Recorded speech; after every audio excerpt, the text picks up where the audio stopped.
seasoning. Mula luto tong plato, sarap panalo. Luto tong plato, sarap panalo. Luto tong plato, sarap panalo. Luto tong plato, panalo ang luto mo.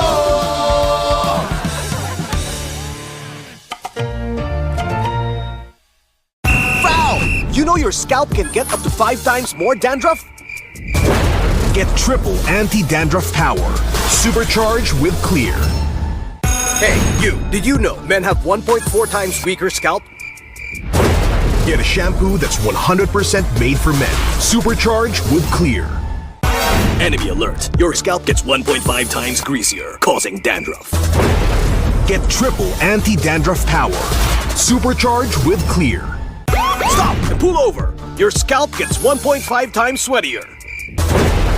For cooling power. Supercharged with Clear.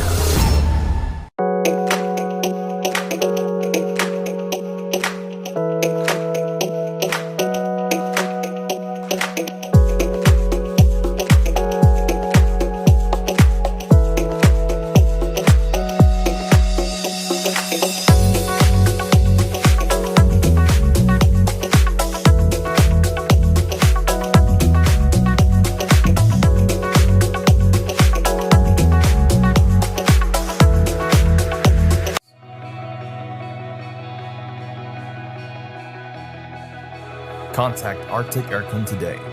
Let our team of experts provide the perfect solution for your cooling needs. Stay cool, stay comfortable with Arctic Aircon, your trusted air conditioning rental and services provider across the Philippines.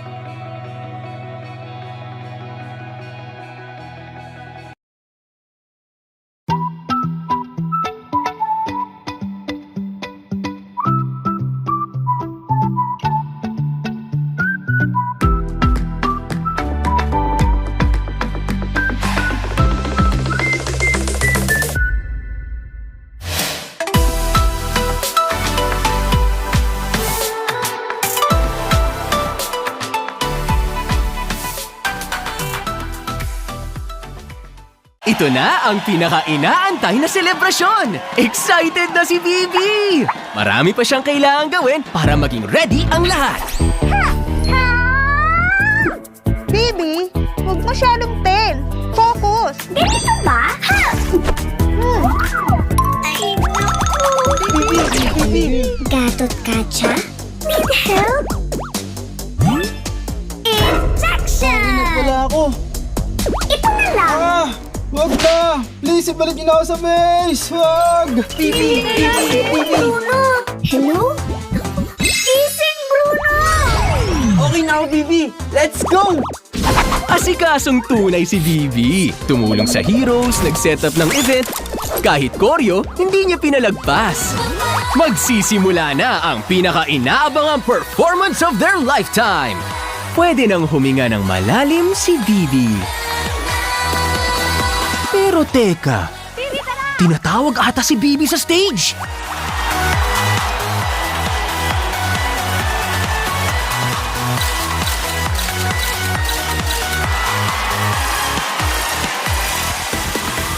Todo kilig, todo bigay, todo ang saya ni Bibi! Dahil sa pagkakataong ito, si Bibi naman ang bumida. Nice to meet you!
Navigators safeguard the lighthouses across the Nexus Sea. It is a responsibility that we must uphold.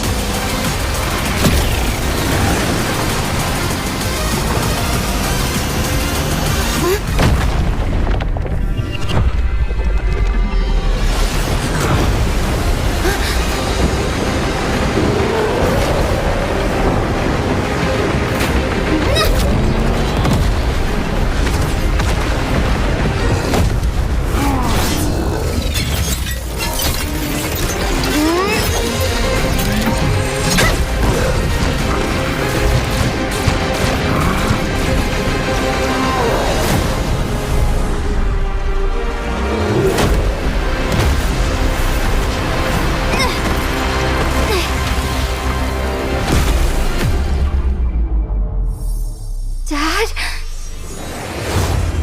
I'll always be with you.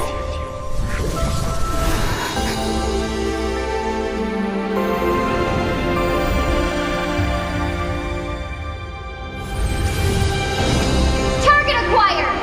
Frontier Justice! Ready, go!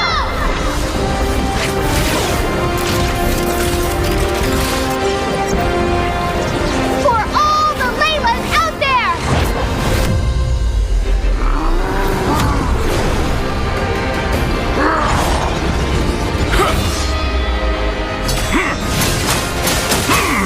Layla!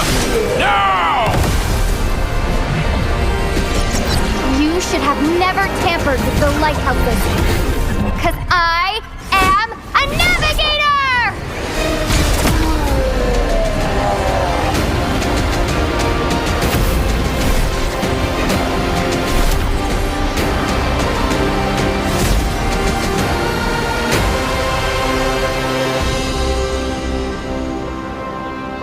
I'm gonna be the best navigator ever! I know you will. I thought it was finally over. Until I heard the whisper of the void.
Malakas,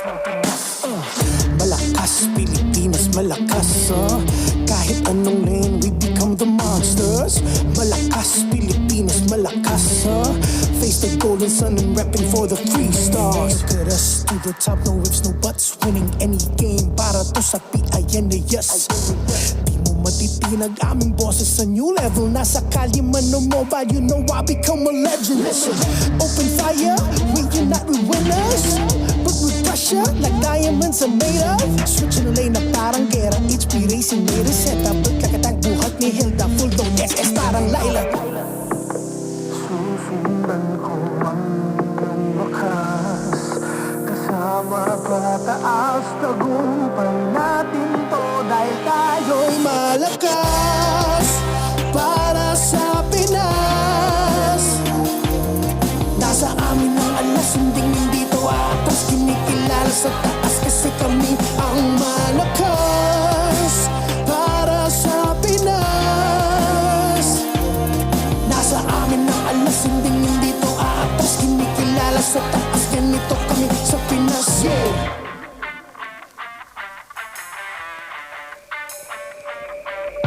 Laging MVP, no surrender, no retreat. Pag nagsama-sama, just imagine what we can achieve. Laging MVP, no surrender, no retreat. Giving 100 on my all, cause we just cannot be defeated. We are unstoppable, immune and invulnerable. Ready ang equipment, lahat frozen, mala crowd control. Pakita on the jab, east to the southeast. Taas ang matawag, proud and loud, cause every enemy we devour. Susundan ko ang wakas, kasama pataas, tagumpay natin to dahil tayo'y malakas. Para sa Pinas, nasa amin ang alas, hindi to atas. Kinikilala sa taas kasi kami ang malakas. Para sa Pinas, nasa amin ang alas, hindi to atas. Kinikilala sa taas, ganito kami sa Pinas. Yeah. Malakas, Pilipinas, malakas, kahit anong monsters. Malakas, Pilipinas, malakas, face the golden sun and repping for the free stars.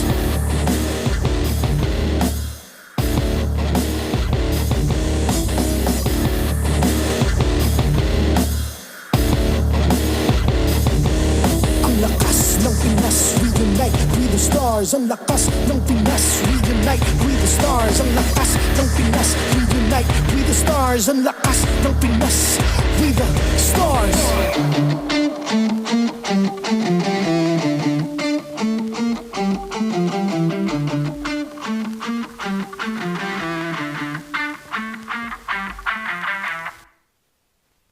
The 16th season of the MPL Philippines is brought to you by the following sponsors. Infinix GT30, the power behind every madlang gamer. Smart, the simply reliable telco partner of the MPL. Victories you can count on. BPI, the official bank partner of the MPL Philippines. Mas epic na bukas, buksan sa BPI. Our partners in esports. Clear. Power up your dandruff-free scalp. Supercharge with Clear. NOR. Sarap panalo with NOR. And our official suppliers, SIP, Alis Uhaw, SIP na. Arctic Aircon, the difference in cooling.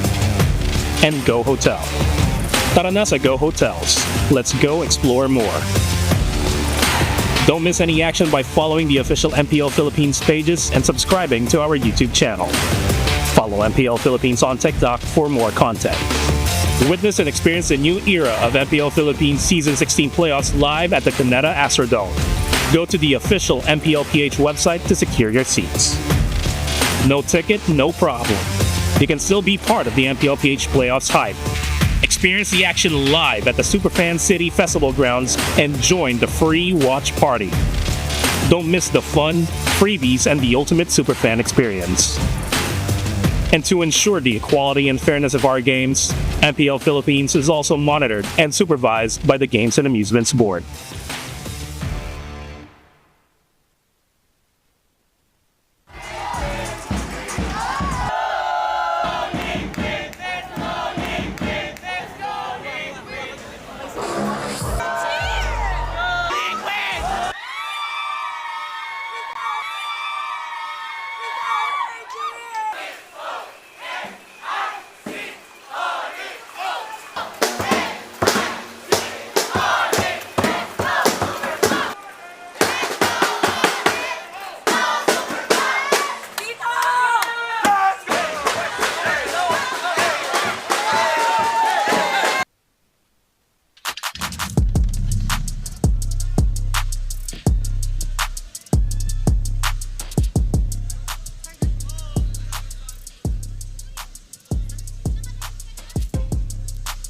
Welcome, super fans!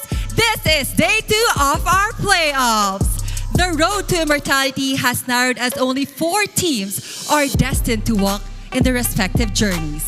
Today, teams are destined to make their way to the upper bracket finals while the rest will fall to fight in the lower brackets. Who are listed in your predictions? Simulan na natin ang bakbakan! This is MPL Philippines Season 16, the playoffs!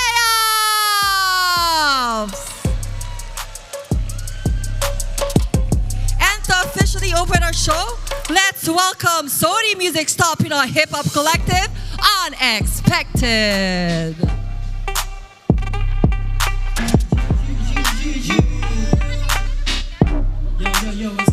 What's up? What's up? Yun, sound check. Ayun, bago pala kami magsimula, maraming salamat nga pala sa MPL, Sony Music.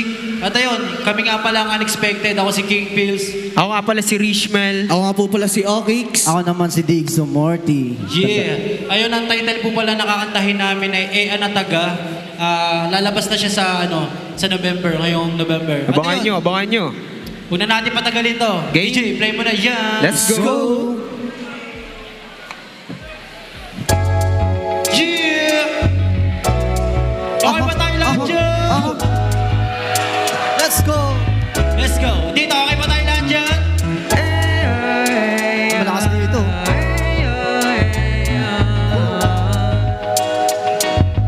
One, two, three. Anataga Manila, maangas pa sa aking pumorma.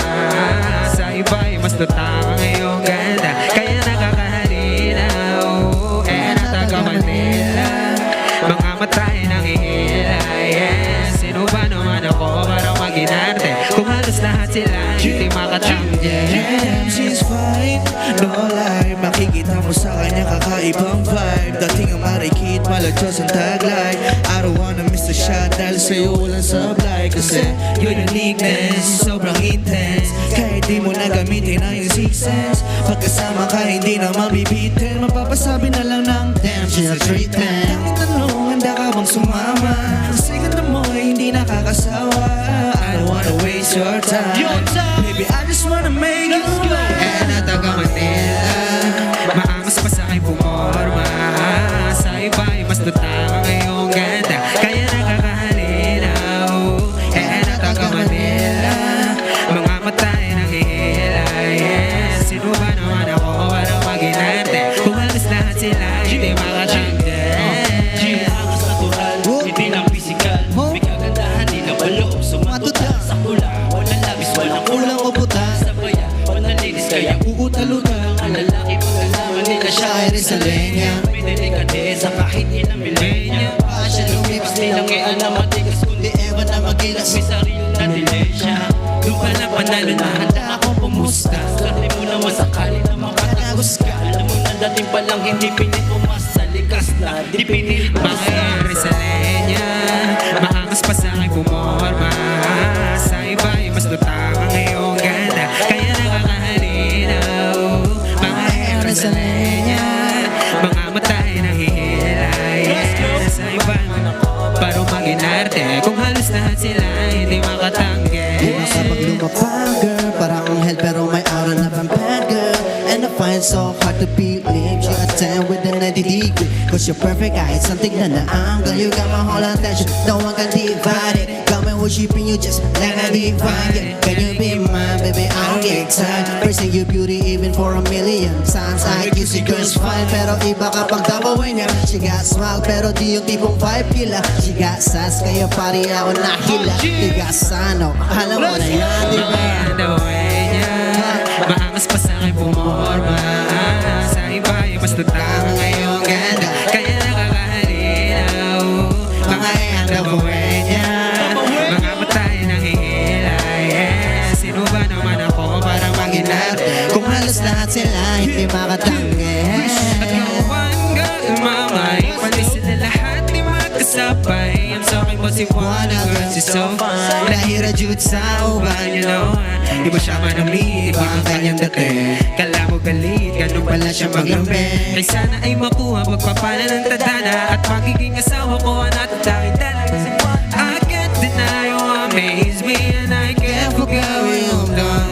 You changed my life, yeah, you gave my life, yeah, you shine brighter than the sun. Mga yang sa buwana, mga Masasang kumorma sa iba'y mas natang iyong ganda. Mga yan sa buwana, mga matay nang ihila, yeah. Sino ba naman ako para maging natin? Kung halos lahat sila hindi makatanggi. Ayo, ayo, ayo. Ayo, ayo, ayo. Ayo, ayo, ayo. Ayo, ayo, Philippines. Palakpakan naman natin ang ating mga sarili.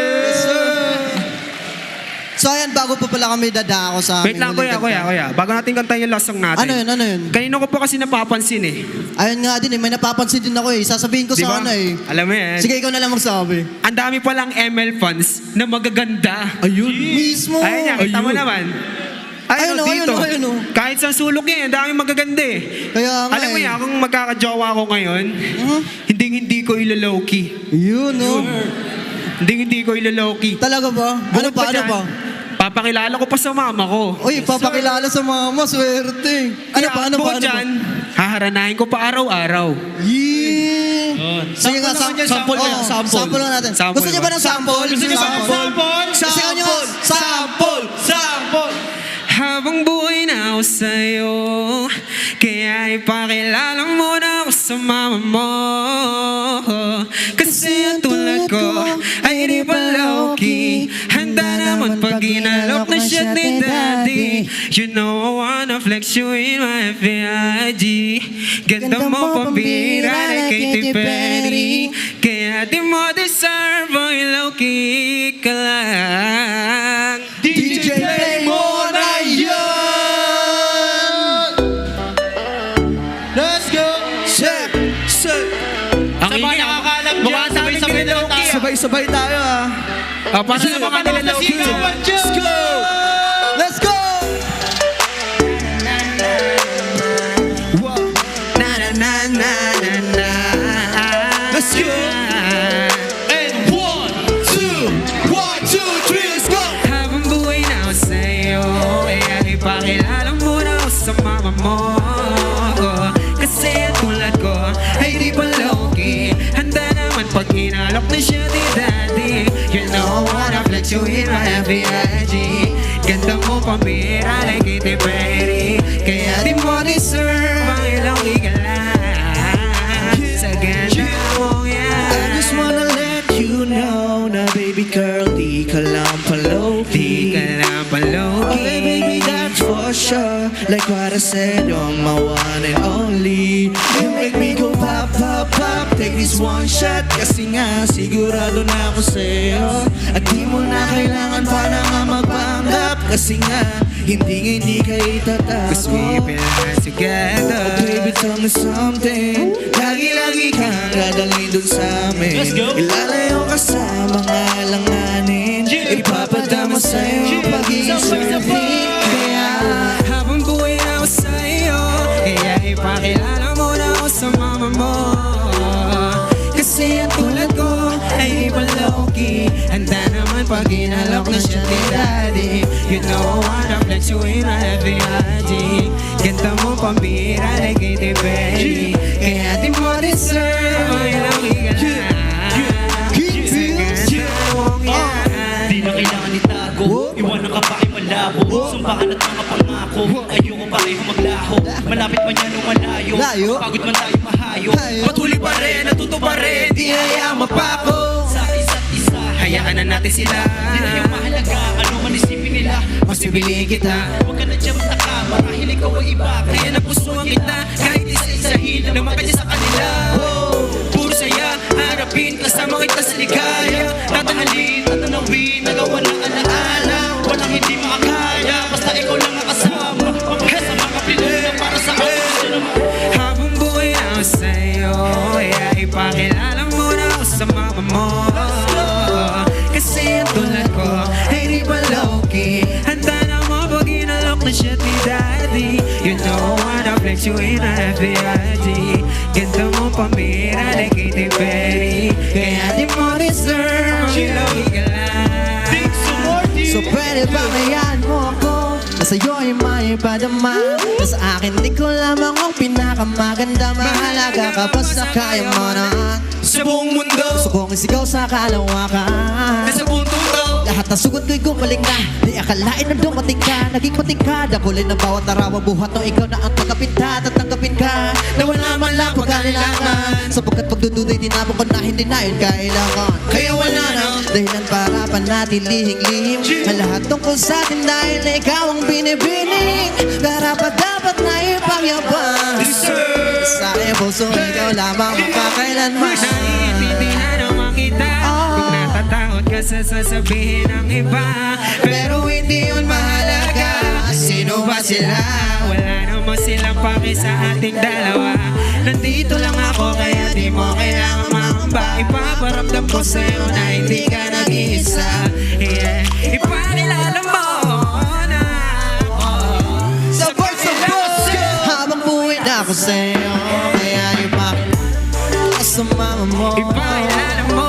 Kasi ang tulad ko ay di ba low-key. Handa naman pag inalok na siya ni daddy. You know I wanna flex you in my FBIG. Ganda mo pambihira like Katy Perry. Kaya di mo deserve ang ilawi ka lang.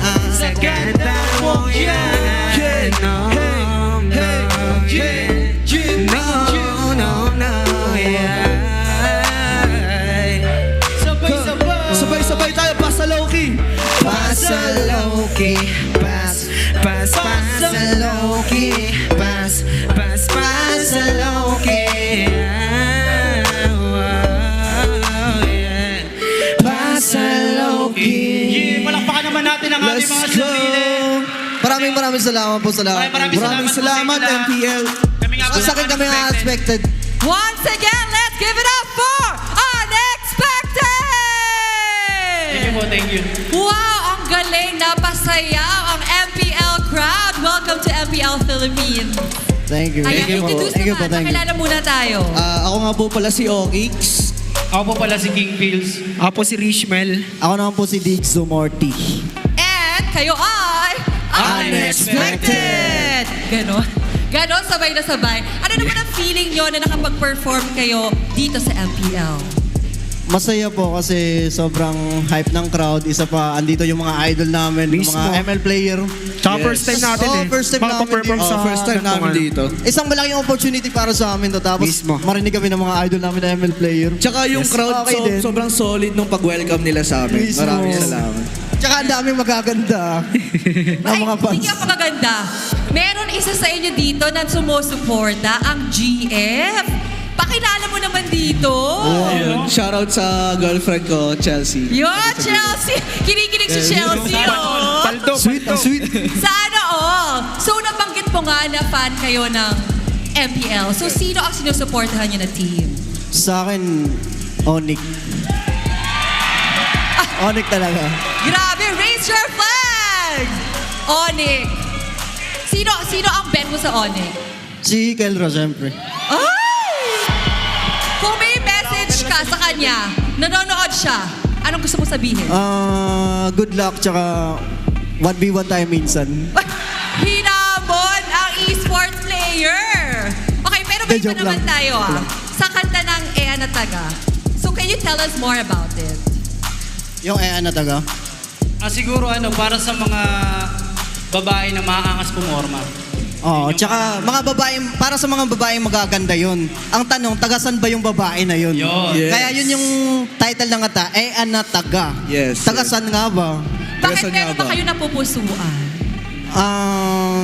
Depende sa chismis. Bakit yung chismis? Ano yun? Sa kanya kasi yung verse niya, kasi paliwanag mo yung verse. Taga Manila. Taga Manila. Si Chelsea nga. Yeah. Ikaw naman. Ako naman, mga Rizalenya. Mga taga Rizal. Ganun. Mga babae taga Rizal. May taga Rizal dyan. Meron ba taga Rizal dyan? Shoutout sa inyo. Siya. Si Mama. Okay. Ikaw naman. Sa akin naman po Cebu. Cebu. Mga Mga ang taga Cebu. Mga gwapa. Taga Cebu daw dun, no? Ayun, taga Cebu, ang layo. Di ba ang gaganda nila? Ayun o. Gwapa naman talaga mga Cebuana. Yes. Ikaw naman. Sa akin naman, Davaoeña. Mga taga Davao. Oh, mga taga Davao. ba dito? Taga Davao. My dad's from Davao. Kaway-kaway. Nilindol kasi sila eh. Kaya di nakapunta. Yun. So, stay safe sa mga nasa Visayas at Mindanao. At syempre dito rin sa Luzon. At plug naman, bago tayo matapos. Sige, plug mo na. So ayun, pwede nyo rin po kami i-follow sa mga social media like sa TikTok, sa Facebook, sa YouTube. Ayun, search nyo lang po Unexpected Music or Unexpected Official. Ayun, makikita nyo na po yun doon. Tsaka papalabas na yung MV namin na Anataga ngayong November under Sony Music Philippines. Yes, sir. Kaya dapat abangan nyo yan. Maraming salamat. Alright, thank you so much. At dahil napasayan nyo ang crowd ng MPL. And before we hand it to our panel, let's watch a recap of yesterday. Super fans! Ito na! Magsimula ng tunay na bakbakan. Samahan niyo kami sa aksyon at maging saksi sa lakas ng Pinas!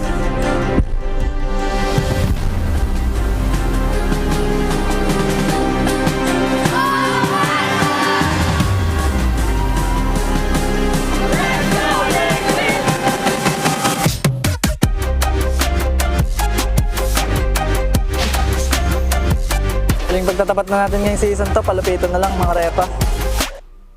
Alam niya na TLPH, very smart targeting.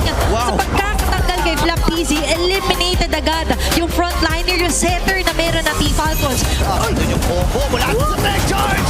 At tuloy-tuloy na pagiging agresibo mula sa bagas pero napuhan body shot ang dalawa. Doon yung combo mula sa tech charge! At tuloy-tuloy na pagiging agresibo mula sa bagas pero napuhan body shot ang dalawa. Kuha na pag-walk. Hindi naman kay OG itong si JP.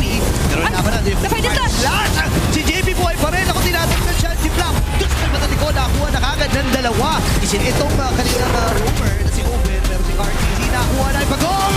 Pero si Kyle mamamatay din. At tumagan na naburuan. Magiging apat pa. Inaatak sumigaw ang cavalry para sa kanilang ikalawang puntos dito. At sila ay match point na. Gagalingan namin para makapasok kami sa top 4. Nagawa pero hindi pareho makuha ang pag-walk. Okay na, nakuha na ni Cordy. Si Atlas siya dito. Pero sabi ni Sanford, dapat pa ba natin? Huwag na nga lang. Kaya may ipit ata si JP. Wala siyang patakas dito. Kiniskis na lang niya yung mukha dun sa pader niya. Huwag na nga lang. Kaya may ipit ata si JP. Wala siyang patakas dito. Kinisag dito ay nakabawi din naman ng Ken. Pero si Pio Papa na po. Kailangan sa likod! Pero sa may pandang likuran. Making it a triple kill! At kayo sa game number 3, kakayanin na bang i-extend ng Team Falcons ang kanilang kalamangan na pag-stay! Makakapatay siya dito at ang patitirang Titan nahahagpag patungo sa susunod na kabanata. Walang iba kundi ang Team Liquid Philippines! Salamat sa mga sumuporta sa rin sa amin kahit na di maganda yung regular season namin. Masaya pa rin kami na nakaabot kami ng playoffs. Supportahan nyo lang kami, bibigyan namin kayo ng magandang laban. Sana makatagos sa mga rookie of the season. Ito na eh, nandito na eh, lalaruan na lang pre. Steve, bawal dito ni MP. At si Sai na muli for the third time. Ang magwawagi habang si Benny nakuha na ng kilid. Ayan na nga, magsisimulan natin nila dito kay Chuck. Ngayon tayo malibag sa may madalikod. Yung pagokay buhay pa rin. At si Kaloy namatay. Kasabay pa nga ni MP na King. Mapapatay si Zaida. Si Benny ay buhay pa rin. Pero sasabog siya sa kamay ni MP. The Battle of the Mind Games! At ngayon, ramdam din natin ang pag-ingay, ang mga banat ng mga minds! Throne of Ruin. Kaya si Kaloy ay may ipin. Kailangan na matras pero si Benny! QT ay nakapatay! Dalawa pa ang nailista. Hindi pa pala tapos sa pananalasan ng bagyo dito kasi si Dosh siya magiging next. Triple din para sa bagyo. Tuloy na nila ito at sila ay match point na. Tuloy ni ONIC charge. The layer! Kulang ata sa reinforcement dito ang CNC. Wala yung kanyang mga damage dealer. Namapatay ito si Sean. Courtesy of 3-Mar. Si Nosher may nakati naman na. Kailangan magtakuha dito ng TNC Proteus. Hindi papayag ang Twisted Minds! Talaga matapang kalahati yung buhay dito. Pasok pa si Zaida sa likuran. Napatay na rin ni Sean. Tuloy-tuloy pa rin ang pagiging agresibo dito ng TNC. Aabutan siya and nandun yung setup. May follow-up din ba na mangyayari dito sa TNC? Hindi na ibibigyan na nila muna din si Jack. Streamer papasok na! Walang tinamaan pero nandun yung Beres Range. Kaya lang dire-diretso na atasa. TNC Pro Team will get the final point! Sisiguraduhin namin na babalik kaming mas malakas next season. Which teams will find the upper bracket finals and face the lower bracket?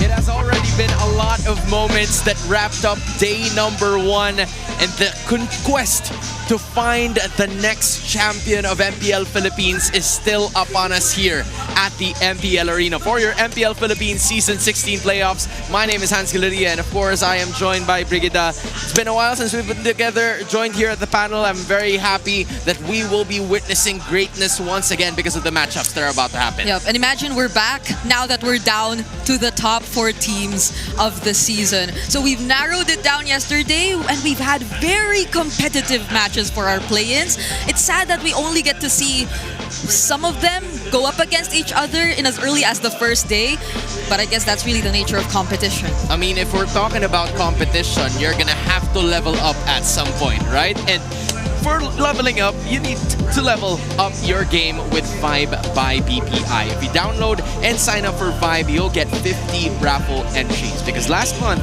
200 lucky winners received 1,250,000 diamonds. Yep, this month we've raised the amount for you guys, so you can potentially win up to 50,000 diamonds. That's a lot. All you have to do is download and of course sign up for Vibe now and begin an epic tomorrow with Vibe by BPI. Bree, what can you buy with 50,000 diamonds? 50,000 diamonds guarantees you both aspirant skin, maybe? Yeah, I'm gonna ask more about you on that because you also have more data, more GG as you experience the winning power of Smart's Only 5G and enjoy it with a Smart Digital Prepaid eSIM. Smart, the simply reliable telco partner of the MPL. Victories you can count on. Okay, now we list it down. You get the aspirants, you get something else, you got a lot of things, you get supervision. Because this tournament is monitored and supervised by the games and amusements board. So yeah, now we got that in the clear. It's pretty insane that we are here. It's your first time being here and it is. It's pretty solid. It's pretty good that we're seeing a lot of people supporting all of their teams. It's quite the sight to see, but we were at a 16 basis yesterday. Now we are down to the last 4 and it is quite a scenario for both Twisted Minds and Team Falcons to fall out quite quickly as we take a look at the playoff brackets. Yep, it's a bit different heading into day number 2 of the playoff because there will be no elimination matches whatsoever. We've only seen that happen in day number 1, which was yesterday, so we had to say goodbye to Falcons and Twisted Minds. But for today, whoever loses in their upcoming matches will still have a chance at making it all the way to the grand finals, only that they'll have to do that through their lower bracket runs respectively. So at the very least, you get a second chance this time around, Hans, because yesterday Falcons, Twisted Minds, TNC, TLPH, they were fighting with no second chances. Dude, you got no breathers in that very first day. Compared to now, there's a little bit more wiggle room, right? If they want to experiment, I think now is the time for them to do that. It could pose, some good or bad problems to them depending on how the situation is gonna go. But as Brigades mentioned a while ago, both ONIC, TLPH, same goes for Aurora and TNC, will be going to the lower bracket or continue their way into the upper bracket depending on how it's gonna go. Yep, and especially for ONIC and Aurora, who both had one whole day to rest, I wonder how they're taking all the unexpected surprises which we saw yesterday, because there definitely were a couple surprises, especially in the draft. And we also saw unexpected just a while ago. That's true. So there's a lot more unexpected things that we probably have to see, and this is something that you probably didn't expect because you thought it's just me and Brigida. Nope.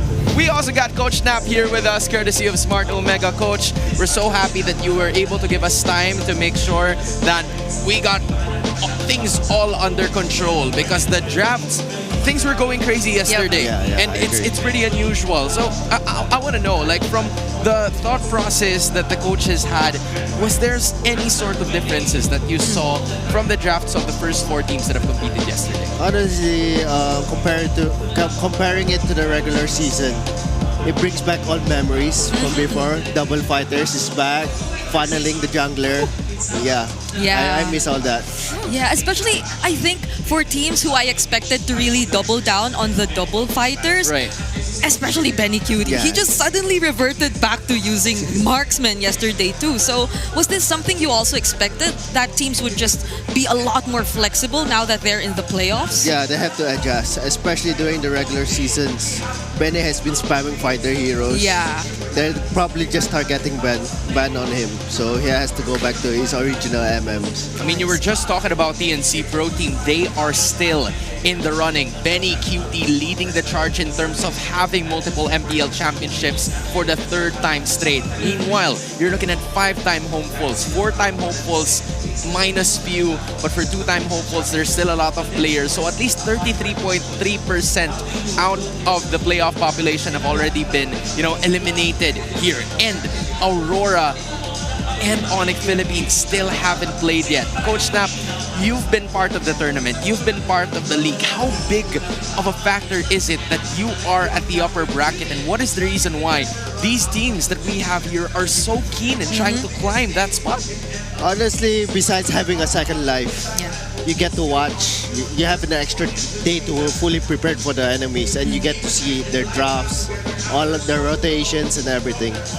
It's quite, a handful to not only play in the first day, but you're also quite unsure on what the other team is going to be picking. Because again, usually we have 2 weeks, right? But now it's compressed into just a single week. And at this point, the idea is for Team Liquid Philippines and ONIC Philippines to repeat this golden rivalry. I mean, we've seen it time and time again. Time and time again, especially when we talk about this version of Team Liquid Philippines with OHEB as part of their lineup. It seems like their rivalry has really started to grow into something very significant when OHEB decided to join and be part of Team Liquid Philippines. I know this just happened last season, Coach Snap, but how do you feel has OHEB developed as part of Team Liquid in the past 2 seasons that he's been there? Honestly, not to compare other players, but OHEB brings a huge amount of motivation to the Team Liquid, honestly. Especially watching his interviews, the back end. He contributes a lot. Yeah, there's some aura, there's some swag to it, and confidence. All right, I think confidence is the perfect word for it. But I think way back when you were part of Smart Omega, Kelra was still there, or did you not reach him already? He left when I came. I could have imagined. I want to at least imagine a world where Coach Snap and Kelra was in a single team together. What would have happened back then? Honestly, big arguments. We probably go to the gym together. Probably. Hell yeah. Hey, it like makes how a lot that's of sense because Kelra's the type of player that could at least have a lot of thoughts. Yeah. That's what Coach Snap is gonna have, and you're currently looking at ONIC Philippines. Coach Snap, talk to me about the Sonics right over here on our screens. Honestly, this is a team that's quite insane in the upper brackets. They look really chill right now, but they're ready to kill indeed. Yeah, I think we can say the same for Team Liquid Philippines. And unfortunately, we had to cut Coach RC, but I think he's another guy you have to pay attention to. Hopefully, we get to see him again on screen. But these are the results of their matches so far. Right. When OHEB already decided to join Team Liquid Philippines. So for the first few matches, I'd say it was pretty even. Like Team Liquid Philippines were able to get some wins away from ONIC, especially in their first match together. But this doesn't translate all the way. Yeah, this is a 1-1 situation in terms of the MTLPH Season 15 regular season. But things suddenly changed when the playoffs happened in the last season. But now, you're looking at a continuous run by ONIC Philippines. Yep. And it's quite difficult, for Team Liquid Philippines because it seems to be their kryptonite, Coach Snap. Yeah. What makes ONIC so strong against Team Liquid Philippines in their recent matches? Honestly, the identity of ONIC, they control the early game, especially laning phases. pag it goes through well, it sets the momentum for the team. It's hard to break it down. I see. And I think when we talk about Team Liquid Philippines, the early game is one of the most important things to talk about. Especially when you see teams actually get to snatch away the first turtle from Team Liquid, things really change for them and how they're able to accomplish the Liquid Stampede. And that's what happened yesterday. Yeah. When they went up against Team Falcons. I knew you were watching a lot of those games because obviously you're a coach. You want to take note of all of the action here, but basing it on the graph, there were some moments where it went past 18 minutes, but it seems like 18 minutes is the hard stop of Team Liquid Philippines whenever they play. Yeah. In my opinion, especially controlling objectives fight, Liquid stands out more. All through because of Sanford's hero like Yuzong, Lapu, Alice. Yeah. Especially if they go heavy on the fighter lineups, which somehow is becoming the trend. And I believe it's not just for Team Liquid Philippines. And even statistically speaking, Team Liquid Philippines seems to be the weakest when it's past the 18-minute mark. They have a 46% win rate when we talk about the 18-minute mark up. And when it's ONIC, they actually have the highest win rate when it's past the 18-minute mark. They have a 70% win rate when we're past that. So I think this is, as you've mentioned, the hard stop supposedly for Team Liquid, but maybe it doesn't stop there. It's also them having to take control of the early game as much as they can.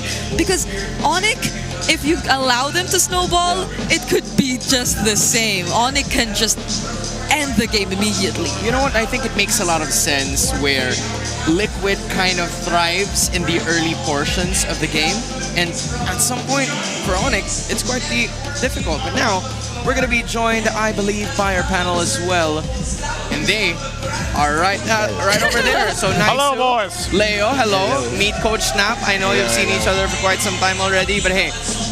Bring it as one of the boys, by the way. I just want to put it out there. Hi, Bree. Hey, Coach. It's good seeing you there, bro. But nice to. We want to go ahead and talk straight to you. What makes ONIC PH go heavily well against Team Liquid Philippines over the recent seasons, if you have any observation in mind? I guess my biggest one is both these teams, we've talked about a lot of the synergy that both of them have. I think that's one of the things, and it's just this history, this golden rivalry that's built up over time, man. So they know each other really well, and really you get to see some of the best MLBB competitiveness between the two teams. ONIC's threats just come from everywhere. I think if you look at Liquid, if it's good, as Coach Snap said, but for ONIC, out of nowhere, it's Kirk, out of nowhere, it's Prince, out of nowhere, it's King Kong. You never really know. That's what makes him so dangerous. I think it's fair that I toss it right back to Leo on this one, and we talk about Team Liquid Philippines this time. You talked about ONIC being quite dangerous. What can TLPH do in this specific series to make it happen against ONIC? They shan't overextend. I think Coach Snap will agree with me. If they put themselves in weird positions, ONIC will punish. ONIC is very good at that. ONIC is so aggressive. Liquid has to respect that. So wait for their moment, and then that's when they strike. Never make mistakes that ONIC will take advantage of. Yeah, I love the idea. Do you agree with that? I agree with that. Yeah. Definitely timing. There's a certain switch to when they can activate the Liquid Stampede, especially against teams like ONIC Philippines. Oh man. Now, Naisu, Leo, do you have a specific question in mind for Coach Snap before you start casting? So that at least you have, something up your sleeve when you're ready. Shoosh, I don't know, man. I would say, I'll just say this. Do you have a quick prediction here, Coach Snap? Which one would you lean towards? I'm putting you on the seat. I know it should be hands, but here, this is me. I'm safely over here. You can't get us. Can I send one to the lower bracket and make them win? Okay, go ahead. Okay. Who are you gonna send to the lower bracket? The same situation as before. ONIC. ONIC wins. ONIC climb. Yeah. Okay. Okay. I accept that. I think we're safe here. Yeah, it's pretty solid here. Gentlemen, it's nice seeing you at some point, and I hope you're gonna chill there over. So that's Naisu and Leo, the English broadcast. We're gonna see you guys in a bit, okay? See ya. All right. We're doing gonna handshakes. shake your hand. Okay, just a shake hand. It's a wireless handshake. Yeah, it's so. But yes, Yeah. that's ONIC. I'm happy that it was Naisu who asked that question because I think Yeah. it would be a little awkward if I asked him and I was placed in a different situation off broadcast. He would scold me. And again, he can't get them. And once the game starts, he can't talk to them either Yeah, they're because already he's gonna have to talk to He's us. forced to talk to us. Yeah. And that's what excites me because like even beyond the draft, especially going in game, we get to observe everything Right. alongside Snap. But now that I mentioned draft, there were a lot of surprise things that came in yesterday. How much of a surprise is the Yu Zhong for you? I think that's one of my biggest questions because yesterday it just suddenly appeared and it was never part of the regular season. Honestly, it's been a pick that I always wanted to pick, especially with the YSS meta. It's a typical marksman. It's easy to zone, especially Fedrin before. It's easy to zone as well. So yeah, I'm not really that surprised, but thank God Sandpot got it back. I think it's about time, right?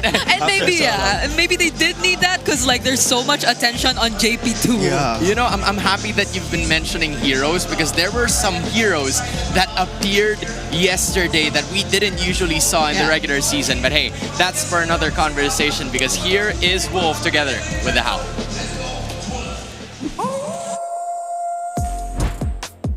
So much, casters. Ang ating bakbakan ngayon is ONIC Philippines going up against Team Liquid. And I know na itong golden rivalry ay magiging close. Pero kung babalikan natin ang dalawang teams na to, meron silang sarili strengths and weaknesses. So why don't we look at our Infinix keys to victory? Let's start with Team ONIC Philippines. Pakiramdam ko kasi dito, para sa ONIC Philippines, kailangan nilang pigilan yung early game ng TLPH. What they have to do is to also deny or outmatch yung Gatot Kacha. And this is interesting kasi hindi naman natin masyadong pinag-uusapan na yung Gatot Kacha as a top hero. Hindi siya ganun ka-flashy, hindi siya ganun ka-explosive. But TLPH knows how to capitalize on this, especially in the early game, kung paano niya ginagawa ng paraan na puntahan yung kanya mga nakakalaban and then eventually converting into turtle fights. Yan ang strength ni JP na nakita natin ginamit ng TLPH versus Falcons yesterday. In fact, inago pa to ng Falcons. Pero hindi naging successful ng Falcons. Now it's time for ONIC Philippines to outmatch or deny that hero. Let's talk about the counter stance dun sa XP lane hero. Pakiramdam ko kasi itong si Sanford, parang nakikita natin na sobrang lakas kapag siya yung nananaig dun sa lane matchup. And in this scenario, ONIC Philippines versus TLPH in the draft, kailangan mas mahuli yung hero ni Kirk para naman malaman niya yung makakatapat niya dun sa XP and then eventually win that battle, especially the first turtle na strength naman ng TLPH. Now looking at TLPH, they have to force ONIC to have a single carry draft. Anong ibig sabihin nito? Ito yung mga times na kapag si King Kong lang yung source nila ng DPS in the late game, kapag siya yung funneled na core, o kaya naman pag si Keldra yung marksman tapos utility jungler itong si King Kong. So parang naghahati, di ba? Minsan si King Kong lang or si Keldra lang. Dapat ganun na maging scenario para sa side ng ONIC Philippines for TLPH to win because it seems like ONIC Philippines, they are struggling kapag ganun yung mga scenarios. Now, let's look at the hero pool naman nitong si Oheb at yung play of form na nakita natin mula sa kanya. I think this is the time that they can capitalize in the gold lane dahil alam natin para kay Oheb mas marami siyang nagagawa over Keldra when it comes to the hero pool. Sobrang ganda ng ipinapakita ni Oheb ngayon sa ating bakbakan dahil sa ating mga laban dahil dun sa hero pool na meron siya playing those fighter gold lanes. And I'm sure that Keldra also uses it. Kaya lang hindi ganun ka-successful as we are seeing from Oheb. Etong Oheb versus Keldra matchup is gonna be exciting and I want to see them walk into the stage. Let's welcome our teams.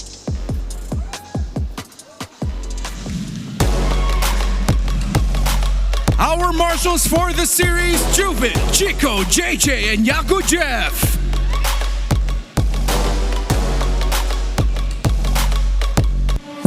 After surviving the play-ins, now Team Liquid has to face the Sonics making their playoffs appearance, fighting to get their title back. Here's Kirk, King Kong, Super Fritz, Brusco, and Kelra, ONIC Philippines!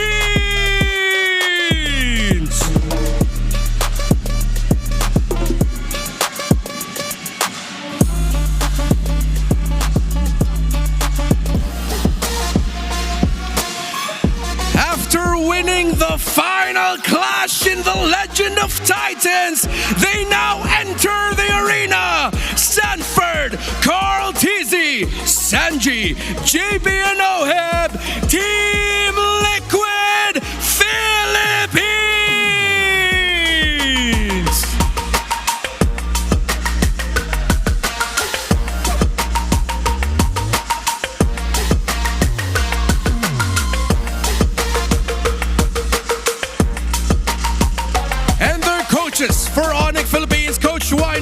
Team Liquid Philippines, Coach RC.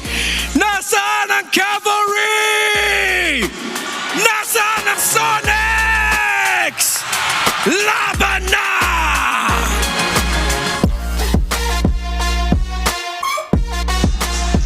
It's Thursday prime time, and I'm saying that at 2 p.m. That is how insane of a matchup this is between ONIC Philippines and Team Liquid. We don't need no introductions with those players. You already know who they are. They have been mentioned by Renmar. You've been seeing them in all of these matches. But for ONIC and Team Liquid, they need to win this series. As basic as that to make it to the next round. Yep. I guess the most I could say is paying attention to whether or not King Kong gets his hands on the Lancelot again, and how effective are they gonna make that or be able to pull that off against Team Liquid Philippines, who does feel like they're also on a momentum. And it's not just them, it's also Coach RC, who's been very vocal even in his interview post-match just yesterday, that he sort of blames himself for their previous loss, and that was also against ONIC. So he definitely wants to redeem themselves, redeem Team Liquid Philippines this time that they're going up against each other again. And Coach Nap, the chip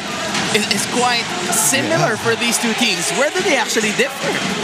Honestly, just the first birth rate and turtle control, honestly, just a tad bit.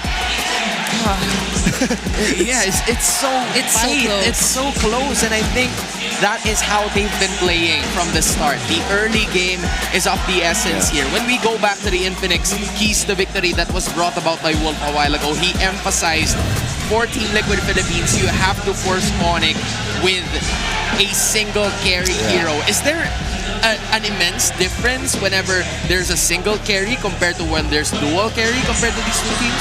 Honestly, Kara Prince can carry as well. If they funnel it all throughout King Kong, there's only one target that you need to kill during the clashes. Yeah, I see. That makes it easier. Yeah, and I think even when you look at the numbers, the Lancelot has an 11-6 win rate. I could hear the screams from all the audience. Yeah, they're absolutely ready.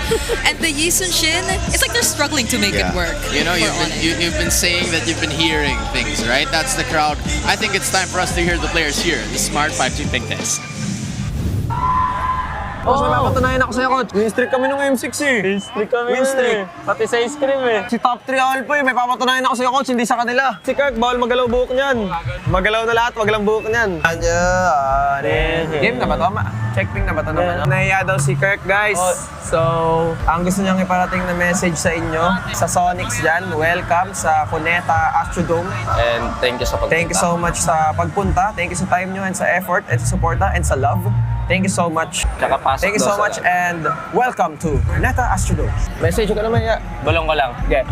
Message ko sa fans, thank you sa magpunta dito, tsaka supportahan niyo kami hanggang dulo. Yun, di ata gulong yun Okay guys, so hindi daw sapat ang isang thank you. Thank you 1,000 sa lahat ng fans. Ping daw, check ping. Solid guys.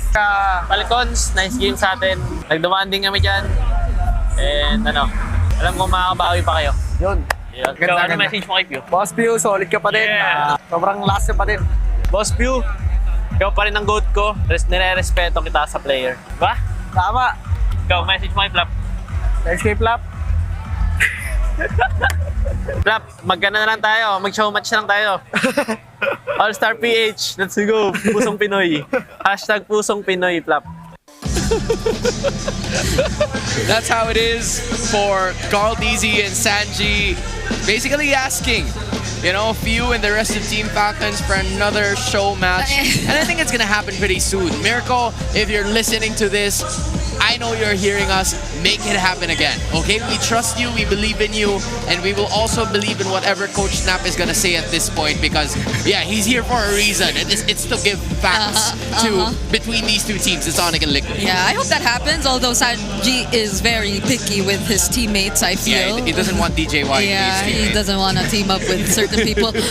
So we're looking forward to that show match, because I feel like even Team Liquid Philippines, I was expecting them to say a bit more about ONIC, but it felt like they kept mentioning Falcons. Yeah, an open message, but for ONIC Philippines, this is the first time that they're playing. Coach Napa's already mentioned that there's a huge advantage when you're looking at ONIC, but in terms of them making it into the upper brackets, sure, they're already there. But what else are you waiting for them to do to get to that next level of play that they need to win the championship?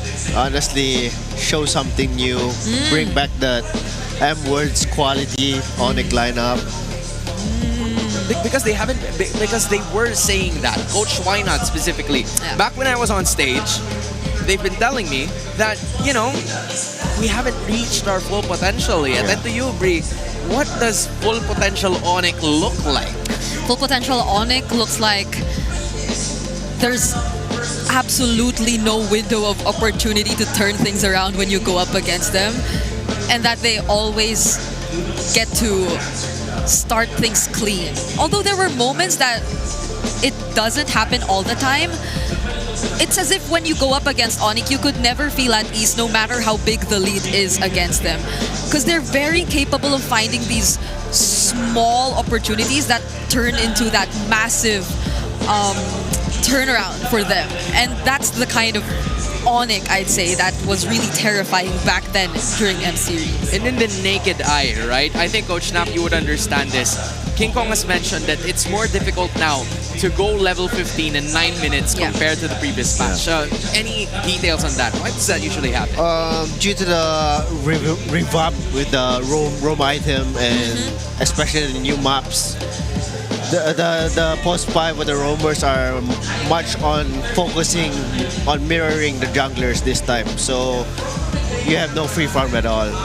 Those are free farms that have been completely regarded coming in from ONIC, but for second seed and third seed, it's the third seed winning only 4 out of 17 matches. That's not a really good percentage. We're looking at third ONIC defeating Aura Philippines way back then, and it's Execration also third, getting a win against Omega in Season 7. So it's been a while since we've seen a winner that was the third seed. So statistically wise, Team Liquid Philippines is quite at a disadvantage. And, you know, detail-wise, it is very certain.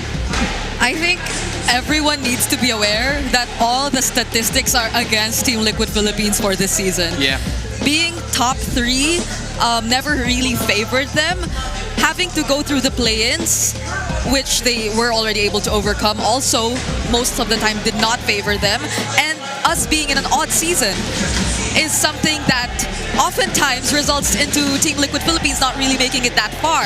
So this season is really a challenge for them, and it's something they want to disprove, that they're not capable of going all the way, especially considering that now they're fighting for the Golden Road. So there's a lot of things at stake for Team Liquid Philippines.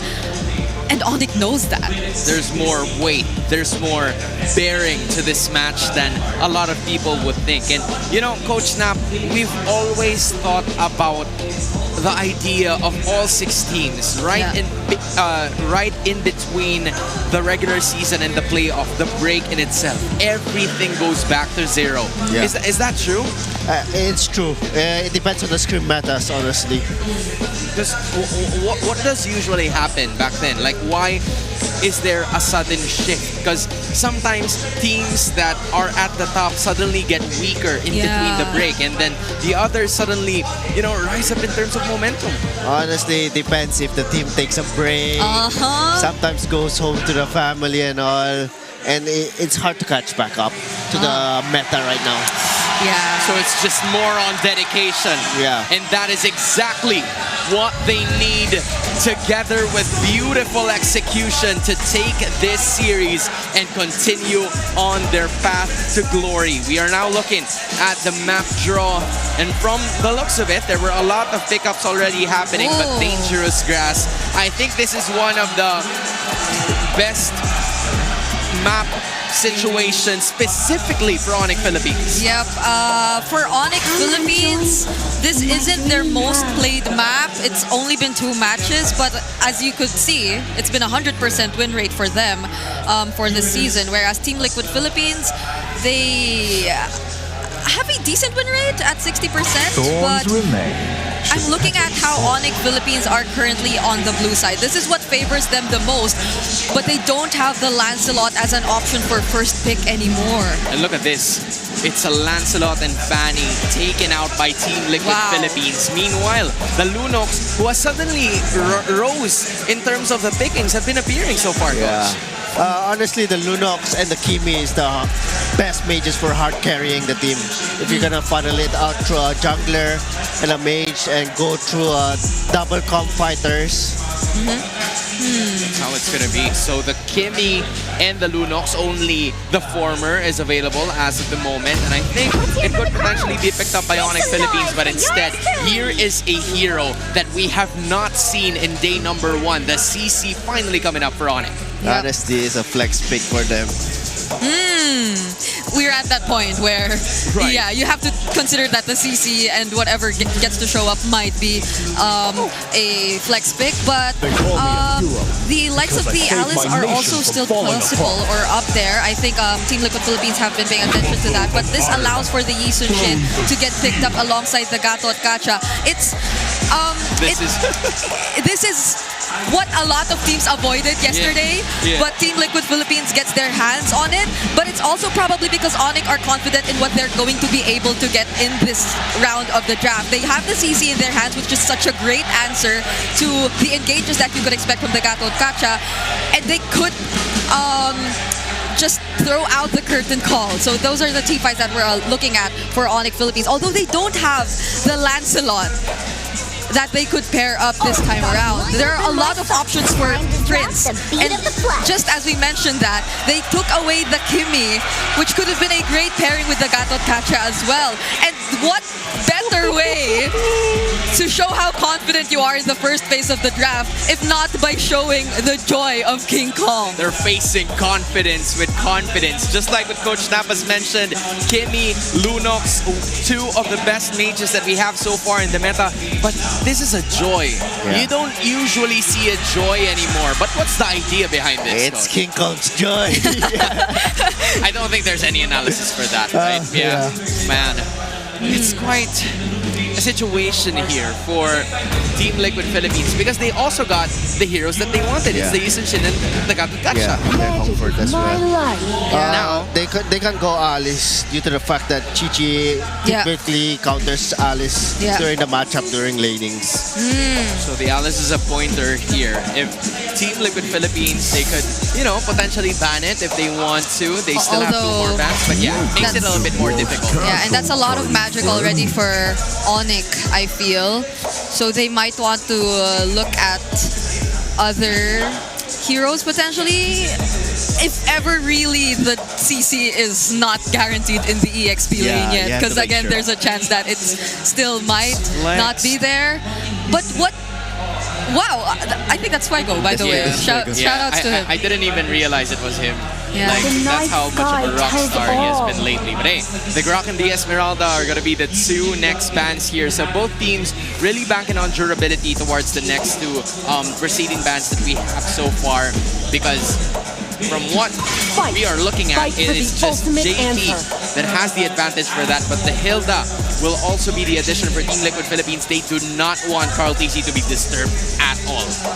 Yeah, so I'm looking at what potential options could there still be for Sanford as we head into the second phase of the draft, because we did put out the Alice there, but Coach Snap did mention that it might be a bit 50-50 if it is going to be matched up against the CC in lane, and now they take out the Yuzhong as well. So it's like they're really forcing a certain option for Team Liquid Philippines, but as you mentioned, the Lapu's still there. He still has his Lapu. Or if he wants, he can go Uranus, but I prefer Lapu on him, honestly. Yeah. Any time of the day.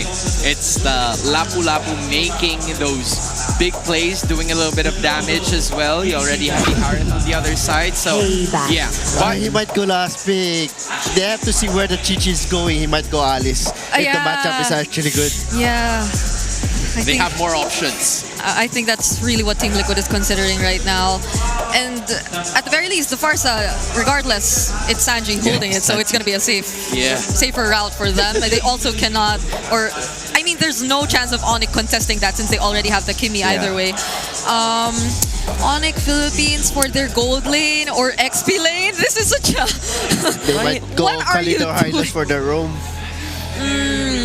And then there's still a possibility of the Alice. But Team Liquid Philippines can respond to it pretty quick.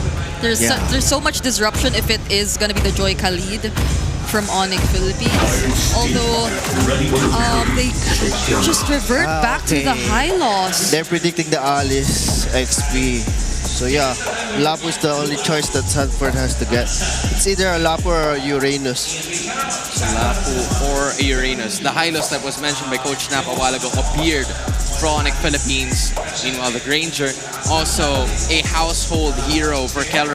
They have a good bit of damage in terms of magic and physical here, but what is missing, I think, should be another playmaker to join JP in those team fights. Lapu, Uranus. I think the glue's also still available for Team Liquid Philippines. Although it doesn't, I guess the Lapu might have a bit more room. Oh, you went confused. Okay, they went the sustain lineup. Okay.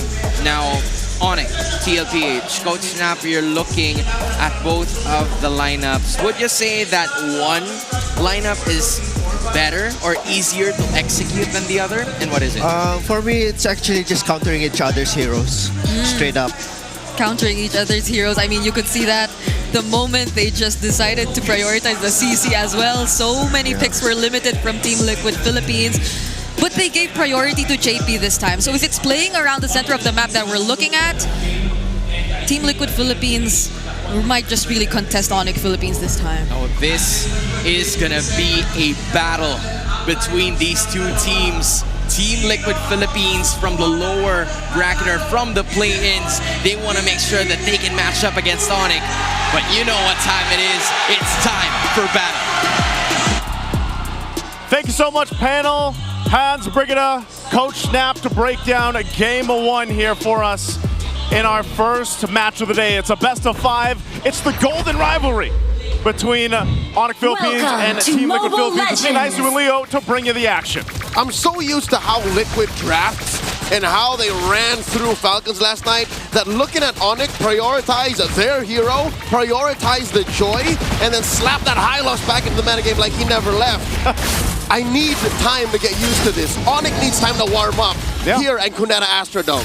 I feel like they do. I would say, you know, both these teams worked their way up to this point already. They want to be able to go ahead and get their foot out the door right away. Man, Hold JP, take the comment. Look at this. What's going on here? Wait, oh my God, Prince gets caught in the back. Carl Teasy punished his overextension. Dude, take the Kimmy and just sit her down for a while. She's not doing too good in the mid lane right now. That's timeout, friends, timeout. I don't know what's I mean, I'm trying to think what happened there. He got caught out so quick and there was such a big dam that he couldn't even flicker. He was blinded by rage. I was gonna say, ONIC needs time to warm up, but it looks like they came in already overcooked. Don't let them cook. They're already cooking, man. I don't know. Again, at this point, it's nothing too crazy, but that first blood already, especially going in the hands of Carl Teasy, we've seen him do it before. And if he's able to go ahead and get a lead, especially on a hero like this, that YSS, it'll give them a better start into the first objective, which is this turtle coming up here shortly. That's what they call in the business a snowball. Yes. Well, you can't give the goat a snowball, not like this. Man. And also in the dangerous grass. Mind you, you saw the stat coming into this, right? ONIC's undefeated on the dangerous grass, man. And they can't let us start like that, put a loss on the record. Looking at the gold lane, at least here, Kelra seems to be bullying Oheb in the early, but with the turtle started, Sanford checking out Brusco, keeping him back. Oh, I don't think this is a smart move. ONIC can't contest. Liquid is going to score the first turtle. Brusco gets that revitalize in, misses a few salvos from Sanji. Sanji used to force the flicker there. Close call. Yeah, look at this too, JP, just giving the information. Not level 4 just yet, but that was a better decision, I'd say, for ONIC to not contest that. Because we just mentioned the snowball potential here, and if they would have lost even 1 or 2 more members to that first turtle fight, that snowball definitely would be in full control. So they maintain it. It's nothing too big for TLPH. They do get an objective. They're a couple hundred gold ahead. Where we really have to look at is how do the lane-to-lane matchups work for this. from down to the gold lane, where this is more common that we see between these two phenomenal gold laners, Kelra and of course Oheb, on a Harith and a Granger. Very standard.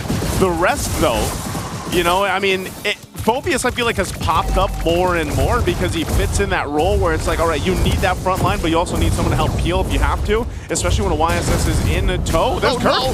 This is what you were talking about. Wow. He's able to punish overextensions and get in your face. We saw it last night in the hands of 3 Martisi with TNC moving on through the brackets. Now it's Liquid who's moving up in the world, 1,000 over ONIC by taking these baby steps. Hey man, it's starting, and it's not even the baby cakes duo that started this whole thing.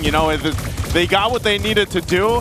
They got the foot out the door, and we talked about Team Liquid Philippines. Actually, the panel talked about this specifically. Getting into that momentum, getting into that stampede form, they need to time it. I think this is them timing it already in game 1. Oh no, Kirk might get another one on him, and it's the same duo who gets it. Carl Teasy in Sanford. I mentioned that ONIC can punish Liquid if they're overextending, if they're over-aggressive. Now it seems like the foot is on the other shoe. What do they do here? It's the opposite way around. The turns have tabled, and up top, Oheb pushes Kelra back underneath his turret. Dropping that Salmon Force. In comes Brusco, forcing a flicker out of the Filipino sniper. Traction pulse, flicker forward from Fringe. No. This young man woke up and chose violence. What? Sanji flickers forward, almost takes down Kelra. And then Liquid scores their second turtle, 2,000 gold up. Think about how much of a distraction that was that Oheb just accomplished there, and doesn't even go down in exchange. Yes, you mentioned Turtle, second one of the game goes to the hands of Carl Teasy. And look at him, he's locked in. Oh my God, Kirk barely survives. He almost got ravaged once more, a third time by Carl. You know what? I stand by what we said before the match started. What's that? Right when we landed into the map, ONIC needs to warm up. They seem to be a little jittery, a little off. I would say they're quite a bit off in this game 1, man. We haven't seen King Kong anywhere. He's basically just stayed in his jungle because he can't really do too much. I mean, even a Joy, as quick and mobile as you are, you're probably going to get just overloaded with the damage here that we're already seeing from TLPH. I don't think there's enough of a box that they can play with. Sure, Brusco can drop the Glorious Pathway, can automatically stun one target, but in the face of what Liquid brings, it's not enough. The Traction Pulse isn't enough of a deterrent to let ONIC put the pieces that they need to be in order to deal damage to Liquid. Yeah, again, look at this pressure here. TLPH going to pop the conceal just to force Kelra off this tier 1 turn on the top side. Brusco will take a little bit of damage with that Feathered Airstrike, and Carl Teasy to keep him in check. They just want this objective. They can bully Kelra out of the lane if they want to. Very efficient use of ults. Even if they did not fully come into a fight, they got what they wanted. A clean push on the tier 1, and Kirk gets another one. Oh, it's King Kong! They switched it! Oh, they pushed Kirk off of it, and then it's King Kong who gets it. Just stay out of the lane, man. Come on. It's not a good lane for ONIC right now. It seems like if they are that side of the map, there's someone there to answer it, and Carl Teasy, full snowball effect now for this YSS. This is looking very Stampede-like, very Liquid-like from Team Liquid Philippines. 4.4K ahead. This next turtle should just be theirs as well. There's not really a position here for ONIC to fight yet because of just how much this lineup scales from TLPH and how ONIC needs that time to build up here. That's not going to happen even longer now because of the way the past almost 7 minutes have gone. It's a slow march. 4 kills. Nothing really much happening. Again, not a big 5v5. It's just Liquid pressing the buttons where it matters. Yeah. Liquid's putting salt on the wounds, not exactly on the whole being of ONIC. It all started with that first blood from Super Prince as he went down under that minute mark. Look at this, the fight under the turret though, tier 1 mid. Oh. Not much. Not much. I was expecting them to engage there or something. Whoa, Carl though. That's Mount Shocker on the park. Gets it. The passive. Able to trigger, switching from range to close range. Oh, range to close range. And now King Kong dodging that AOG. Oh, here we go. Here comes the rest of them. They punish Oheb. Under a Zaman Force, finally on the board. ONIC get 1. At least they get 1 on the board. It's TLPH just playing aggressive and strong and fast because of the fact that they have this kind of lead. So it's Oheb that goes down. He just admitted it too. Like, he didn't even have to burn the flicker because he was like, I'm just dead.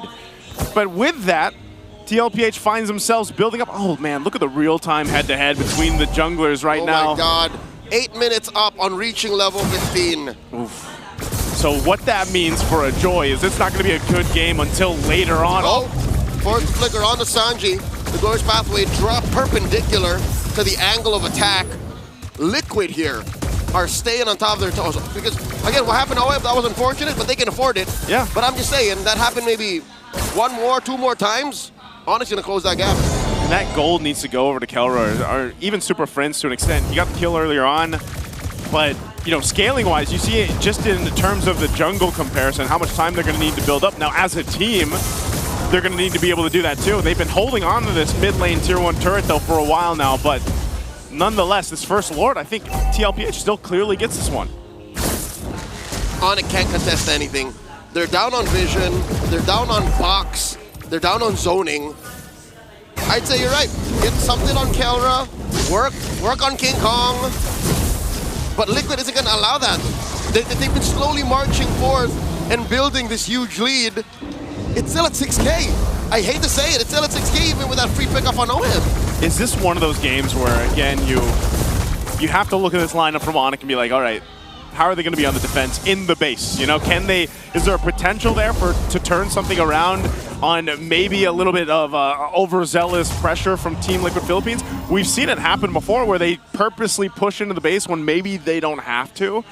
And is that the time for ONIC to actually punish them and then turn this lead around before it gets even bigger? Unlikely, Joseph. Unlikely. Looking at ONIC's lineup, they only have the Glorious Pathway and the Traction Pulse to keep Liquid down.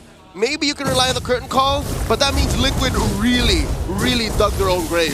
So I'm not counting on it. It has to come from somewhere else. You can't rely on Liquid making a mistake. Oh, look at this too. Even Kirk on the CC. The Holy Shield's gonna go down in the mid lane. You know, Kirk doesn't have much of anything. He's got the War Axe, that's about it. King Kong with a cut. He's cutting, he's trying to do something, and this might be the only choice he has here. Feathered Airstrike dropped down, they gotta deal with this Lord pushing in. What are they gonna do here? Glorious Pathway, Brusco slowing down the bleeding. They do get rid of the Lord top lane. Slowly gonna alleviate the pressure there too. ONIC get to keep their inhibitors. They're doing fine. All right, they hold on to the base turrets. We've seen this time and time again, even when a team has 7,000+ gold lead. The main objective on that first Lord is really just to grab those Holy Shields down, go ahead and reset and get back to farming here. They don't want to go ahead and make that mistake or give that opportunity to ONIC to turn it around. And if you look at this, you know, you got to think, all right, yes, it can go to Kelra. Eventually, he's going to have the items here on the Granger. That's going to take some time, though. We're approaching the 11-minute mark, so he probably needs, like, I don't know, 5 to 6 minutes himself. But still, my main question is, like, where does, you know, King Kong come into this? King Kong is struggling, tries to get his orange, does hit the retribution right, and he will put Super Friends in trouble, forcing a Mount Shotgun, throws up that boat, does survive. A salvo misses Prince, almost lethal. The Glorious Pathway to stop the rest of Liquid from driving in. ONIC do lose that Holy Shield down bottom. See, man, it's just way too much damage overloaded right now. King Kong in trouble. In comes the Diamond Force. King Kong, they bait OM out once more. Defensive AOG by Daddy JP. Sanford with the flicker. ONIC show their teeth. Wow, it's OHEB now that goes down in that, and I was just saying, you know, it's so much damage that TLPH has. Well, I guess ONIC has some too. I think ONIC has more damage if you put it late game to late game. If you give them equal amount of net gold, then yes, ONIC will dish out more easy, reliable damage. It's just Liquid now has a better position. Like, later is later. Now is here. This is where we live. 7K up. Live in the now. Think about that. After that one kill again that they got, it doesn't matter if they're 6,500 gold behind. They'll start up the Lord here. They are missing battle spells. Sanford does go down. Kelra gets one stack. Kirk traded out for. The Glorious Pathway not going to slow down Brusco's death despite the revitalize. 2 for 1 the trade. That's what you get with a 7K gold lead. ONIC reeling, backing out of that Lord pit. Yep, that is a clear example of the economic lead that TLPH has right now.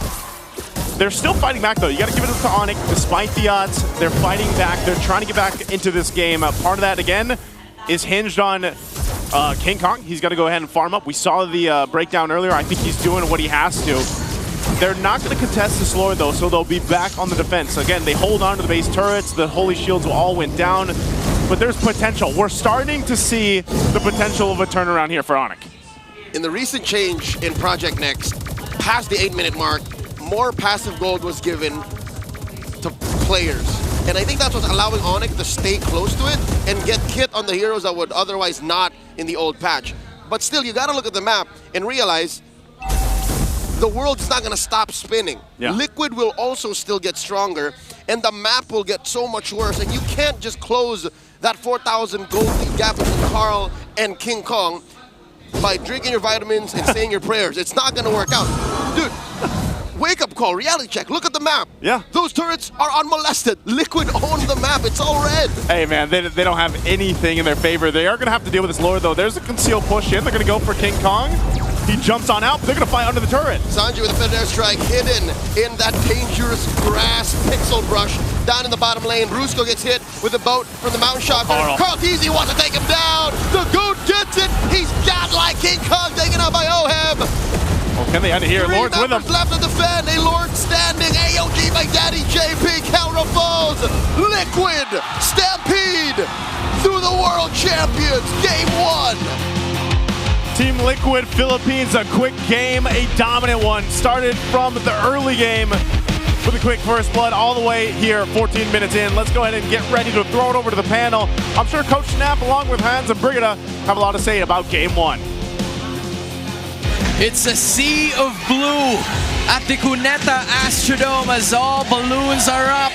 All their voices are screaming because that is a statement win from Team Liquid Philippines. Third seed doesn't matter. We are out here for blood. The comfort in the Gatot and the Yisun Shin, and maybe even include the Farsa, because those were the three heroes in the mid. It was too obvious from Team Liquid. Even when ONIC wanted to play just as aggressively, because you would expect them to do so, considering that they had the Kimi in the mid lane, and the Kimi oftentimes really does dominate the mid lane. It just resulted into an early first blood for Carl Teasy, and they just kept snowballing from that point. And you were talking about the guy, the man, the myth, the legend, the GOAT himself, Carl Teasy, being the MVP of game number 1. Just 100% kill participation, 918 GPM. That's probably the highest that we've had all playoff long. And not to mention that this guy got level 15 in under 10 minutes, which Coach Snap said that was difficult. And Coach, I'm gonna give the floor to you. What exactly happened here? Because there is a lot that we need to unfold. Honestly, Carl Teasy just snowballed out of the GG kill. He just went through Kirk. Yeah. Killed him around 2 times. Then when Joy took over the side lane, killed him again. He snowballed throughout the whole game. He gets to dash in whenever he wants. There's no threat to him, honestly. He's just to snowball. Yeah. But Brigida was talking about 3 heroes, right? When do the other 2 come in? Meaning Gatot and Phobius? Yeah, or maybe even Sanji and Oheb, because they came late into the party, right? They came late. They just controlled the map, honestly. Oheb just farmed up the objectives and all. Late game. Then during the late game, Oheb finally shined. Yeah, and I can't believe that the hero of which Carl Teasy clearly snowballed off was the first pick, CC, from ONIC Philippines. So they had a plan in mind. It felt as if they had their plans completely read out by Team Liquid Philippines, and Team Liquid Philippines came into this draft just so prepared because we saw it. Like, there was mad respect out of King Kong's hero pool. Both the Fanny and the Lancelot were gone, and since they did not pick the Yisun Shin, which again doesn't really work out for ONIC Philippines and is somehow expected, Team Liquid Philippines had everything under control. Although we did say it was a confidence pick. Yeah. It was the joy of King Kong. You were mentioning it earlier too. Maybe there's a reason why we don't get to see the joy as much anymore.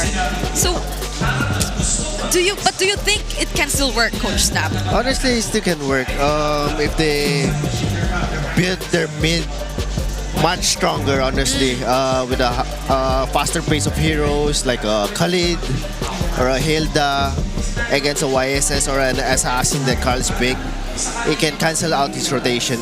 Hylos is too slow to control the pacing of the rotation. Yeah, I think it was a bit too farm heavy for ONIC, and you want them to be lightning fast, quote unquote, in terms of their rotational speed and the amount of pressure that they can provide. Because Team Liquid Philippines, to be fair, did not really do that right off the bat. It was them who tried to do that, but it just backfired. Dude, in just the very first minute, like their tools weren't really meant to do that just yet, but because they did that, they were immediately punished. Although there wasn't really a death, they missed like what, a few minions, a few cannons, and that kind of snowballed as to what Coach Snap was saying. And man, 14 minutes in, I'm not gonna be surprised if Carl TD's there, man. Like at this point, just show it already. Just because of how well he has farmed, he can do whatever the hell he wants in this map in game number 1. Yeah. Honestly, the Chi-Chi pick was actually really great. Yeah. I wasn't expecting the Phobius pick this time, but the Chi-Chi only works when he gets his War Axe against Phobius. So they made a better rotation. YSS plus Phobius, keep killing the Chi-Chi, and there. He became useless. Kirk Hero became useless, honestly. Yeah, because the Howl, they put so much emphasis on ONIC, you're supposed to counter the EXP lane hero. And if you get the CC, it's not like you counter it because you prioritize the CC, and again, it's a flex pick still, but most of the times the CC does get the upper hand. So, Team Liquid Philippines read differently into that. It's like, even if we can't directly win the matchup, and if we do somehow give them the upper hand in the EXP lane matchup based on the hero, then we could take it through a different route. Maybe just adjust our rotation so we don't feel how behind we are in terms of the matchup. Sanford actually got to get out of his lane a lot more than we expected to. And it's a surprise how Carl TZ seemed to be just so focused on the EXP lane, and Sanji, JP, they just took care of OHEB. It's like a unit versus a unit, and at that point when Kirk was slowly lagging behind, that meant that the rotations were a bit cancelled for ONIC, and that was when TLPH took advantage. But now we're gonna listen to Wolf with his analysis. Thank you so much, casters. Malaki ang focus natin dun sa ating mga junglers sa ngayon. Pero bakit hindi natin tingnan din yung ibang mga roles? This is the more you know, because we have gathered a lot of stats during the regular season. Pinagkumpara namin at ina-analyze namin yung mga kaganapan, at etong mga pangyayari, makikita natin yung feature dun sa ating mga mid laners as well. In the last game that we saw between TLPH as well as ONIC Philippines, nakita tayo ng kakaibang focus dun sa may mid lane, kung saan etong Kimi ay pinrioritize ng ONIC Philippines, but was then countered by TLPH using this Farsa. The strongest suit para sa dalawang teams natin is kung paano sila nag-a-adjust. And with this Kimi priority, biglang nalugi itong si Mr. Super Fins. Pero di namin natin masasabing mahinang player si Super Fins. Dahil yung hero pool efficiency ng ONIC Philippines ay nagre-reflect naman sa lahat ng mga players nila. For example, you have 11 wins with this Lancelot. And then eventually, marami silang mga one-off games like the Pain, you have the Edith, the Padang, yung Alice, and even itong 1-1 na bihira natin makita mula sa ONIC Philippines, but when they do, it is going to win. Actually, 5 lang yung mga heroes, or 6 lang yung mga heroes dito na wala silang panalo. Interestingly, kasama dun yung Blue, which I felt like is also a very strong hero pool mula dito para sa ONIC Philippines. And I'm excited to see more of their hero pool. So, dapat siguro dito para kay Super Fates, hindi siya mabigyan ng mga heroes na malulugi siya. Utilize natin ang efficiency ng hero pool na side ng ONIC Philippines, and lalo pag kinompare natin yung pwede nga naman natin makitang flex mula dun sa CC na first pick ng ONIC Philippines. So madaming mga related na mga heroes dito, and hopefully ay mas marami kayong natutunan mula sa ONIC Philippines. And of course, sa sarap panalo with Nor, masarap din ang magkaroon ng bagong kaalaman. This is the more you know. Maraming salamat, and I hope that you actually learned a lot, and I hope that there will be more heroes that we're going to see from both of our teams. Ano nga ba pipiliin nila? Back to the panel. Much love for Wolf, and at the same time, that's the more you know. Thanks, much love to Nora as well. From what we saw in that, statistic in that graph, we had a lot of heroes for ONIC Philippines that got them the victory. In a very few, quite double handful of heroes that experienced losses. But it didn't really matter in this specific game, number one, because I felt like it was ONIC Philippines being backed into a corner during the draft itself. Yeah.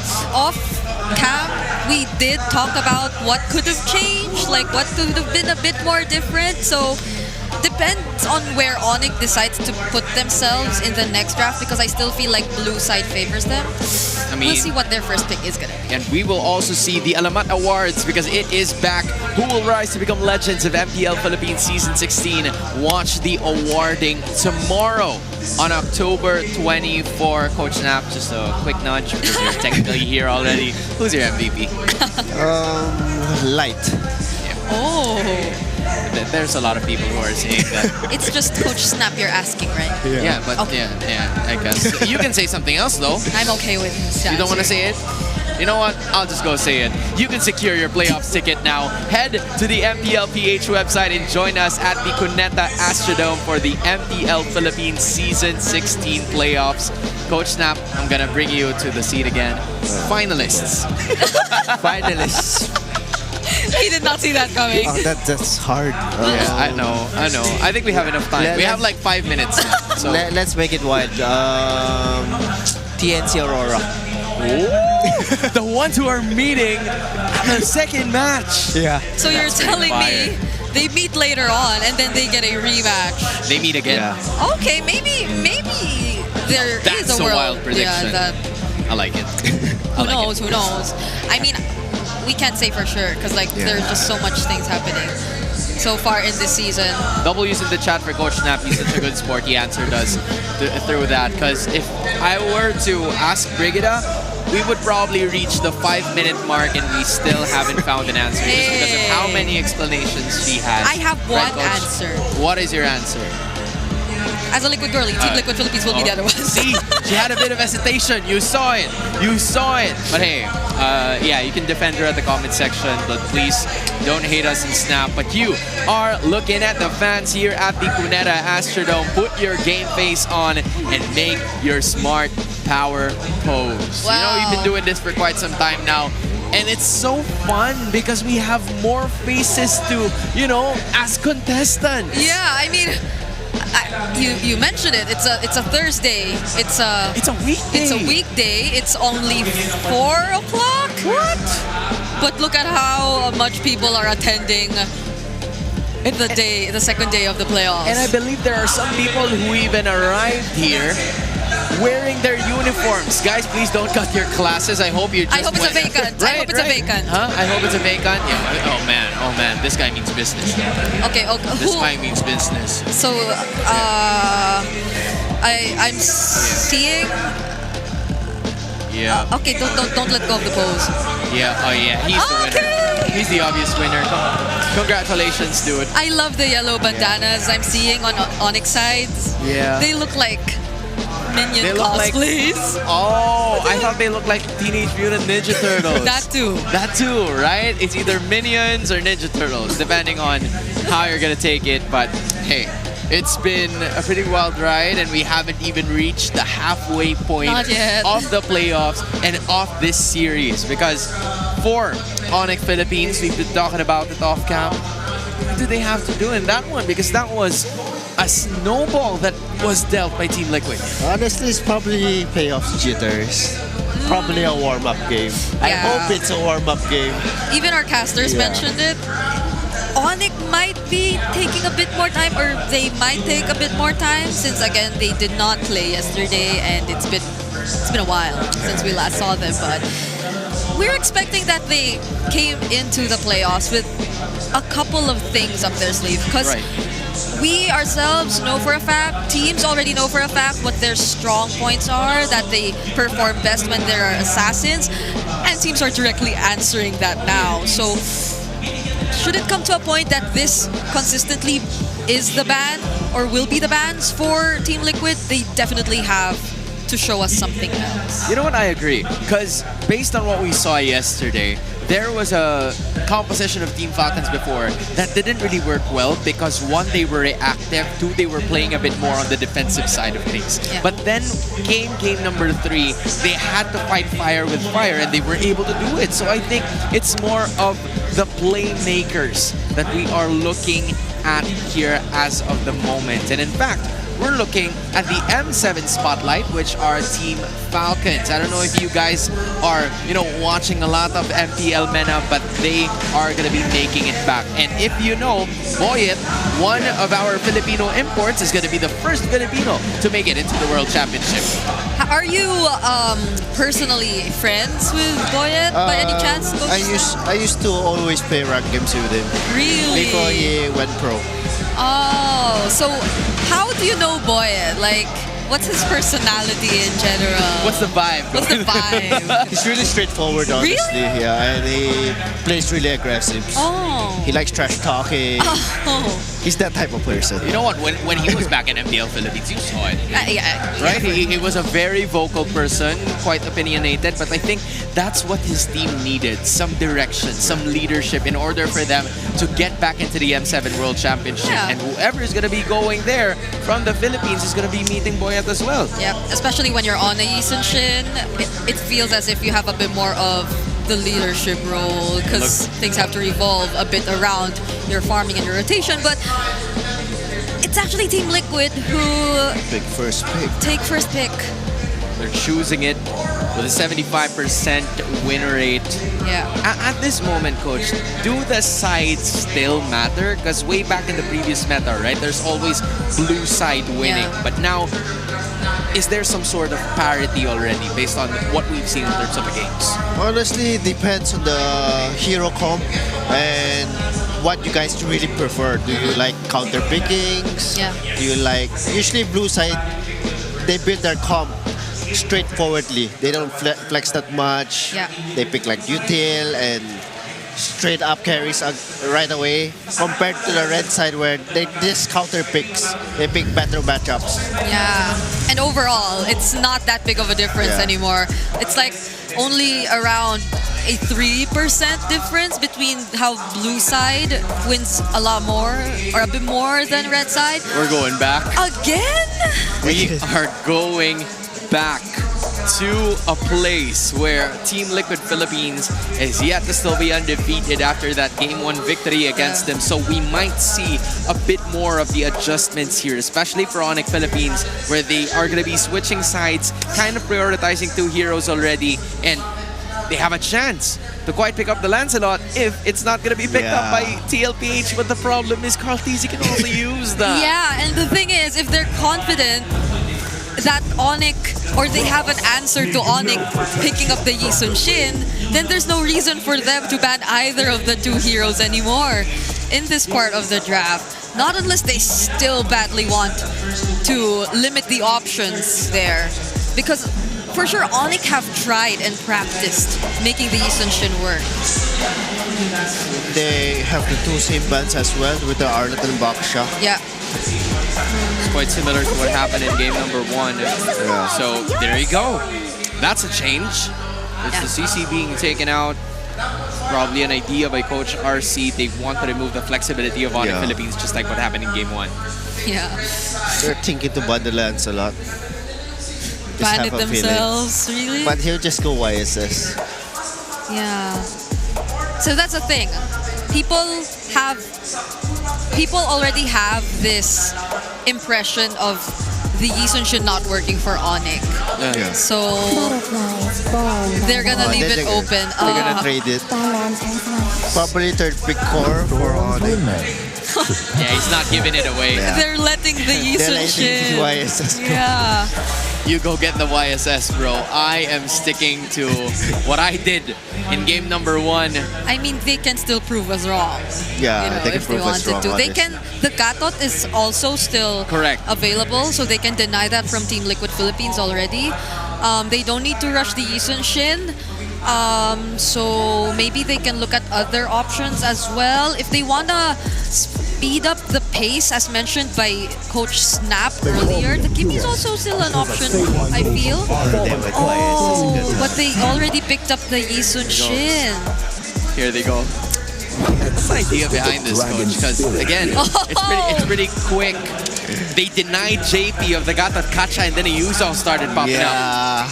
No, because the typical counter. yeah, and Coach Snap, you mentioned the Yuzhong works best because it's alongside the Yisun shit. So now they don't give it to ONIC. Not that we're sure if Kirk is gonna use it, but this is just so much pressure from Team Liquid Philippines already, and they also get the Lunox. The draft from Liquid is really straightforward right now.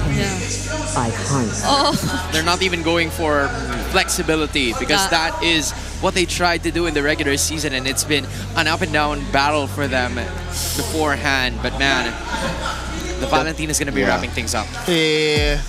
Might as well just get the use on and have another user on their team. It's again, it's a morph skill, so you get the Black Dragon form for yourselves. I think essentially it can do what the Yuzhong does for the Yisun Shin if they go that route for objective takes specifically, but are they really gonna contest early on? I think that's what we're gonna be looking at. Now, ONIC Philippines definitely might be needing a bit more of the front or the crowd control eventually, but they have to be cautious about that because it's a Lunox on Team Liquid Philippines side. So they already have answers to how they're going to deal with the tanky heroes that can show up from ONIC Philippines. It's definitely hard for Kirk to go Esme or Uranus against Yuzong right now due to the Lunox pick. Yeah, not even the Alice, because the Alice was countered by the Yuzhong yesterday. So just say, let's just, fight fire with fire. If you are ONIC Philippines, don't go for a little bit more tankiness. Just go with a hero that could make plays potentially. Yeah, exactly. Kirk, given the situation, the do? Arlong was already banned. Yeah, and there are a lot of other heroes that have been taken out as well. He needs something else here. There's only Lapu if you're gonna fight fire on fire. Maybe I don't think Blue is a good pick against a Lancelot and Lunox. So the Lapu is the priority so far. Yeah. Is it gonna be the Lapu though? So far for XP lane heroes, The Batang works as well. Batang XP. Yeah. It's been a while though. It's been a while. Since we last saw that. That's a hero that you could or probably didn't practice during scrims, but those are the type of heroes that you don't really he doesn't have a choice. But, he's gonna stick with Lapu here. He went the safer route. Yeah. Team Liquid Philippines, they need their gold lane, assuming the Glunox is in mid. Yeah. Which is likely gonna be the case anyway. I think he just goes his Granger, honestly. because you've seen it, might need a bit more range also for a Team Liquid, since everyone has to be quite close up to their opponents. And of course, if you do have a bit more range, then that's when you can utilize the zoning best, because you could complement or supply some layer of poke against ONIC. But they go Ruby! They went Ruby Gold. They went fighter. So you mean fire with fighting fire with fire? Okay. That's a pivot that Team Liquid Philippines is usually doing a lot of times in our playoffs. I wonder if Kera goes fighter as well. Yeah, it's gonna be a brawl match. I Twisted TNC yesterday was already enough of a brawl match, but I wouldn't mind seeing another one today. We can see one more. You can see what's Kera hovering. Oh, is he actually? He wants it. He's pressing a what? Is that gonna? He's looking at an X-Borg. It works on MPL Indo. I think Alter Ego played it before. Yeah, they seem to be thinking really hard about this though. He's hovering it. He's hovering. He wants it. Come on, Kera. You're gonna press it. Oh, it's not. He went the same pick.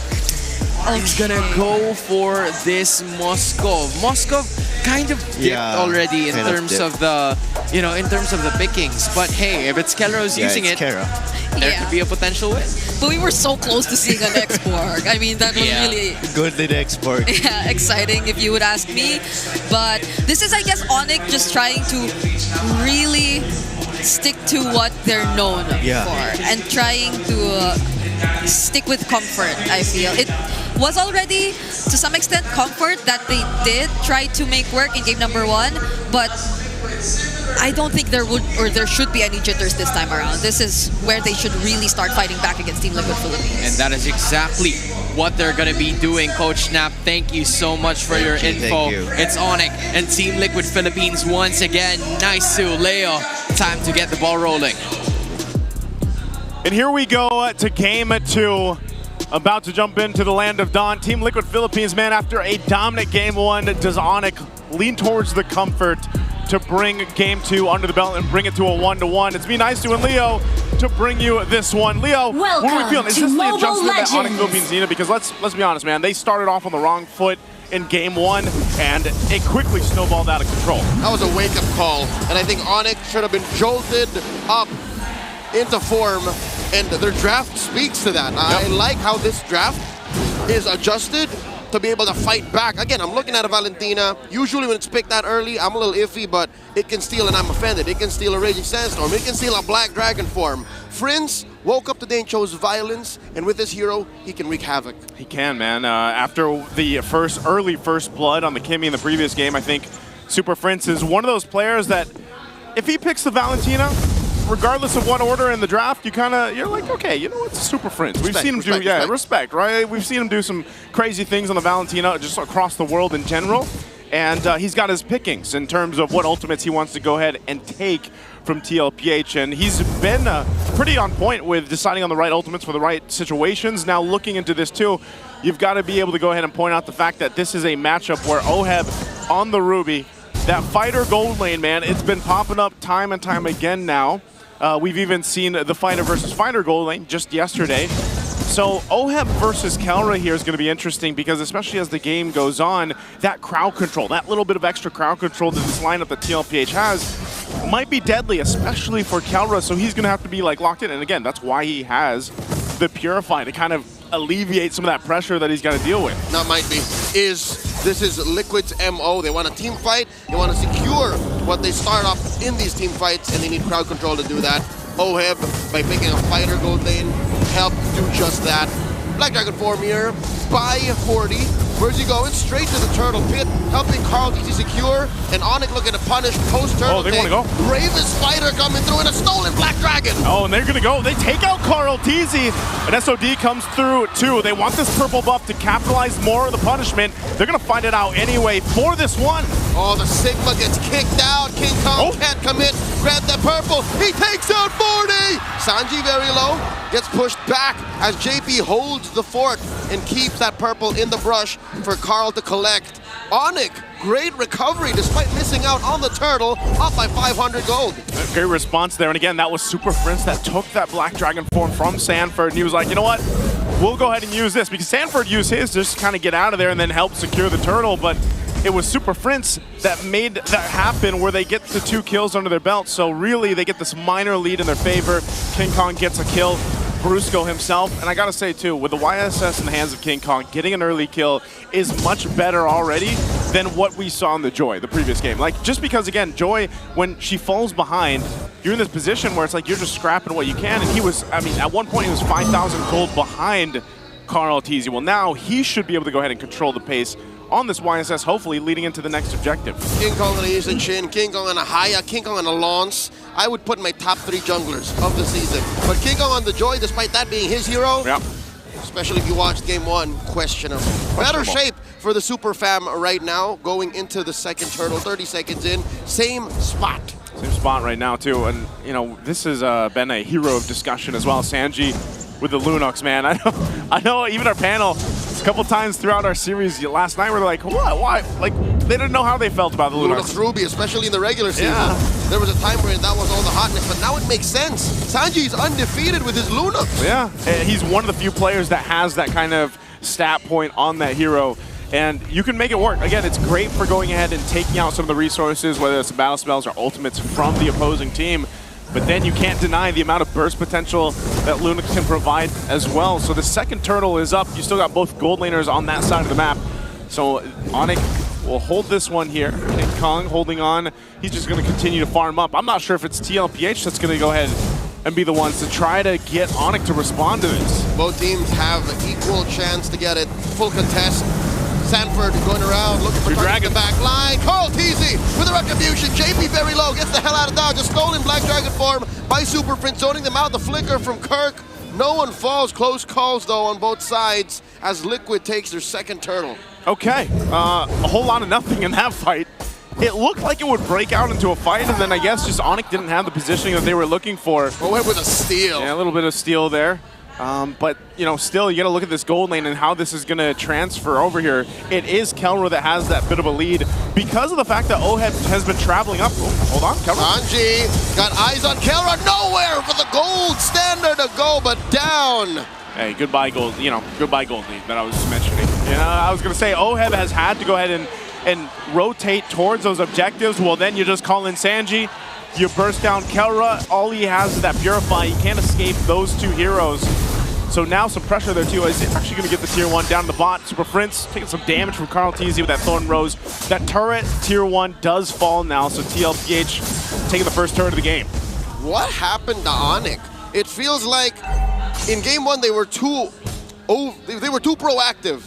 And now with a hero like Valentina and the way that they're rotating, they can't help but be too reactive, and that keeps them both on their left toes. It's like a world championship dancer not knowing how to cipher. 2 left toes?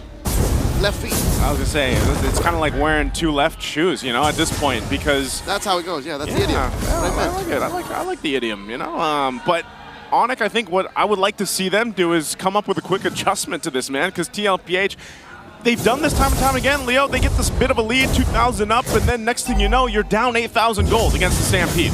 That can't happen here. That seems to be Liquid's new flavor in the playoffs. They're very deliberate. They take it step by step. A cerebral approach to the game that we've yet seen them take so far in their career as world champions, as MSC champions, as defending champions of the league.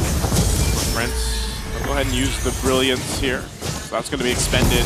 They do grab the purple. Brusco giving the information, but it's Carl Teasy that's just starting up this third turtle. They may secure this one too. Oh my God, Black Dragon form keeps King Kong at bay, holding back the rest of the Super Famine. They're not done.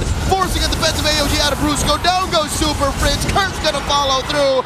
2 free kills for the Cavalry as they take 3 for 3. Oh, and again, they're going to go for this tier 1 mid. They want to continue to get the space advantage on the map. They're going to dive. Oh my God, the GOAT wants to take down the beast! Carl Teasy, a little too hot underneath that tier 3. Close call, get the hell out of Dodge. I think Carl Teasy just likes doing that, man. He likes to go ahead and put him to the limits here. Sanji? Uh-oh, SOD used defensively.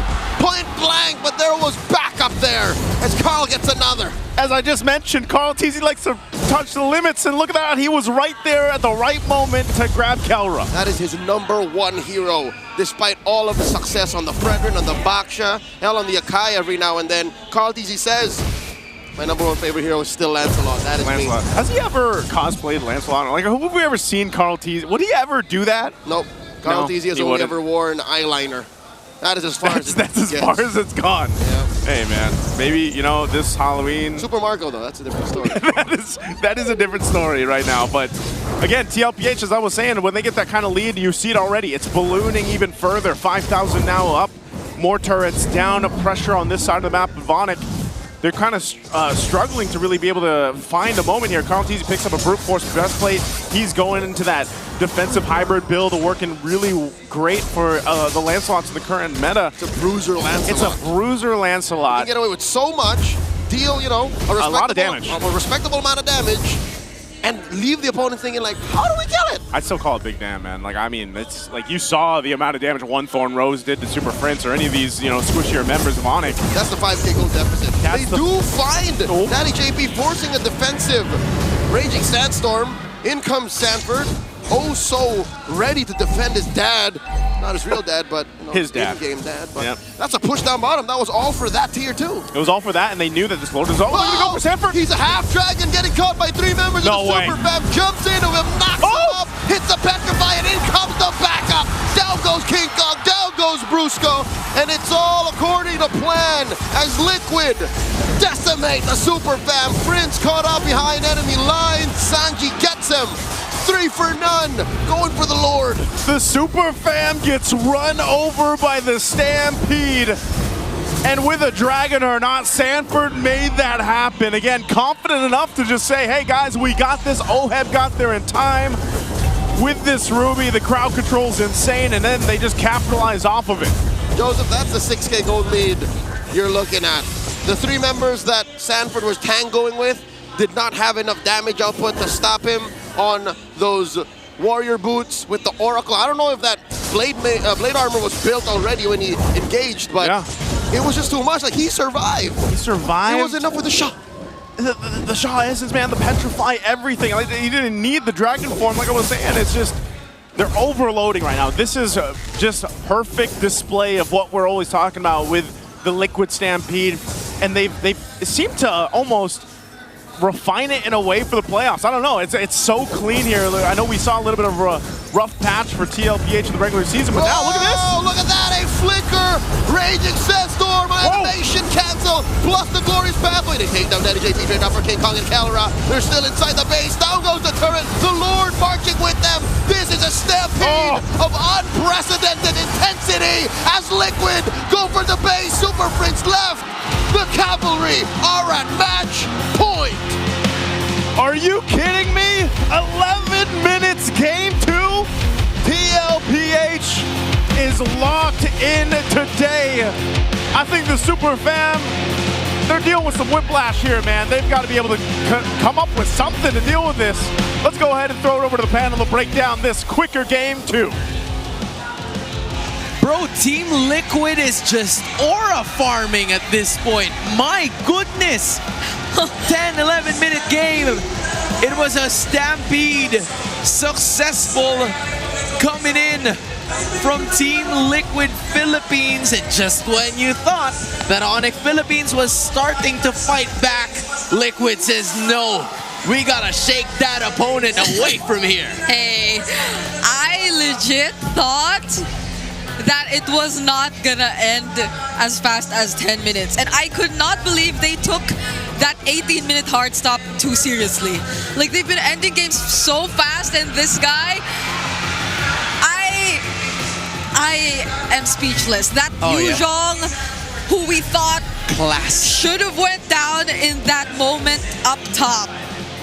It was a Yuzhong that was able to sustain fighting against 3, buying enough time for the rest of his teammates to make it, and he did not die. I would say that it wasn't the pivotal point. It was the play that placed them even higher in terms of the lead, because for some reason ONIC Philippines was, fighting back. They've been getting kills every now and then. In fact, they got a kill over Carltesi, which is the best case scenario in minute 1 to minute 2, because you would be able to at least stop them from getting the first and the second turtle. Still, in spite of all of that, TLPH was taking control of the first 2 turtles of this game. Yeah, I just gotta say, they already got 1 out of 2 suggestions that we had in the Howl. This was them denying the Gatot Kacha. Brusco had it for himself, but for some reason, it feels as if the EXP lane is the struggle for ONIC so far. It's the jungle and the EXP lane that we get to see them being a bit more hesitant towards what picks they actually go for in the draft. And as much as you really want to allow Kirk to have a great time in the laning phase, I feel like Sanford's completely past that. He does not care about laning whatsoever. All that he's after is to get to show us how powerful these picks he's going for are when it comes to the team fight, because that's where you get to see him activated the most. It's in these objective takes where the Yuzhong shines the most. And even in game number 1, if you would recall, it doesn't feel as if he cares about the laning matchup or winning the lane. It doesn't matter. All he wants is to outplay and join team fights as much as possible when he's isolated. When you think he's all alone, that's where the rest of the members of Team Liquid Philippines comes in. And I also have to mention OHEB, the stability of this Ruby all throughout the 10 minutes and 53 seconds of game number 2 was just superb. There was a lot of rotations that went in their favor just because OHEB was there. And he didn't need to stay in that specific lane. You were talking about laning matchups. Not even Sanford, not only Sanford, even OHEB doesn't care about any of that. Yeah, he need not pay attention to Kelra. There were so many times wherein he just left Kelra alone in the gold lane. He was there, I believe, even in as early as Turtle 1. He was trying to help everyone with that unlimited amount of crowd control that he had. And even we thought that Kelra would have joined because the SOD actually landed during Turtle 1, but he didn't. He decided to farm instead. And I believe that this is Team Liquid Philippines being a lot more unpredictable in terms of what kind of approaches they have towards playing the game. Because this isn't a Yisun Shin lineup wherein you put the Ruby as a fighter gold so you get to really prioritize around the Yisun Shin. It's a bit different. It's a Lancelot that they actually chose as their jungler. But it's not like they only rely on the Lancelot for their damage, because if you look at all their heroes, they have decent amount of damage individually that they could actually provide early on. And Sanjay feels as if he's also one of the quote-unquote cores that they're trying to activate. And granted that he just has such great positioning, Team Liquid Philippines had no problems in letting him do his thing. This is what Coach Snap was talking to us a while ago about, especially with Wolf and the Infinix keys to victory, wherein you can't let another carry be a carry for Team Liquid Philippines. But unfortunately for ONIC, that's exactly what happened for the Cavalry. Meanwhile, on the other hand, you're looking at a team, and I remember one word that Coach Snap kept on reiterating during his time here, which was safe. It was a safe option. It was a safe pick. And those kinds of safe picks, it seems like it was already telegraphed by Team Liquid Philippines right from the start. It was as if there was an idea that was plotted by Coach Wynand and Coach Hayes, but RC had a lot of possible branches and avenues to put a possible stop to it as well. I agree. And so for the second time around, we have Carl Tizzy as our BPI rich guy. And I completely agree with what you're trying to say. I feel like ONIC Philippines are in some sort of dilemma right now. OHEB being too deep in his hero pool is causing so much problems. ONIC Philippines, I know for a fact that they did try to explore so much of what they could do, and we saw that multiple times in the regular season. But what they got out of that was either failed attempts or situations where it was a bit too clear that they need to work on a few things before it could really work. So Team Liquid Philippines, on the other hand, have such a massive hero pool that I feel Coach RC is really able to capitalize on that. And ONIC are feeling a bit more limited. Because they, for sure, can make a lot of heroes work, but what suits their playstyle might be a bit different when they need to actually make it work. Or perform. And that is the kind of strategy that isn't given to them at all by Team Liquid Philippines. Now, looking at a head-to-head matchup, this is what you were iterating a while ago, Brigida. KDA at 5, sure, there's one for Kirk. He was joining a bit more, but the XP, that is what Sanford is all about. He didn't need to join more of the activity that was happening in the laning matchups. All he wants to do is to get more of that experience, courtesy of the team fights. And in fact, even when the KDA is there, where initially in the first 5 minutes you were supposed to lead, it is Sanford leading in terms of gold by 20. Yep. Even just by looking at like that, what you mentioned, gold and DXP, that already sums up what Sanford was prioritizing in this match. Although some would argue that the Yuzhong on its own in the laning can also be just as aggressive. Correct. He just it just feels like he chose not to Yeah, he use didn't it that use way. that as an option. Yeah, it could have been one of the ways or one of the approaches that he did, especially in the early stages of the game, just to put a bit more pressure on Kirk, not let him have the best time, even without Carl Tizzy helping him just yet. Again, that's another thing. Not even Carl Tizzy had to help him this time. Like, this was just all Correct. Sanford managing Kirk in the lane. So it's such a problem for ONIC Philippines now, because I think Kirk as the EXP lane and how he's able to make things happen in his lane is one of the most important parts of ONIC Philippines and the strategy we know of them for the longest time. Remember when he was always on the Hilda EXP lane? He was doing the same thing. Yeah. He was always out of his lane. He was always trying to make things happen. So ONIC, they definitely need this time to figure out things out.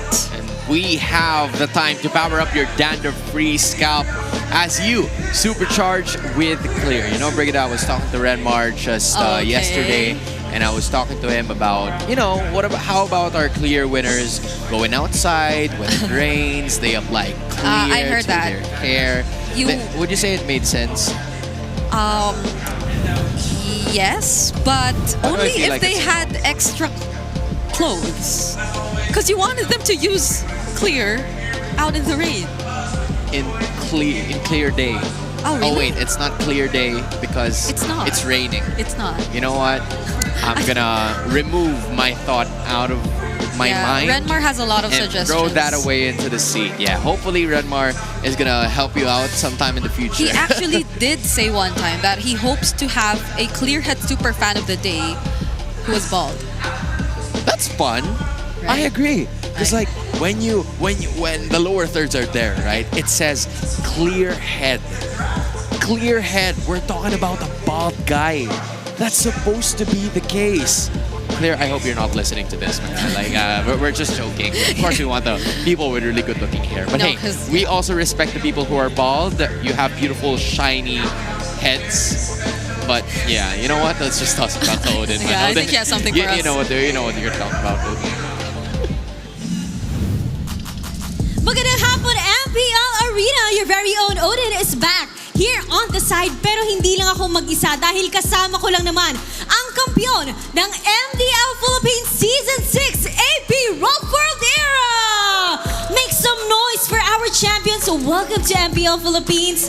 Ipakilala nyo naman ang mga sarili nyo bilang kampyon. Starting off with you, Nibor. Libor po, tas explain po ng Rock World Era. Matt, jungler ng Rock World Era. Maria Romer ng Rockhold. West po, gold lane ng Rockford Era. Vin, mid lane ng Rockford Era.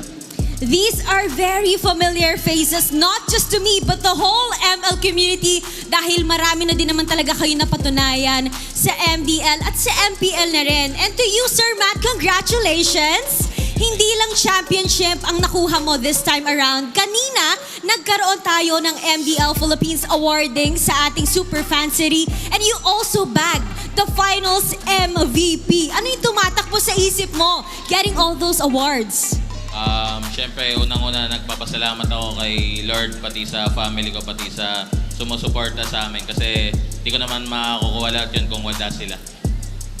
At matagal ka na rin talaga namin nakakasama, Matt. Ang dami mo nang napatunayan din with your career and this is your first championship. And speaking of which, kasama din natin si Nibor na nakuha ang kanyang first championship sa MDL. Bilang first time mo rin sa MDL, ito ba yung in-expect mo na outcome nung pumasok ka? Opo, dahil in-expect ko po na magka-champion kami kasi yung mga kampi ko malalakas din naman po eh.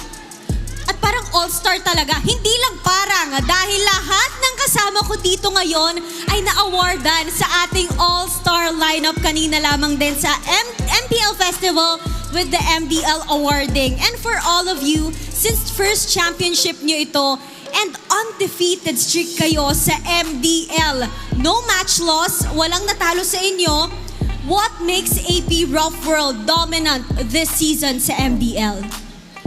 Siguro po yung chemistry namin, pati teamwork. Sabay yung banding namin, as in close na close kami sa isa't isa. Lahat ng ginagawa ng isa, ginagawa ng lahat. Wow, nabuo yung chemistry nyo pero bigyan lang natin ng background yung mga nanonood kasi itong mga players na to, iba't ibang teams yung pinagdaanan nila sa MDL, Vin. Hindi rin kayo magkakasama before. Ano ba yung mga bonding na ginagawa ng AP Rough World? Natatawa ka ni Bor. Lagi po kami naglalaro ng bilyar. Kami-kami po. So yun yung recreational activity nyo para hindi kayo mababad lagi sa mga scrim, no? Opo. And ano ba yung sikreto or maipapayo nyo sa mga aspiring na pumasok sa MDL or even in the pro scene? Reggie, ikaw talaga yung gusto nilang pagsalitain. Anong advice mo sa kanila?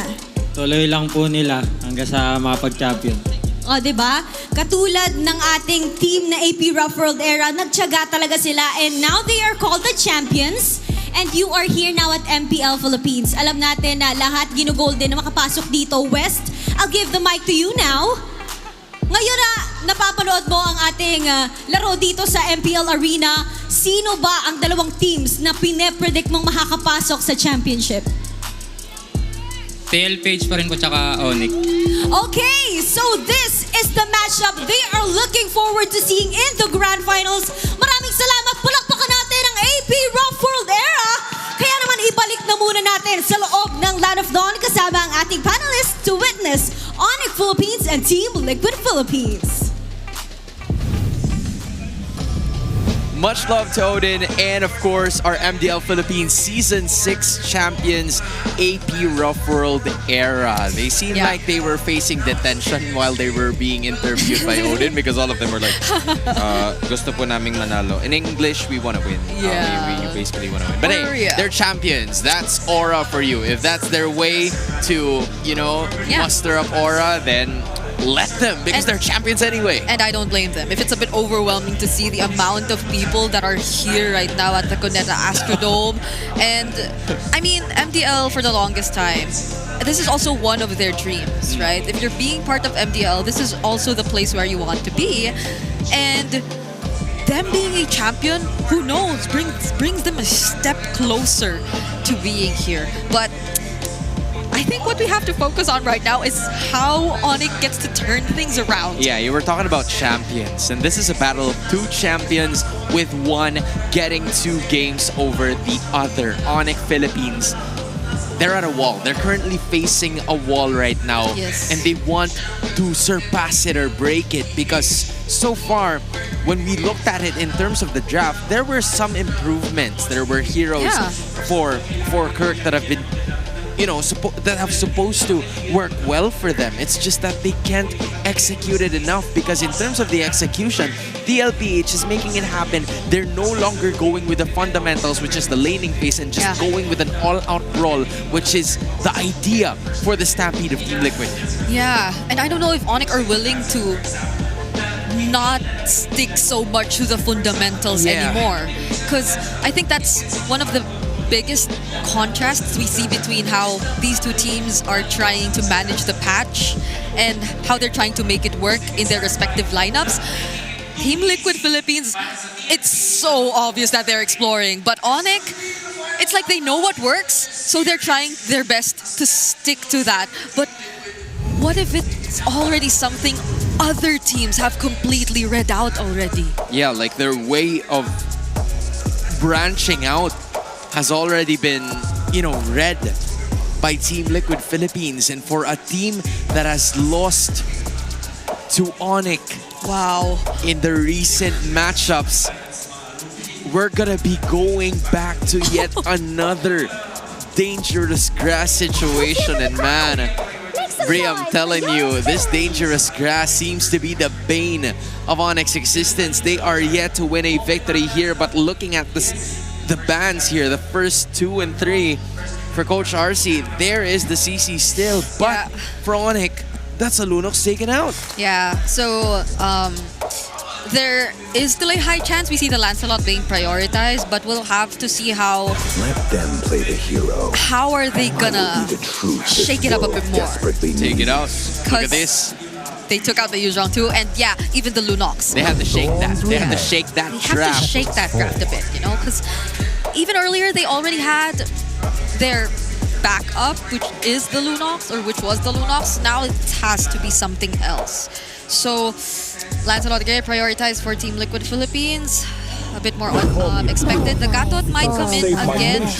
Not unless the Juicin actually gets open. Yeah, the dilemma for this here, game. the dilemma here for ONIC Philippines is that they're not, or they were a team that was known for not being too comfortable with the YSS pickup, and Yeah. yet they picked it 2 straight times, maybe to prove a point, maybe it's all part of a bigger plan here and a bigger scheme of things. But the Zushin is gonna be the first time that we're gonna see it for Super Friends. Yeah. They're gonna try to play a little bit more aggressive in the early portions of the game. And honestly, I think they're gonna need a little bit more of that. But the trade is just too big. They're leaving an Alice and Agatot Katsa in the hands of Sanford and JP. Yeah, and this is something they sort of should have seen coming because they took out the Lunox. Not that they don't get to benefit from it at all, because they'll also be able to pick up the Uranus for themselves either way. But this Alice Gatot is already looking to be something very terrifying for ONIC Philippines to deal with, because this is just so much backline access. Right. And I wish I could just stop at the Alice Gatot, but there's also a Lancelot who could literally just try and reach the back lines through the punctures. So now that we see what Team Liquid Philippines or how good their zoning potential could be, this gives a bit more room for them to consider their other damage dealers too. Those who are a bit more dependent on positioning, those who are a bit more dependent on farming even. And ONIC Philippines wants to limit the amount of space that they're already able to create, so they take out the Juicin. The Farsa is also not available, and even the Kimi gets denied from Sanji at this point. So the options for Sanji in the mid lane. We just say that the Kagura is still an option for ONIC specifically. I would say, because they already you have a lot of Juicin, back. though. All right. Yeah. Right.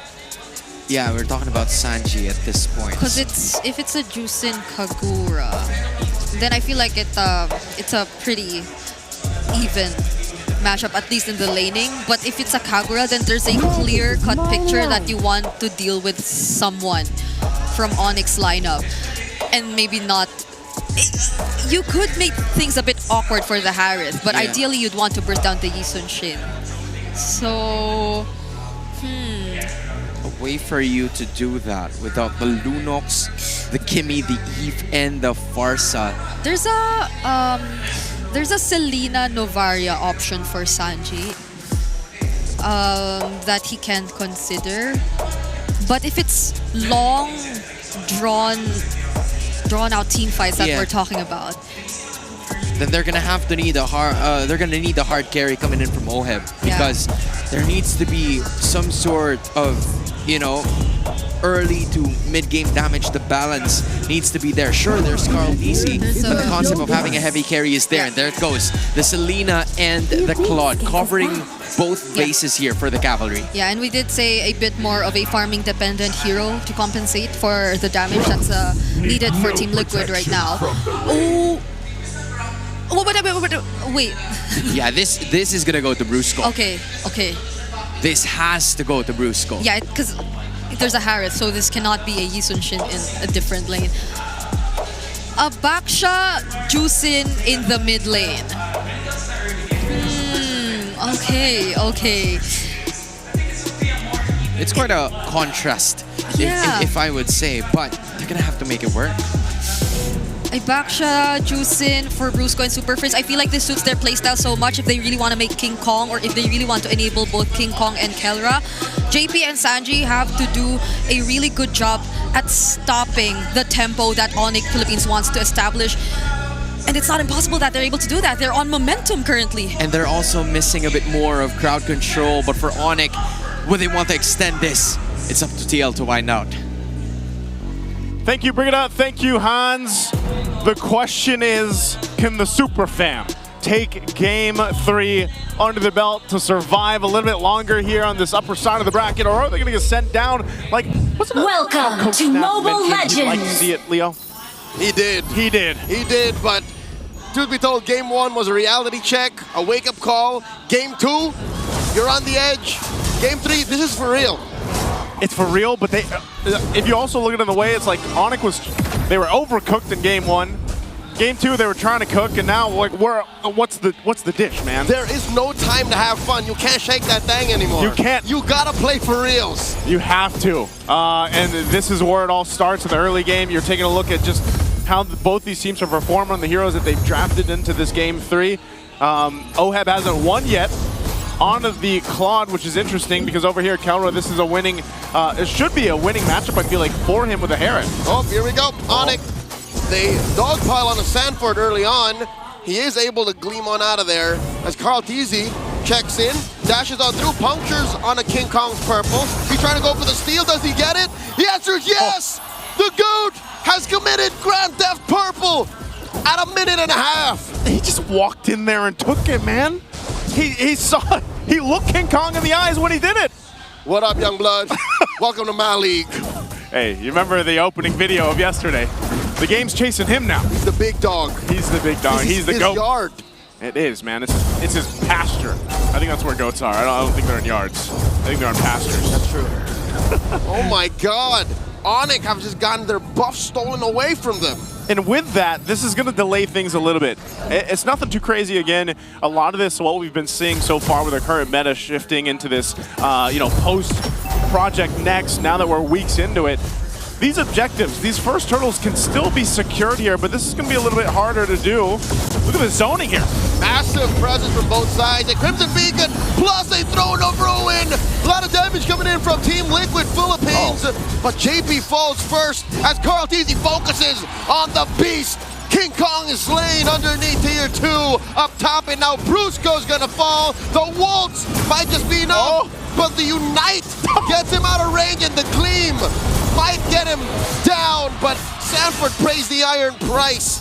Oh, they overextended, they stayed too long, but Liquid secures the first turtle, up by 500 gold. I don't know, it's like Sanford just couldn't let that go. He's like, no, you have to die. Oh my God, what? Second time around! Carl Teasy takes down King Kong! And are they gonna take his purple too? King Kong can't even play this game. He's got no buffs. He's been bullied out of his jungle by Carl Teasy. Killed twice. Twice? In 3 minutes. What are they, okay, he's gonna get his orange, and it looks like, and we have JP staying here on the purple buff. Do they just want to continue to force King Kong with false hopes, thinking he's gonna get his buff and then they kill him? This is tough, man. This Yusin shit is currently a negative aura. He has aura debt. Jeez. Hey, I don't know what he's gonna have to do to get that back. It looks like he is actually gonna get his buff, so a little bit of a hope here for King Kong. He grabs it, but he's falling further behind, 2 levels behind of Carl Teasy. Oh, shocker. They want Sanji, and they're gonna get Sanji. First kill for ONIC on the board.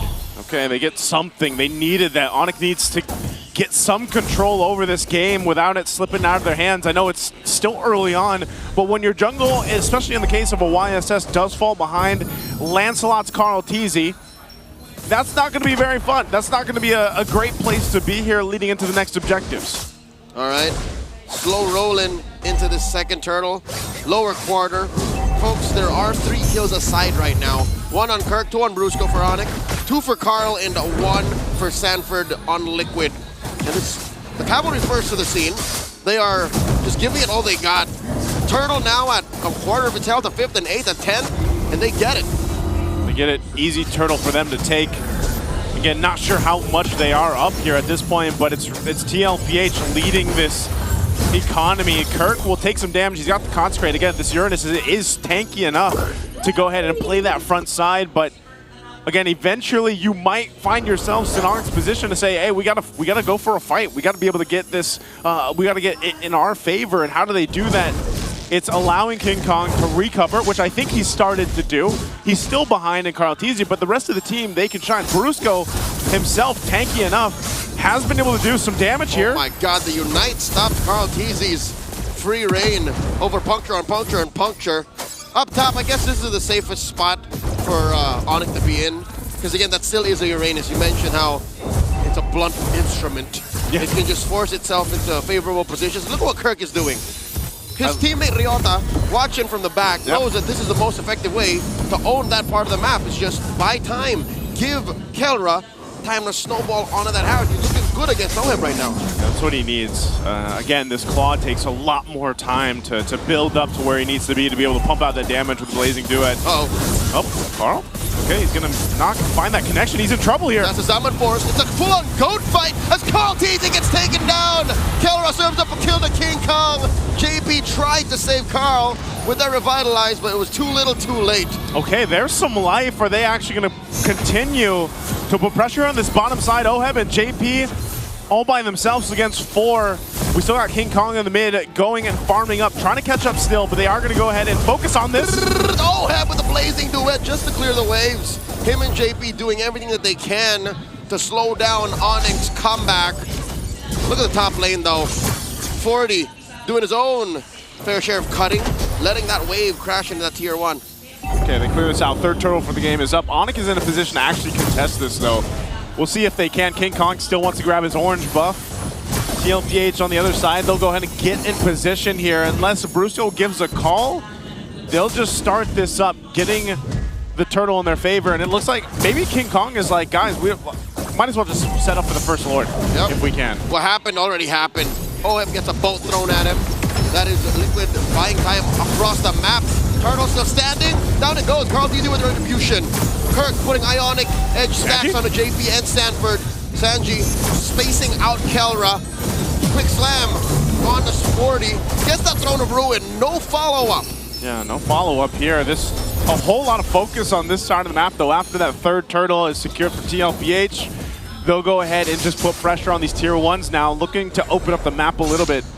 JP charging up that Unbreakable. He will go ahead and connect on King Kong, but again, it's just pressure. To keep King Kong under that pressure is what they have to do. Oh, wow. Liquid stampeding through multiple lanes and fronts. 7.5 minutes in, pushes tier 1 down bottom, up top, after taking that turtle. They deserve this 2K gold lead. I think it's just about to get worse. I would say with this lineup that ONIC has, if they're able to go ahead and hold on and secure that first Lord, they're going to be in a great position to hopefully push things down their favor. Kirk's going to take an arrow, but he's fine. Again, tanky enough, has some magical defense here most likely as well. Kelra now getting the items he needs. He's got a second locked in, the Strontium Scythe and the Feather of Heaven. They might force a fight. It looks like they want to in the mid, but they're still less than a minute away from this Lord here. So Carl Teasing will grab his buff. King Kong doing the same. He's catching up, man. He's only, what, maybe half a level now behind Carl Teasing? It's less about the levels. It's more about the gold. And 2,000 is still 2,000. I think a good chunk of that is on the difference of our gold laners. And oh my God! Carl does it again! 8.5 minutes in, he wants to take down King Kong. Thorn Rose. King Kong able to trace on out of there. Going into the mid-game post-laning phase, I didn't think Carl would do this. He is brazen. He is bold to do that in front of King Kong. I think he's just trying to make a statement too, man, against King Kong. He's like, hey, I'm going to be here all day. And if we end up seeing each other later on in the playoffs too, I'll still be there. Hey, Carl has been here since day 1. Oh wait, that's Rockhard. That's Rockhard. That's a different Carl. Carl's been here since season 2. That's true. That's true. That's why he's the GOAT. He is the GOAT. That still makes him he's a day 1. Is that day 1 or is that day 0? Close to it. Close to it. 2018. All right, Lord's up. First one. Carl Teasing's going to start it up. King Kong is going to have the information, though. That's what Kirk and Brusco can provide this, so still TLPH will have to take this in measure. They do pop the conceal. They're going to blitz the Lord here. JP intercepted by Brusco. Carl Teasing with the retribution, and they're trying to get damage on the 40. Daddy JP does get out of there. Zaman forced by Kelra. Unideal. 40 holding the line. Still alive. Flickers on out of there. Kirk unable to finish the job as Carl Teasing dashes through that wall. Liquid get away scot-free. Okay, they end up getting the Lord here, but I will say, you're seeing how they're approaching these fights. They don't even want to go and just force front themselves against ONIC because of the amount of damage they're actually able to pump out. So for TLPH, even though they have this lead, this 2,500 gold, they got themselves the Lord, they know they need more time. It's not their time to burst down yet. They do land an arrow on Kirk, but it's that Uranus, man. It doesn't matter how many arrows he takes. He should be fine for the majority of this game, while OHEB is the one that they're waiting for. He's got to get those items, that Trinity that he needs to be able to pump out that damage. But they will walk with this Lord. Now coming up toward the top side, looking to take down also the tier 1, possibly tier 2 in the mid. Oh, Phantom Execution, plus a Thorn Rose on Kirk. Puts him at an 1/8 of his health. Pops the Consecration. They're looking for it. Oh, Blazing the wet by Oheb. Not enough time to sit underneath those bullets as he tried to give King Kong and Prince a leg shower. They're going to be fine. They do push up top, get that push in mid as well. The map slowly turning blue. Turn blue in their favor. Arrow to check things out, but ultimately ONIC doesn't lose too much. Holding on to the tier 2s in mid and bottom. Some damage here from Oheb though. It might be, he should be able to get this actually, yeah, rather quickly. Oh God. JP will hold down at that angle that they might take. AOG's defensively out, not to get caught by ONIC. ONIC are slowly getting choked out of their resources. Liquid hitting double time on taking these outer objectives, because this is what you expect, right? You can't effectively freeze if they're within turret range. So they want to hold out and use the second Lord to eventually break on through. They want to do that all simultaneously. You don't want to go in half cocked. So Liquid, 3,500 gold, happy with the disciplined play that they have to do, because again, I don't think Oheb is fully ready yet. Yeah, he's not there. They are going to still put pressure on the buffs here. Looks like that was taken too, so King Kong buffless for now. Carl Teasy feeling really good with his. He'll grab the purple, but this is what I'm saying, man. To ONIC, it seems like they're in capable form though to fight. If they had to fight, I feel like they still would be a threat to TLPH, and it's more so if TLPH just taking their time with this. Because I mean, you can see this even with the blade armor over here on Brusco, man. It's one of the things that's like, it sucks to be Oheb when he does Blazing do it, because he's also having that damage returned to him. So eventually too, he'll have some of that defensiveness to deal with on his own. That's what I'm saying. He's not ready yet. He has his Trinity. That's a Swift Trinity, but nothing else. Brusco catches an arrow. Liquid are not playing with Burst. That's not their MO this time around. They want DOT, and that's why they're taking their time. Lord gets pulled out by Carl. That's a down, started up. As Kirk dances around the area, Kelra taking that flank. Sanji knows where he is. Oh, he does. They're going to jump in. Oh! Oh, thrown up. Rowan catches Prince off guard. Plus a blazing duet. Nowhere for Brusco to go as he pops at Revitalize, only to die. 2 members stuffed out by Liquid. I guess they decided they were ready to go there with an opening with Sanford utilizing that flicker, thrown a ruin, and now he picks up a winner crown to be even more deadly on this Alice here. It's working so good for TLPH. You know, they had to play the patient game. This isn't one of those games where you just have all these kills and deaths on both sides. It's been a macro game for this one. And right now, ONIC trying to hold on a little bit longer. King Kong, though. Oh, no. Carl Teasy's had King Kong's number this whole time. And more than his number, he's had his buff. Another orange buff taken away. Liquid approaching the 7K gold lead.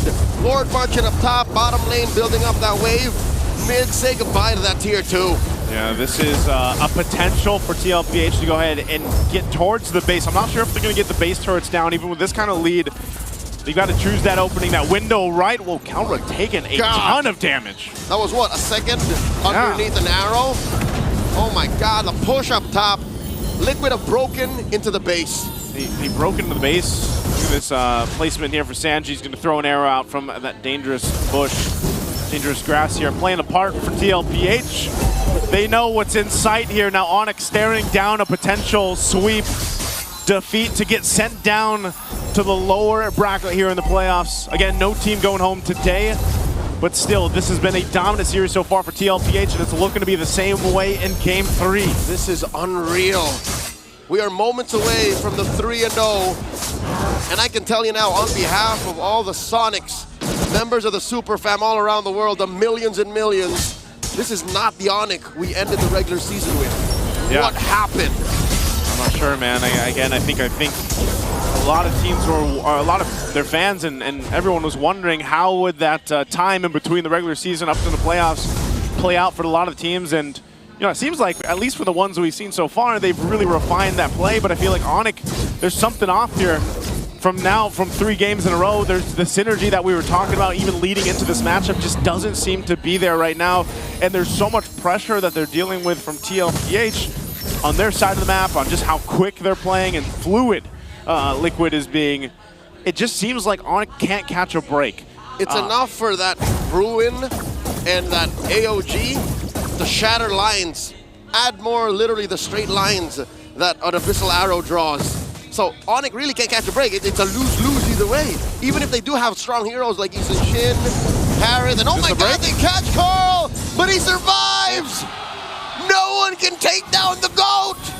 You know you're down a lot when you have four guys going for a Lancelot. Yeah, Lancelot can escape a lot, but man, Carl Teasy, I don't even know if he sweated that one. Joseph, it went from bad to worse. Literally, you hit the boss with your ultimate attack. Damage indicators 99999. And what happened? And then he just shook it off. Life bar didn't even, well, life bar did move, but you know what I mean? Like, Carl shook that off. You go into another phase, basically. God, this is a heartbreaking moment for ONIC. Again, with this Lord up, there's not much that they can do. King Kong up, clearing that wave up top. There was already a good push from OHEB 2 on this bottom side. They're just going to go for this Lord. Super Prince already spent that Crimson Beacon. Carl Teasy out. AOG defensively. They crash on the Kirk. 40 gets him. Even underneath the Zaman Force, they can't take this as Brusco tries to hold the line. Gets the Immortality pop. Liquid taking the step by step as 40 gets popped by Prince. And now they got their eyes on Brusco. Rolling away. He's just buying time, distracting the cavalry as Sanji hits him with an arrow and ends him. 2 for 1, plus the Lord. Liquid are eating good.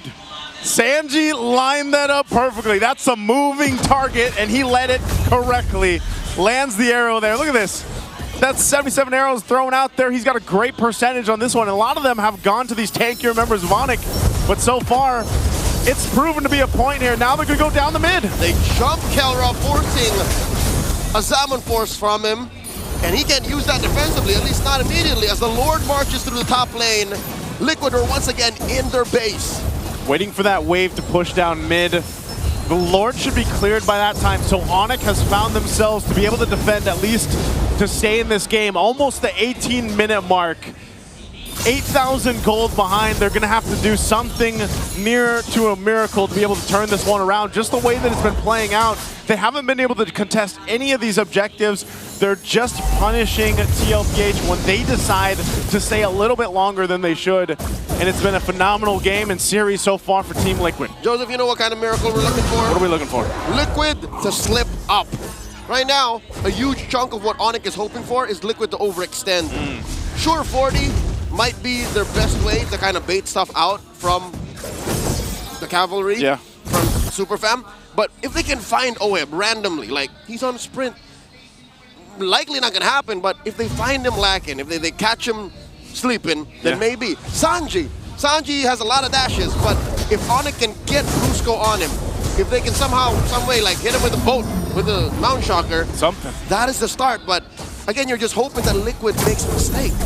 That's what you gotta hope for if you're ONIC here and you're super fan rooting for them.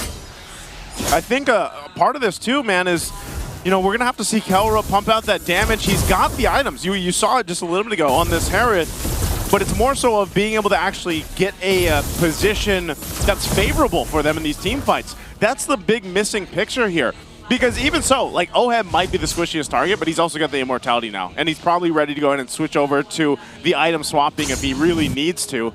But part of his job is literally just to get the Blazing Duet off, man. And yeah, he's going to take some blade armor damage and everything else, but that will do enough damage to then let TLPH capitalize off of it. So there's so many things that I feel like ONIC has to worry about, even if it's Sanford jumping under JP or these arrows even landing. So in this situation, they have to decide, do we actually just give up this Lord and hope that we can defend with our one base turret left? Because I don't see a favorable team fight for them here. Kirk's going to give them the information, but they might not be left to a choice. They might just go for the Hail Mary play here. Yep, they have to. I don't think completely just giving up the Lord is an option for ONIC. See, that's why they sent Kirk already to try and dance with Liquid. Whether it be Sanford, whether it be Carl, Kirk has to do his best. Okay, let's see if they can do it. JP's going to hold down that dangerous brush here right behind the Lord. Arrows are going to be thrown out. Conceal's going to be used too. JP, who's he going to go for? He's going to go and zone out King Kong. Won't land the Unbreakable, but Sanford does. A flicker thrown of ruin takes down King Kong. A kill served up to OHEB and Carl. This is very, very bad. Liquid are up 7K and they have taken out the Retribution Holder from the Super Fam. All has gone sideways as ONIC try to scramble to recover. They close the gap and seal off the exit from Kirk. It's gone from bad to worst with a T. It did, but King Kong got destroyed, but they also stopped doing the Lord. Can they hold on? And can ONIC keep them from securing this? TLPH look to want to get more kills, but now they might potentially lose this Lord take for them after taking out King Kong. Carl's still here. He's just waiting for his second retribution, and he got it. Kelra drops the Summon Force. This is the Hail Mary play. He drops the Ruin. Sanford trying to stop the forward momentum of Brusco and Kelra. Liquid delayed the Lord, but they got it anyways. All right, they get a big beefed up Lord now to get ready to march towards the base here of ONIC, potentially ending this series in a sweep. This is going to be so difficult for ONIC on the defense. With this kind of lineup that they have here, this is the time for Kelra to drop down that Zaman Force, pump out the damage that he can for Super Prince as well. They're down some crucial battle spells though. No Flicker available here for Super Prince or Kirk.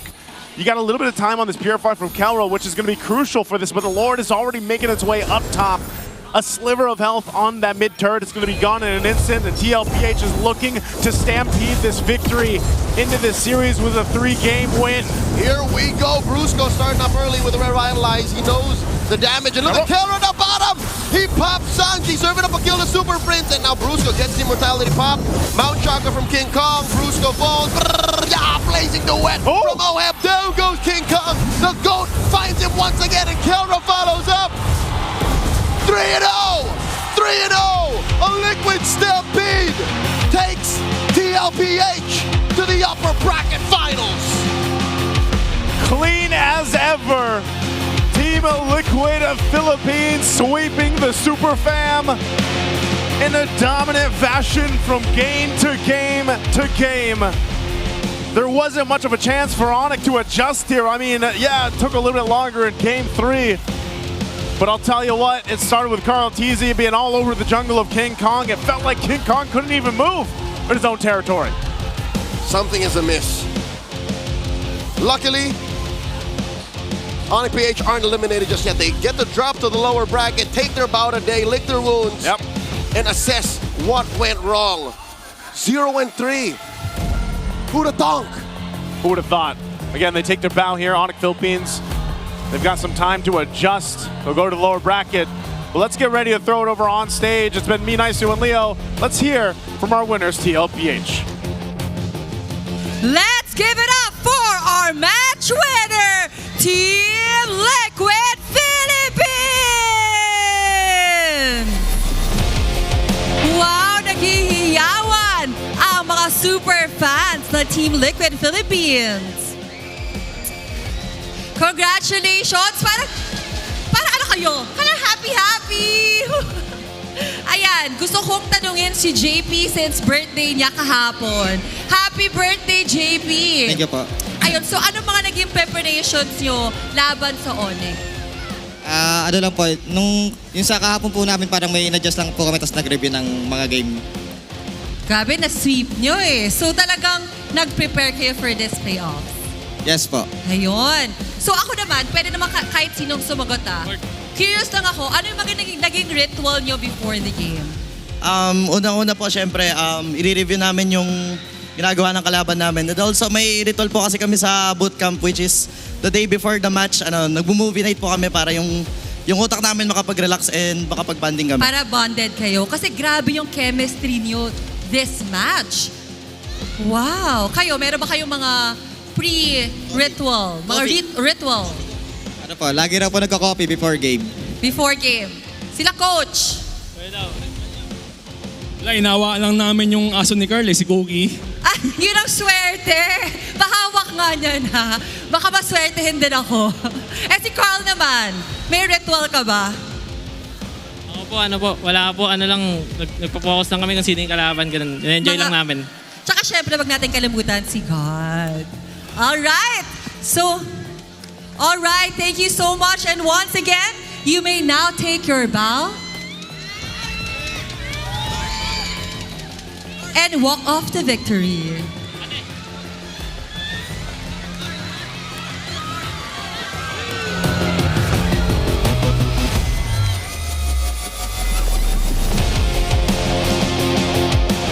And that the first match of this day. Over to you, panel.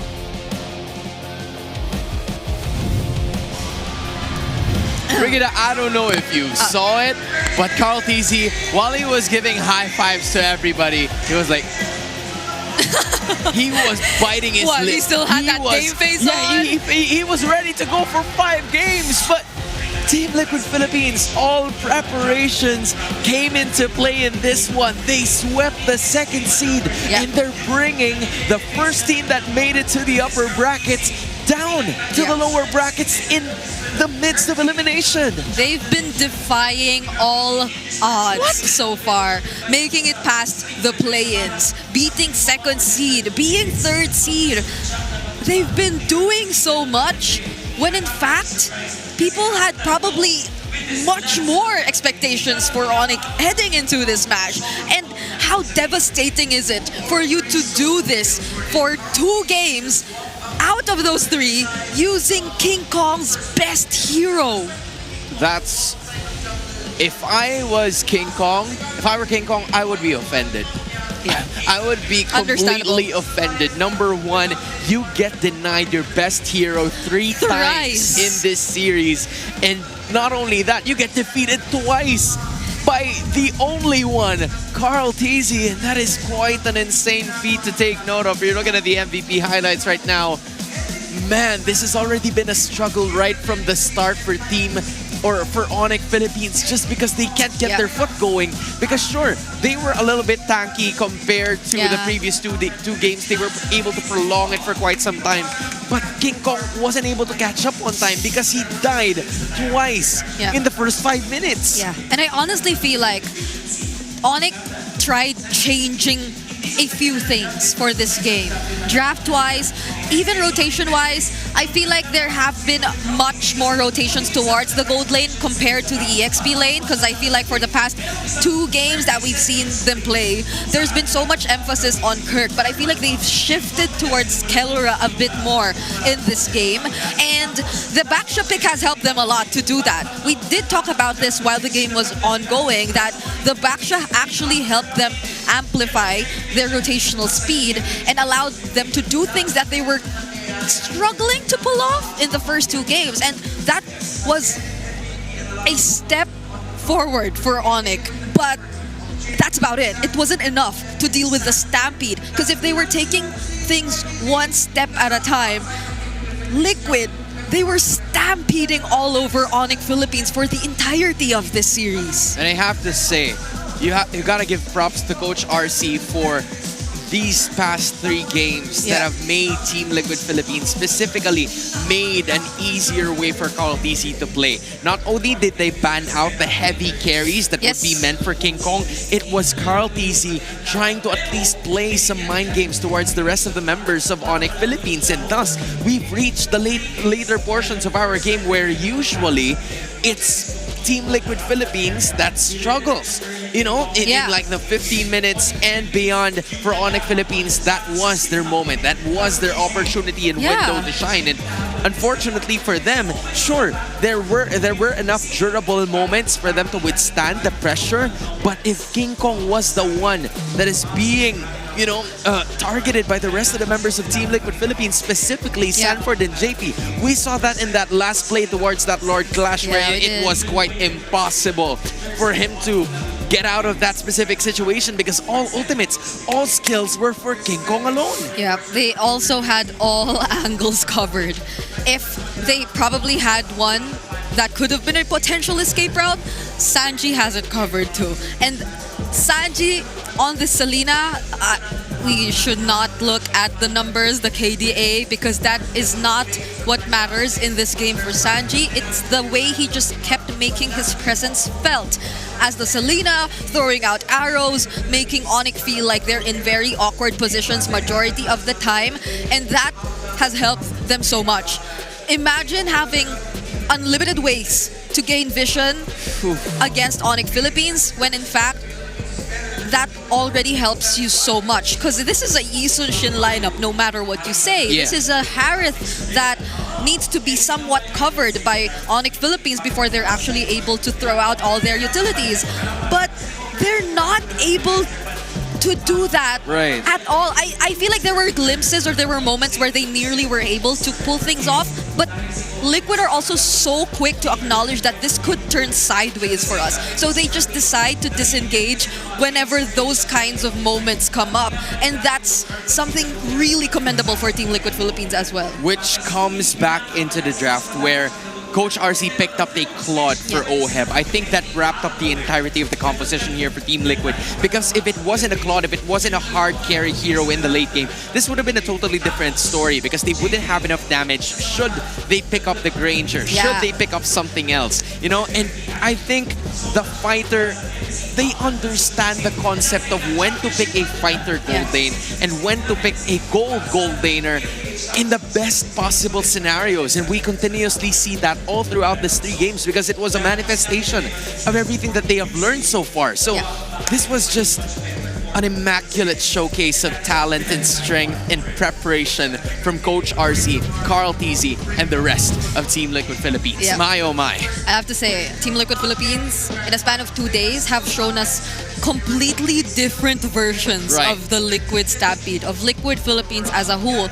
And ONIC Philippines, it does feel very familiar, but the things we look for them in the most are the ones lacking. Like their individual presence, their laning. I feel like we should see a lot more of that come back so we could see them get back in shape gradually. Because laning should never be taken away from ONIC Philippines. Right? Yeah, you're absolutely right about that. Now let's get right on lane because up next, it's Wolf with his solo analysis. At kung hindi ninyo narinig ang mga sinasabi namin dito sa panel, let me just remind you of what happened in that game. Because it looked very simple from my perspective.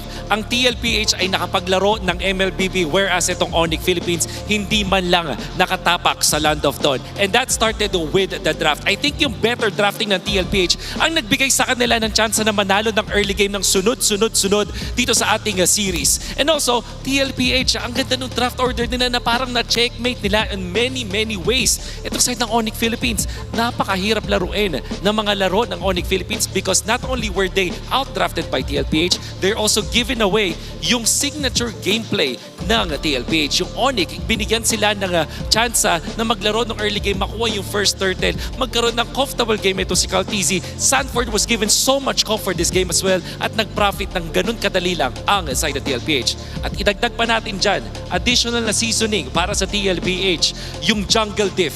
And I'm sure that this is actually a painful message to hear kung ikaw si King Kong. Pero dito sa series na to, I think madami tayong pwedeng bigay na kaso.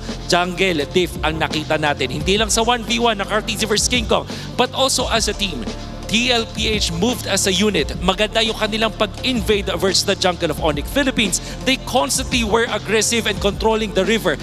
Tapos nakita natin yung crescendo mula kay Carl TZ na sunod-sunod mula sa mahinang kanta, palakas ng palakas. Naramdaman natin na kayang-kaya niyang talunin itong si King Kong in many ways in this game. At pinakitaan tayo ng jungle masterclass ng The GOAT at Carl TZ. Yan ang mga dahilan kung bakit nanalo ang TLPH dito sa serye to at kung bakit sila nasa upper bracket of finals. Alam nyo, excited ako makita pa ang TLPH pero mas interested ako kung ano nga ba yung communication sa mga to. Paano nila hinahype si The GOAT? Paano sila nagsha-shot call? Paano yung information na nagbibigay sa TLPH sa napaka-dominant na series na to? Panoorin natin ang kanilang mic check. Pre, hero na goal dito, hindi Lord Hero na tayo na ito, pre. Pampupok lang ako. Tara. Ano, G? Mag-hero pa na kumasok. Wala ko tanto. Wait lang, Tricia, isa pa. Pwede yung sushi na. Pwede nyo ba? Pwede. Back siya. Tingin niya. Walang gulang. Sushi.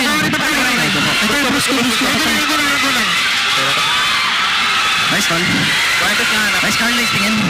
May pero pa pala. Okay lang. Ano yun? Malaman natin Prime yung na mid, pre. Pre, kayo magkakamali Wag na. Tuloy mo. Magkakaretry na ako. Dito, tapusin mo yung apat dito. Mag-actually, mag-aap na sila. Kaya ito yung run.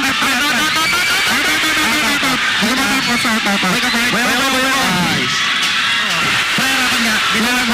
Don't carry it. Let's go. May balik ako, pre. Gusto nyo? Tara. Tingnan. Super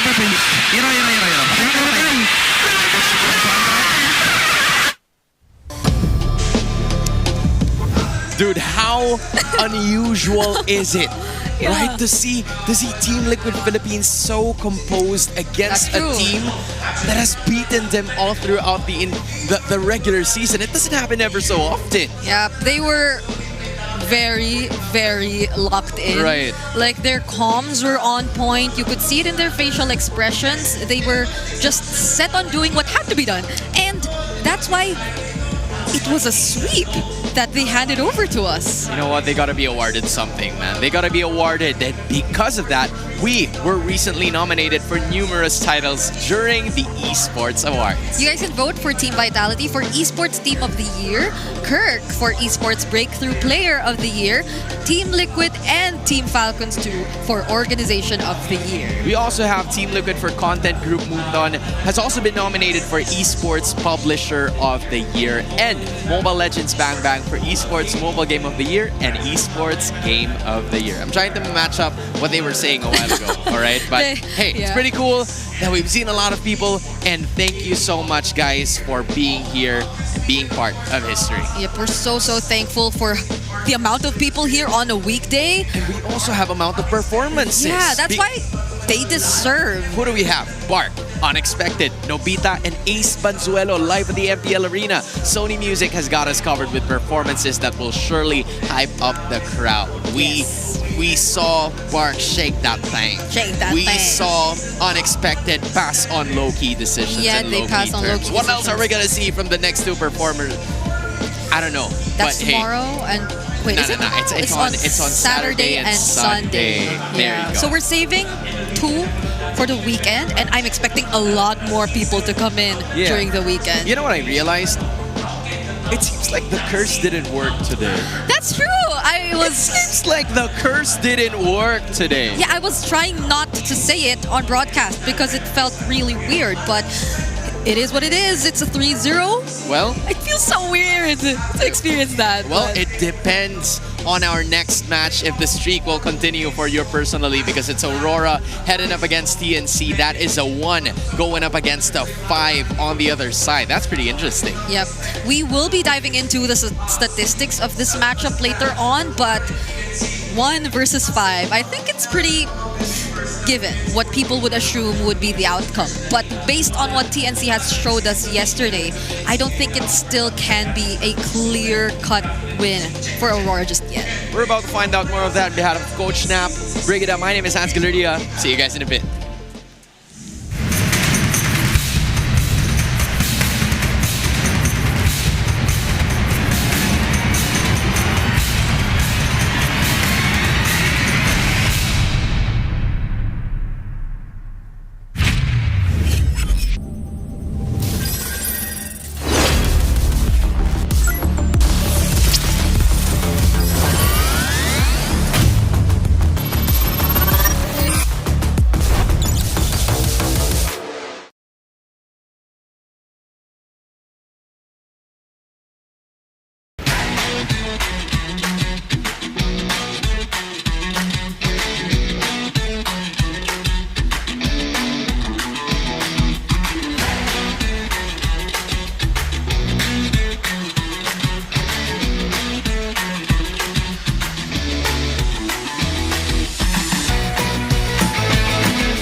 Di abutan dito!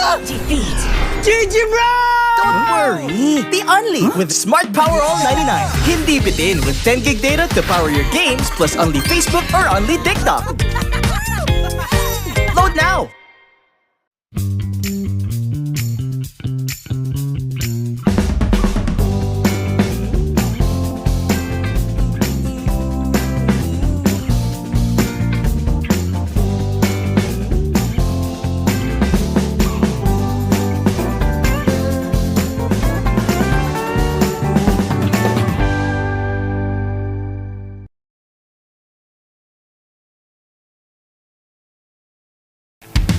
Pang-marinade, Panggisa, aming ititimpla!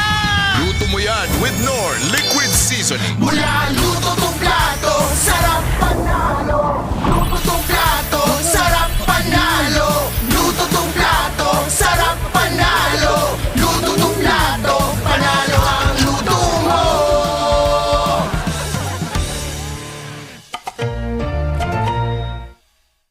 Foul! You know your scalp can get up to 5 times more dandruff? Get triple anti-dandruff power. Supercharged with Clear. Hey, you, did you know men have 1.4 times weaker scalp? Get a shampoo that's 100% made for men. Supercharged with Clear. Enemy alert. Your scalp gets 1.5 times greasier, causing dandruff. Get triple anti-dandruff power. Supercharged with Clear. Stop and pull over. Your scalp gets 1.5 times sweatier. For cooling power, supercharged with Clear.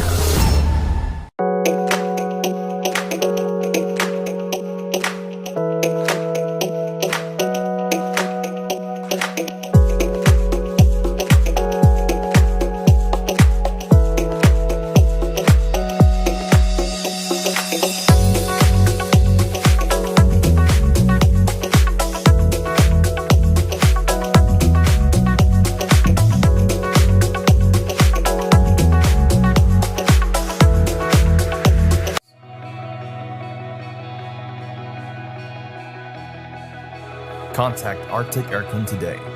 Let our team of experts provide the perfect solution for your cooling needs. Stay cool, stay comfortable with Arctic Aircon, your trusted air conditioning rental and services provider across the Philippines.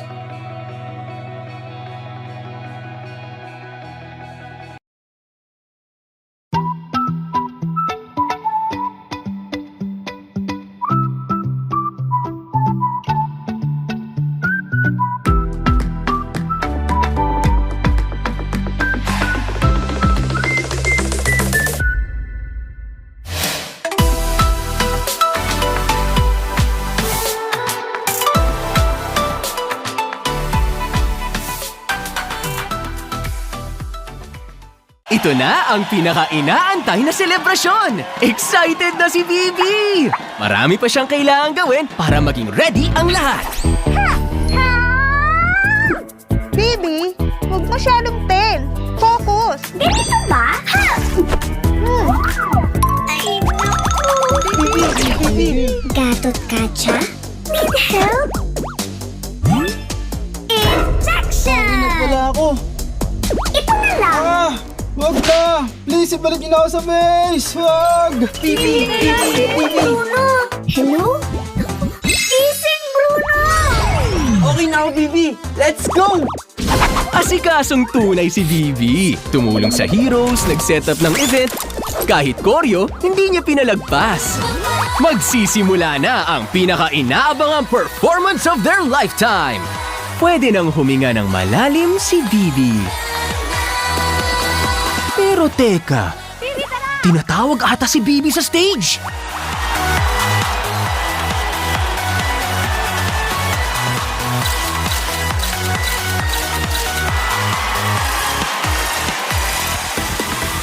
Todo kilig, todo bigay, todo ang saya ni Bibi.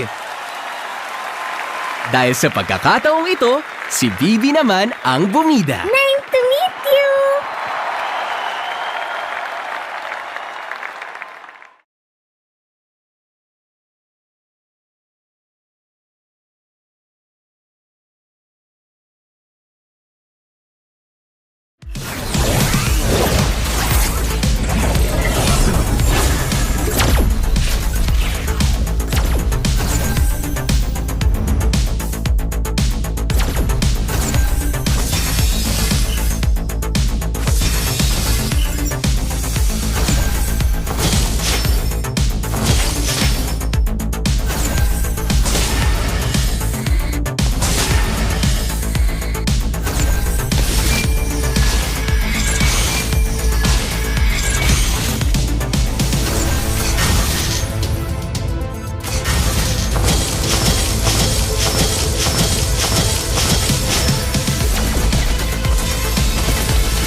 What's a navigator?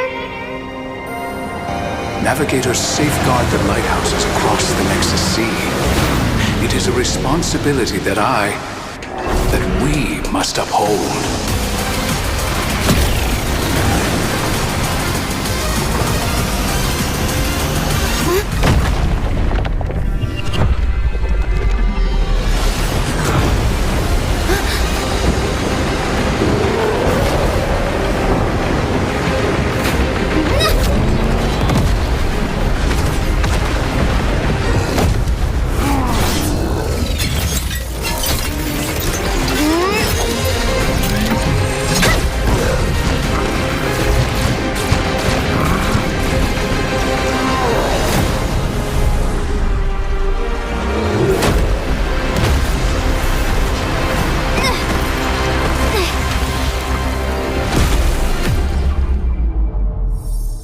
Dad? I'll always be with you.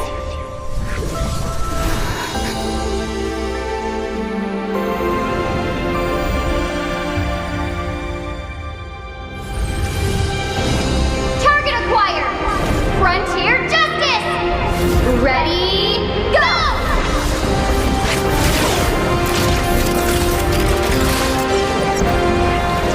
For all the Laylas out there!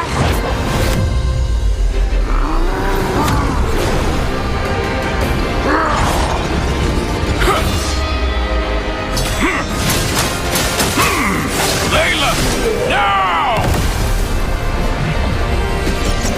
You should have never tampered with the lighthouses. Cause I am a navigator!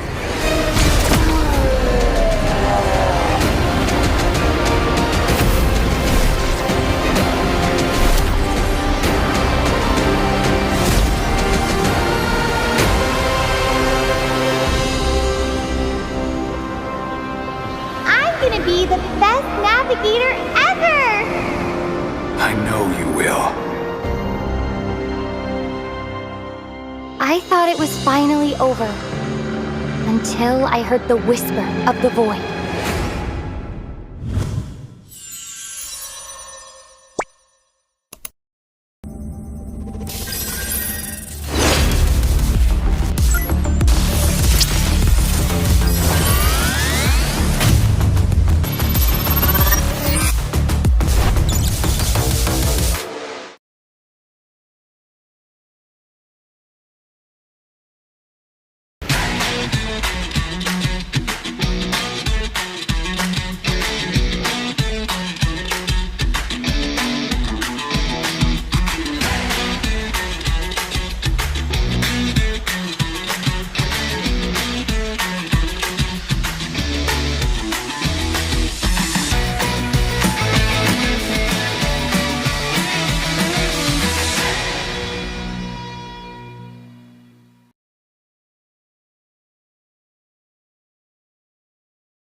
Di abutan dito! GG bro! Don't worry! Be unleashed with Smart Power All 99. Hindi bitin with 10 gig data to power your games plus only Facebook or only TikTok. Load now!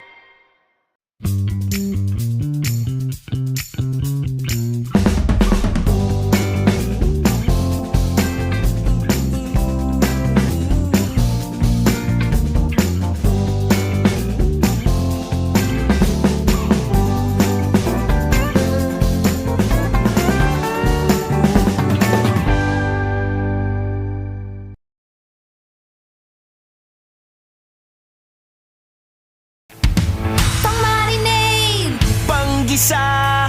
Pampasarap! Ang daming ititimpla! Luto mo yan with Knorr Liquid Seasoning. Mula luto tong plato, sarap panalo. Luto tong plato, sarap panalo. Luto tong plato, sarap panalo. Luto tong plato, panalo ang luto mo.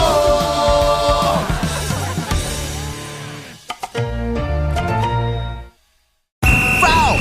You know your scalp can get up to 5 times more dandruff? Get triple anti-dandruff power. Supercharged with Clear. Hey, you! Did you know men have 1.4 times weaker scalp?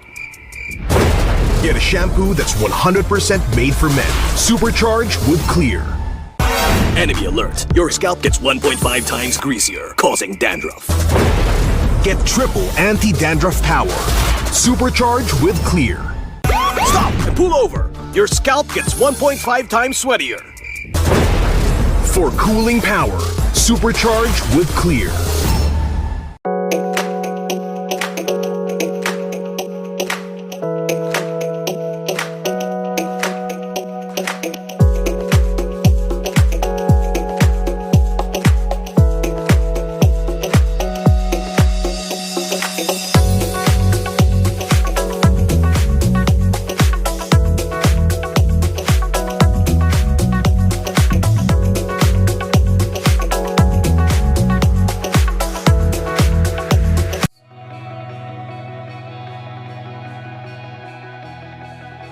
Contact Arctic Aircon today.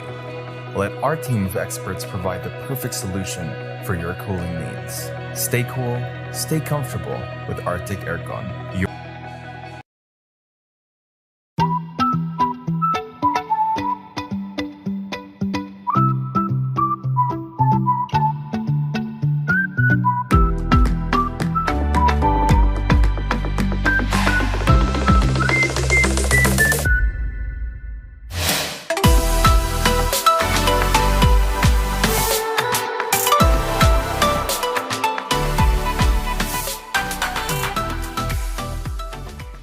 Ito na ang pinaka-inaantay na selebrasyon! Excited na si Bibi! Marami pa siyang kailangan gawin para maging ready ang lahat. Bibi, huwag masyadong pen. Focus! Ganito ba? Ha! Ay, naku! Bibi! Gatot kacha? Need help? Injection! Wala ako. Ito na lang! Wag na! Please, ibalik niyo na ako sa base! Wag! Bibi! Bruno! Hello? Gising, Bruno! Okay na ako, Bibi! Let's go! Asikasong tunay si Bibi. Tumulong sa heroes, nag-set up ng event. Kahit koryo, hindi niya pinalagpas. Magsisimula na ang pinaka-inaabangang performance of their lifetime. Pwede nang huminga ng malalim si Bibi. Pero teka, tinatawag ata si Bibi sa stage.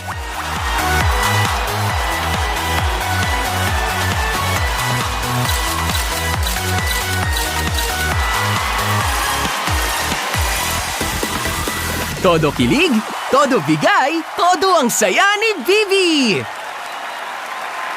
Dahil sa pagkakataong ito, si Bibi naman ang bumida. Nice to meet you!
What's a navigator? Navigators safeguard the lighthouses across the Nexus Sea. It is a responsibility that we must uphold.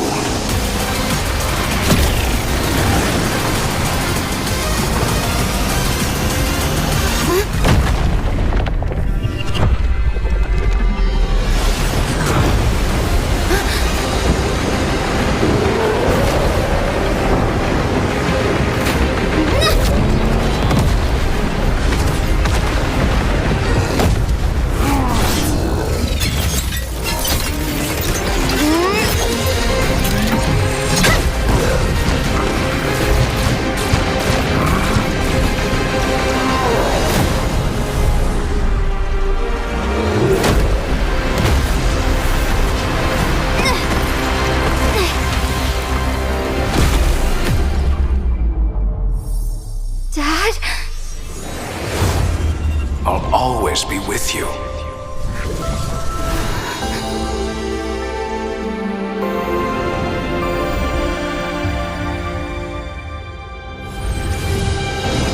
Target acquired! Frontier Justice! Ready, go!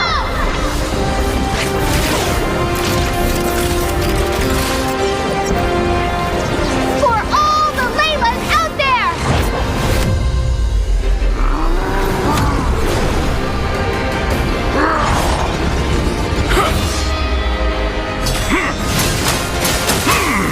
Layla, now! You should have never tampered with the lighthouses. Cause I am a navigator!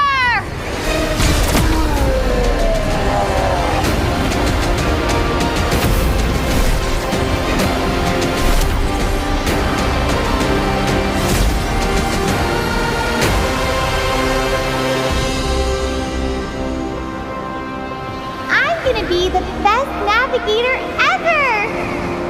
I know you will.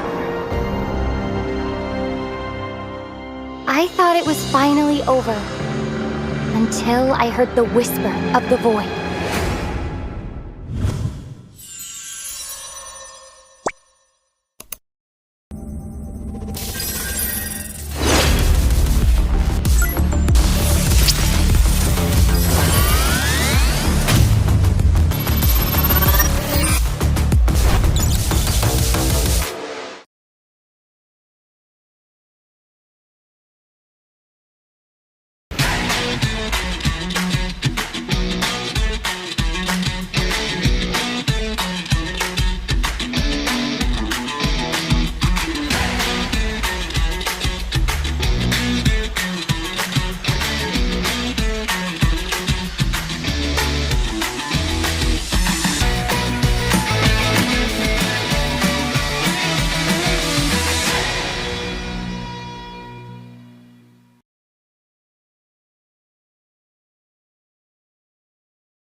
Di abutan dito! GG bro! Don't worry! Be unleashed with Smart Power All 99. Hindi bitin with 10 gig data to power your games plus only Facebook or only TikTok. Load now!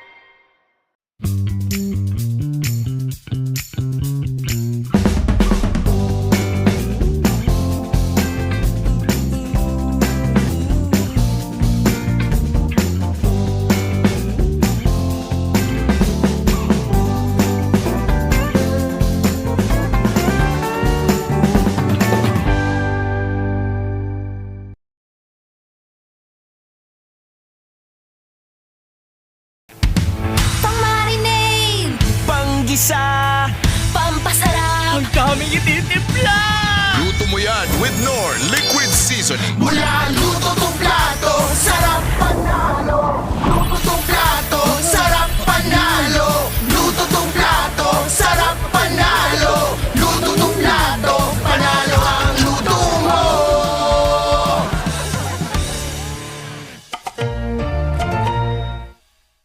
Foul! You know your scalp can get up to 5 times more dandruff? Get triple anti-dandruff power. Supercharged with Clear. Hey, you! Did you know men have 1.4 times weaker scalp? Get a shampoo that's 100% made for men. Supercharged with Clear. Enemy alert. Your scalp gets 1.5 times greasier, causing dandruff. Get triple anti-dandruff power. Supercharged with Clear. Stop and pull over. Your scalp gets 1.5 times sweatier. For cooling power, supercharged with Clear.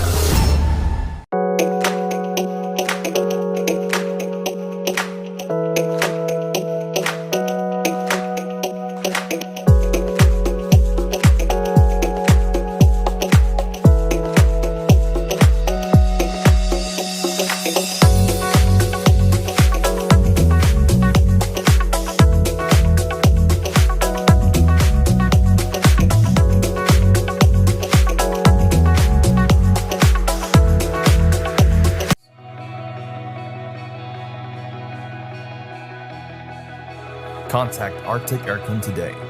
Let our team of experts provide the perfect solution for your cooling needs. Stay cool, stay comfortable with Arctic Aircon, your trusted air conditioning rental and services provider across the Philippines.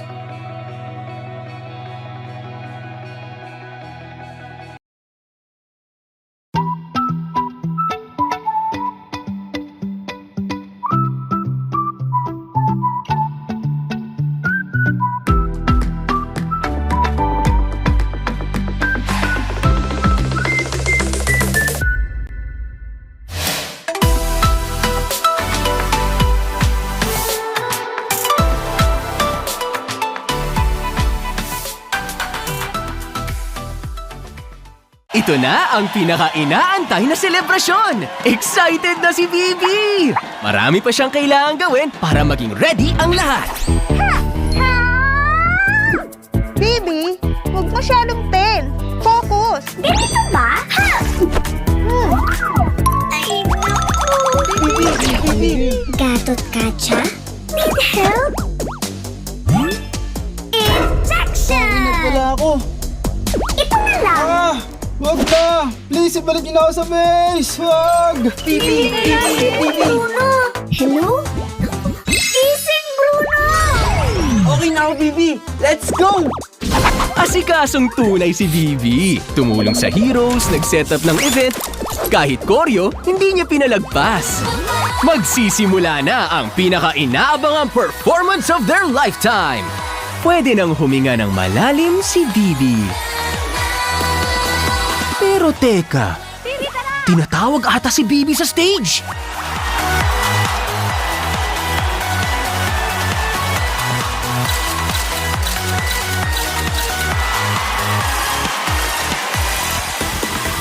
Todo kilig, todo bigay, todo ang saya ni Bibi. Dahil sa pagkakataong ito, si Bibi naman ang bumida. Nice to meet you!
navigator? Navigators safeguard the lighthouses across the Nexus Sea. It is a responsibility that we must uphold.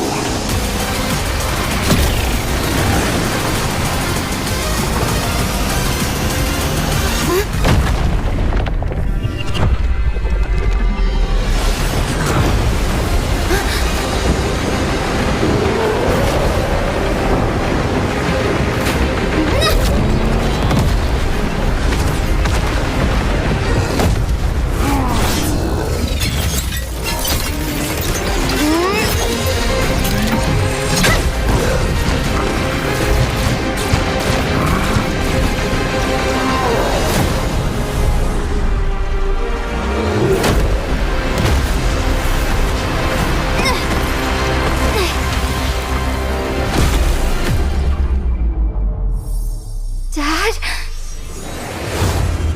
I'll always be with you.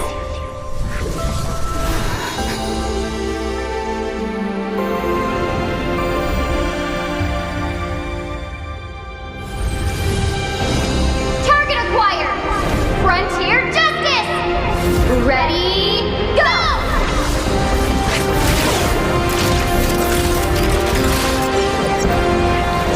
For all the Laylas out there!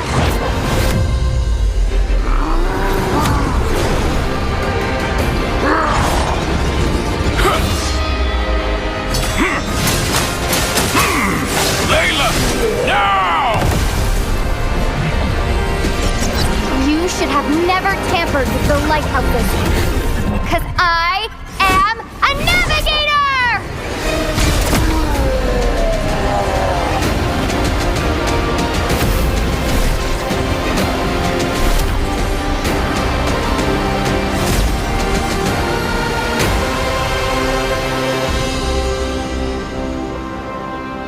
I'm gonna be the best navigator ever! I know you will. I thought it was finally over. Until I heard the whisper of the void.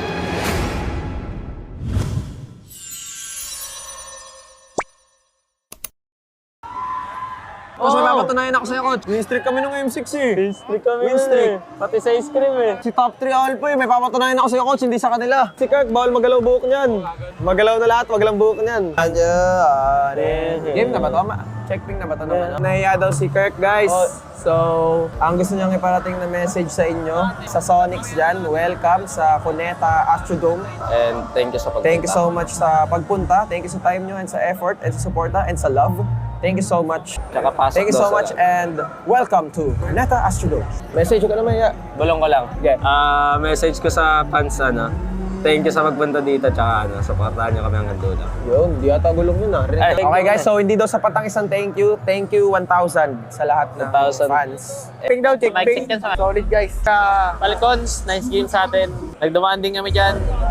And alam ko makakabawi pa kayo. Yun. Ganda, ano message mo kay Pew? Boss Pew, solid ka pa din. Sobrang last ka pa din. Boss Pew, ikaw pa rin ang GOAT ko. Nire-respeto kita sa player. Ba? Tama.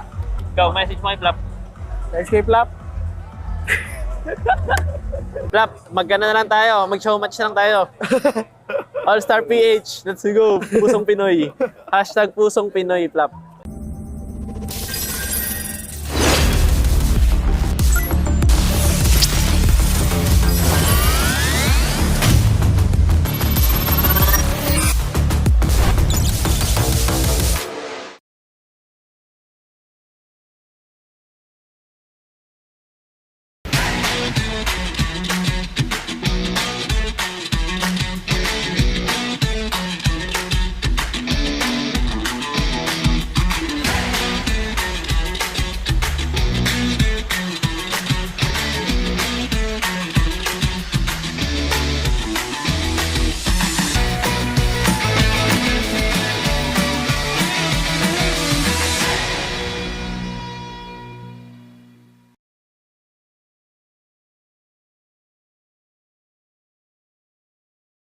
Di abutan dito!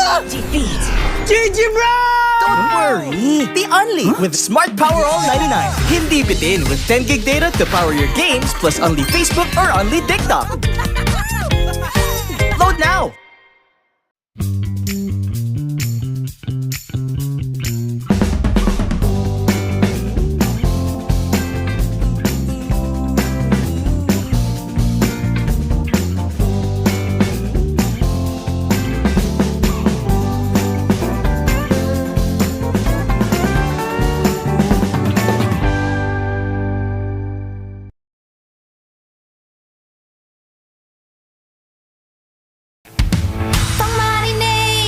Panggisa, pampasarap, ang daming ititimpla.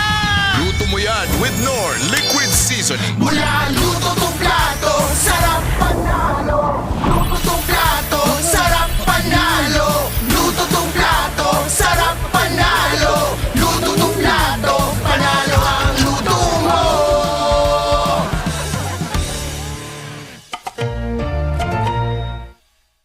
Foul! You know your scalp can get up to 5 times more dandruff? Get triple anti-dandruff power. Supercharged with Clear. Hey, you! Did you know men have 1.4 times weaker scalp? Get a shampoo that's 100% made for men. Supercharged with Clear. Enemy alert. Your scalp gets 1.5 times greasier, causing dandruff. Get triple anti-dandruff power. Supercharged with Clear. Stop and pull over. Your scalp gets 1.5 times sweatier. For cooling power, supercharged with Clear.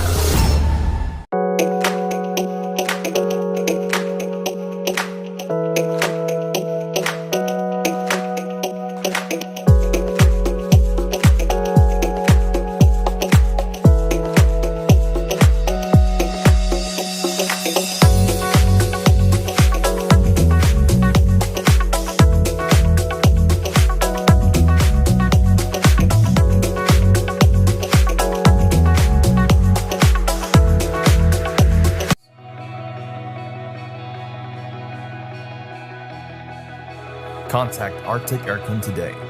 Let our team of experts provide the perfect solution for your cooling needs. Stay cool, stay comfortable with Arctic Aircon, your trusted air conditioning rental and services provider across the Philippines.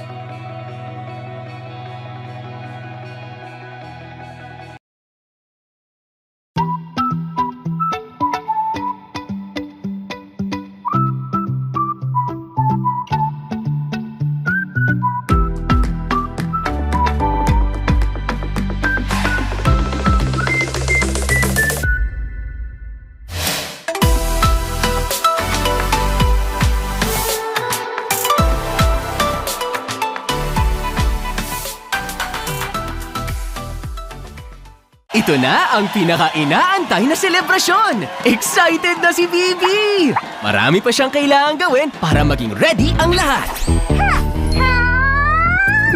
Bibi, huwag masyadong ten. Focus. Ganito ba? Ha! Ay, naku! Bibi. Gatot kacha? Need help? Injection! Ingat pala ako. Ito na lang! Wag na! Please, ibalik niyo na ako sa base! Wag! Bibi! Bruno! Hello? Gising, Bruno! Okay na ako, Bibi. Let's go! Asikasong tunay si Bibi. Tumulong sa heroes, nag-set up ng event. Kahit koryo, hindi niya pinalagpas. Magsisimula na ang pinaka-inaabangang performance of their lifetime. Pwede nang huminga ng malalim si Bibi. Pero teka, tinatawag ata si Bibi sa stage.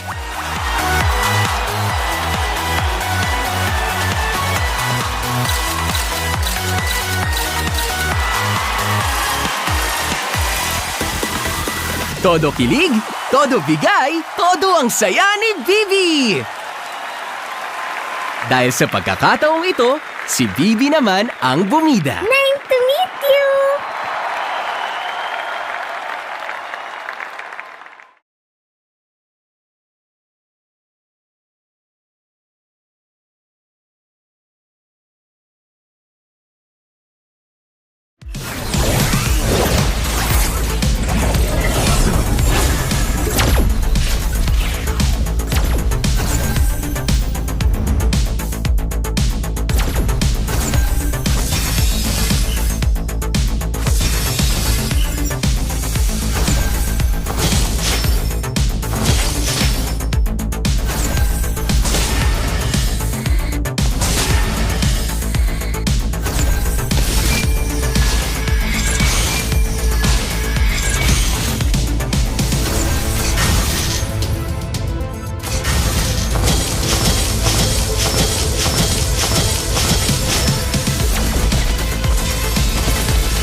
navigators safeguard the lighthouses across the Nexus Sea.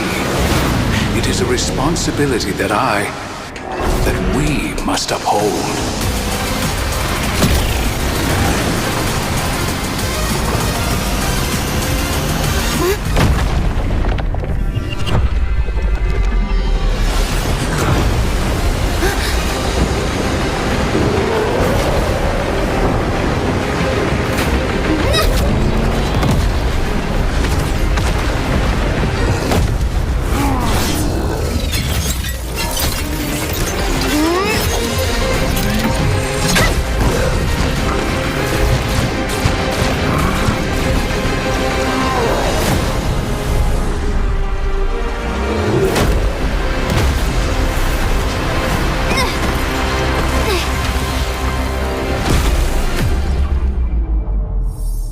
Dad?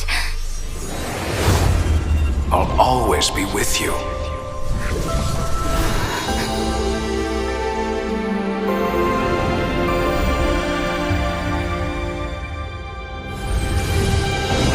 Target acquired! Frontier Justice! Ready, go!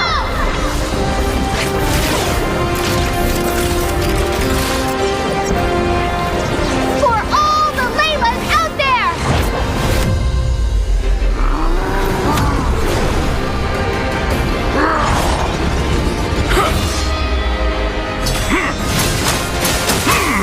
Layla, now!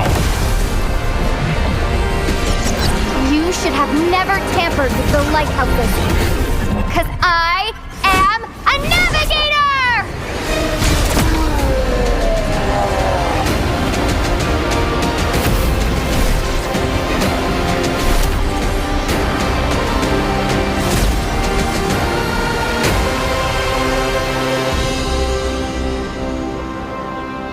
I'm gonna be the best navigator ever! I know you will. I thought it was finally over. Until I heard the whisper of the void.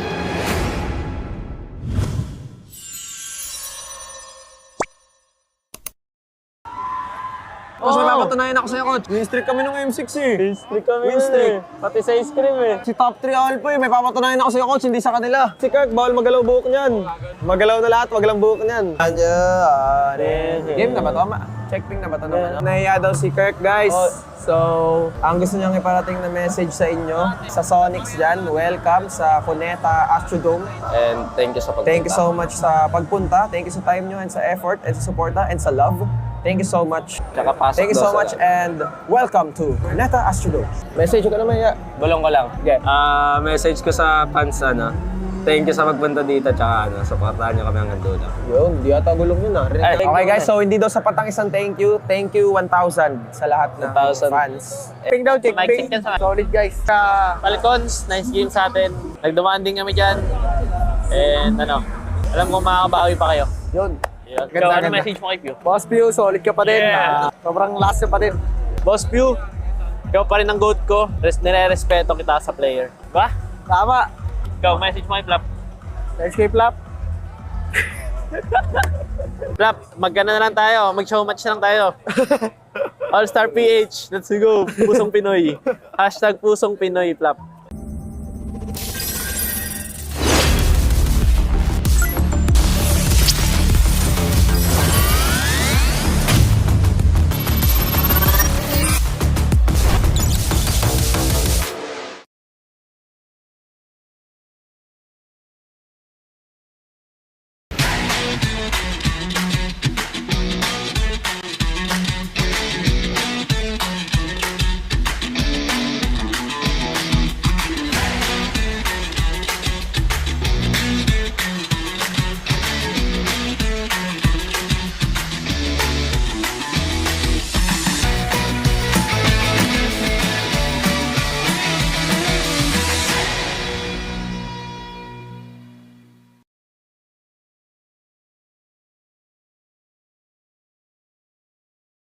Di abutan dito!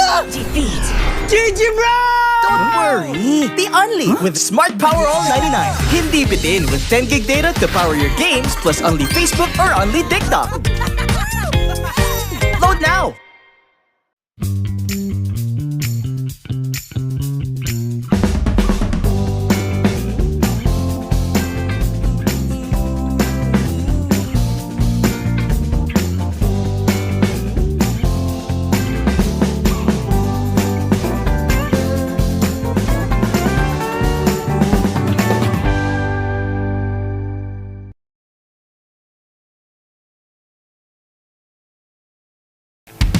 Pang-marinade, Panggisa! pampasarap, Ang daming ititimpla! Luto mo yan with Knorr Liquid Seasoning. Mula luto tong plato, sarap panalo. Luto tong plato, sarap panalo. Luto tong plato, sarap panalo. Luto tong plato, panalo ang luto mo.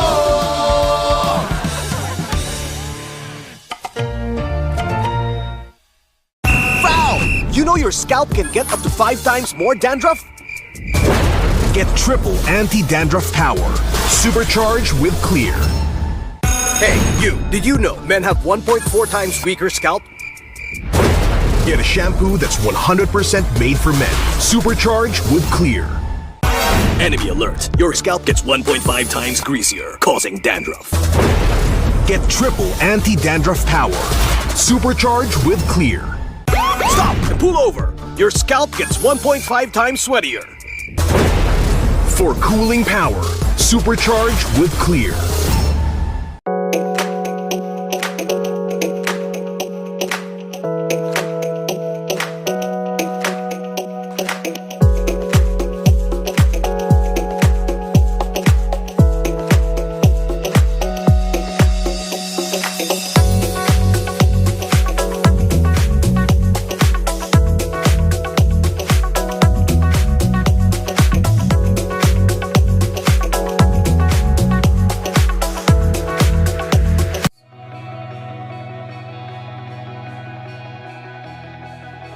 Contact Arctic Aircon today. Let our team of experts provide the perfect solution for your cooling needs. Stay cool, stay comfortable with Arctic Aircon, your trusted air conditioning rental and services provider across the Philippines.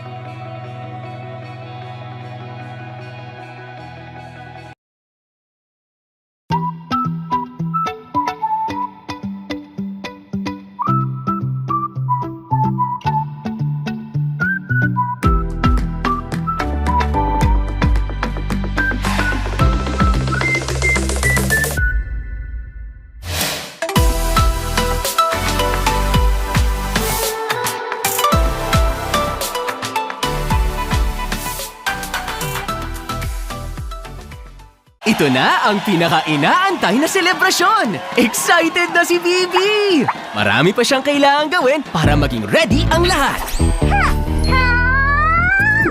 Bibi, huwag masyadong pen. Focus! Ganito ba? Ha! Ay, naku! Gatot kacha? Need help? Injection! Wala ako. Ito na lang! Wag na! Please, ibalik niyo na ako sa base! Wag! Bruno! Hello? Gising, Bruno! Okay na ako, Bibi! Let's go! Asikasong tunay si Bibi. Tumulong sa heroes, nag-set up ng event. Kahit koryo, hindi niya pinalagpas. Magsisimula na ang pinaka-inaabangang performance of their lifetime. Pwede nang huminga ng malalim si Bibi. Pero teka, tinatawag ata si Bibi sa stage.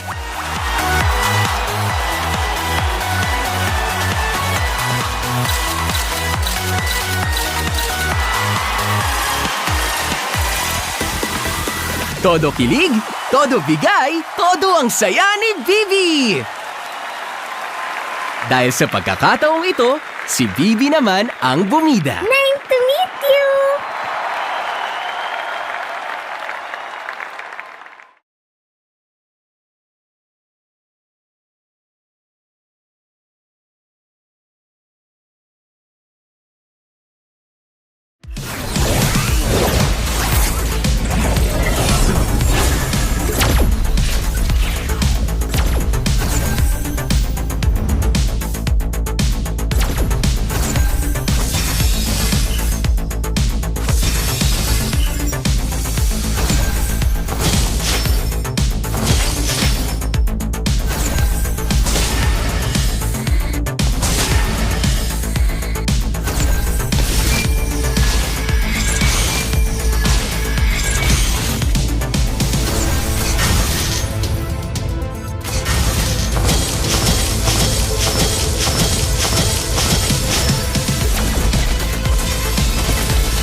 Navigators safeguard the lighthouses across the Nexus Sea.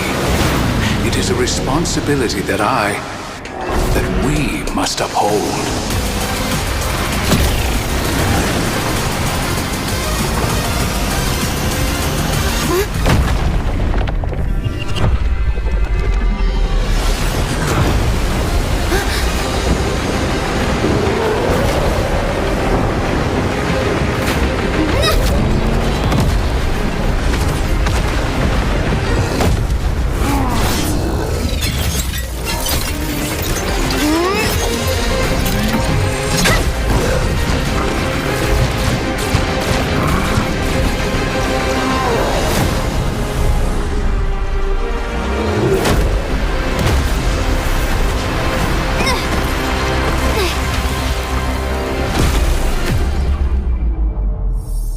Dad?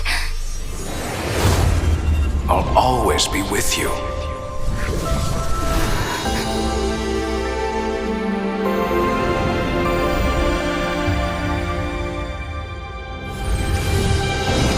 Target acquired! Frontier Justice! Ready, go!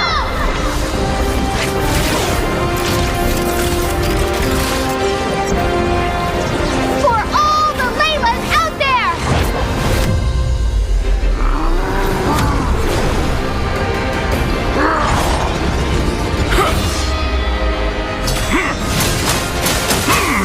Layla, now!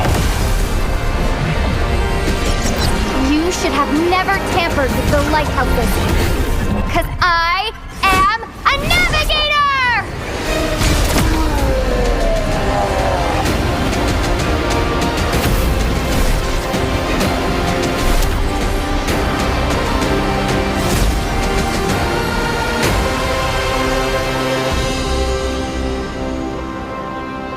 I'm gonna be the best navigator ever!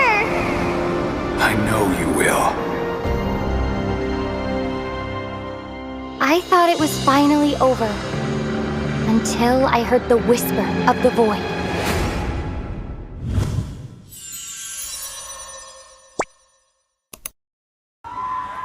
Boss, may papatunayan ako sa'yo, coach. Win-streak kami ng M6 eh. Win-streak kami Win-streak. Pati sa ice cream eh. Si Top 3 Alpha eh. May papatunayan ako sa'yo, coach. Hindi sa kanila. Si Kirk, bawal magalaw buhok niyan.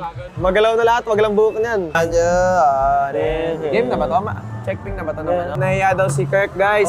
So, ang gusto niyang iparating na message sa inyo, sa Sonics dyan, welcome sa Cuneta Astrodome. And thank you sa pagpunta. Thank you so much sa pagpunta. Thank you sa time nyo and sa effort and sa suporta and sa love. Thank you so much. Tsaka pasok Thank you so much and welcome to Cuneta Astrodome. Message ko naman ya. Bulong ko lang. Okay. Message ko sa fans, thank you sa magpunta dito, tsaka supportahan niyo kami hanggang dulo. Yun, di ata gulong yun Okay guys, so hindi daw sapat ang isang thank you. Thank you 1,000 sa lahat ng fans. Ping daw, check ping. Solid guys. Falcons, nice game sa atin. Nagdumaan din kami dyan. And alam ko makakabawi pa kayo. Yun. Ganda, ano message mo kay Pew? Boss Pew, solid ka pa din. Sobrang last ka pa din. Boss Pew, ikaw pa rin ang GOAT ko. Nire-respeto kita sa player. Ba? Tama. Ikaw, message mo kay Flap. Message kay Flap. Flap, magkano na lang tayo. Mag-showmatch na lang tayo. All-Star PH, let's go. Pusong Pinoy. Hashtag Pusong Pinoy, Flap.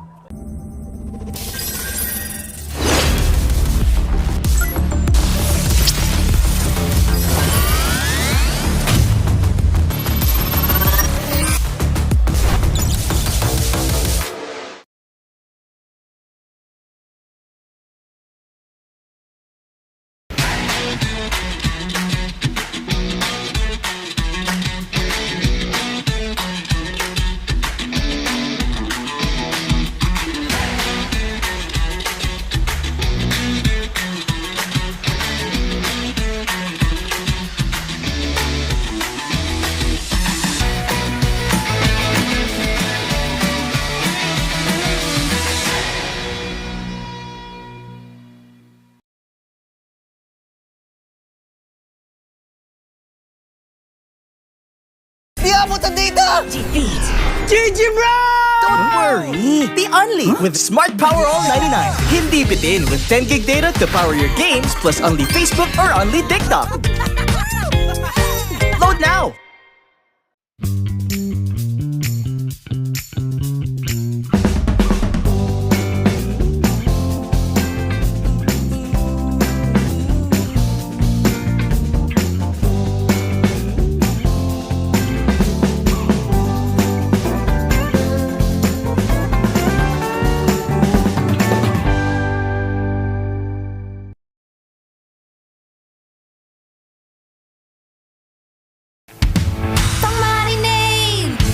pampagisa, pampasarap. Ang daming ititip.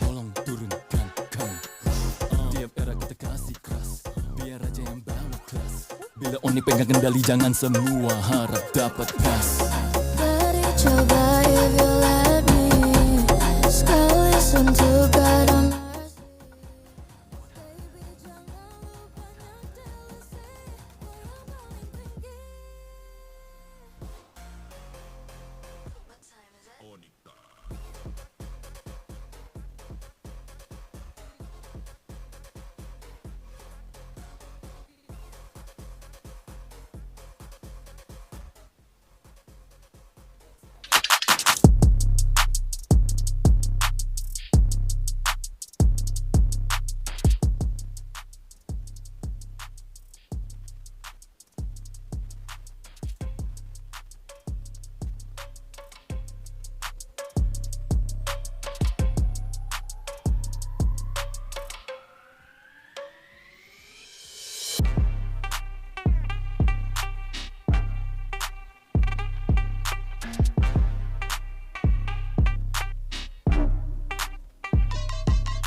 monsters. Malakas, Pilipinas, malakas, face the golden sun and repping for the 3 stars. Look at us, to the top, no ifs, no buts. Winning any game, para to sa PIN, yes. Di mo matitinag aming boses sa new level. Nasa kalye man o mobile, you know I become a legend. Listen, open fire, we unite, we winners. But with pressure, like diamonds are made of. Switching the lane na parang gera. HP racing, made a setup. Look like a tank, buhat ni Hilda. Full dome SS, parang Laila. Susundan ko ang iyong bakas. Kasama pataas, tagumpay natin to. Dahil tayo'y malakas para sa Pinas. Nasa amin ang alas, hindi to atas. Kinikilala sa taas kasi kami ang malakas para sa Pinas. Nasa amin ang alas, hindi to atas. Kinikilala sa taas, ganito kami sa Pinas. Yeah.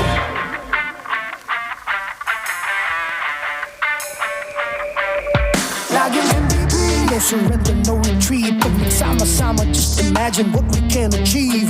Laging MVP, no surrender, no retreat. Giving 100 on my all, cause we just cannot be defeated. We are unstoppable, immune and invulnerable. Ready ang equipment, lahat frozen, mala, crowd control. Pakita on the jab, beast to the southeast. Taas ang matawad, proud and loud, cause every enemy we devour.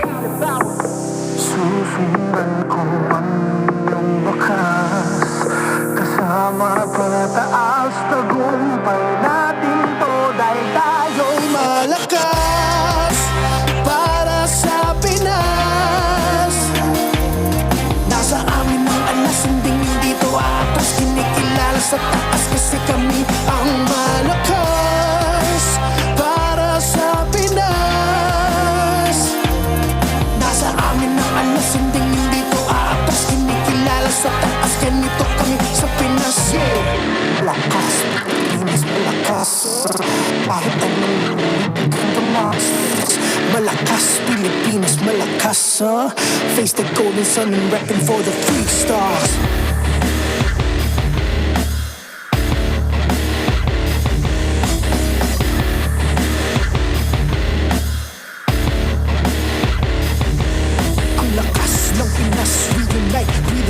Ang lakas ng Pinas, reunite with the stars. Ang lakas ng Pinas, reunite with the stars. Ang lakas ng Pinas, with the stars.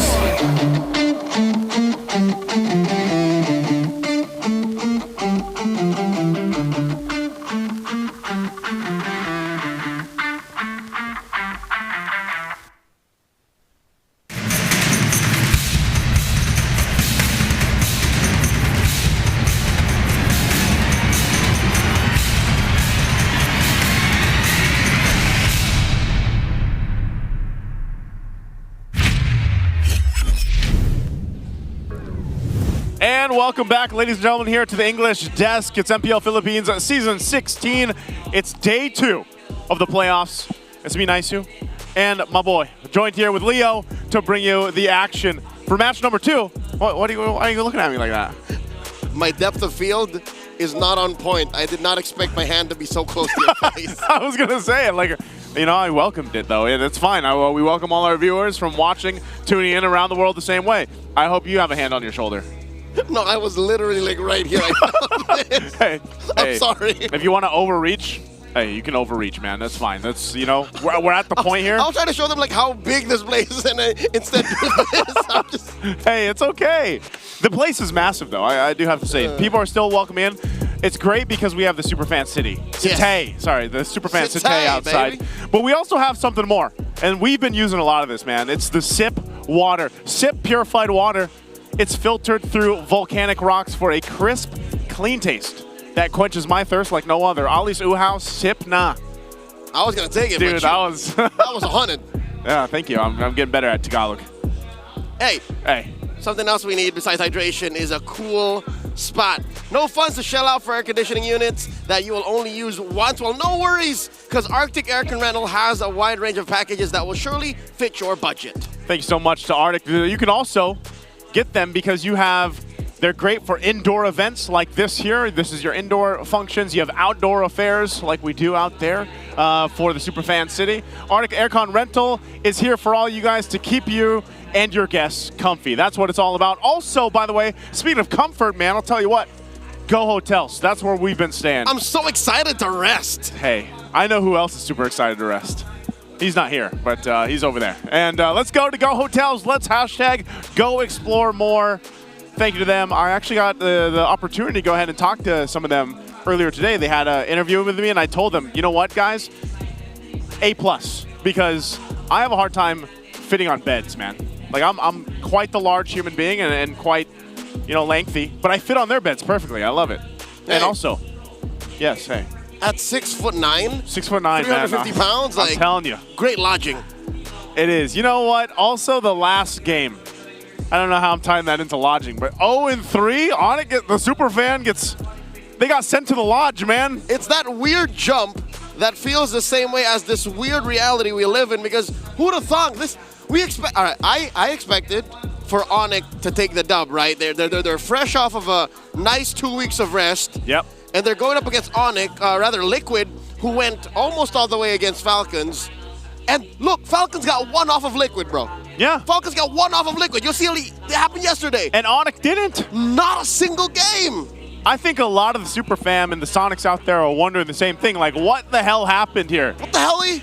What the hell-y? I mean, okay, I predicted personally TLPH would move forward, but I didn't expect a sweep, man. Not like this. Not like this. And if you missed the match, guys, I'm telling you, like, there was something clearly wrong with the way that ONIC Philippines was playing. I thought you were going to say, if you missed the match, you didn't miss much. Because this feels like a Twilight Zone type-ish. Like, what were we watching? Like, where are we? You cover up those names, and it didn't look like King Kong, Calrock, Kirk, Superfans, and Brusco were playing. So yeah. I'm still in disbelief. Hours into the experience, I'm still in disbelief. Yeah, I don't know.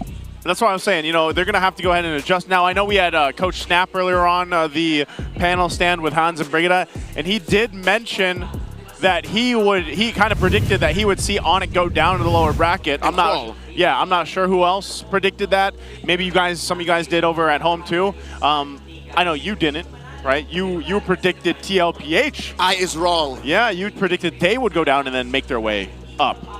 But again, you still have that second life. So it's not over for ONIC, obviously. They're down there in the lower bracket. We'll be waiting to see who they're going to be playing against, of course, between our next matches up here. But definitely, if you are a fan of ONIC and you want to see them potentially go forward to defend that world title of theirs in M7, dude, I'm telling you, they're going to have to do massive adjustments before their next matchup. Hopefully, they're able to go ahead and figure out what didn't work, because there was a whole lot that didn't work for them today. Or maybe it's just the fact that Team Liquid Philippines is so locked in and ready to move on forward. It could be that. Could be that. But we'll let our panel talk about the next matchup here. Let's go ahead and throw it over to Hans and Brigida. Thanks a lot, Naisu and Leo. Right now, action is about to resume once more here at the Cuneta Astrodome at Pasay City for your MPL Philippines Season 16 playoffs. Still, the upper brackets are what we are looking at, and this is obviously the matter of consistency. Just a while ago, you know, I was about to say Wolf because Wolf was on the other side. Naisu and Leo, we're talking about Team Liquid, and I think that's enough. Yeah. Team Liquid just made sure that they can take care of business, and it's quite weird to say that given that ONIC had preparation time, all the rest days, all the moments of watching, and yet it's still not enough to beat the Stampede. Yep, it really seemed like they got their revenge against ONIC. They never won against them in the entire regular season, and the way they did their revenge was so dominant. I feel like if they do meet a second time in the playoffs, that definitely will be turning into something. But ONIC has to go through the lower bracket first before that even potentially happens. But today we are about to find out, I feel, another team who might go through that route. Yeah, this is the team that ONIC is going to be going up against. Whoever loses against the Phoenix Fire going up against the Northern Lights? Will it burn even brighter? Will Aurora just continue to shine like they did during the regular season? There's a lot of questions that are going to be answered all throughout this series. It's a story of consistency, a story of how they've adapted over the last week in terms of our break. Because again, we talked to Coach Snap a while ago during that first match where he really emphasized on the importance of having the breaks, and it really paved the way for a lot of these bottom seeded teams to even make their way here. And now the 5th seed DNC is going to be facing the first, the top of the regular standings, Aurora. Honestly, whenever we talk about TNC, or if we look at TNC and the way that they've been able to grow in the past few weeks, because I feel like we all had this identity we assumed for TNC when they headed into the season. Considering this is Chaknu, this is Benny, this is Zaida, Trimar, and Lancy, we had this picture of TNC just being that very flashy team, I feel. That very much suits them being a Phoenix. Always on the rise and always being or eager to look for fights. But I feel like throughout the entire regular season, TNC just realized that maybe that's not the way to go. I know we've always talked about, or even in the English desk, we've always talked about, this feels like maybe a different Benny. Like, this doesn't feel like the old Benny, the bagyong Benny, quote unquote.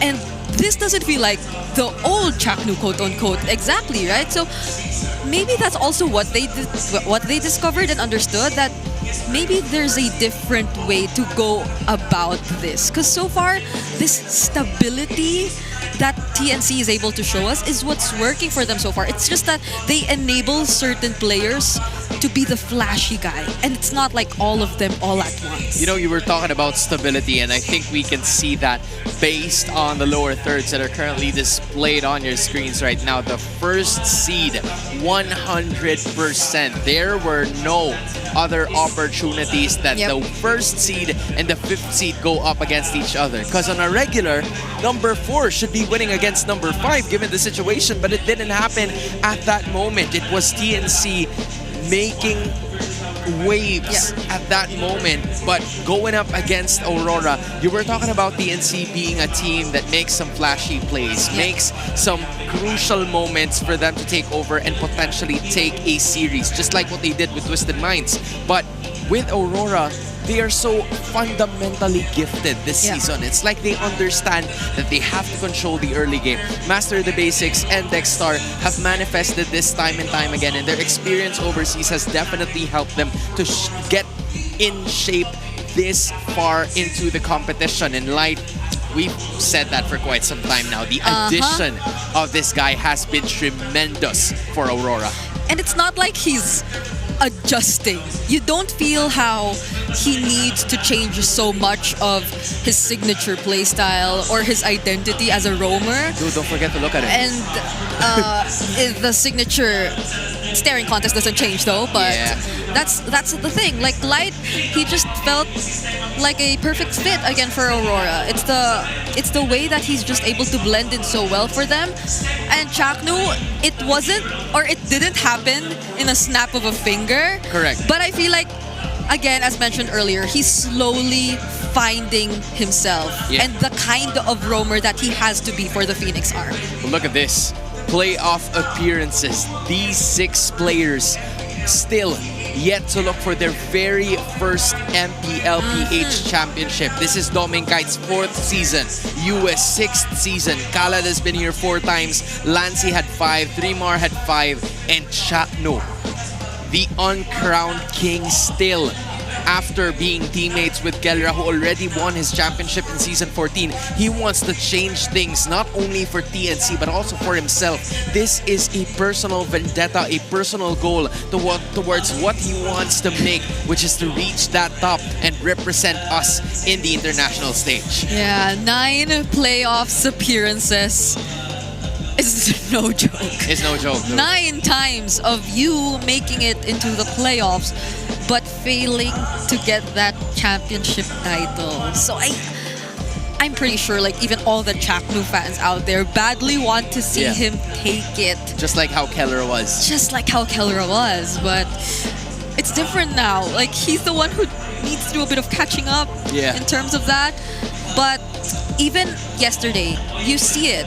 Like once, if you would call them the old gods, like the veterans, are really in that position where they have to go all out. And you can see how hungry they are to actually redeem themselves. Because getting into playoffs also for TNC as a whole is already a major feat. And yesterday we saw it. So I won't be surprised if, again, that rest you mentioned has helped them develop a lot and prepare for this playoffs. But going up against Aurora is a difficult task. Like, we have to put it out there. Right, we've seen both sides of the coin here. Right from the start, we've at some point taken note of what was happening. And you're probably wondering, why is there a fishbowl here? Why have we not even made a movement out of it before I, of course, took it and then got it for myself? But hey, you're going to have to go with who is the best player this season. So you already chose yours. My pick is Super Prince. Oh, okay. Wait, should I pick mine first? Yeah, you should and pick then yours. You should pick yours. You gotta go. You gotta go. Who's mine? Who's mine? Mine is Super Prince.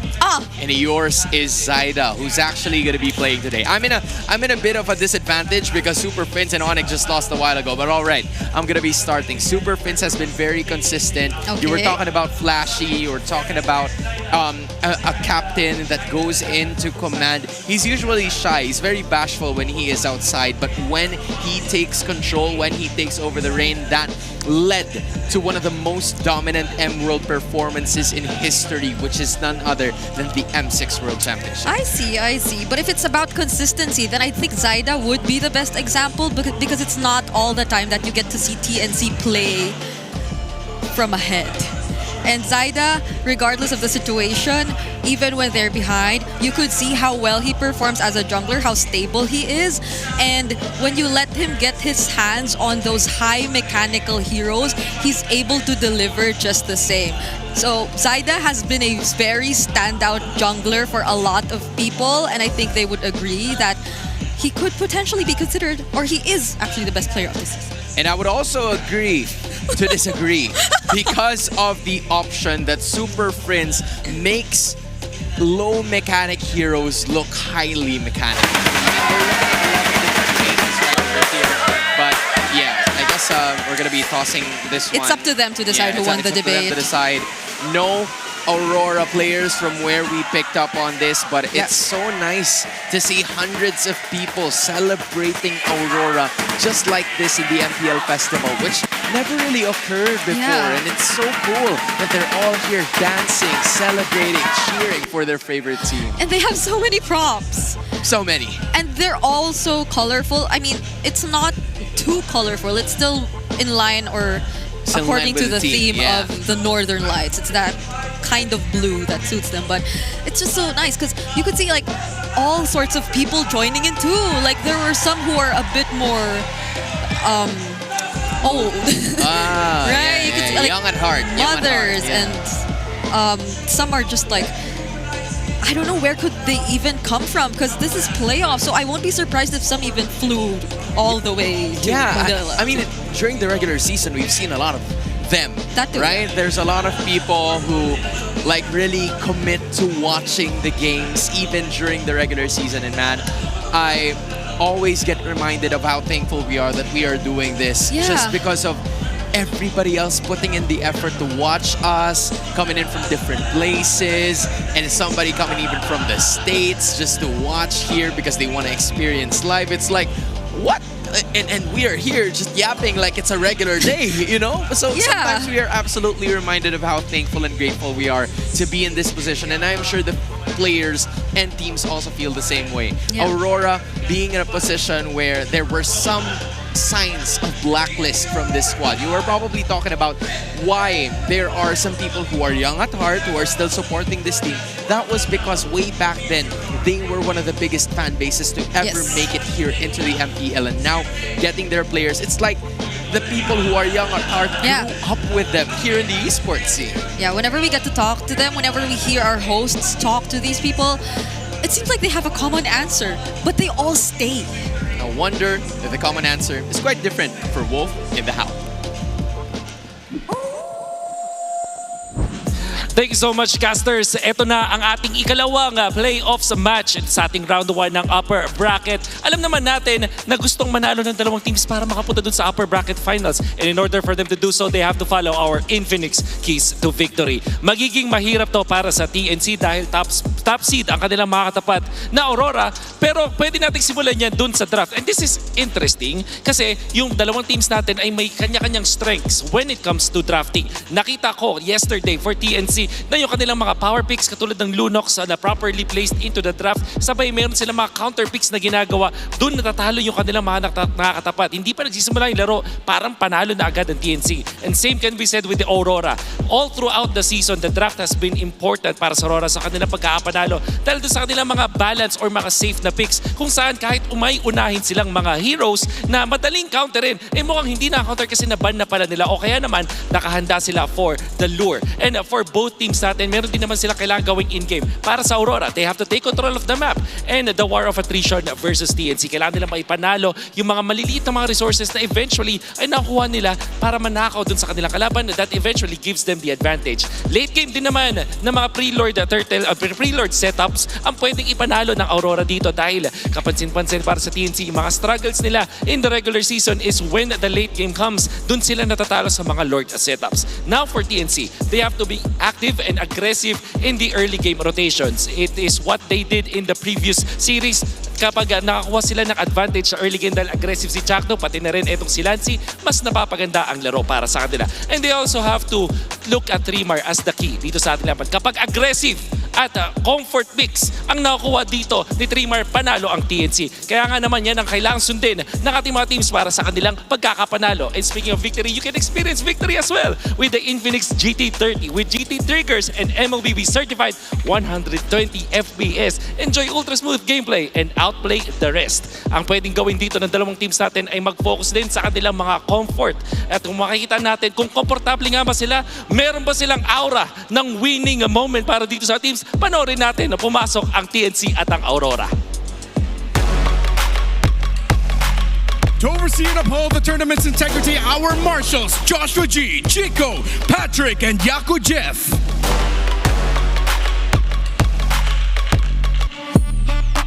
Can they continue their match streak in the playoffs?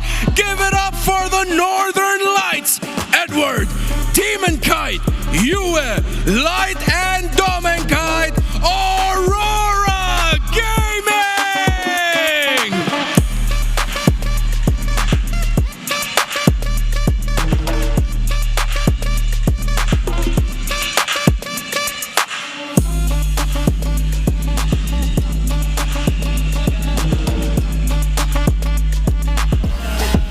For how long can the fire continue to burn? The always rising Three-Mar, Zaida, Lancy, Chaknu, and Benny Cutie, TNC Pro Team!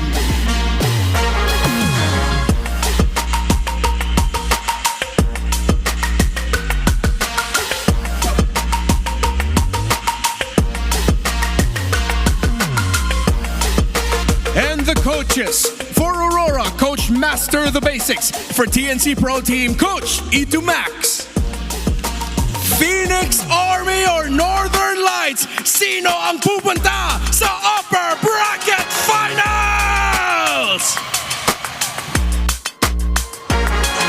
This is a battle of power against order. It's the order of the Northern Lights that have managed to activate these 5 players towards them getting the victory. Aurora looking to take care of a 13-match winning streak, but going up against them, the fire that continues to burn. TNC Pro Team looking to at least burn even brighter. If they have not win a single series since Season 9 in the playoffs until now. Yep, it's so hard to find stats that won't entirely favor Aurora.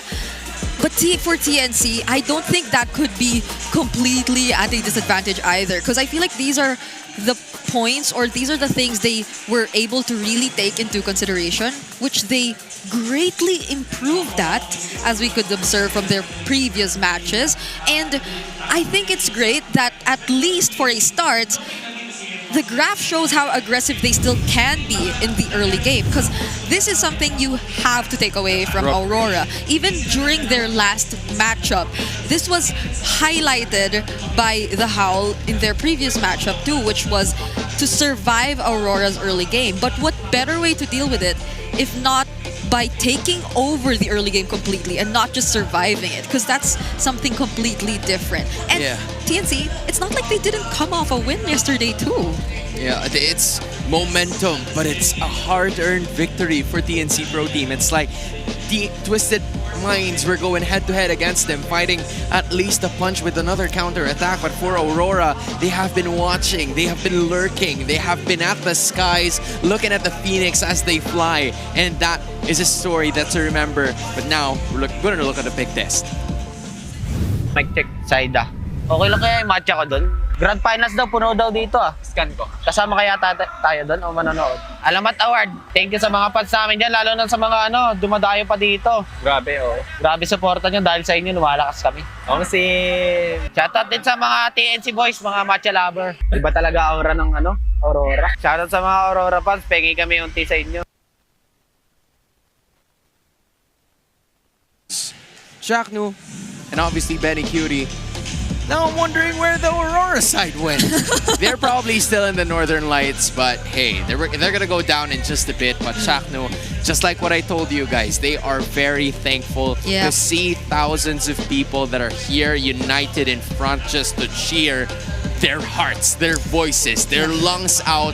And the same could be said for both of us. But hey, Brigida, from what we talked about a while ago, it's order versus power. Going back to the Infinix keys to victory, order is what Master the Basics and Dexstar take advantage of.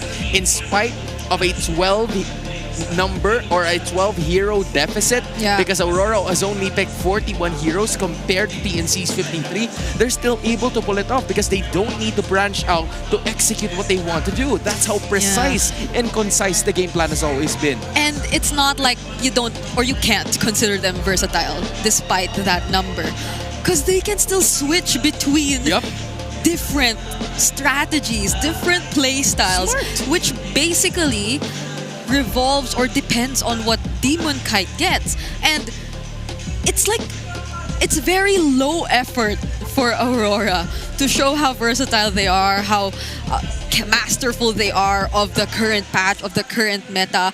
And TNC, they need to show us how they could turn all these experiments into something that can really take over this fundamentally near-perfect team, which is Aurora. They're on completely opposite sides of the bargain. For TNC Pro Team, this is a squad that thrives in picks that you don't usually expect, and yet they would still make it work. But now, we're going to be seeing Expanding Rivers for the first time today, and that is a map that Aurora loves to play in. 7 wins, no losses, still undefeated on the Northern Lights, and that is because of how quick the rotations are, how nimble their movements have become for them to just surprise their opponent, and now they're gonna look to surprise TNC. Yes, this is actually their most played map. Of course, granted their win streak, it's still on 100%, but this is their most played map at 7 games. The next is already Clouds, which is at 5 games, but this, as you've mentioned, is one of the best maps to play in if you're Aurora. Also, mainly because of Dom and Kite. Right. So, they clearly, TNC, one of the best things they've shown us so far is their respect towards the Harith of Dom and Kite. It's not just the mechanics that you have to respect, but also, again, the capability of it to just farm up so fast, considering that we are in Expanding Rivers. And you could say the same for other powerful gold laners out there. So, compared to the first series where we did not see the 1-1, be banned as much. It's different when you're up against TNC because this is Benny Cutie. And whenever Benny Cutie gets his hands on the 1-1, there's a very high chance that they just take control of the game. And that leaves so many options open for Aurora.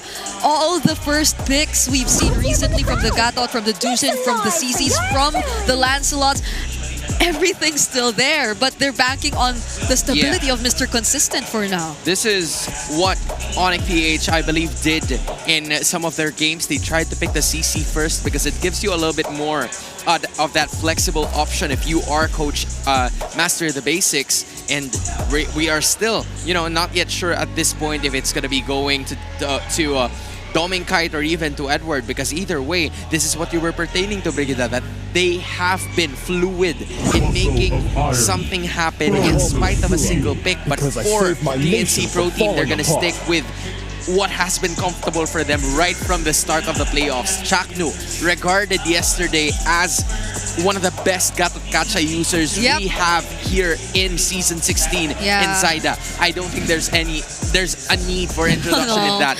If he can perform in his best with the Fanny, much more with the Isam Shin. Yeah, and this is what Twisted Minds avoided yesterday. They never let Chaknu, except for that one time, get his hands on the Gatot Kacha. But now they have it. So at least, similar to what happened earlier, Aurora still has the CC. So they have answers. They could just throw out the curtain call and not result in an immediate commit from TNC. But here's where the Lancelot CC combo comes in as well. So you have no ways of making things a bit more awkward for the Lancelot, because I feel like the CC is also one of the considerable soft counters again for the Lancelot. So it's also the Grok that they decided to prioritize for light. So there's so many layers of interruption already if you're Aurora. And that's kind of like the disadvantage for TNC already, because the ideal scenario for them was to ban out a hero that relies on comfort and stability at the same time. It was the Harith and the Baksha, almost picked up by Aurora until it wasn't, because they banned it out. So the same thing could be said even for Coach MT, because those heroes are heavily pinpointed or targeted towards the other members of TNC. So Valentina is going to be the pickup here for TNC. But if you're looking at the lineup here coming out from Aurora, there are heroes that we have not seen all throughout the day. Looking at the order once again for the Northern Lights. Yep. The Valentina, clearly a great response to having the Grok. We could already expect at least not just the AOG, but even the tech charge. And a Valentina taking the tech charge sometimes can do plays by herself. We've seen it multiple times, and they could come in from very awkward or weird and surprising angles, which is why I like how they're already deciding to take out the Novaria from UWE, because this is potentially one of the biggest threats to TNC's game plan for now. So Lancey has to step up big time. We've seen some clips right over social media. Lancey has to prove himself right over here, because he has been under criticism for quite far too long from a lot of people outside of the game, even from the people who are designated to be, some of the best that we have in the business. So for Lancey's, the Valentina, he has some options here depending on how it's going to be going, because you still have 2 picks if you are looking at Aurora. So Valentina would have a pickup necessary, but look at both teams digging deep in the bag. That's a Novaria for TNC and Aurora taking out the X-Board. This is starting to make me think, what if they're planning to take a page out of what we saw from Team Liquid Philippines earlier too, which is to double down on the fighters and potentially put another core elsewhere, like not necessarily in the gold lane. Right. I mean, the Lunox is still available if you look at it right now for Aurora. Although I'm not entirely sure if we've actually seen UWE on one.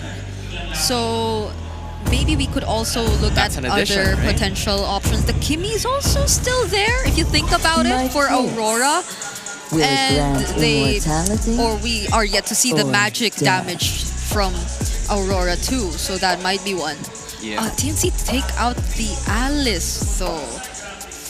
They kind of want to avoid some sort of like wombo combo, but I honestly believe that they would have been the ones to take it at least. The Gatot Kacha and Alice combo would be great, but they probably had other things in mind. They're worried about facing the Grok with a tech charge as well, so that's probably a problem that they don't want to worry about anymore. And Lancelot, CC still gonna be there.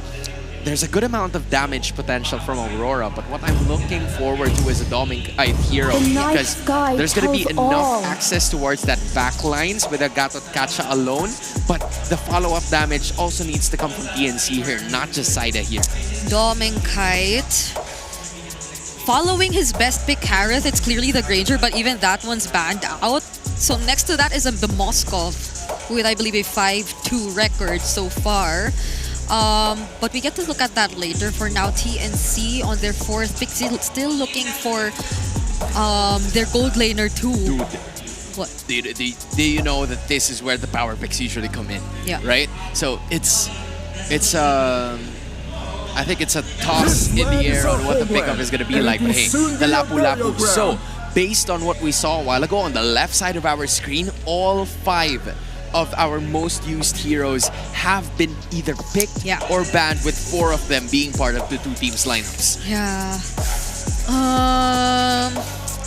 I'm wondering what Dominguez's really considering at this point. You has never touched the Lunox. The Ruby hasn't been successful for Dominguez so far. So he's had his hands on fighter gold lanes, but it didn't work. Even the Roger one time. So maybe they will revert to the traditional marksman. The Moskov is still there. Oh, but they go Kimi mid. Okay, so they're gonna go with the CC gold lane. So this is why they took out the X-Borg as well. It's not necessarily the Ruby. They already had the gold lane all along. Yeah. But of course, it's really a flex pick, so we could never tell. Edward on the Uranus. Look at how tanky this lineup is for Aurora. That's a lot of front line. Okay. Yeah, so with that being said, there's going to be enough space, enough room for Demon Kai to roam around and do whatever the hell he wants in the jungle. It's just that for Benny Cutie, the hero that we are looking for him is, I don't know. Is he going to go fighter? He has a high tendency of going fighter gold lane. Yeah, right? but you need damage. You need a way to deal with all this. There you Okay. go. You talked about damage, right? I really like the way he played the Obsidia yesterday. Very aggressive. Never knew you could use it to ambush players just by hiding in the bush and using the Hunt of Bone. And that was one of the best, if not the best, Obsidia gameplay that we saw in the entire season. Because a lot of teams are 50-50 towards this Obsidia, but and yet it's, you know, TNC making it work against Twisted yesterday. Yeah. Definitely the late game, the wave management for TNC is what I am going to be paying attention to, considering that they might need to be a bit more farm heavy in their lineup. Aurora, on the other hand, being this very tanky lineup that you see, they can afford to make their presence be felt early on. The Northern Lights looking to showcase everything against the Phoenix Army. Naisu, Leo, gotta take this away, boys. Take it away, we shall. Welcome to the second and final match here for day 2 of the playoffs here, MPL Philippines Season 16. Once again, to join you guys watching and tuning in from around the world, it's me, Naisu and Leo, Welcome to take you in on the action. Legends. It's Aurora versus TNC Pro Team. Leo, Aurora has been dominant all season long. TNC, they went some distance yesterday. Do you think they have the right ingredients here for game number 1 to go in the belt in favor of TNC? I think they're favored just going into the draft. Looking at this lineup, all you gotta do is win that first 1 or 2 turtles, and then don't even think about the third, because they drafted an Obsidia. Benny Cutie needs to farm up. Sure, Chagno's hanging around here, but that's what the CC's built for. Dominguez is gonna hunker down. Like, I love how they alluded to it and then just went full on through. Oh no, Lancey! Forced to use the flicker. See that? All this while, Dominguez just chilling. See that? He's chilling, man. I'm not even afraid for him. He's just a little. He's just a little. He's staying there too. But again, he knows that he can go ahead and get some of that health back again. This is CC. Not to mention, you've got the Brave Smite emblem there too. You're going to be able to go and heal back up. Now, one of the things about it is, again, if you guys missed the performance of Benny Cutie on the Obsidia yesterday, he had a hell of a performance. Again, it was one of those things, a topic of discussion when he locked in the Obsidia.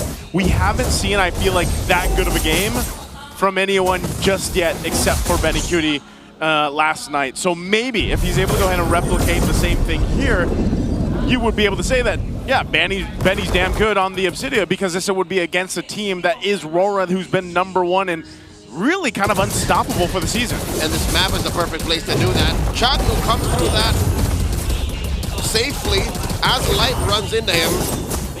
Edward, again, either side of the map, you send 2 members of TNC to take care of Aurora. It's not going to happen. Turtle down to a 10th of its health. Oh my god, Demon Kite falls, and 3mar secures it. TNC collapse on Aurora.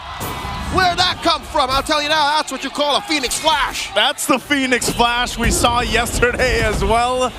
Man, talk about a move. And that's 2 kills. That's a double for Zyda. Again, Zyda, one of the most competitive junglers in the season. I think a lot of people would definitely put him top 3 right now for all our junglers in MPL Philippines. I definitely would. Maybe only slightly behind Demon Kite, and then before today's first series, King Kong. We'll talk about that.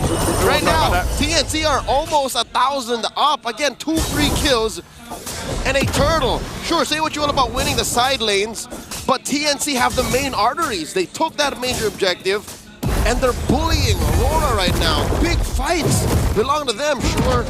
Oh my god, Light commits it, and the tech charge, and the pulse. I mean, that's a roamer. That's a roamer right there. Zyda's waiting here patiently. 3mar's here too. Are they going to go for some type of counter punch? It's Light that they do the brunt of the damage. He's fine. He's tanky enough on this Grok. But that's the thing, you know, if TNC wants to maintain the lead that they're going to be able to build, they have to also just watch out for those setups, because RORA knows that they can go ahead and get those pickoffs if they want to, especially with a tech charge in the hands of Light. Again, this Grok in conjunction with having a Kimmy in hand is tough to deal with. It's a lot of crowd control that can be thrown at you in different ways, even in some of these fights, in some of these close areas. It's both burst and DOT. If the Grok catches you the right way, next thing you know, there's magic and physical damage coming your way. You don't know how to build items. TNC, now they lost the lead. Yeah, they lost the lead. It goes to Aurora now. It's this fundamental understanding of the game's economy and tempo and pacing that has led Aurora to become #1 in Season 16. Look at this zoning that they're doing. Whoa, Edward taking a ton of damage. A flicker tech charge takes out Zyda. And Chaknu in the back tries to save his roamer. Save his jungler, but it's not going to happen. Lancey overshoots. AOG by the Mamba catches Edward, but he doesn't care. He's going to put stacks on him via the Ionic Edge. Down goes the Gatot as Demon Kite takes care of the turtle.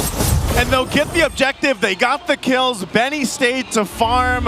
That was a great team fight for RORA. Notice how they decided to go about that fight, even waiting on some of the entry points that TNC went with. But then again, a great use of Light, using that tech charge. And then they disengaged when they had to. They still fought for the space and objective, and then they won that battle. So now RORA is the one with nearly a 1,000k gold lead. Oh, Edward, is he going to be able to get away? He's fine. Mr. Consistent, didn't even sweat it. That's 3mar and Zyda, 2 of TNC's best on his butt. And he just turned around, showed him his. He showed him his. Yeah. He is Uranus.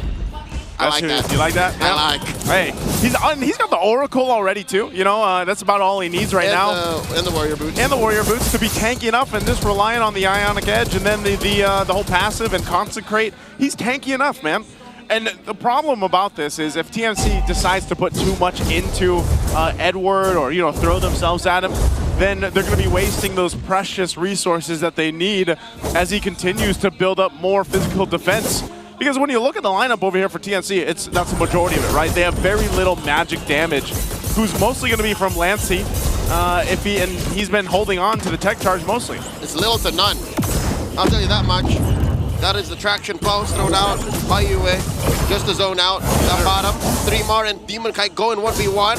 And for some reason, 3mar's walking away. Oh, he misses the full combo, and in comes the rest of Aurora. They take down 3mar. Light going 3v1. Light Mime got caught out. Demon Kite dealing the damage. That's a full-on lane switch. Mount Shocker both thrown at. That Domin Kite is still going to continue pressuring that turret. Yeah, look at this. Also the push up here. Still Edward just doing his thing. Again, you're kind of left to make a decision here if you're TNC. Where do we put our focus on? We're starting to slip away from that lead that we did have for a little bit for TNC. That's what they're thinking. Now RORA almost 3K ahead. They're going to go ahead and start with the next turtle. Whoa. Traction Pulse forcing a flicker away from Lancey. Jaku was there. He gives the information, but I think they just got to give this one up. I don't think they have any room to actually contest this. And now on the run. Oh my God, Lancey, tech charge back. And that was post-turtle take. UN dealing a lot of damage on Zyda. The flicker, the tech charge, Zyda falls once more. The only thing TNC can do is send Benny over to the long lane and say, Benny, just farm up. Just farm up, Benny! Just farm Benny and now run, Benny! Oh no! I think he threw out the HOB. No one to save him. 4 members of Aurora. He gets blinded by the Northern Lights. Aurora are approaching a 4K gold lead. Oh man, if there's a Phoenix Flash, what about the Auroras? What do they have? Don't they? Oh no! Chaknu! What was he doing trying to stay underneath the orange? Okay. Aurora commit Grand Theft Orange. Lancey here gets caught out. No tech charge on this proc. The AOG jumping in. It crack him open. The clapback from Aurora. Chaknu falls roamer for roamer. Call it supportal combat as Edward holds the line. 4 members of TNC can't crack this Uranus. And now RORA is playing around Uranus. They're gonna go ahead and continue to put— Zyda! Zyda again! As I mentioned it! Off of Edward! Uranus shouldn't be that painful. Well, he's dancing all over the place right now, man. Edward's feeling darn good, 3-0-2. Someone check on him. He's got the blade armor now as well. I mean, Edward, he fears nothing with this physical, dominant lineup that TNC brought to game 1. What is going on here? Lancey, too, he's been holding on to all these tech charges. Oh, they're going to be forced off the tier 1 turret. They'll disengage off of it, get back to base, but TNC, they got to scrap for something here. I was talking about Benny on the Obsidia. He's had plenty of time to farm up, but even RORA decided, hey, that's enough, Benny. You're not going to be farming anymore. Last night, this Obsidia did well to put a ribbon on it and end the Twisted Minds' dreams of making it further in the playoffs. But TNC that whole game looked good. In this one, they're struggling. How does an Obsidia that's not fully farmed up yet perform? Like, they are on a clock, Joseph. They literally cannot get to a certain time without holding the line up until that time. I'll tell you, man, the part of the problem, too, is if you just, you keep Benny there, he's got to farm up. It's weird because when we saw that performance on the Obsidia yesterday, he was allowed that opportunity to just come online. And then remember, he got early kills. Like, he was able to snowball himself on the Obsidia. This one's different where it's like his team's falling apart all around him. You know what this feels like? What's it feel like? It feels like applying for an entry-level job that requires 5 years of experience. It's so weird. It doesn't make sense, right? It doesn't make sense. Like, what am I going to do? The rest of my team's falling apart. I can't help them. Where do I go? I'll never forget that. Fresh grad coming out, applying to jobs, and you go down, you scroll down, and it's like, yeah, we need 3 years of experience. You're like, where do I get this? Like, where do I get that? Exactly. So where does he find all the farm? Where does he get the stacks? The map is shrinking. Oh, man, that's, for Benny in that case, it's almost like you do just have to kind of wait for your team to get back in form. You're falling further and further behind. I mean, you look at this and you're like, man, we're facing down a massive deficit already at this point in the game. All right, fortunately, they have a Gatot Kacha to hold the line. They have a Mount Shocker to provide vision to see exactly where there are hostiles. This is a dance that I'm not so sure that TNC should be taking. I think they want to take a risk. At less than half health. They're going to take the risk. They actually get the flicker out. Benny's still alive. He's trying to get the space. They're going to disengage. Lord resets, though, and no one goes down the exchange, so it looks like it's going to be a reset unless they do get the vengeance out here. Domin Kite wailing away with them yo-yos, puts Chakno at 1/10 of his health. Surprisingly, no one falls. Aurora may have been holding out. I think that's all they wanted out of TNC. This is scarier than expected. Joseph, I would have expected people to die. Yeah. But RORA were smart enough to know we don't have to fully commit. TNC are putting up smokes and mirrors. They're not really ready to fight. They're just forcing us to commit. And now, what they did is they got all the ultimates that they needed down, the battle spells too. The TNC, they went in hot. They ran out so quickly, man. The fire ran out. It's a stroke of genius. Again, they could have forced themselves to fight and get kills. I think TNC were expecting that. But RORA one-upped them and said, no, sir. No, sir. You don't have enough experience here. Exactly.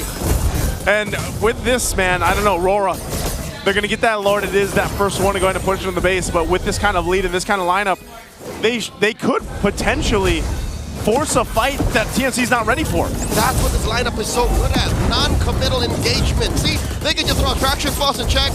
How do they react? Yep. All right, we go in. And they can just say, we don't go in, we can go again. We can go again. And the trick to this too is Light, once that flicker's available, he might try to make a play. So the Lord charges in. Holy Shields were still up, but it is expended now in the bottom, the mid lane, and top. Top still holds for a little bit longer, but they'll do some damage on these mid-base turrets of TNC. Lancey's holding on to his tech charge again. Do they want to go ahead and try to force a turnaround here? 3mar already using that Bravest Fighter. He's going to be fine. They hold off for now. TNC with the defense for now. And this is such a lethal juxtaposition of these two lineups. RORA, they can play hard and fast with their ults. Like, they can just throw out attraction falls and say, yeah, we're fine, we still have a tech edge, waiting, a curtain call. The exit plan for Demokite is still safe, he has that. Phantom Execution, while TNC, they're so ult-reliant. RORA can count. Mount Shocker check, Bravest Fighter check, IMU check, they have nothing left. They have nothing left, man. Ult-reliant, but at the same time... start of it, dog. Yeah. I mean, even looking at the items here, you still need plenty of time. Lancey did pick up a Divine Glaive, so he's got that. You can see there's some damage being pumped out now from Benikudi, but he's still far away from what we saw, the shades of that Obsidia last night, where he was just dominating.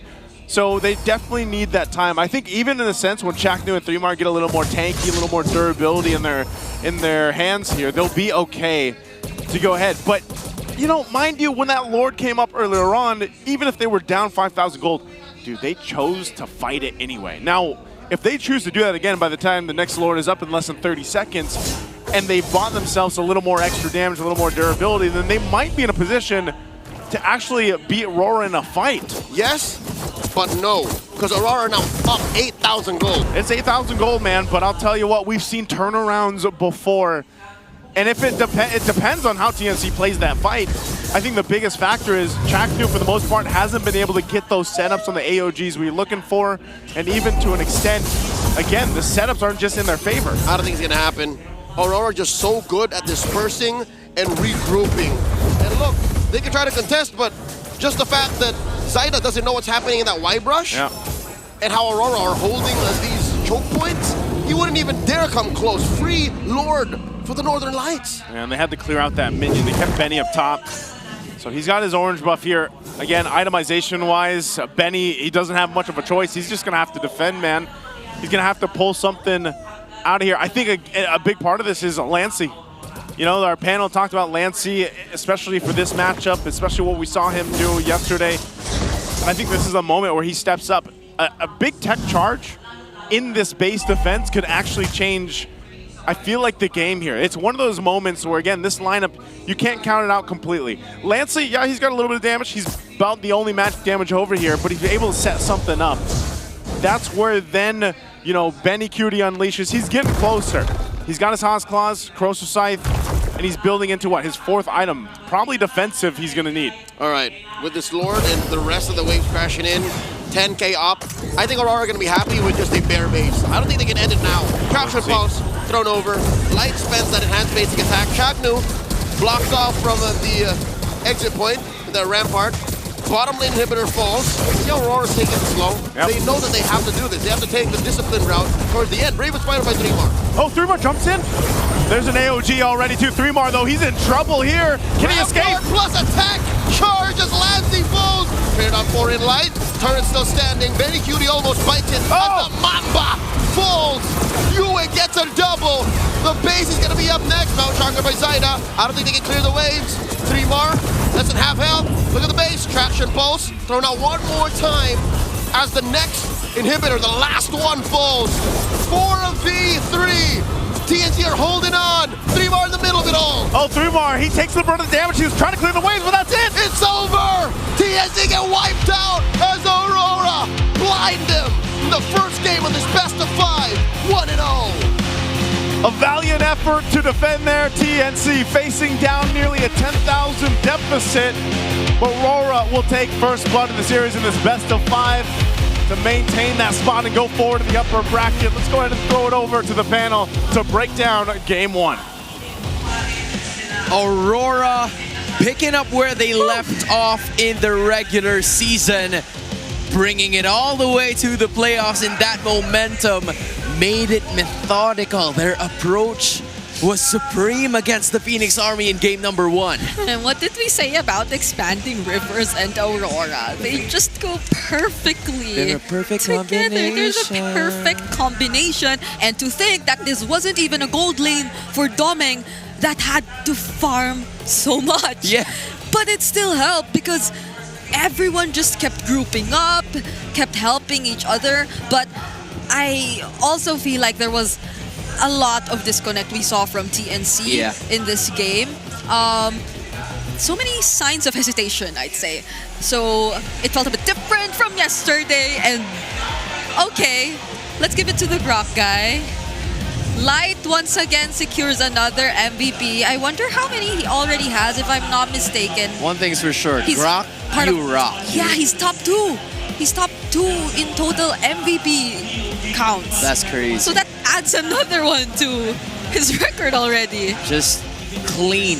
Their approach to this game has always been to never give up on the early portions of the game. Just when we thought that TNC was gonna have the early game momentum because Zyda had initial 2 kills. Yeah. As you're looking at the MVP highlights, that's a double kill brought about by Zyda and a turtle taken by 3mar. You would expect that RORA would at least, you know, press on the brakes, try to cool down a little bit, look for another strategy and approach to this game, but it did not happen. Instead, they went for the fights consistently. They went for continuous aggression, and that is what led to TNC realizing that they don't have enough damage yet to at least suppress or contain Aurora from fighting back. Yeah, they were always winning in numbers. And I think this is what we could attribute to them choosing or flexing the CC into the gold lane. Because all the while Benny Cutie was taking his time, and he needed to take his time because he was the one they were going to depend on for the late game damage. He did not find the ways to farm. And even during this moment where right after the objective was already secured, it was an immediate rotation from Aurora, I think all 5 of them, towards Benny Cutie in lane. Because they knew that he was gonna farm. They knew where TNC positioned themselves majority of the time, and there were very little things that they had to do.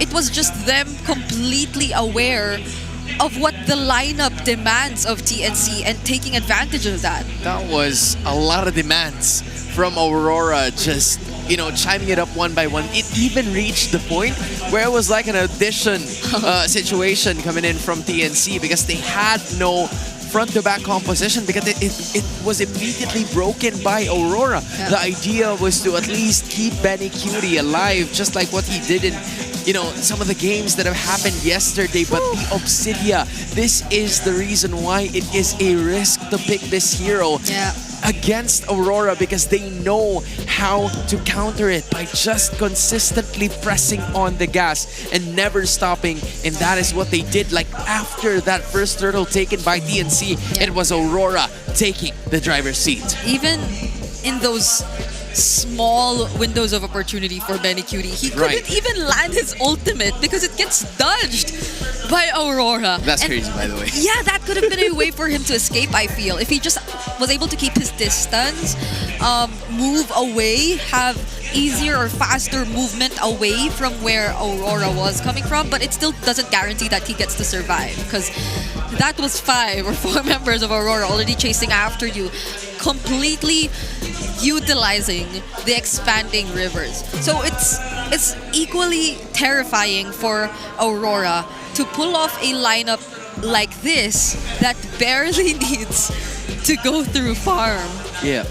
And in addition, you know, what I've learned from Renmar yesterday while he was here at the panel was that expanding rivers allow Aurora and all of the other teams to pick up the slower heroes because aside from the flying clouds, it gives them more room for movement. It gives them more durability. Thus, we're seeing the Uranus and the Grok that are sure at some point would be a little bit more on the slower side of things, but they can make the biggest plays possible, especially with the Turtles have spawned and the Lord has spawned as well, which leaves Chakno and Trimar wondering, where are we gonna find the backline exactly if they're not there in the first place? That's actually true. It's not just the farm-heavy heroes who benefit from what expanding rivers is able to provide. It's also those annoying heroes who you just don't want to face. They piss me off. Who you don't want to encounter, but just because of expanding rivers, you always see them standing in front of you.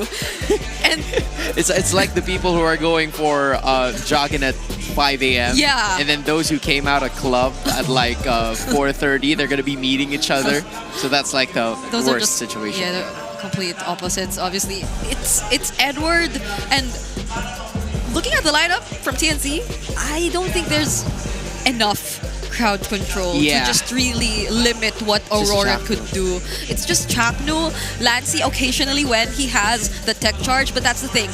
I feel like he has to use it defensively a lot of times. A lot of times. And that's where we, again, mentioned the hesitation or the lack of coordination come into play for TNC. And this is not the way you're supposed to play against Aurora. Because, again, fundamentally, they're so clean. They're near perfect. Again, BPI Rich Guy, we have to give it to Demon Kite. Right. That lands a lot. I don't know if it's just because we weren't able to see it being contested as much earlier. It was always in either Carl TZ's hands, and that was only a 3-game series too. But yeah, it felt like one of the flashier Lancelot games so far today. Maybe it's because we had very little of those too. You know, for TNC, I think the idea for them was that Zyda can play both. Yeah. So he was, or I'm talking about Coach Edomax here, he was willing to let one go just to take the other. And it's just the concept and the understanding of Coach Master the Basics as to how Zyda is going to be playing. Let's give him a hard time. There were a lot of times in this game where they were just looking for Zyda and the game is ended. But now you're looking to join another opportunity. It's the new season of the MLBB Rising Open, an in-game mode designed to provide players a platform to engage in competitive gameplay and earn in-game rewards. Gather your squad and jump into action, just like what our teams have done right over here. For you guys, it's in the MRO. Yeah, and you also can get access to the new Aspirant skins. They're now available if you just participate in the Aspirants Unite themed draw event. The first 10 times draw using diamonds is 50% off, so that's a huge discount. And every 10 draws you do in this themed draw event guarantees an epic or higher quality skin. I promise. I did it once. It was the first 10 times draw. I got like 2 or 3 epic skins. So come and join now. You gotta be part of those. Get your epic skins if you don't have any. If you don't have any epic skin at this point, why? I suggest the game still haven't started yet, so we're still in the middle of a break. Go ahead and do it now. Grab your popcorn, grab your dinner, whatever you need to grab. Grab your friend, grab your girlfriend, grab your boyfriend. I don't know what else. Give me something else. You know what? Yeah, you can think still, but for now it's just toss to Odin. Yeah. The Northern Lights are shining bright, taking Game 1 against TNC Pro Team Aurora Sumatingay! Grabe ang energy na dala ng ating Auroras, and right now kasama natin from MLBB Rising Open. Ipakilala nyo naman ang inyong mga sarili, your IGN and your role. IGN ko po is Seno666 and yung role ko po is Jungle. My name is Justin po. IGN Teen. Explain. IGN ko po is Dan, role Goldling.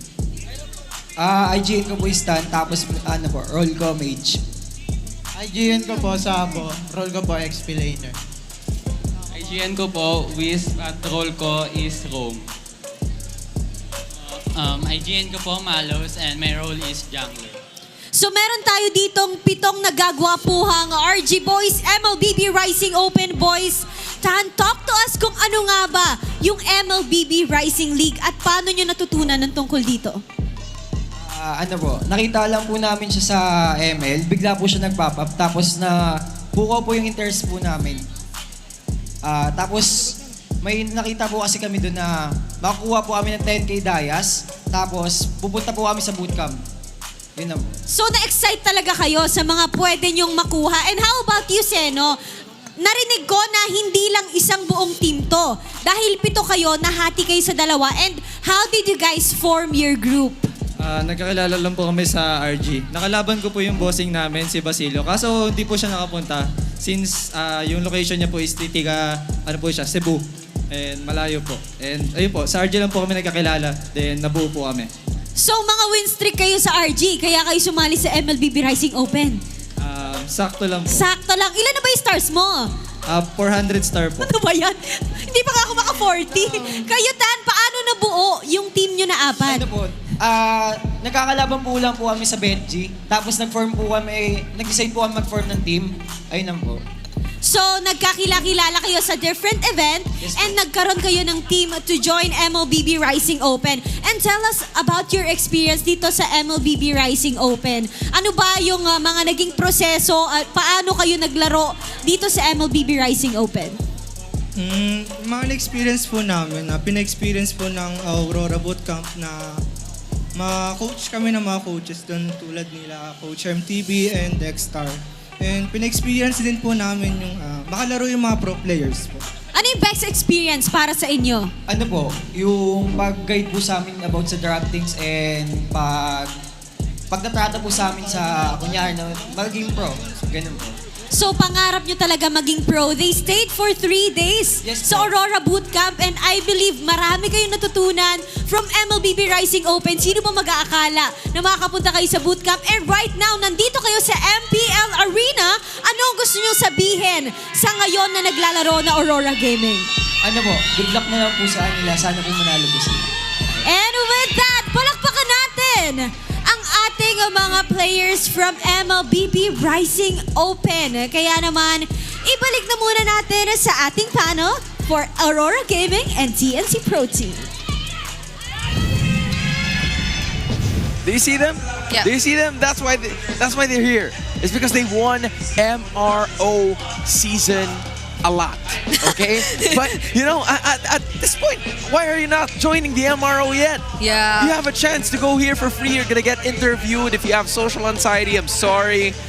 But we're gonna have to talk to you. Odin is gonna have to talk to you either way. But hey, we are happy to see all of you guys. Yeah. We are happy to see all of our RG boys Yeah. make it into the dream destination, which is to be part of the pro scene. Yeah, and they said it themselves. You get so many prizes and opportunities if you join the MRO, so you should join. You're gonna be Basic. part of that test.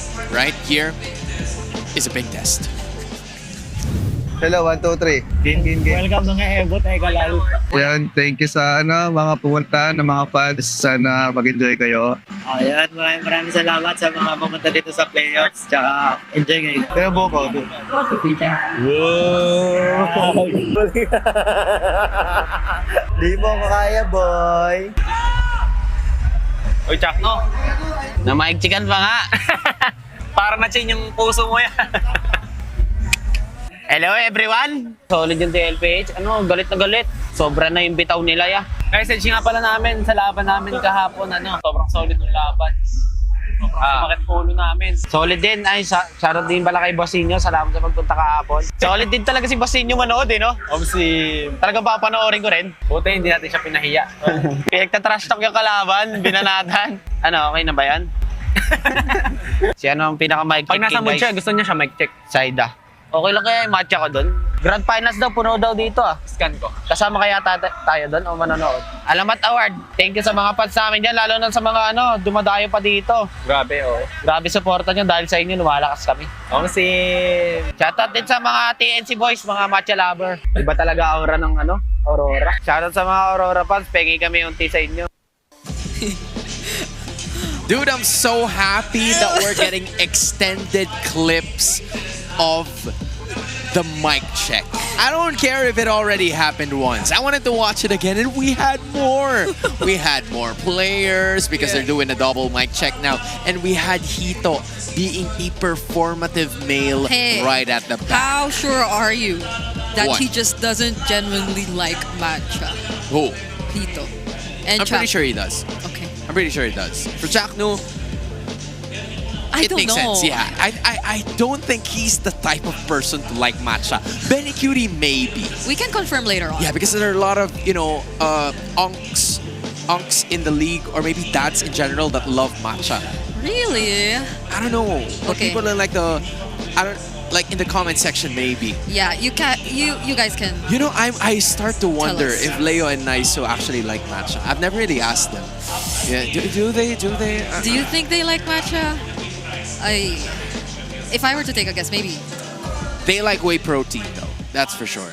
They like whey protein. Okay, and that's where we confirm that later too. I'm gonna confirm that and end this conversation because Yes. we're gonna be moving forward to game number 2 in a best of 5 series between Aurora and TNC. It's Aurora leading a game after quite a clean approach as a response to TNC's early game surge. Where we are were we at the going? expanding rivers, and you're right. Where are we going? Expanding rivers. What was your favorite part of the trip, Brigida? The part where they didn't get the first 2 kills but still turned things around. We're about to find out if they can replicate that, or will TNC have another response for it, because now they are at the blue side. They can pace things for themselves. Although they lose the opportunity of getting those power picks at 4 and 5, or should I say at 2 and 3, because it's going to be dependent on Aurora's response in their first 2 picks. Yep. So far, it's again very similar in terms of bans, except for the CC, I guess. Aurora, now that they're on the red side, will not be letting go of the CC. Though the Fanny is still up there, I feel like Aurora will be banning that eventually. But now TNC take away the Uranus as well. So I'm assuming this is the Fanny, right? Like the last ban from Aurora. It has to be. But Or- that opens the 1-1 for Benny Cutie. So they don't ban the Fanny. Dude, this is a test of character for TNC.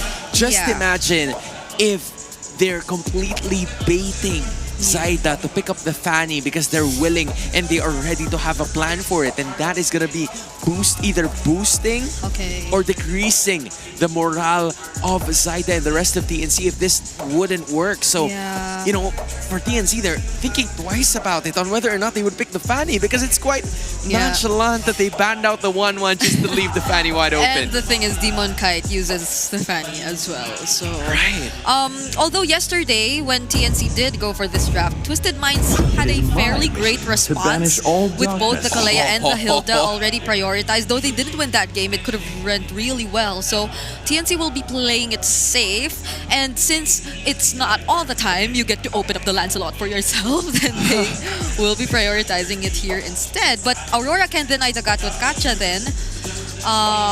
Not necessarily show up what jungler they are gonna pick up here, but It's either the Fanny or the YSS. yeah, so that can be saved for Red 3 if they wanted to. So the Gatot Kacha still there. Call me a hero because I saved my Piece of nation shit. from falling apart.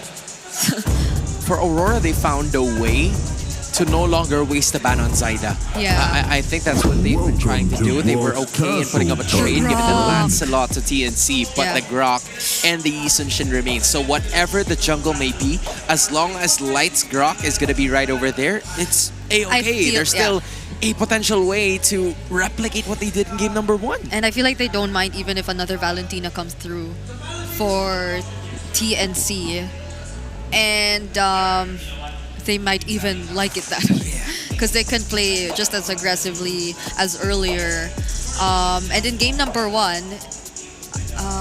they still have a chance of getting the Gatot Valen combo, but I don't think that's the way to go if you're TNC and you want to get a better start. Because it was unsuccessful for them earlier on. So they get the Lunox instead for Lancy Okay. and the Gatot. And I feel like this is a better Yeah. pickup. Still iffy because there's a Grok, but at least you get more to expect in terms of damage. And TNC now can go full on fighter lineup again. Yeah, they can go fight. In general, they don't need to be reactive in certain situations because that is what happened in game number 1. Although for Lancy, there's gonna be some additional pressure for him yet again. If for game number 1, there was a scenario where he needs to land those tech charges, this one, he needs to be the second point of offense. And that is where it's heavily gonna matter because you're gonna be facing a front line of a possible Grok. And nope, the Uranus is gone. So there would be a secondary frontliner here that will be utilized by Edward. Not to mention the Ruby that could still be flexible. But I think basing on how things have been going, Dominkite's gonna be using it again. And I like it because they sort of denied it from TNC as well. It could have worked really well. We saw it earlier. Right. So now it is looking like a gold lane, Ruby, if you were gonna ask me. This is likely gonna be Dominkite's pick. And I wouldn't be surprised if we see X-Borg being considered again for the upcoming bans if both teams might go heavy on the fighters. The way it's looking right now, even Aurora might just go that route because they have the Eason Shin and they're trying to build around that. And fortunately for Yue, there's still a lot of mid lane options out there. And it's the Lunox that they're going up against, so I feel like he has a lot of room to decide. But TNC will take away some of them though.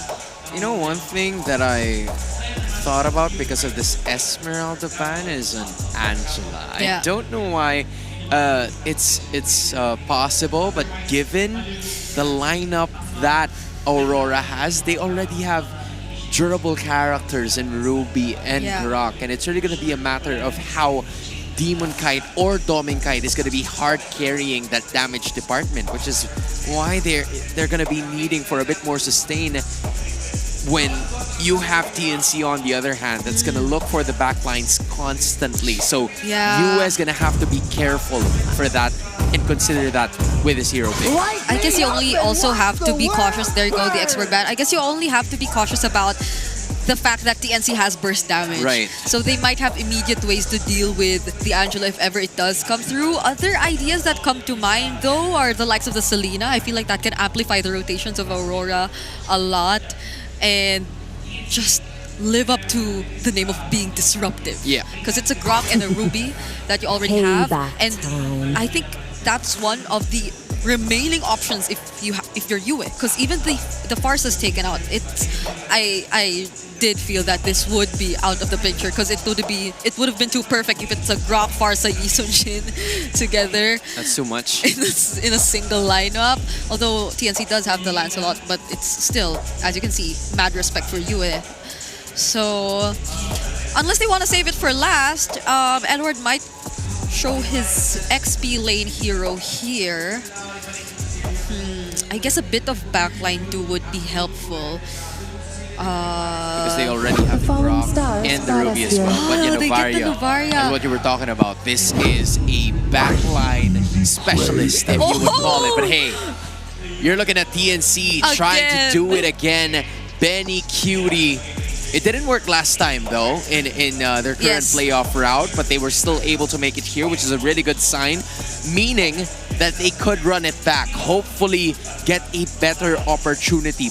And again, another Yuzong from TNC. You're looking at 3 or maybe even 4 heroes from the Phoenix Army that are looking for Demonkite and Yue constantly. So if you are Master of the Basics, you're gonna have to answer with damage as well. You gotta fight them with everything that they've got. Yeah, and as mentioned, still a very reliable way to look for the backlines. Yeah. Especially paired with the Novaria. Like, that's gonna be huge for them. Constantly being able to reveal the opponents, increasing the hitbox, and maximizing the passive that the Lapu Lapu has. So essentially, if you look at it, it looks like a very aggressive XP laner, but you could help it be a lot more tanky through that. So I'm liking what I'm seeing from both teams so far, especially TNC. This feels like a lineup that can allow them to be very aggressive and similar to what or how they were yesterday. But this is an Aurora that has all their eyes set on activating Demon Kite, and that is something that they fundamentally mastered, and TNC has to find a way to deal with that. For TNC, they have to put their foot on that gas, never stopping aggression, because Aurora has a ticking time bomb in Novaria, and now it's game number 2. Leo Naisu, go get him. Thank you so much, Hans. And bring it up real quick. You were wondering about matcha or whey protein. How about matcha or whey protein flavored like matcha? I'll chug that. You'll chug that? I will too. Let's jump into game 2 here for TNC and RORA. We saw the index, man. I do gotta say, the index is favoring the early to mid game for TNC with this lineup here, and I have to agree with our panel. Benny Cutie, and I'm sure there was viewers too that saw yesterday's games. This is a Cho Benny Cutie. It didn't work the way they wanted to yesterday. We had a lot of questions on some of the way that it was utilized. Maybe it's going to be better here, Leo. I'd like to think so too. Glass half full type-ish, but looking at Aurora, they have so many comfortable heroes. And again, Demon Kite is just getting better and better on these fighters. Yep. That I think there's a wombo combo with this Novaria on everybody. Yeah. Bravest fighter, Landshaker, echoes. I'm offended, echoes. Tech Charge Rampart, echoes. Just everything is echoing at this point. And that's what I'm worried about for TNC, because this lineup, especially, again, Benny Cutie, I feel like his job to be able to find a mark or find that back line is going to be very difficult with this kind of composition that RORA brought to the table. All the more, you know how I know that Aurora are confident that they're fine, that they shouldn't worry? Not a single Purify surge. Oh my god! They dogpile on 3-mar this early. They answer back in kind. Edward helps to serve up a kill as Demon Kite. They draw first blood. Chat, who's gonna be up next? Mount Shark are thrown at the Mamba, and the Mamba falls! Demon Kite smiling with 2 kills to start. Oh, I don't think Zaida, he's a little bit too late to the party, man. Double kill already in the hands of Demon Kite on this YSS. Mind you, you saw the win-to-loss ratio here. Demon Kite and Edward both monsters on these heroes. There's a big echo as Zaida threads the needle, takes that turtle, and look at this kick, serving up a kill. Down goes Demon Kite just like that. They even the score off camera though. We almost missed it. Demon Kite takes down Lancey. How'd that happen? Yeah, good question. And just as I was saying it, you know, RORA had a great exchange up top, but then they get immediately punished. They decided to fight for that turtle. They probably didn't have to. Honestly, they could have probably just given that one up and then readjusted from there. That's what surprised me. TNC, again, very characteristic of how they've played ever since the Season 16 playoff started. Oh my god, a kick! I'll talk about this later! They find Demon Kite! Oh man, my optimism or their naivety. No Purify makes no difference to me, but they seem to be suffering. They are suffering, man, and this is already a better start for Benny Cutie. Now 2 for 2, I'd say, being able to find the right way the Dragon kicks. Definitely off to a better start, but I think even so, TNC is going to have to take this lead that they have themselves and scale up as quick as possible. And I'm going to reference the index again. It did lean towards that early to mid game for this lineup, and it's showcasing here already in these early skirmishes, these early fights against RORA. So if they want to go ahead and find themselves getting to a late game and potentially getting another win under their belt, they're going to have to stop the Phoenix Army. They're going to have to stop TNC from rising here. And that seems to be on the shoulders of Light especially. Light has to think ahead and see where these Phoenix flashes are going to be coming from, because that's what defined this turnaround. That's what got TNC this 1,000 and growing gold lead. I don't know where they just fight back and said, yeah, no, you thought we were down, but nah, we're okay. And this is, again, I think a lot of people also want to see Lancey, to an extent, on this Lunox have a much better time scaling up and utilizing that burst of damage that a Lunox can bring to the table here. So second turtle is up. TNC, with the advantage they have, they should get in position for this. Again, this is Expanding Rivers. This is a map that I believe RORA has not lost on yet. 8-0, if I recall right, 100% win rate on Expanding Rivers. This one is definitely looking a little tough for them, as the second turtle is cleanly taken for TNC. 2 for 2. Zaida is almost 2 full levels ahead of Demon Kite. What happened? It was a great start for Aurora, and now Demon Kite struggling to even keep his own purple. Chakno almost got him there. Oh, okay, yeah, look at the pressure on Demon Kite's jungle right now. TNC, knowing that they have the advantage, they'll continue to press on the wound that RORA felt after those mistakes in the early game. So now they're dealing with damage control, manage the waves. You gotta remember too, this Novaria does scale really well into the late game. So if that's one thing, and this is what UA I feel like likes to do, he likes to opt for those heroes, those mages that are almost a late game insurance policy in themselves. Again, you think about last season, the Sicilian, he was like one of the only few players that picked it up. And even then, even this season, he's picked it up a couple times. UA is a rare breed. One of those players that actually play like him is now a coach for TNC, Etomax, a great range-based mage. The other is AP Brenzone Aqua. So yeah, UA is a generational talent. Maybe he is the key. Maybe the rest of Aurora are struggling so that they wait until UA is ready, but that's not now. The reality is TNC is up by 2,000 gold. This is the best lead that they could hope for right now in this game with this kind of lineup that they have.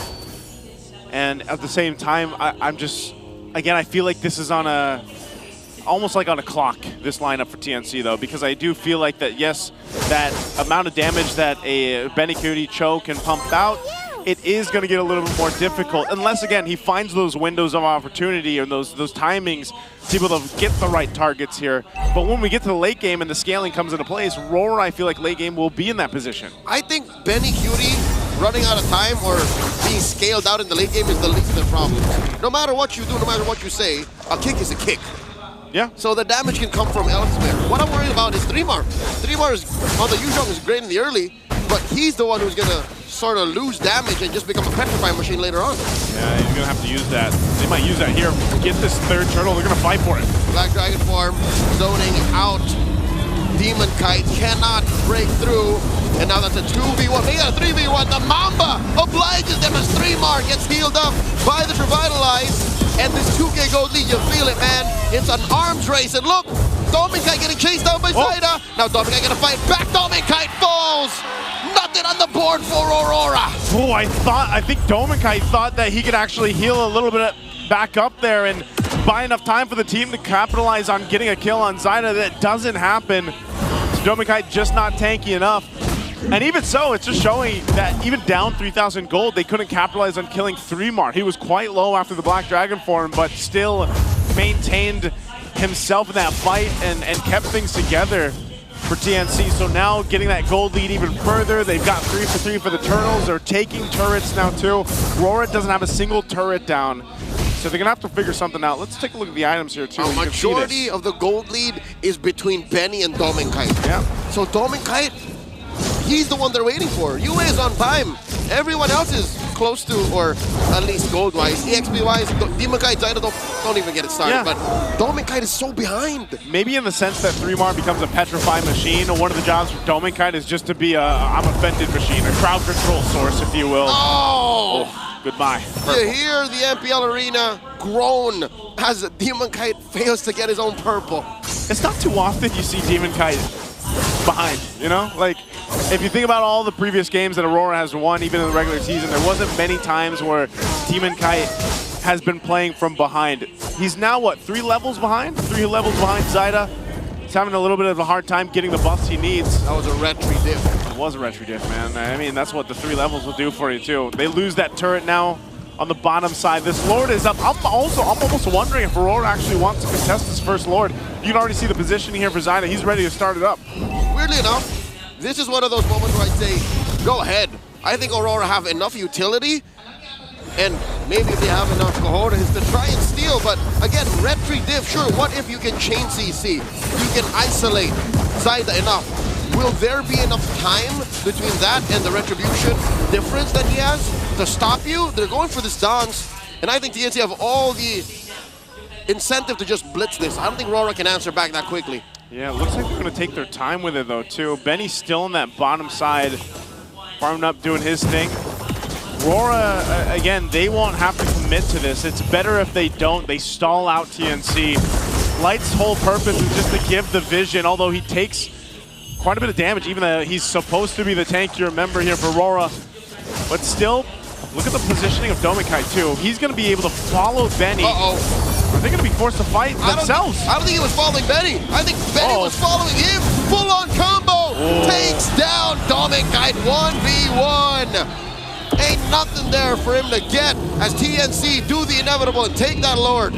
That's a damn you, Benny moment right there if you're Domikai, man. I mean, he wasn't ready, and now the fight on this side of the map, they're going to have to deal with the push coming forward from TNC. Domikai, very difficult. Like I was saying, I think at this point, or even if they get further in this game, it's going to be that sense of I just got to get a crowd control off on TNC. He's kind of been shut down at this point. I mean, again, you pointed out the gold deficit between the gold laners alone. Look at him. Oh, God. 2.3 thousand behind. 2,000, Joseph. That's almost half of this whole damn gold lead that TNC has. I'm saying, man, that's why he's got brute force, Vorax. All right, luckily. Oh, my God, he gets again! Oh, no! Kick, the flicker to the other side. Domikai trying to get those basic attacks in there. Spell Van, but not gonna be enough as Zaida takes him down. As I was about to say, man, glass half full. Maybe they're still waiting for Yue. Maybe Yue is still on time. He might be. I think, again, though, you're finding yourself in this situation with these fighter gold laners where if you fall behind like this, you're kind of just, you're not really useful in any of these team fights, and now it's them trying to hold on here. Here we go, the AOG. Chaknu finds no one home, the tech charge, compromising TNT's forward momentum. And now there's a Mount Shocker. Edward falls, holding back the rest of TNC. And it was a valiant effort. Oh my God, Lancey smelt it. And he hit the brilliance right before Yue gets him, and I think that would have been lethal. There we go, it was going to be lethal in this side of the arena. The Phoenix Army is standing up because of what TNC is doing to the #1 seed team that came into the playoffs here. Again, just a phenomenal game too. They brought in a lineup that shined in the early to mid game, and they haven't let up since. Now almost 9,000 gold ahead against RORA. 3,000 between Zaida and Demon Kite. Another 3,000 between Benny and Doming. That means there's an unaccounted for 3,000 just spread between the rest of the other roles. So TNC, they're living in the cyber age, while RORA are just discovering a wheel. Yeah, that's not the tech tree you want to be in, man. You know, like, you're going to have to do something here. They're not even speaking the same language. They're not. The only language they can probably speak here is if they get a tech charge off. And then even then, that's violence. It's like, what do they do? Yeah, I mean, like, do they have enough damage? Because even the base defense that we saw earlier, when they set things up, it just wasn't there for them. Again, it's just not enough. When you have a YSS, you know, you always got to set things up, and then you don't really have that traditional kind of gold laner damage that you could rely on. It's different this time around. I'd say Benny Cutie has definitely shown that he wanted to run it back. He ran it back. By the way, check this out. This is the Infinix GT30. Experience victory for every Madlang gamer. And the Zaida going to set up for this next lore. This is a big one. I don't think RORA is going to be able to do anything here, though. That's what Zaida sees as he threads the line between Stone Cold Killer and Wave Manager. So that's what he was taking care of, mid-bottom, just so that the lore take could be cleaner. Yep. It's clear RORA don't want none, but they are going to try. Mount Shocker was an I'm offended, plus the full-on echoes. They take down Benny! That's a -1! All this while, Zaida secures the Lord. Hey, it's something. It's something. And with that, it's not a whole lot of gold or anything in their hands, but it's something in a way. Well, RORA now might have an opportunity to go ahead and get this defense underway. They still have, it's only 20 seconds for Benny to be back up. So they'll go ahead and delay this push into the base till Benny comes up here. And that's the thing, RORA, they put in a lot to get someone, and it happened to be Benny. Again, it's not that big of a deal, though. They still have a ton of ground to cover here for RORA. So TNC, Benny's back up. The Lord has already made its way. It's going to charge to the top turret. They're going to go and try to defend. AOG by the Mamba uses it to revitalize here. The turret falls. Look at the damage coming in from Aurora. Might have been short as Edward tries to break that line. Down goes Lancey. Yue finds him. Double kill for the Black Dragon. 3 more deep behind enemy lines. The Half Dragon will be cracking this turret as the way of the dragon still held back by Benny Cutie. RORA in shambles. Okay, but RORA They had to work that. Mind you, Benny wasn't there, but they will clear this out. Demonkite, is he going to hunt for Zyda? Okay, he does it. They clear out the waves. They maintain one base turret down to the bottom side. That's probably the best Aurora could hope for. Even with taking Benny out before that Lord made its way to the base, they still maintain themselves into this game. Now TNC, I'd say they're happy with that. You know, they got a base turret down, they were able to go ahead and capitalize on things, and they also were able to limit test Aurora to see if that damage is quite there yet. And you can still see it's just not. These fights, if they extend, I feel like RORA is kind of in a troubled position. They have to almost, in a way, whittle down TNC with UA. I think that's the key word, extend. They have to make sure TNC stays a little longer, the game goes a little longer, and they've already lost 2 of their extra lives, those 2 inhibitors. So with bottom lane still being here, that's their last hope. Their one lane that they can kind of sacrifice to try and defend from, defend with, so that maybe they extend to when Demonkite's ready, fully kitted out, when UA is ready. They're still waiting for 2 items on that Novaria. So in a sense, it's buying another, what, 5 minutes, maybe 6? For Aurora, they definitely need to get past that 20-minute mark. At this point, 9K down. I'd say if you survive this next Lord, I don't think they have 5, Joseph. They're gonna have to work for 6. They're gonna make TNC hold them back to 6. So, best case scenario, TNC gets its Lord next. It spawns at, what, 17, 15? And then if Aurora survives that, then maybe we can talk.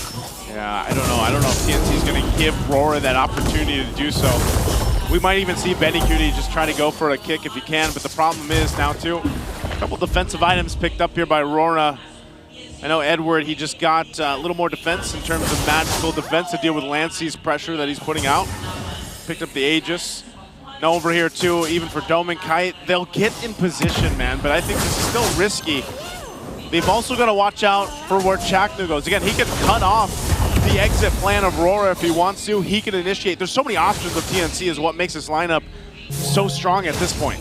Which again makes this Zototkacha maybe only second to Chaknu's best heroes in Season 16. The only other one being Grok.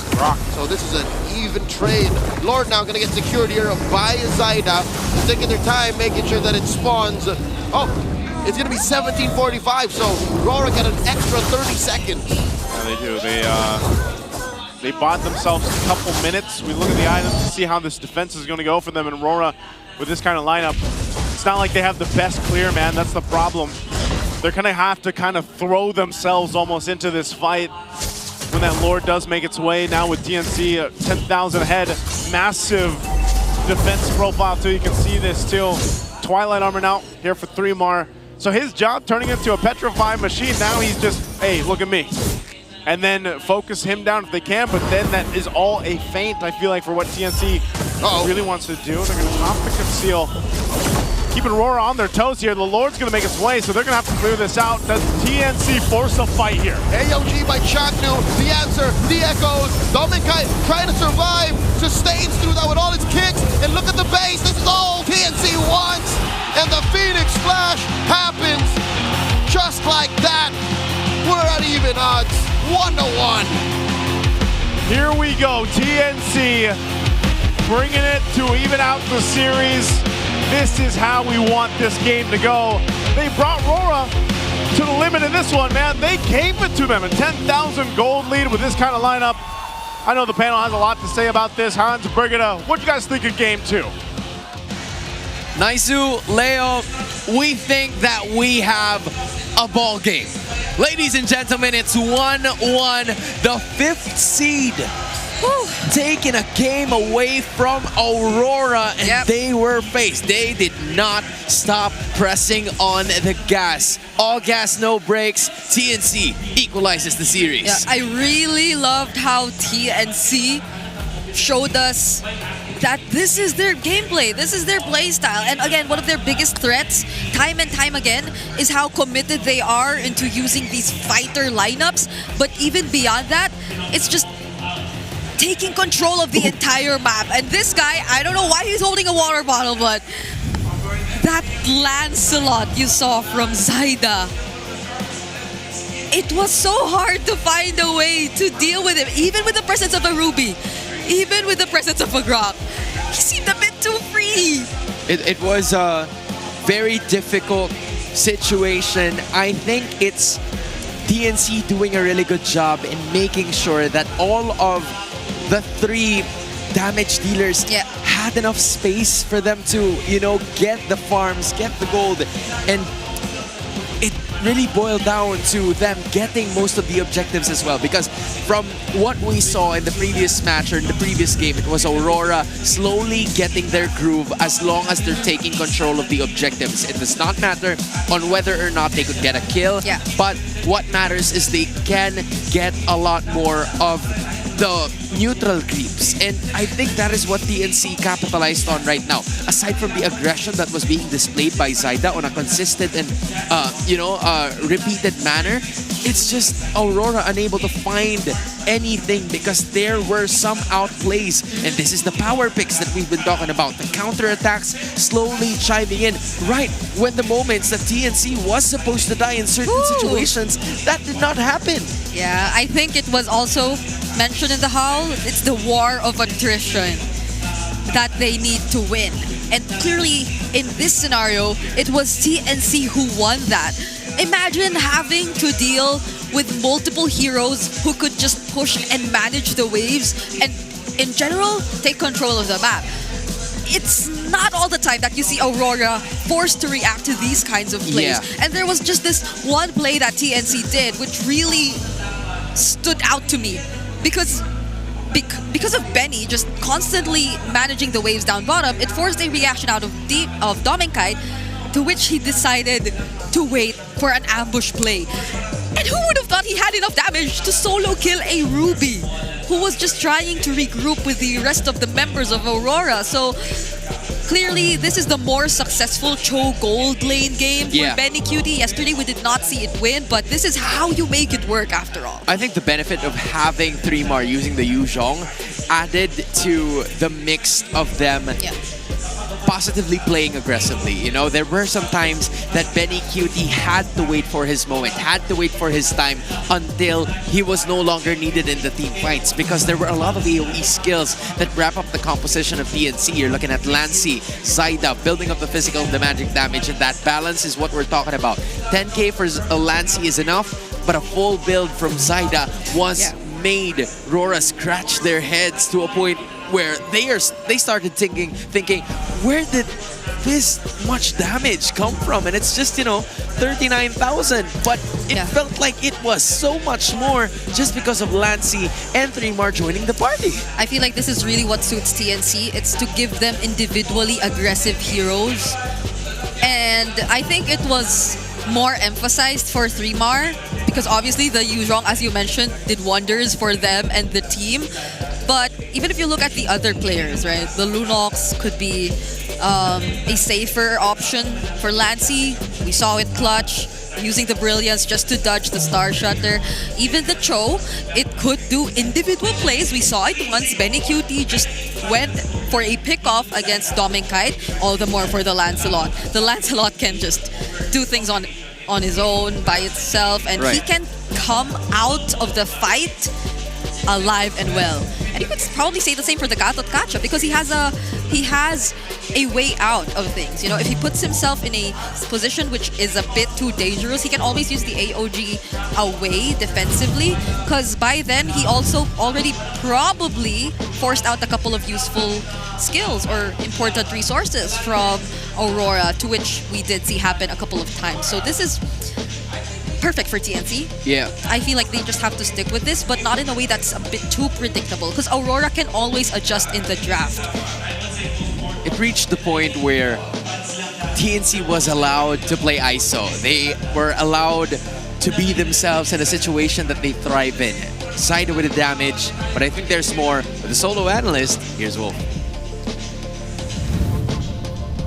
Thanks so much, panel.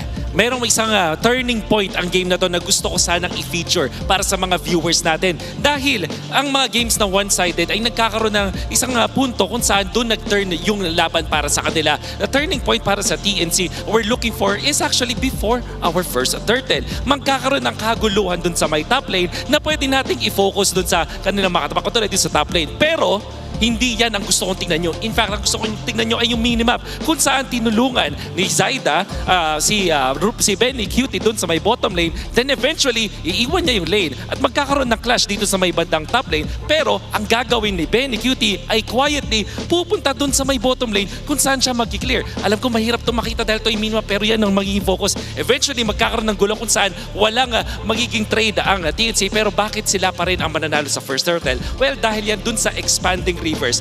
Immediately, makikita natin si Zaida na nandito na, magbabay na siya ng oras dito at mabubugaw nila si Demon Kite in this match. And actually, uuwi din yung isang member dito ng TNC. And all of a sudden, meron kang 4 na healthy na players dito mula sa TNC that eventually will give them the advantage dun sa may turtle fight. Kahit pa merong ultimate na magamit dito si Yue, hindi na makakapwesto dahil eventually makakabalik na yung Yuzo at hindi na nga makakapwesto dito ang side ng Aurora. At alam natin ang Aurora, importante para sa kanila ang early game. However, because of Benny Cutie being in this spot, nakuha pa siya ng bonus na kill kay Demon Kite. At kaya naman na yung expanding rivers, pumapabor na rin sa double fighter setup natin. For the first time matatalo sa expanding rivers ang Aurora at dahil yan sa aggressive na movements mula doon sa TNC. Yan po ang ating magandang analysis na nakita mula sa place ng TNC. Kaya naman, balikan na natin ang ating mga tropa doon sa panel.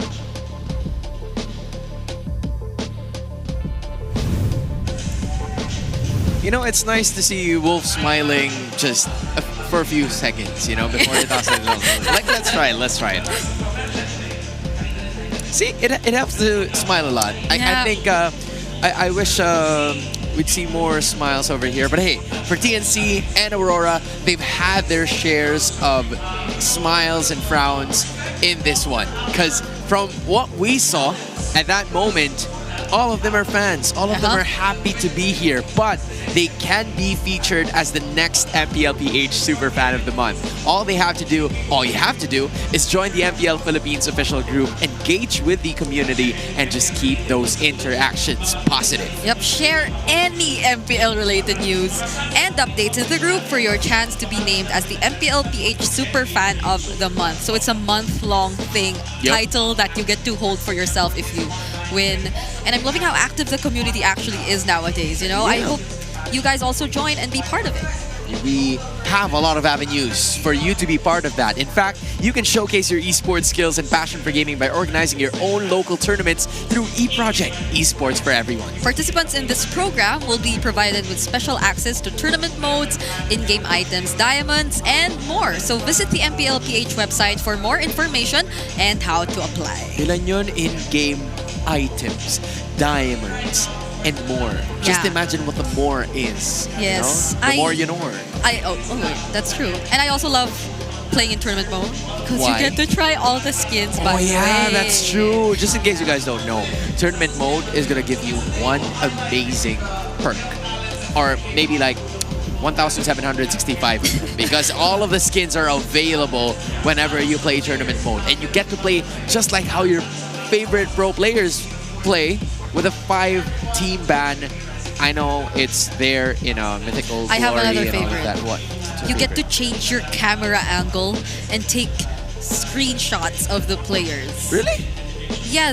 Like there are different views you see when you spectate. You know, there's like games, for example, this is the map. Yeah. Right. What's our usual angle? It's this. Okay. And then he's very. What do you want to change? What do you want to change? You could sit down. And then it's like this way. now. Yeah. Oh. So you can unlock that. Okay. Just in case you know. Just in case you want to know. But here's more. You know, coming in from Odin. Hey, go get him. Maraming salamat panel, and right now ay meron nga tayong merch giveaway. Pero bago yan, introduce ko muna sa inyo ang ating super fan na si James. James, welcome to MPL Philippines. Alam ko na hindi ka bago dito sa eksena at familiar na ako talaga sa mga fans na palagi ko nakikita. James, gaano ka nakatagal na MPL fan? Nag-start po akong manood totally ng MPL. Season 4 po. Pero way back season 2 and 3, nakikita ko na po siya sa feed ko sa Facebook. May mga friends na po ako na nanonood. And then, ayun po, season 4, nag-start na ako manood nun. Yung panahon po ng Sunsparks. Patingin nga ng jersey mo. Anong season pa to? Season 7 po ng Brand Esports. Bumili po ako nito after nung nag-champion po sila sa M2 World Championship. Grabe ka, isa ka talagang OG fan. At alam ko na hindi ka taga malapit. taga malayo ka, di ba? Taga outside Metro Manila. And James, sino ba kasama mo dito ngayon? Ako lang po. Ikaw lang mag-isa. Grabe talaga ang ating mga super fans. Ang dedication nila para pumunta dito lamang sa Cuneta Astrodome to celebrate with us. And because you deserve to be celebrated too as a super fan, we are giving you an MLBB loot bag for the 9th MLBB anniversary. I-unwrap naman natin. Ano bang laman neto bukod sa tote bag? Uy, ang bigat ng bag. Una na lamang dyan, meron kang, ano to, parang blanket. Uy, ang ganda naman, banner. James, hawakan mo, ipakita natin yan. Wow, this is an exclusive merch na hindi nyo mabibili. It's given away sa mga fans na deserving, and not just that, meron ka pang bucket hat na print ni Bibi. Isuot mo nga, James. Wow! O, diba? Grabe ka na, James. Napakagwapo mo talaga lalo dyan. Meron ka pang shirt. Si Bibi din. Sakto yan sa'yo. Nice to meet you daw. At meron ka ding stickers! Palakpakan naman natin ang MLBB. Yan ang handog sa inyo sa mga super fans. James, what would you like to say to MPL Philippines at sa Mobile Legends Bang Bang? Thank you po sa unang-una sa Munton, tapos sa MLBB itself, tsaka sa MPL Philippines, no? So, ayun, napakaganda po ng kada season, kabang-kabang guys. So, nood lang kayo until Sunday Grand Finals. Maraming salamat, James! At ibalik na muna natin sa ating panel. Alam ko nainggit kayo sa mga giveaways natin ngayon.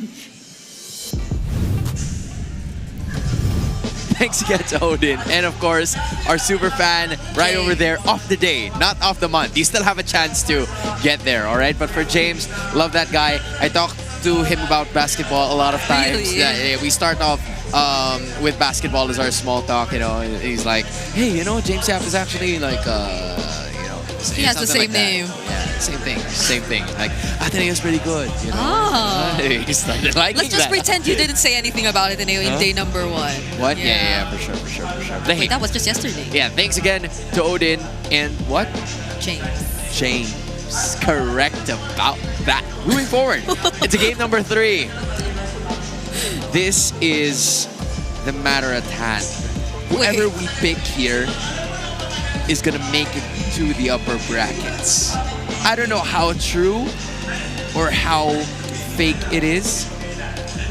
Oh wait, I didn't. What is going on? What is going on? You know what? Let's try another one. You pick. Stray away your mind. Good job. I don't know what we're doing. Okay, there you go.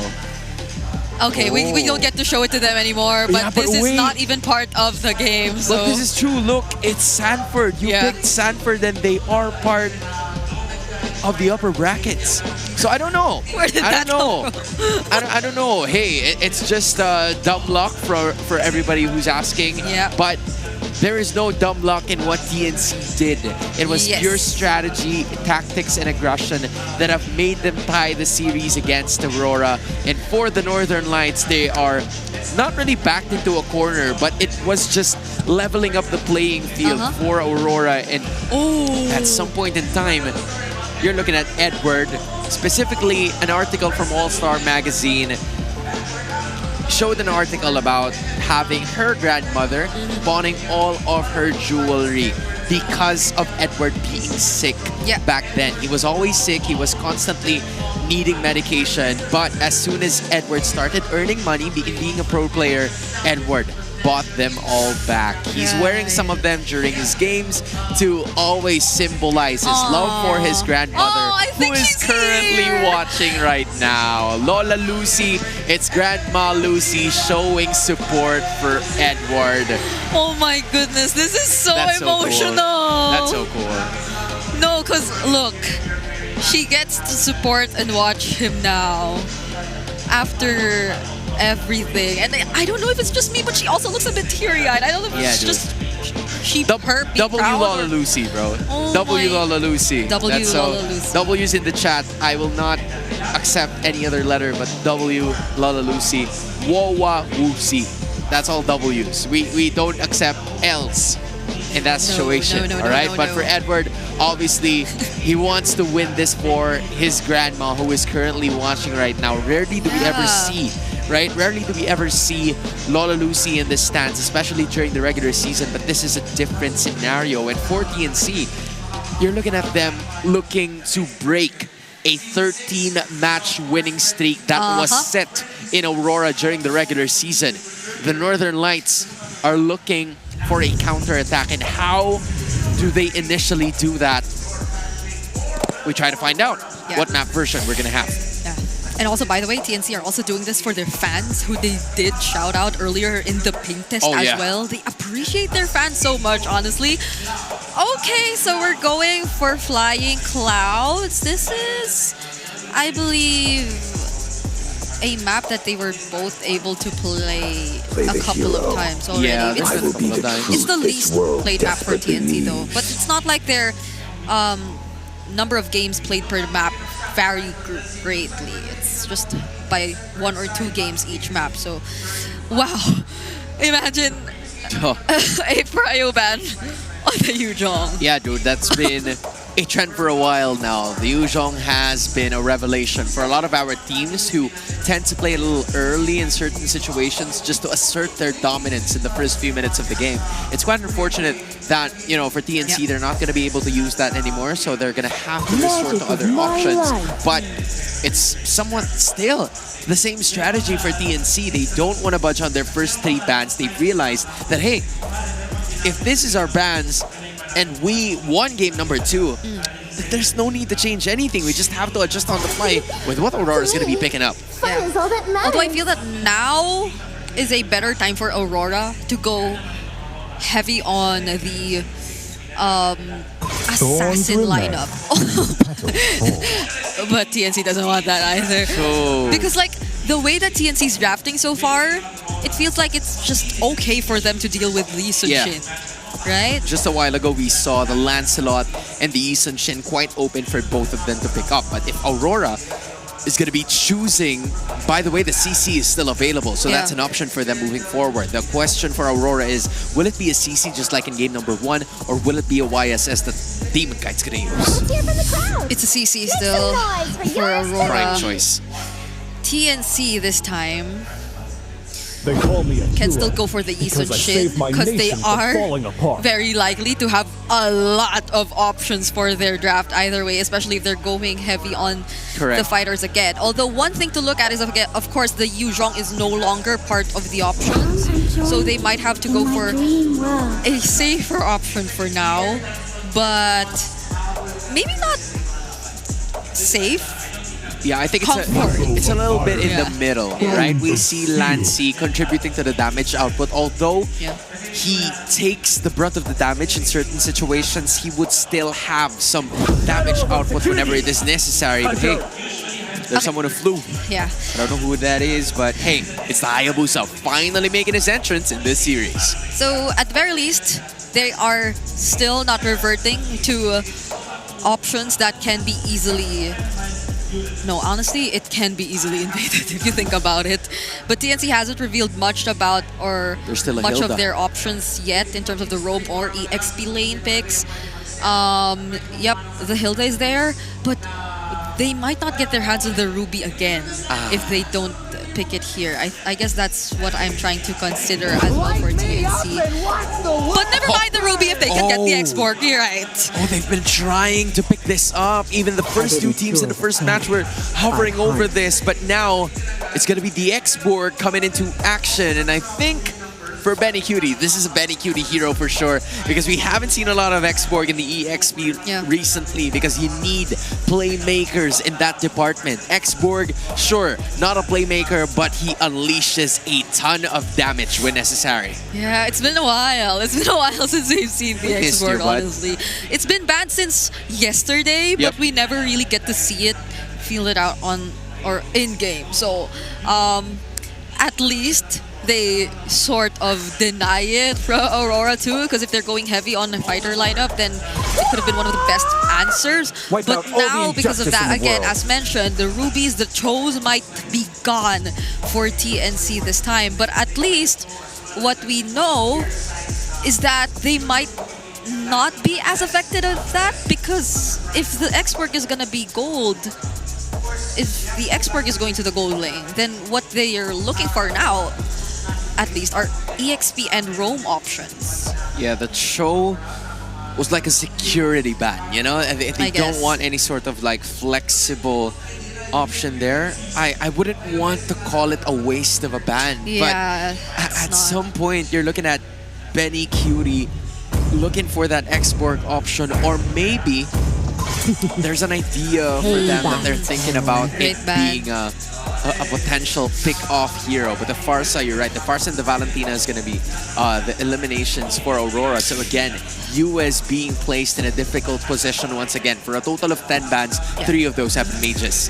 I think Aurora really need to be looking at ways for burst damage, because since the Farsa is already out and the Lunox also is taken or picked up by Lancy, then they have yet to find a way to deal with the Faraga armor.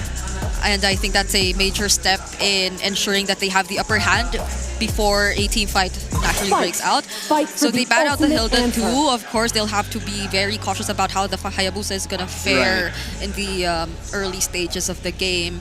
So, TNC looking for front. The Hilda's gone, the Yuzhon's gone.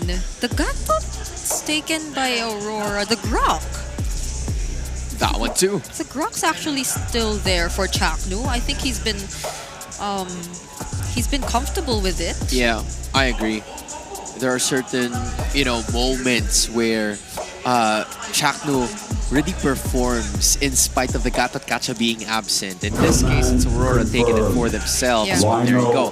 Rock being picked up by Chaknu. That's a setup hero mixed with Benny Cutie's, last insanity is really going to be detrimental to their success. But for Aurora, you have 2 prime picks here. That's the Granger. Quite safe for Dominkai. Yeah, and somehow also supplies like heavy damage, burst damage. So this means the CC will go to the EXP. Yeah. EXP CC gold lane, Ranger, Yue. How does Yue? Brie, that's a benefit of having the CC as your first pick, because the X-Borg doesn't go so well with the Granger just because of the range advantage. But the King is being added now by Yue to wrap up Aurora's draft. Okay, 3-Mar TZ. We're looking for a hero for 3-Mar. Or for Benny. Or not for even sure, Benny. dude. Yeah, that's true. The Lapu's still there, although I don't think it'll have a great time. The glue might be a consideration for TNC. It can't just keep trying to tag the damage and standing in front. Yeah, it's an annoying hero. Or what are the other annoying heroes out there, honestly? Like the Uranus? Uranus, yeah. I think the Uranus Or would the be Bull. decent. Oh, they're going for Lapu still. They're going for damage. They're going for 3-Mar picking it up. But hey, you saw the switch, Ree. You saw the switch. You had to tap. And you're looking at it right now. 3-Mar going EXP X-Borg. The X in XP stands for X-Borg power. Can we say that this is one of their takeaways from their series against Twisted Minds yesterday? Or last night, to be exact. Yep. Because Nosha did play the Lapu Gold. It was a surprise. It was a surprise for us. But now it's Benny Cutie doing it. Unbelievable. TNC just keeps surprising us now that they're in the playoffs. They keep throwing curveballs. Coach Eto Max putting the venom towards the fire of the Phoenix. Will it be enough to take another game from Aurora? Naisu and Leo, go ahead and get him. Man, I gotta say, Benny must be, he's on something today, man, Leo. He wants to prove a point. He did it with the Cho previously, and now he's saying, hey, I know you guys saw a gold lane Lapu Lapu yesterday. Probably didn't work out too well, but I will make it work here. Welcome I'd like to to try, Mobile Hans, but I Legends. can't get it right now because this gold lane revolution has gotten out of hand. What can Benny Cutie not do is the question. It's a different kind of storm, man. It's different kind of weather. TNC are changing the game, but looking at Aurora, I miss drafts like this. This is actually comprehensible. Lancey catches a good amount of US basic attacks. Oh, Smart enough to stay underneath this tier 1 in mid. Extra damage reduction. Help us buy time to understand the early game. Yeah, we're gonna have to look at this, the early game, the pacing they go with here too, because like we're talking about Betty Cutie's Lapu, but also the export, a debut for 3mar, by the way. So this might just be a good pick to go ahead and deal with the CC, but also you do get some of that utility later on where you can play that front guy if you need to. You know, you have that Braga armor to help you out, and then the threat of the last Insanity does play a big part against this kind of lineup that RORA brought to this table. It might be enough even with a true damage aspect there to threaten them enough. Whoa! See Light there, overshooting the charge. 3mar's not having any of it. I think that's another pro you get when you bring an X-Borg in is the extra life you get, or I don't want to call it extra life exactly, but you have layers of health that changes the way fights happen. Yeah. That heroes like Granger, heroes like Kimmy and CC, even Hayabusa, you have to reconsider your approach to team fighting. It's weird in a way because it almost reminds me of like X-Borg almost reminds me of a little mini immortality in a way, you know what I mean? So it's like that concept does ruin the flow of team fights. Oh Whoa. my God! Brilliance. Forcing a brilliance out of Lancey. This is all in time for TNC to help secure this turtle. Zaida Mount Shocker out. Retribution, Lights in trouble, revitalize. Pop into that by Raga armor as the Katot falls. Turtle in first blood for the Phoenix Army. Even with the revitalize, man, it wasn't enough for Light to survive. And I feel like now, this is one of the things for Light. He's going to have to be able to do what he needs to do on the Ganakacha. You called that Viraga armor like a little baby immortality, right? Yes, a little baby immortality. Looked like a little baby winner crowned of me. Because that's what happened, right? Like he died, but he didn't. That's and then true. he came back, dealt a little extra damage, true damage at that to Light. And then Bob's your uncle. Bob's your uncle, man. I mean, at that point, when you approach these fights for RORA, it's like, okay, I want to get this guy down, but you can't. 3mar has that extra kind of durability to this. Not to mention, he can tank up a lot. Whoa! Oh my God, Whoa. the flicker and the tech charge. Call it a Phoenix Flash. As Light, AOG's on out of there. Too late though, as Dominkite falls, the repositioned. By Raga armor, blast the last Insanity. Demon Kite falls. He obliged him. He gave him the shadow kill. Oh my Lord! That was a Mamba move if I've ever seen one, man. What a tech charge from Chaknu to start things up. It looked like RORA wanted that fight, and TNT was like, come on, we'll give it to you. When Chaknu was playing for Smart Omega, that was one of the main strengths they had, was fights can come out of nowhere. Yep. And they can win off the flick of a dime. Now he brought that kind of lethality, the rattlesnake mentality to TNC. And I'm gonna keep calling it that. It's a Phoenix Flash. Like you never see it coming, just ha! Yeah, it is a Phoenix Flash. I mean, what do you do against that? Again, you can't see it coming. You can't see the Mamba coming, man, because this is, I don't know, I think for a lot of people, it's a debate. Well, I guess people would lean towards Kufra being his hero, but like Grok is close to that.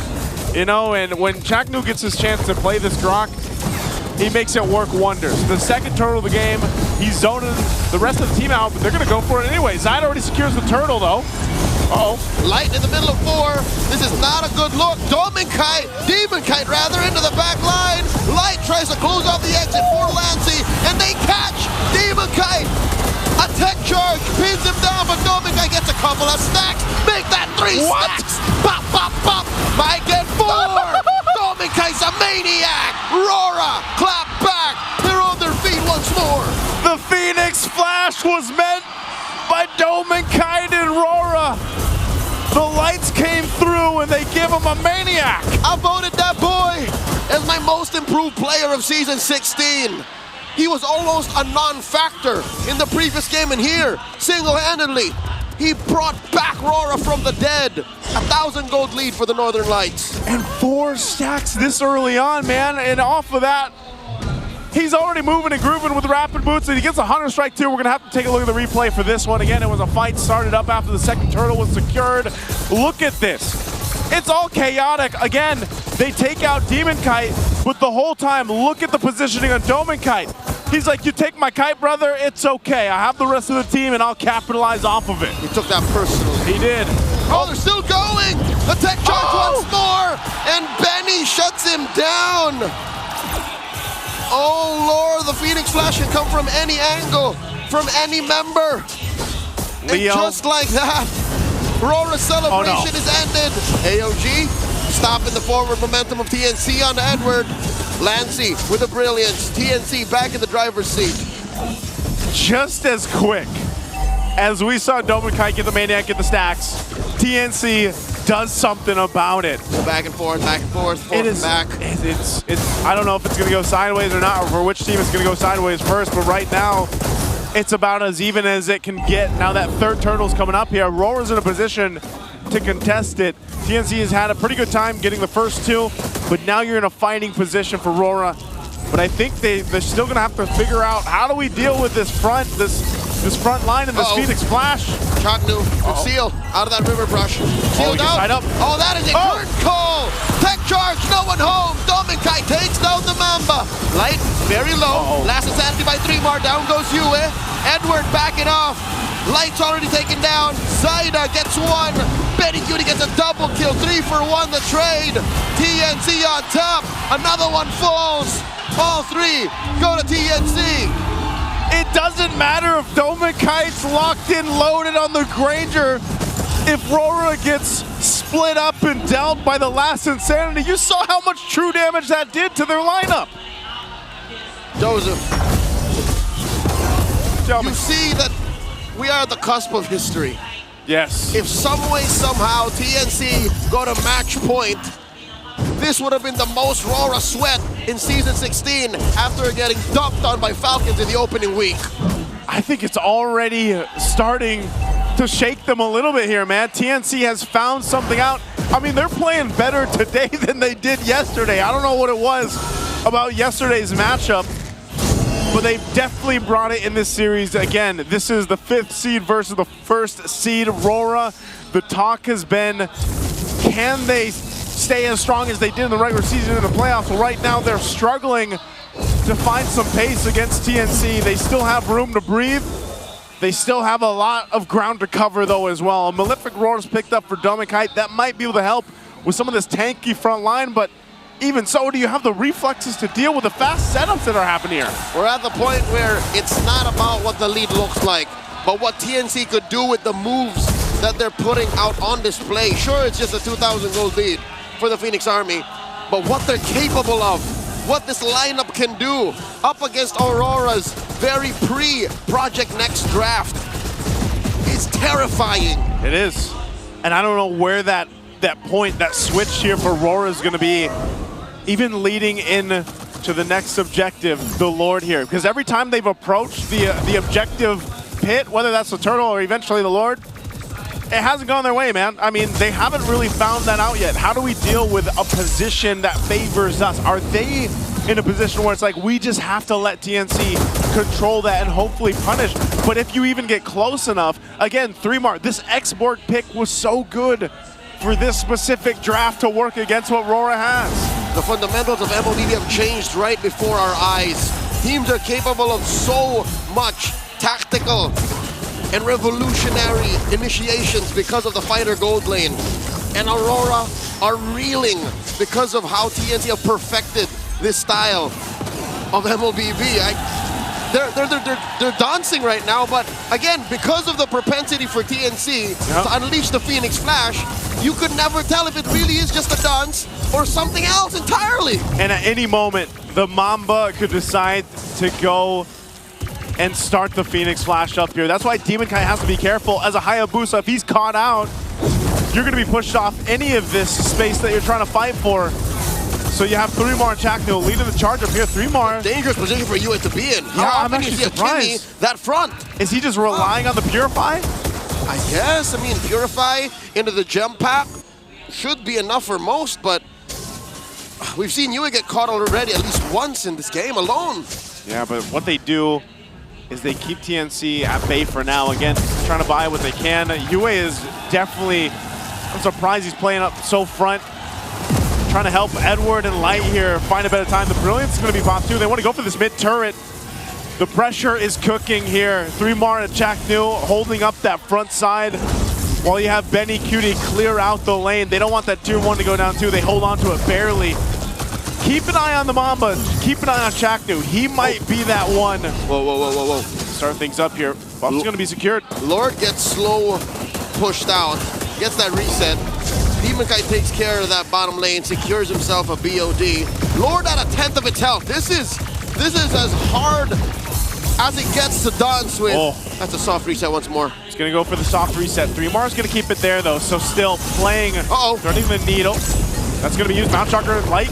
He takes some damage. He's still got the Athena shield, but it goes back to it. Rampart compromises Light's positioning. Lord going to get blasted here by TNC, but Aurora steal it. Demon Kite with a quad shadow plus a retribution. And AOG by Light closing off what could have been a Phoenix Flash. See, this is what's weird about TNC's approach. Aurora are guarding up, clogging up holes that weren't even really there.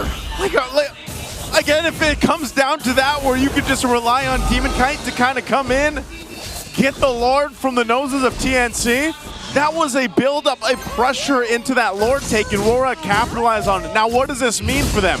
It buys them some time. They're going to be able to get maybe a couple turrets off this. Again, I still think if they force a fight or Chakdu starts a fight, RORA's still not in the best position just yet.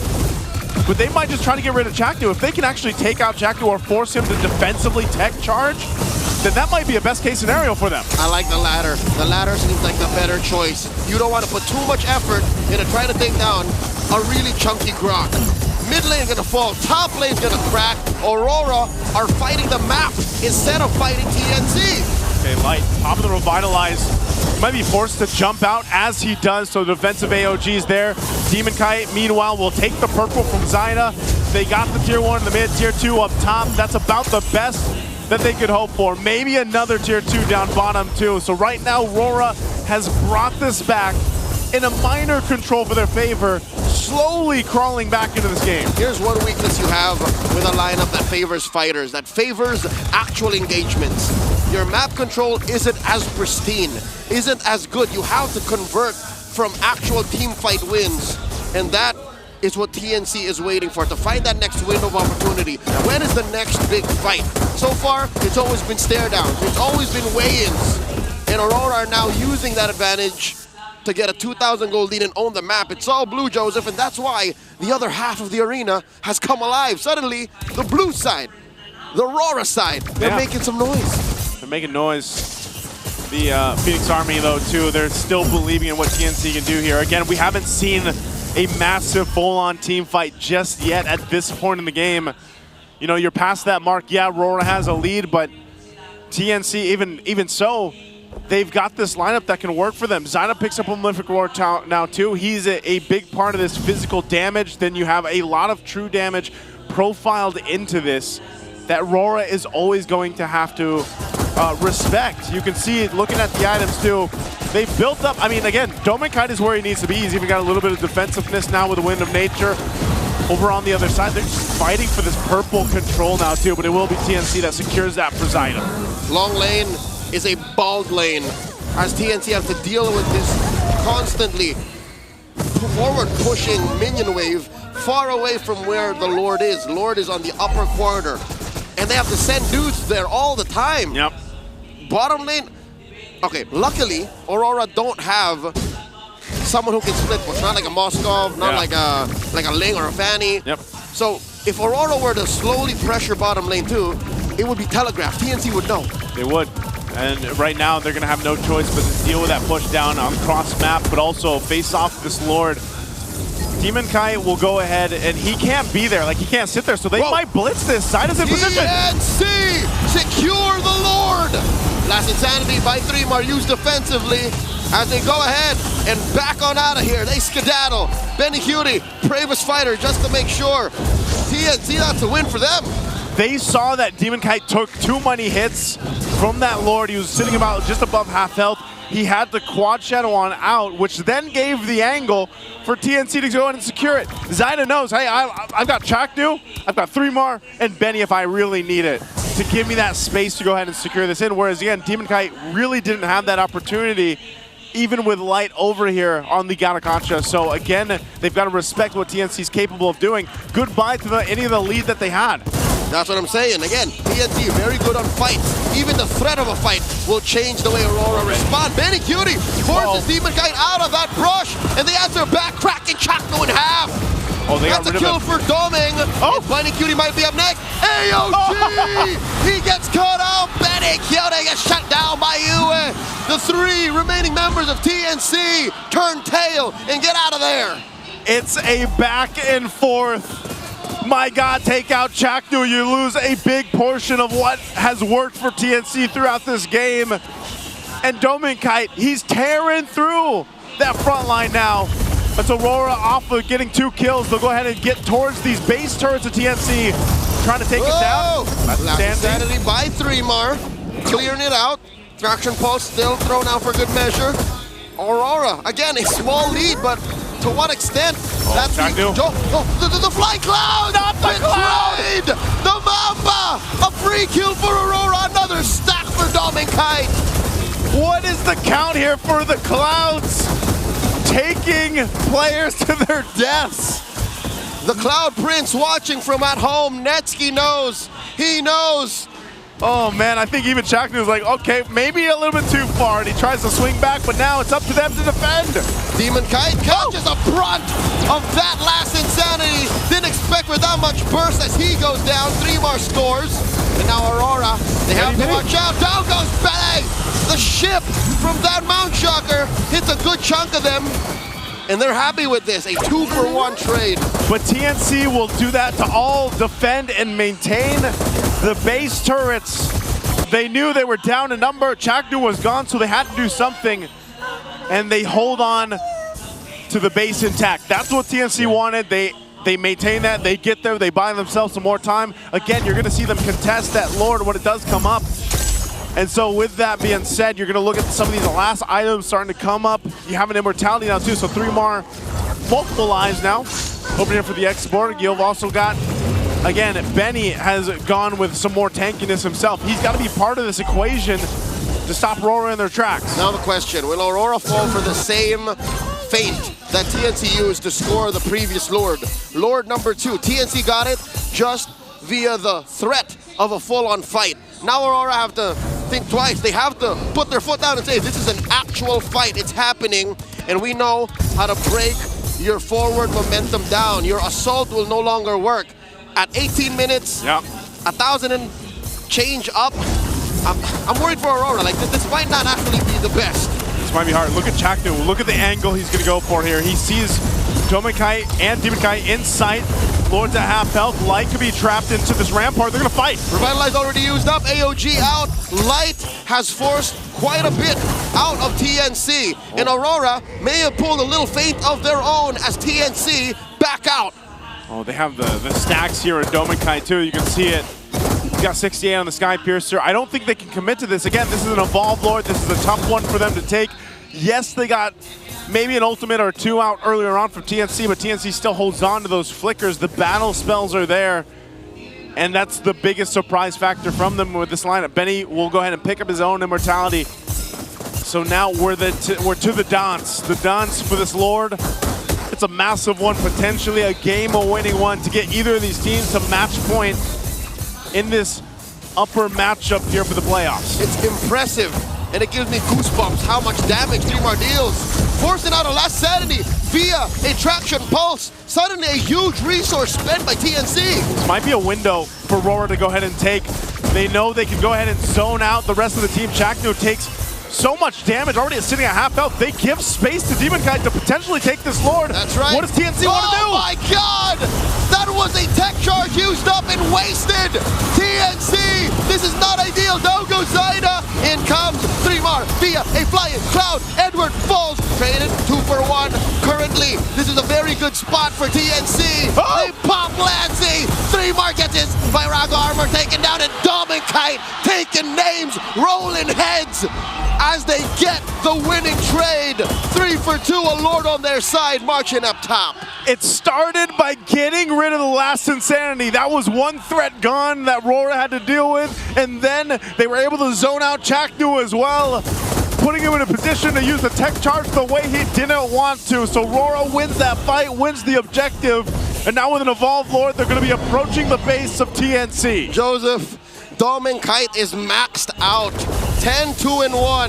This is a carry Granger if I've ever seen one. The Lord crashes into the base as TNT have to defend with 3 members. Aurora, they're gonna have to take their time. This is not looking good. I don't think they should overextend. They shouldn't overextend. Take it easy, take it easy. Oh, the waves are gonna push in here mid. Maybe they get mid and bottom turret. TNC will work on this Lord. They're gonna clear it out. Dome and Kite, though, he's gonna work on that turret. Doesn't get it down just yet, though. So right now, TNC maintaining the 2 base turrets. It looks like they'll be fine. They clear out the Lord and they maintain those base turrets. The drums of war have silenced themselves. I think Aurora knows that they should not egg their team on to force anything. We're gonna see one more Lord coming up in about a minute. Aurora, despite everything that's happened, every single heart-wrenching turnaround and clapback just led to a 3,000 gold lead. Last Insanity onto Edward. 3 months spent it. He does not have any mortality. Shadow kill, forcing them back. They're juggling all the damage between them, and this leads to a clean push. Aurora get rid of mid and bottom. Hey, that was all to get the base turrets. Again, we were just saying how TNC defended those. They maintained them, but Rora says, no, we need to get these down before the next Lord comes up. They did exactly by that with that traction pulse to go ahead and force it to happen. So they go for a reset for now. We'll see what items are going to be juggled around, but that Lord's coming up at 10, and Leo, this is going to be a tougher one than the previous. What is going to happen here? 3 more even picks up a winner crown now, and a Twilight armor here for Chaknu. They know that they can't lose that major resource for 3MR. Nope. They have to go ahead and get in position. 3MR's last Insanity is almost just as important as a well-placed tech charge. Traction falls thrown out over at the X-Borg. No dice! Wow! As Aurora secure the Lord for free. Oh, hold on. Conceal's gonna be used. Oh, the Mamba! No! Tech charge into nothing! And Demon Kite checks in. Final Shadow. Rora clean into the late game. 23 minutes in. There's a Phoenix Flash. There's just a Phoenix. Hey. I don't know what they burned out, dog. They burned out. It's 2 ways, right? They could go Supernova and Burnout hit match point. Yeah. Or they just did that. They just whittled themselves out. At this point, this Lord, though, he's going to have the ultimate. He has it already back up.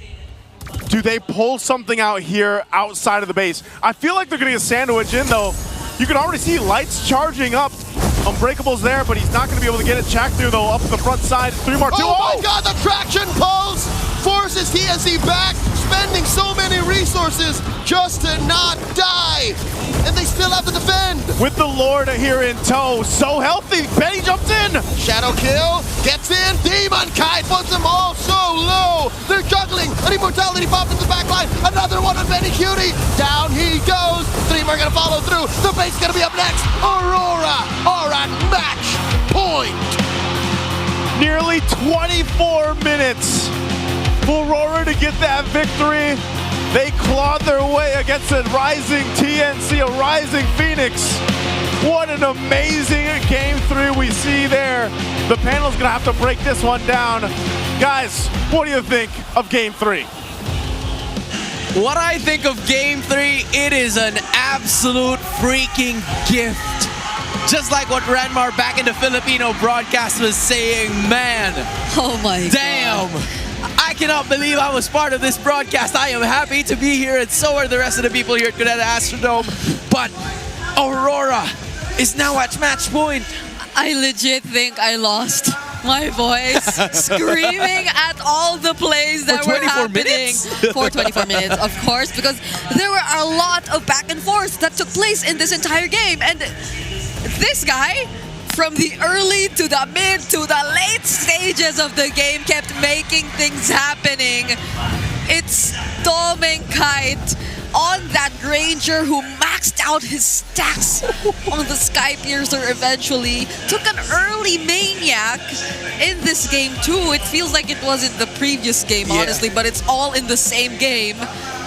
And kept himself safe for majority of the time, even though there were multiple members of TNC trying to hunt him down.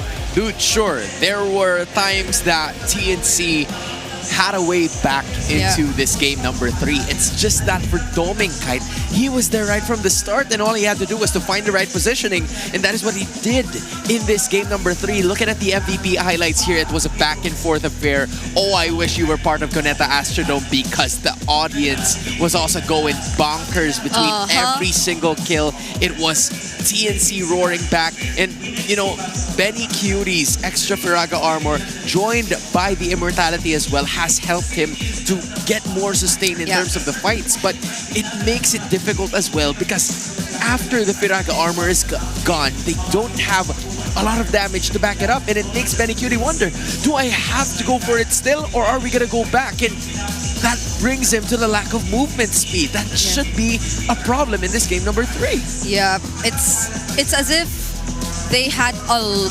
so many tools, but they couldn't burn them at the same time. Or as if it's not that they're able to link up the skills that need to be linked up at the best time. And maybe it's also a result of Aurora just being able to apply that much pressure that you don't get to see the best setups come in anymore. Yeah. Latter portions of the game, there were a lot of missed tech charges that you could really point out, or maybe some aren't even entirely missed. They're just denied because there were some on-point curtain calls coming in from Edward as well, and you couldn't really go the distance with a tech charge if you're tied to someone else from TNC. And so I feel like they've been able to do a great job at limiting Chaknu in this game, because Chaknu, given that they had such a great lead earlier, he could have been the guy to just make that lead so much more, or he could have been the person, that player, to convert that lead into so much more for TNC. And I think he had that in mind, you know, based on how he was approaching some of the attempts from the Phoenix Army. They wanted to push through with it. They wanted to proceed with the counterattack when Aurora least expected it. It's just that the hands weren't following. I don't know. There was probably an idea for them to do a flicker tech charge. I think he's been planning to do that for like 2 or 3 times in this specific game. It's just that it wasn't hitting, and you're looking at the right targets if you are TNC, but the execution just wasn't there enough. And I have to say, it's a mix of errors from the Phoenix Army mixed with some right decisions from Aurora. When they forced their way into the base where there were still 2 inhibitors intact, I think that is what sealed their victory in this matchup, because there were not a lot of room for TNC to wiggle around and to shake that thing, as Leo would say. Because, there's a sudden moment of, you know, calm, and that's not supposed to be the case when you're already 20 minutes in. Yep. And I think Aurora stayed calm all throughout. Like, they're the team who just felt really composed. Stoic. There were moments wherein it felt like it was just really turning into TNC's game, but suddenly there's a clutch, unbreakable, taunting 2 members from Light, and Aurora being Aurora, the follow-up's just a bit too reliable from them. And it doesn't take long for them to just turn things around. I feel like they've been so good at letting one another find and maximize those openings. And Dominkite's one player who I feel benefited the most from all these small decisions, from all those moments that they were able to find themselves back in the game. Because I think majority of those important kills just kept going over to Dominkite, which is also probably one of the biggest contributors to why he is the BP Irish guy, despite the game feeling very close. Yep. This is an 801 GPM for Dominkite. But look at this, Yue with the most damage dealt. He was part of every single team fight that was available. They were like, you know, a tandem, a duo, a dynamic duo with him in light, and that has paved the way for so many games of Aurora in taking a bunch of their victories, not only in the playoffs, but also way back in the regular season. And man, it was just a solid Aurora game plan. They kept their fundamentals in the midst of TNC trying to explore a lot more options. The X board kind of threw us off as well because we were thinking, is this going to go to the gold lane? Because in other regions, we've seen them use the X board in the gold lane, but it didn't matter here. They resorted to a lot of flexible picks. They resorted to a lot of complexities, but Aurora stayed the same, and this might be the recipe that's going to take them further into the postseason. And it's nice to see that it's a more successful attempt of not veering away from what works for you. Right. Because in some cases, it feels as if by doing that, you get left behind. But just because they're that much, or they have that high of a mastery in terms of their playstyle, it doesn't feel that way at all. So now we're looking at the head-to-head between Dominkite and Betty and yes, it's a Lapu-Lapu Gold, in case we forgot that Betty did play previously in that game. So a lot of these stats, apart from XP, actually favored Dominkite in that game. Yeah, I think the reason why we seldom see Dominkite picking up on those fighter junglers is because Aurora has a composition, has communication that can make a marksman gold laner work in this certain situation. From what we saw in a lot of their matches from before, hey, Wolf and Renmar, see, it suddenly became Imri. But from what we saw a while ago, I think to add to the point that we were taking notice is that the idea of Aurora to play versatile. I think this meta should allow you to play a lot more different heroes than what we're usually seeing. Because there are a lot of fighter gold laners now. You even have roamers that some use utilities such as the Matildas in certain situations, but obviously you want to go for the setups. But still, that gives you the liberty of choosing, the freedom of options, and that is what's being promoted in Project Next. And I love what they're seeing in Aurora, just having at least a plan A for each and different one. It's like you're buying different cars, you're looking for different options in that one. But hey, it's gonna work differently, but give you the same purpose. Yeah. Again, hero pool already says so much about these two teams. I agree. But Aurora, despite that, despite them not being so high up there in terms of the number of unique heroes used, as TNC, who has plenty of heroes already used this season, it's no question that they're still able to make it work. They're still able to not feel as if they're left behind. And that's what's really great about this team. They're that good. Dude, I don't know about you, but I need a breather after that. You know what? Let's toss it over again to the MPL Festival.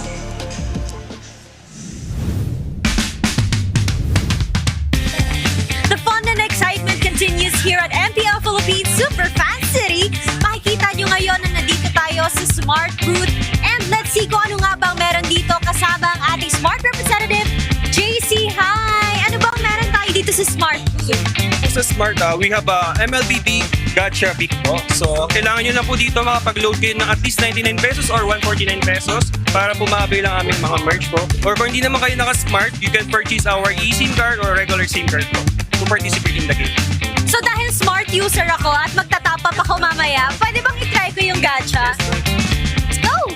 We have token. This one. So I have this token na i-insert ko dito sa kanilang gacha machine. Right side. Dito ba ako na? Yay! Let's do this naman. Anong premyo ko? For your prize, ma'am, you will have button pins. Button pins.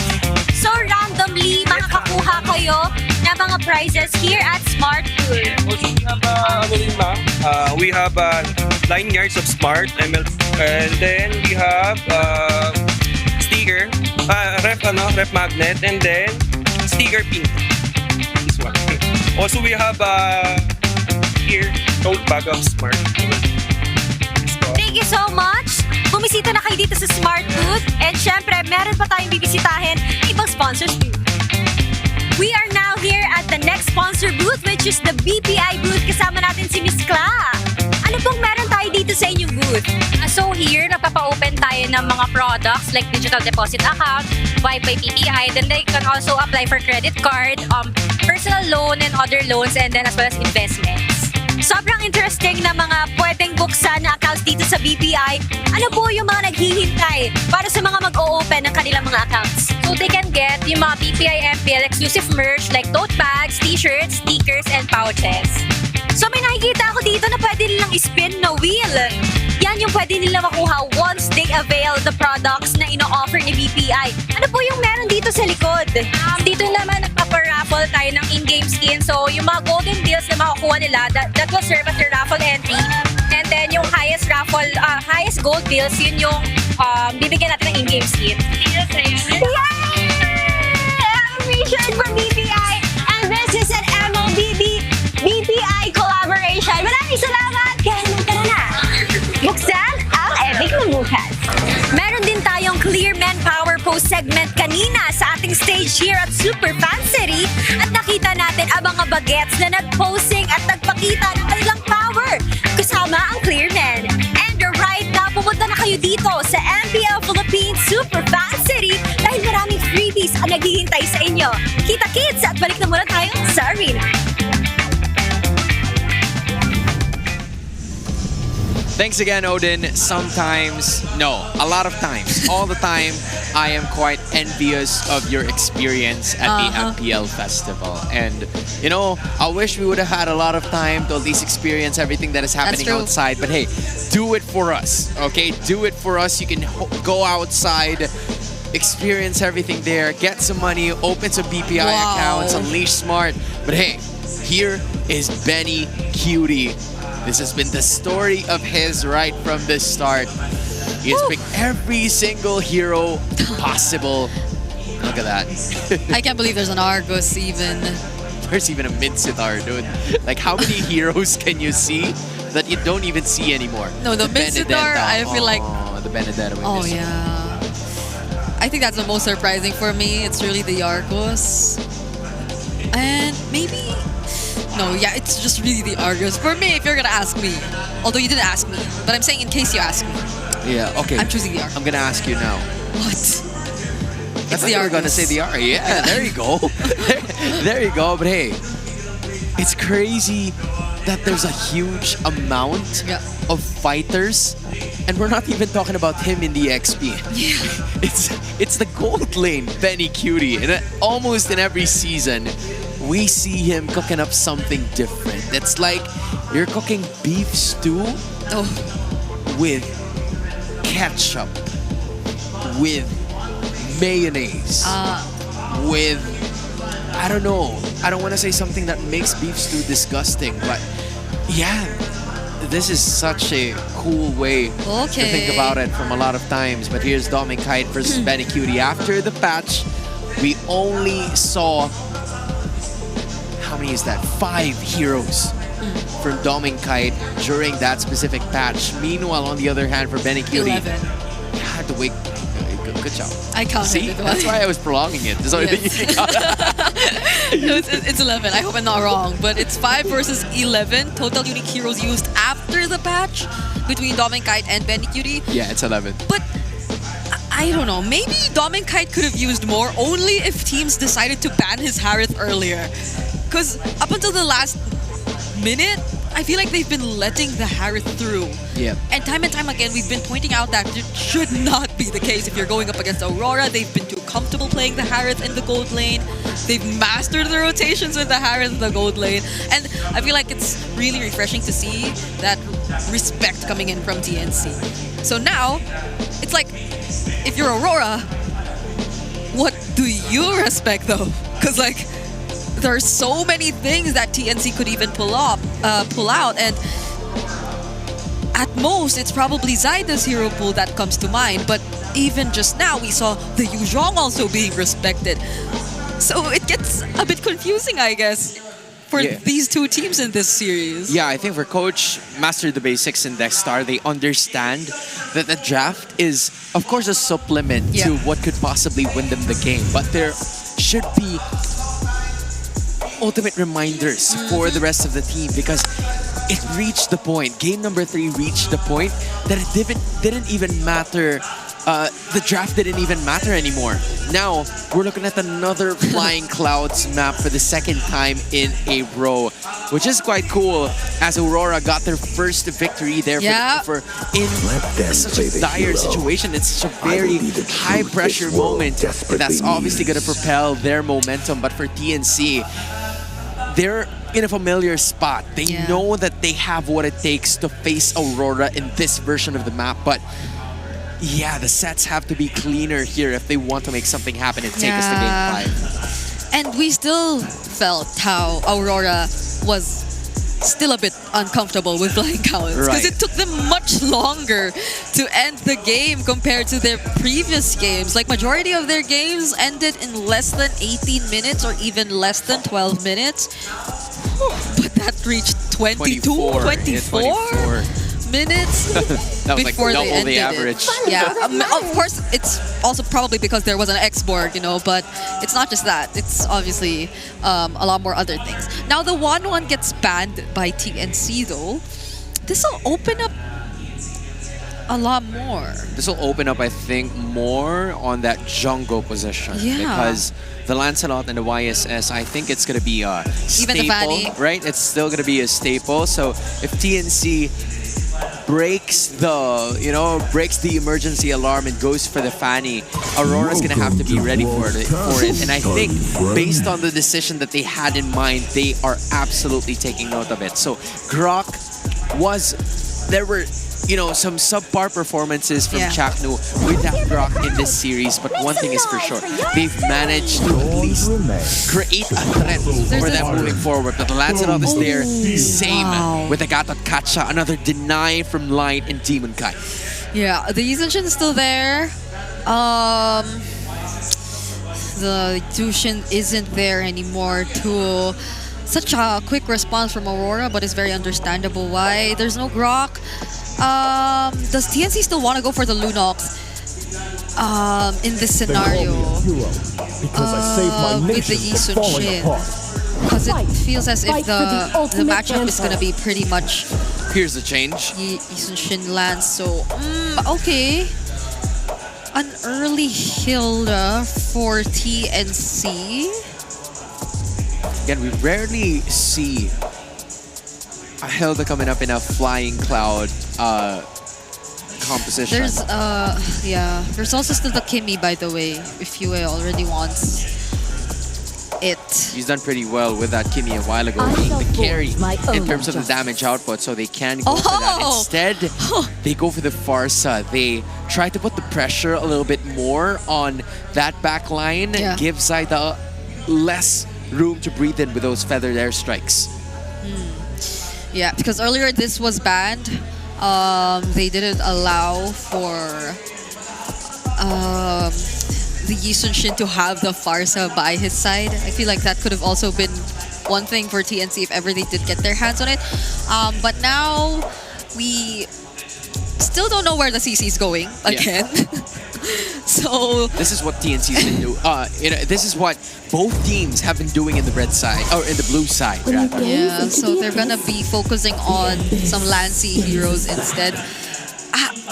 Not even considering the Lunox, maybe, because the Farsa, with the amount of range, and the Gatot Kacha being there, unless they take it out, though. Yeah, unless TNC has something else up in their sleeve, they're gonna have to worry about, Yue's Farsa. Maybe they can even go for a maid.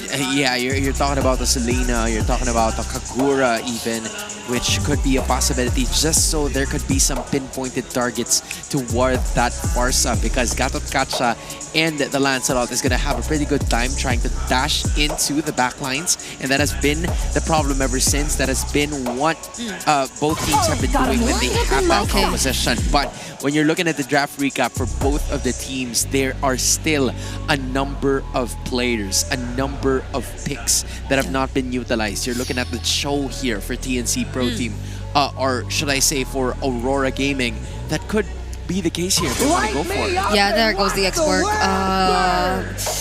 I was thinking if it would have come through again, but perhaps not. After what happened, even for TNC, I feel like they don't want to go up against that. If the goal is to end things fast against Aurora, you can't give them a means to prolong and defend the game as much as they want. But again, the Cho you mentioned, even the other gold lane fighters are still up there, but Aurora, based on the way they've been drafting recently, it doesn't seem like they're considering that unless they do. Because no, we still don't know where the Esmeralda will go. You're right. You're right. They do? They do with a question mark. With an ellipsis too. Like, you're still quite uncertain. It's Coach Master, the basics in Dexstar, leaving Etomax and Hito thinking, where is this gonna go? You're gonna have to reveal your cards first before we take on ours. And the Hilda, quite straightforward are the Yusunshin and the Hilda, or maybe not, because there were times where we saw the Hilda come up in the XP lane, and there goes the Khalid and the Lunox to wrap up the composition. So this could mean ellipsis again, because the Khalid and the Hilda's interchangeable. My goodness, these two coaches, man. Yeah, and where do you want to put the Esmeralda if there's a Lunox in the opposing team? Okay. All we can do is laugh at this point. Even our brains are getting twisted, bro. No, because if we're looking at the traditional marksman, that I'm still alive. what We are traditional looking at marksman? traditional marksman. It's been a while since we saw this guy. There were some recommendations from all of the analysts that Brody's gonna be appearing sooner or later, and now he's making his debut in the playoffs. A Brody, and I was not able to confirm where or what the gold lane is actually going to be for I think you have time now. TNC. Okay, it is the CC gold. The Brody against the CC gold. And Hilda working against Esmeralda again. I think that's a pretty good matchup for Edward. So Aurora, they have a way to close this out and book their ticket towards the upper bracket finals. Guys, we can't wrap our head with the two lineups that we have. Nice, Leo, man. We're just gonna give it to you guys. Take it away, boys.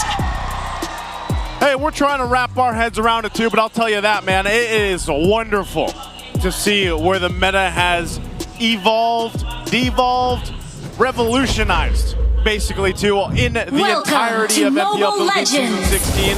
Oh, whoa, and I'm all for it. Hey, Mamba. That was a close call. Edward, barely alive, forcing Light to drop that Revitalize. Welcome to Game 4. Yeah, I guess that's how the whole series has gone. That right there, that little preview is how this series has felt, man. Again, TNC to be able to go ahead and take RORA into some... Whoa, and goodbye, Edward. First blood for TNC. They started something, they're going to finish it. They are going to finish it, man. I guess Edward wasn't ready for that too. He even used the flicker, but you know, that's the thing. You got to give it up for TNC. They've been able to go ahead and give the #1 seed, Aurora, a run for the money so far here. Already into this. Now, Benny Cutie could be in trouble. He pops the Vengeance. Is he going to be able to get away from this? Demon Kai and Domin Kai want to take him down. That Brody gets a kill. The only other Brody in MPL Philippines Season 16, if I'm not mistaken, is on Kelra. Kelra. He won with it too. Okay, so that's, yeah, it was at picked once, 100% win rate for the Brody right now. And also that goes, that early kill goes over to Dominkai in the lane against a CC. I think it's going to give him even more of an advantage to work with. So I'm wondering if TNC will eventually put some of the focus over on that gold lane to keep from Dominkai just having a heyday over there against Benny Cutie CC. You were here, taking quite a bit of hits. Lancey has just been a monster on this Lunox. Maybe only second to Sanji, who's already waiting in the upper bracket finals. They are, and that's what these teams want to be fighting for. And again, this Flying Clouds will bring you away back to the fight very quickly. Again, you didn't see too much of an impact from it from the previous game, except for Chaknu dying, but it looks like TNC will just get themselves a turtle. Light's in trouble, pops a Revitalize. It's gonna be fine, but I think TNC wants to put pressure on the purple now. Oh yeah, Zyda did not use the Retribution in the turtle, and they're gonna take down Edward. TNC rolling over Aurora, just as Aurora finally clench a win in Flying Clouds. Yeah. In the previous game, here TNT remind them, look, it's your kryptonite. It's your kryptonite, man. There's something about these flying clouds that Aurora don't like. That Aurora does not like. Oh no, Chaknu, he should be able to get away, but Dominkai is there. He flickers forward. And Dominkai looking to finish the job. Torn apart memory, fade away. I guess the sands aren't enough to help you from having your memories torn out of you, man. You know, it's always the fadeaways with the Brodies. I always say, I never get tired of seeing that. You know, they get the marks off, little fadeaway, torn apart memory. So they put themselves back in a position. You gotta mind it too. Dominkai with 2 kills on this. We know how a Brody likes to scale up. Is it still the first item Blade of Heaven sees for the Brodies? It's gotta be. We'll see in just a bit when we get an item check leading up to the second turtle. And okay, it is. He's already got it. Yep. See how quick that is? Yeah, locked in. So he is a threat. Locked in. And that's going to be a little bit troublesome for TNC to deal with. Again, they want to fight into this Edward. We'll get Mount Shocker. Oh my God, Zaida threw that boat right at Edward. And just in time, Edward was able to run away, use that damage reduction underneath Tier 1 to try and stop the bleeding. And he's died twice already in under 3 minutes. Yeah, and they're going to have to do something about Dominkai, like I said. But this has been how the whole series has been. Every single part of the map, something's happening. You know, TNC is either giving it Aurora, Aurora's going on the other end against TNC. But where we are now is the second turtle coming up. So we're gonna spawn here in a couple seconds here. So don't, for Demon Kite, he'll have to get in position. Zyno working down on this bottom lane, this XP lane, to go ahead and keep Edward there. But this is the thing, they have control. Chaknu's gonna wait patiently. He's got the Raging Sandstorm. Charge up here from Light, he's gonna go for it. They dumped on 3 more. And there's a Raging Sandstorm, you able to blast away. Zaida secures the turtle. And it's the same story, TNT, they are relentless. Look at how deep they are. They find Demon Kite, throw out that boat. Thorn Bros, Demon Kite survive. They're so deep here with the Flying Clouds. They're able to bring Light back to the fight. Is he gonna charge with the taunt? They're going again, in comes Edward, Yue blasted away. Light gets taken down, 3mar, walks away with just about 2 HP. Again, it's these Flying Clouds, man. It gives you that sense of, okay, guys, let's go, full send it. But then the 3mar doesn't go down. It just seems like RORA wanted that kill. They're not able to capitalize on it. So again, a second turtle, 2 for 2 now for TNC, under their control.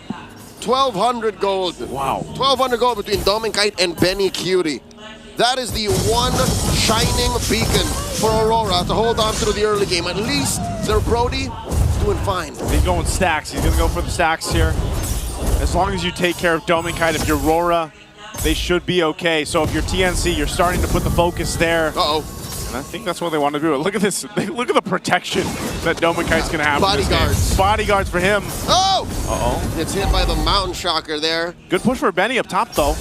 He knows that this is the focus right now, so I might as well go get a turret myself. Benny has been left to himself over on that top side. Yep, but that doesn't fix the truth of the matter that Dominkite is still way ahead. Despite TNC being up by 1,000, the Mamba pressed the conceal. Light can intercept him. No dice. RORA may have just stopped what could have been another Phoenix Flash. Yeah, I guess it's a lot easier for them to deal with, at least for right now. Again, a Khalid can still do that, like what we saw in the hands of Chaknu with the Grok here. But you're seeing it, man. Zaida's hyper farming. He's hyper farming. He's doing it, man. He's like Sonic. He's gotta go fast. Gotta go fast. That's what you do on the YSS. We've seen what happens if you fall behind on the YSS too. It's not fun. It's miserable. It's miserable at this point. And Lancelot too. Oh, hold on. Whoa! The Phoenix Flash coming in from the back line as Chaknu commits the Raging Sandstorm. Yue looking for a spot to pull the Phoenix away from this turtle. They do get the reset, and look at this collapse coming in from TNC. 3mar finally goes down as Dominkite finds it with a torn apart memory that can seal of their own. Light sends him forward, the shutdown by Zaida. 2 for 2, Yue falls. Zaida is a monster from out of this world. They take 3. What a great way for TNC to take that fight. They actually baited RORA thinking that, hey, Dominkite got a kill. They're going to continue on to try to get more and more stacks for Dominkite.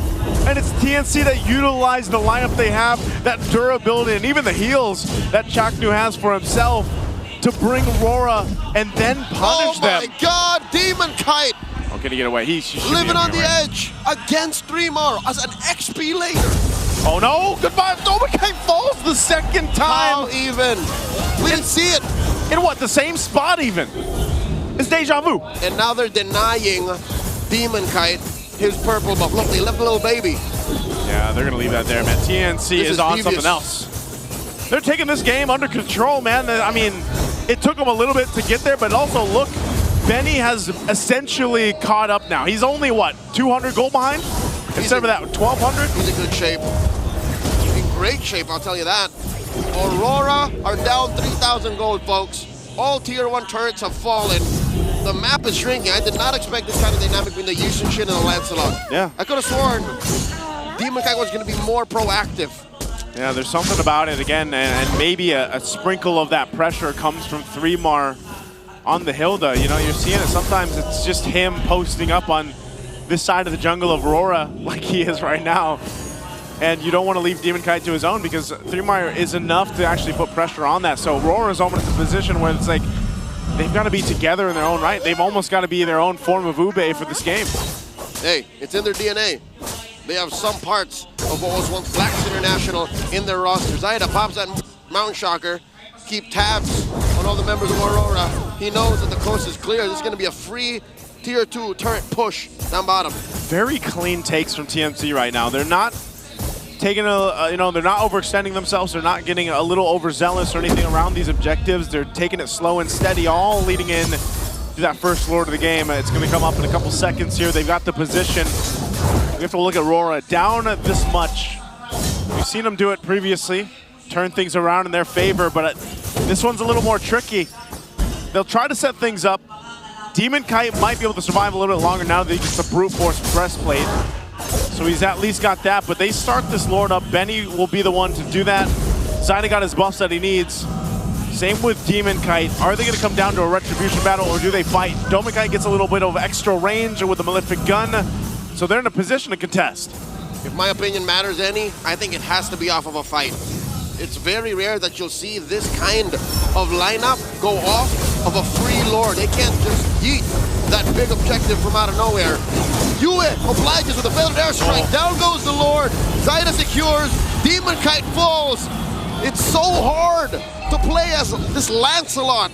Curtain Call just ruins so much of what a Lancelot does. Even with the brute force, man, he tried to get into that position where he could go for the retribution, but just couldn't do it. Didn't get the space he needed, and like you said, it's the utility here from TNC's lineup that's stopping him in his tracks, and also just the zoning that's being done by Chaknu and 3mar. Holy Shield's gonna go down here. Lord making his way down this bottom side of Aurora. They're gonna have to defend. They're facing a big deficit. Feathered airstrike will help clear out some of the minions. But still, TNC dancing around them on the outside. They'll take the turret to below half. And they're still gonna go for these other shields as well as the tier 2 up top falls. They have holy shields, and here it's gonna pop. They could have had a full minute of a little bit more protection, but TNC is just way too good at keeping their foot on RORA's neck. Look at that back line. Chaknu finds Dominkite, forcing Light to use that Revitalize. Down goes the Mamba. 3mar taking a little too much damage. And down he goes. Dominkite finds another fadeaway. 2 for free. Light traded out for. They're coming in. Zaida, he goes down. And Aurora kick TNC out of their base with a vengeance. It was a fight that TNC decided to take it out. A wipeout. The arena goes wild. What just happened, RORA? They just responded to what Chaknu went in for. He was trying to go for the Phoenix Flash. Well, then it turned into the Phoenix Wipeout. That blew up in their face. That's exactly what that was. RORA go on straight through mid, pop that inhibitor. They're inside the base. An inhibitor for an inhibitor. In a matter of one team fight, they've nearly even out the playing field. They still got to get 3 more turrets here to even out that in terms of TNC, but let's take a look at the replay. This fight, like I said, was started up by Chaknu. Goes for Domikite, but Domikite had enough space to work with. They take out Chaknu, and then it falls apart from there because they're fighting under that turret. They even get a couple of the battle spells out, but then it all falls apart even further as RORA then gives the call. Guys, we got this. We can run them over, catch Lancey, catch everybody out that we need to. They already expended everything on a base turret.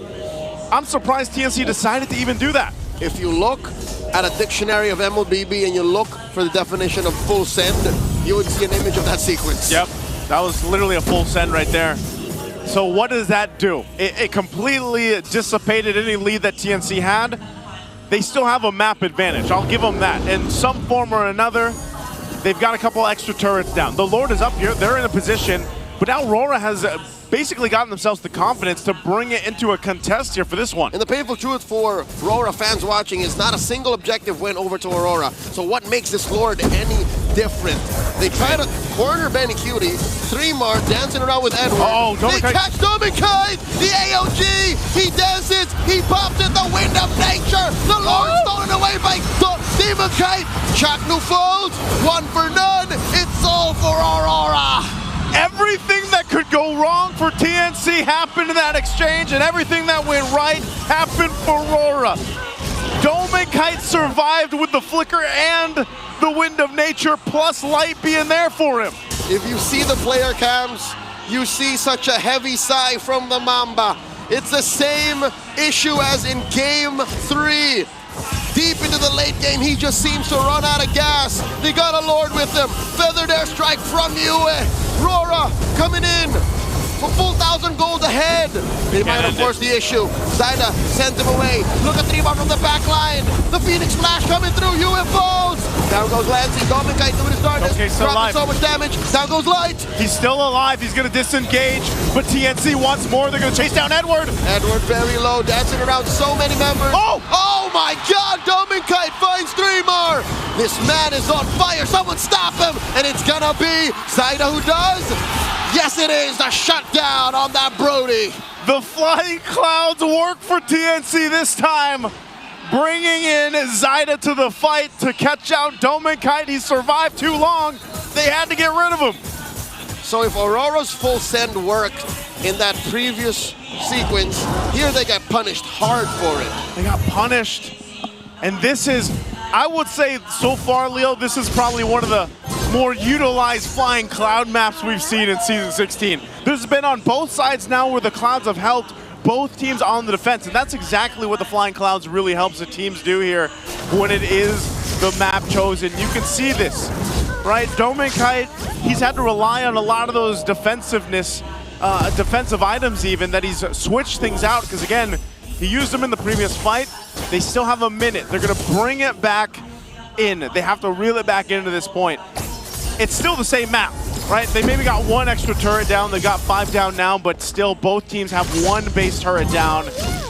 And honestly, for the next Lord, it could be either teams. Now, the big question here is RORA able to have all the luck on their side like they did in the last exchange? Joseph, when you play in MPL Philippines, you do not rely on luck.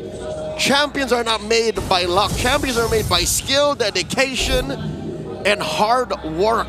And Aurora cannot luck into a win against TNC, not against the Phoenix Army, not with the way they're in. And Chaknu, despite everything that's happened in the late game of Game 3, and in some moments of Game 4, he has another chance to redeem himself. He can once again find an effective Phoenix Flash. He's gonna have to go for it here. Lord's coming up in a couple seconds. RORA and TNC both handling these lanes to give themselves the upper hand for this fight. Again, we might see this delayed up until the 18-minute mark, unless something changes here. Chaknu himself is gonna pick up a little extra defense, goes with the Athena shield. He has the capability to pump out enough damage on this clean 2 against Domikite, but it looks like it's gonna be blitzed. Hold up, Zyda's a little too far. Lord is very low. That's a flicker spent on Yue. He has to recalibrate. Mount Shocker from Zyda. Demon Kite secures.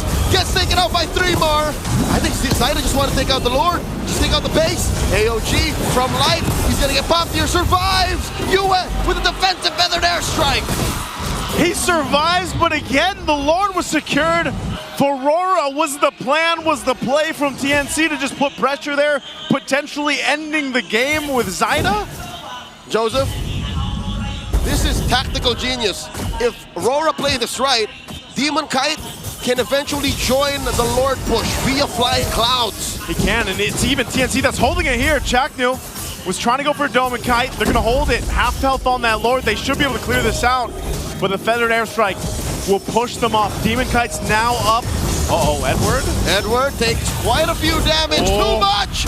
Edward gets taken down by Chaknu, and now US next. 2 free kills for TNC. What just happened again? We were thinking Demon Kite would get there in time, but if Edward's caught out, it doesn't matter. Joseph, folks at home, my theory is Aurora may have tunnel visioned into overextending to protect that Lord, to get it into the base, and to try and make something happen, but they forgot the fact that, hey, TNC's around. This is their half of the map. We can't get away with this. There's no way. There's no way, and they're going to find themselves once again.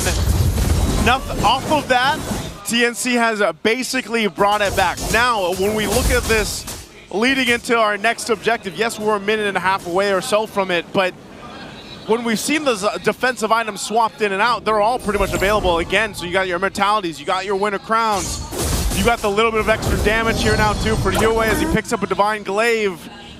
This one is crucial for that next Lord. You know what's most impressive for me? Tell me. The fact that 19 minutes in, 3mar is just as scary as a Hilda and affects where Demon Kite goes, where Yue goes, where Doming Kite goes. All of those dudes are all afraid of 3mar 19 minutes in. And I'm telling you, it's 3mar, and I mentioned it earlier, even Chaknu, they both have boss. They got the Blade of Hephaestus, both of them, because they're on Doming Kite duty.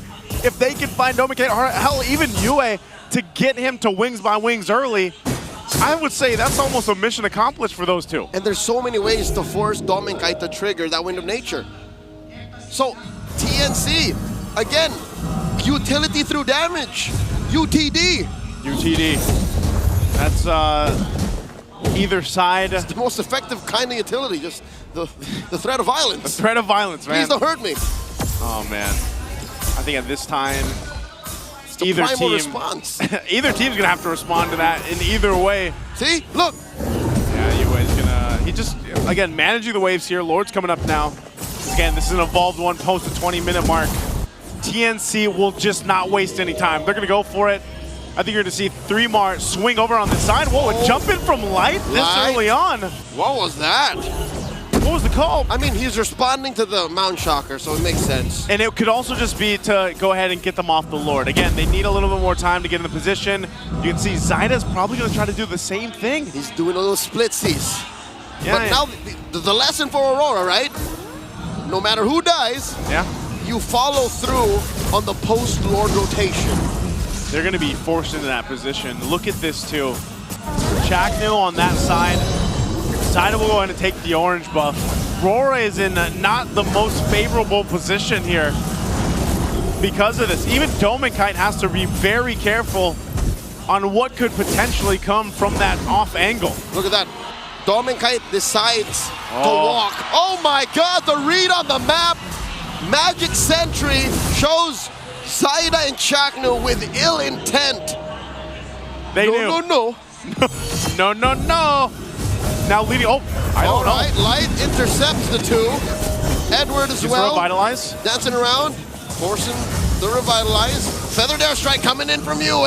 Brilliance away goes Lancy. Leo, this is a chess match happening right now in Game 4 of this one. 2 Grandmasters. It's 2 Grandmasters, but not that kind of Grandmaster. The Grandmasters of chess for these two teams fighting it out for this Lord. I mean, both appropriate and inappropriate for the situation. Exactly. Neither team can even commit to this just because of how dicey it is. Lord's at less than half. Zyda's a world away. I think the call for Aurora is to blitz this. Oh, they are going to blitz it. Oh, there's the flicker in for 3 more. The light AOG comes in to blind the Phoenix Flash. Dominic already used that window. Nature, no, he takes down Lancey. 1 down for each side. Down goes Edward. Benicudi forced to go home. 2, 3 members of Aurora does the same. Zaida holds the Lord. What a trade. And we're back to it again. These flying clouds will just help them zoom back towards the Lord, exactly where they want to be. Edward's got 40 on him. Lancey's got 35. But neither team can just blitz this Lord down. Not a single flicker for TNC though. While Aurora have Edwards up when he respawns in about 25, and Yue can reposition that feathered airstrike. So I still can't tell you who has the real advantage. Oh, Mount Shocker from Zaida reveals where everyone is. Demon Kai wants to reposition. It's not favorable. 3 members of TNC rotating around the Lord, keeping it in place. Yeah, Demon Kite's gonna go back to base, heal back up, cloud his way back to this fight. Again, Zaida managing that wave up top to put a little pressure there. Exactly how it sounds with those clouds. But meanwhile, this lands in the orange. Yeah, this is all it does, man. It brings them back to the table. Again, Edwards up. We got Lancey again. And like you mentioned, the biggest factor here could be the flickers being down for TNC. That might be a contention for them to be like, all right, we got to delay this by 30 seconds. That's right. That's why they're sending all their bruisers, their enforcers, to like, just buy time, fella. Yeah. Just pretend like you're gonna fight. Just pretend right now. Basically what bouncers are. Exactly. Look at this. Look at the positioning though still too. Even kind of waiting here. His purple's up. Zaida's gonna go and blitz this Lord. It looks like pops the Mount Shocker. They're gonna have to fight it. Better strike from Yue. Repositions. They bait out the Mamba. Yue gets taken down. AOG by Light to stop 3 more from moving forward. This is bad. Aurora, they lost Yue. That is a major resource. All the while, the Phoenix Army get all their flickers back. They got everything they need and the Lord. Without Yue, RORA cannot contest this. They lose a major point of damage for their profile. And the Phoenix Army come alive. Once an ember, now a roaring fire. We might go to game 5. Leo, I am seeing a game 5 here. This is a massive Lord to defend against. RORA's gonna have to pull out some stops to make this one work. Taking one last look at the items they have here, we already saw them switch some of the defensiveness ones out. Yue as well. You know, he's got all the magic penetration he needs. And even for Edward, he's tanky enough too. They might just go for a delay tactic if they can, split up the waves, try to maintain what they can on the base. But this is going to be kind of tricky for Dominkite. He's going to have to rely once again on his mechanics to survive a pressure from TNC. Chaknu's flicker is ready. 3 Mars is ready. Expect them to force a fight on RORA, knocking on the base turret doors. Lord is now in the base. They're gonna have to defend against this one. Demon Kite pushing Benicudi out. Down goes 1, popping that immortality. Lord still wailing away. Look at all the damage being dealt by Aurora onto them. And TNC, go for it! TNC, take us all the way! The score is 2-2. The fire still burns. You can see the fire in the players here after, again, taking the first seed. The distance, game 5. Who would have thought TNC could do it? Well, we did, and maybe you did too. Let's throw it over to the panel to break down game 4. We gotta fix our table. Yeah, before we break it down, can we please, like, settle down? Everything's so chaotic. Oh my gosh! We're losing our voices in here. I could hear it. You are clearly losing yours. I'm clearly losing my voice. Brigida, it's quite close to that. And that is how close it has been. Dude, where have you seen a 4-minute Lord dance? Yeah, you're quite close to losing your voice, but this game was not quite close. It was very close. I understand a lot of us need some time to breathe, but while we do, okay, why don't we call out our Chaknu. game Thank you. MVP? Thank you so much, Chaknu, for giving us a bit of a breather right there. You on the Khalid Man. have made things very, very awkward for Aurora in that game, and the most crucial moment towards the end of the game against Yue. Dude, he's in the most uncanny positions possible for a roamer. Usually, when you have a Khalid, I think this is what we see more from the teams that have been playing the Khalid in addition with the Hilda. TNC Pro Team has been the team that is doing that kind of composition because right from the start, right, 3mar picking up the Hilda, you already know that the Chaknu is going to be picking up a Khalid. So 3mar is acting like the main roamer for the side of TNC. Meanwhile, Chaknu is tending to be the playmaker. So that kind of gives them a little bit more breathing room. I'm talking about Benny, Cutie, Zaida, and even Lancy at this point because he was able to dish out 7 assists in 11 minutes. That's how well he stepped up, or that's how well Chaknu and 3mar gave him space to make that possible. Yeah, and I am still very much in disbelief that one of the teams who we considered to be untouchable for this season are struggling in the series. And it's probably mainly because of a few things, right? We already put it out there that Flying Clouds Flying Clouds have a very bad, what do you call this? Have a very bad Aurora doesn't like playing. Yeah, with, chemistry or whatever when it comes to Aurora and them playing their games. That first win they got off Flying Clouds wasn't an easy game either. And now that they had to go through Flying Clouds again, it was a clear struggle for them.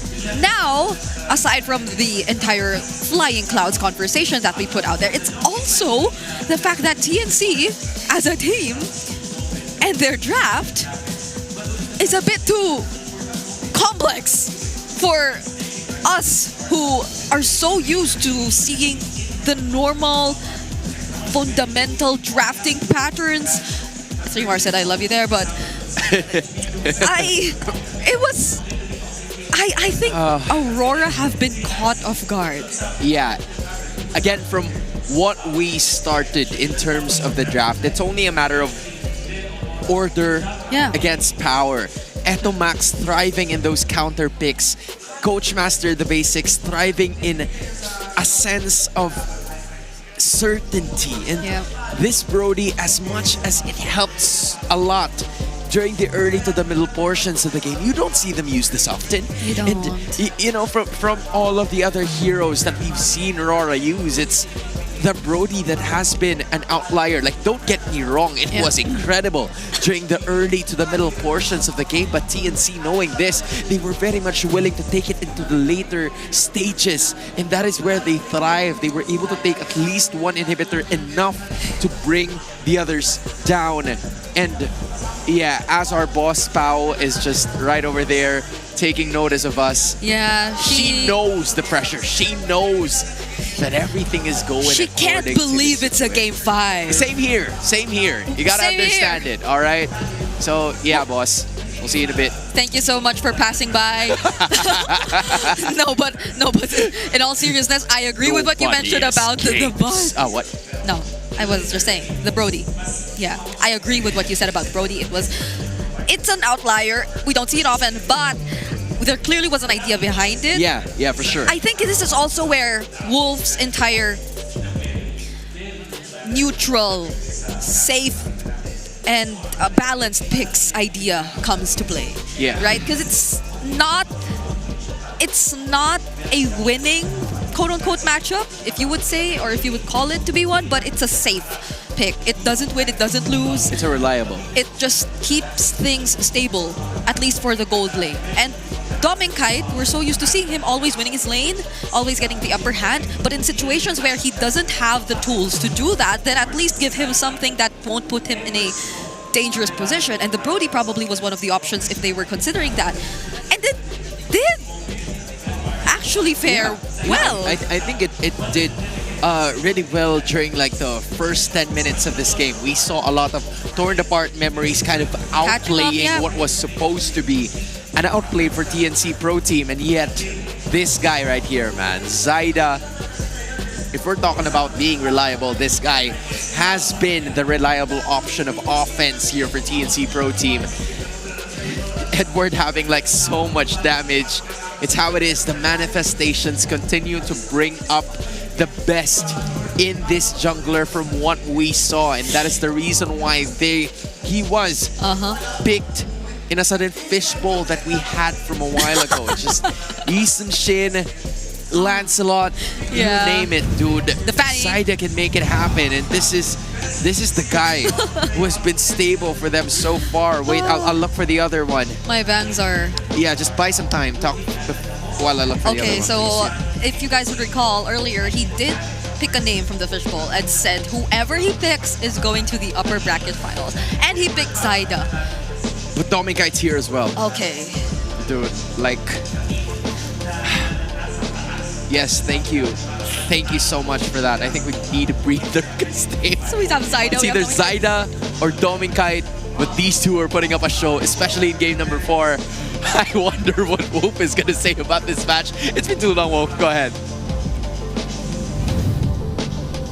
Thank you so much, Renmar.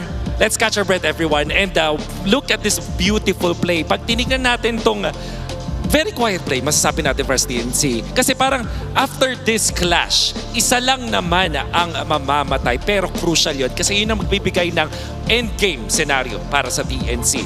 For the longest time, madaming ina-attempt na Lord fight on TNC. If we're gonna look at this clip, yung positioning na makikita natin mula sa TNC ay parang magtataka ka kung bakit ganito. Kasi for this specific scenario, humarap na si Chakno.